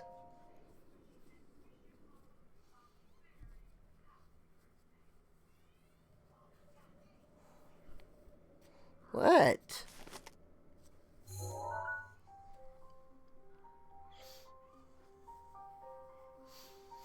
Yeah, I just had to find that rock that kind of juts up like that. And once I found that, I was like, oh, I get it.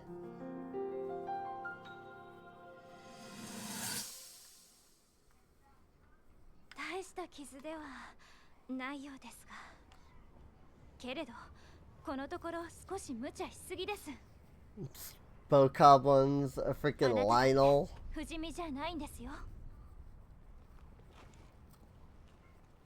Couple of Lionels, and look at this.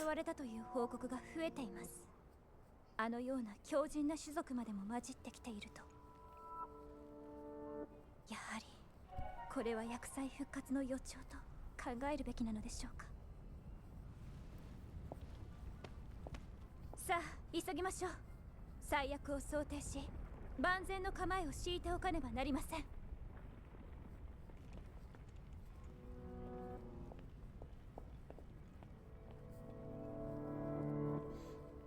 Numbers of bokoblins and a couple of Linels. And Link managed it all on his own. Like, he's so stupid OP, dude. Like, frick. Like, frick, dude.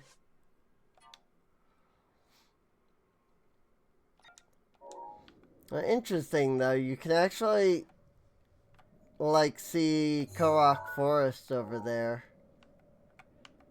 In the picture. I never noticed that. Neat. Very neat.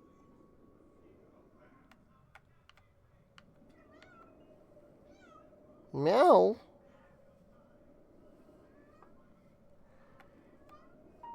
Alright, well, I think we've done a lot, you know. We've gotten Rudania up there. We've gotten a couple of memories. We've done a lot of other stuff. You know, several shrines along the way. It is 100 degrees. We're standing right here.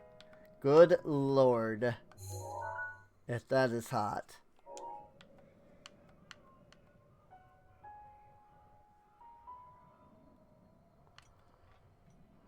But also, interestingly, like,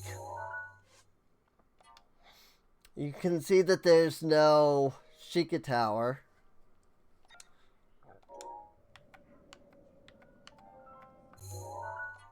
And also, that looks like water, not bog.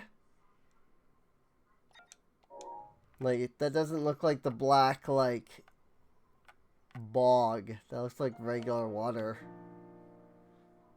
So, 100 years ago, that, you know, bottomless bog wasn't bog, it seems.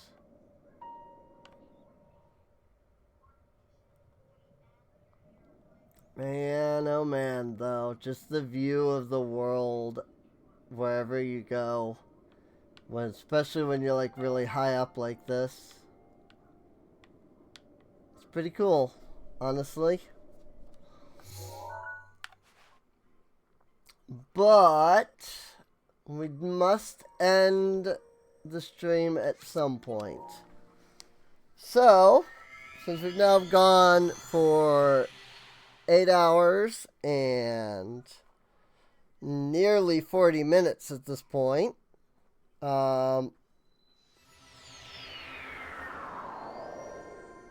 stream-wise, we've been going for almost 9 hours. The recording is 8:40 long at about this point.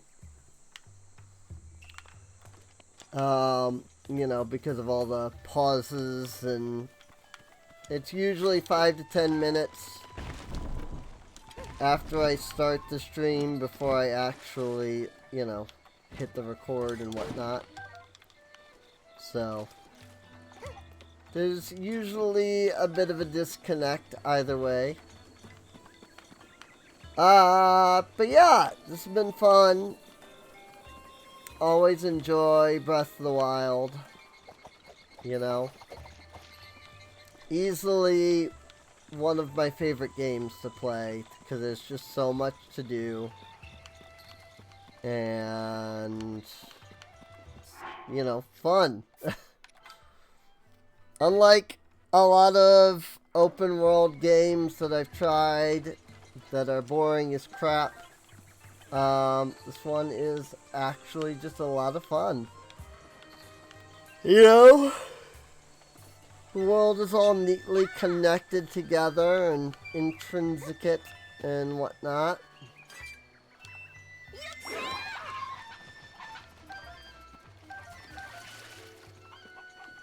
And it's cool. I'm just trying to think of stuff, but there's really nothing else to do. So, I hope you've all enjoyed. If you're watching over on YouTube, feel free to follow. Come on out, twitch.tv/Serena Inc., where these are streamed live. Not all of my videos are. Some of them are pre-recorded. You know?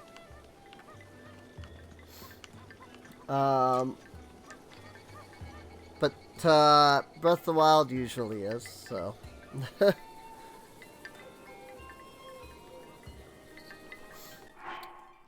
I don't know. My brain is frazzled at the moment. I'm not thinking straight. I guess it's probably just because I've been streaming for, you know, almost 9 hours, so. I'm going to hop off. Yeah, like I said, come on out, twitch.tv/Serena Inc. if you want to see these streamed live. And with that, hopefully I will see you all next time. This is seriously, like, my favorite outfit right now, though. I'm not gonna lie. I wish I could dye it different color than green.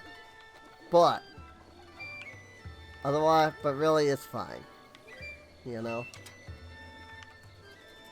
So. But yeah. See, for those on YouTube, I'll see you later. Bye-bye.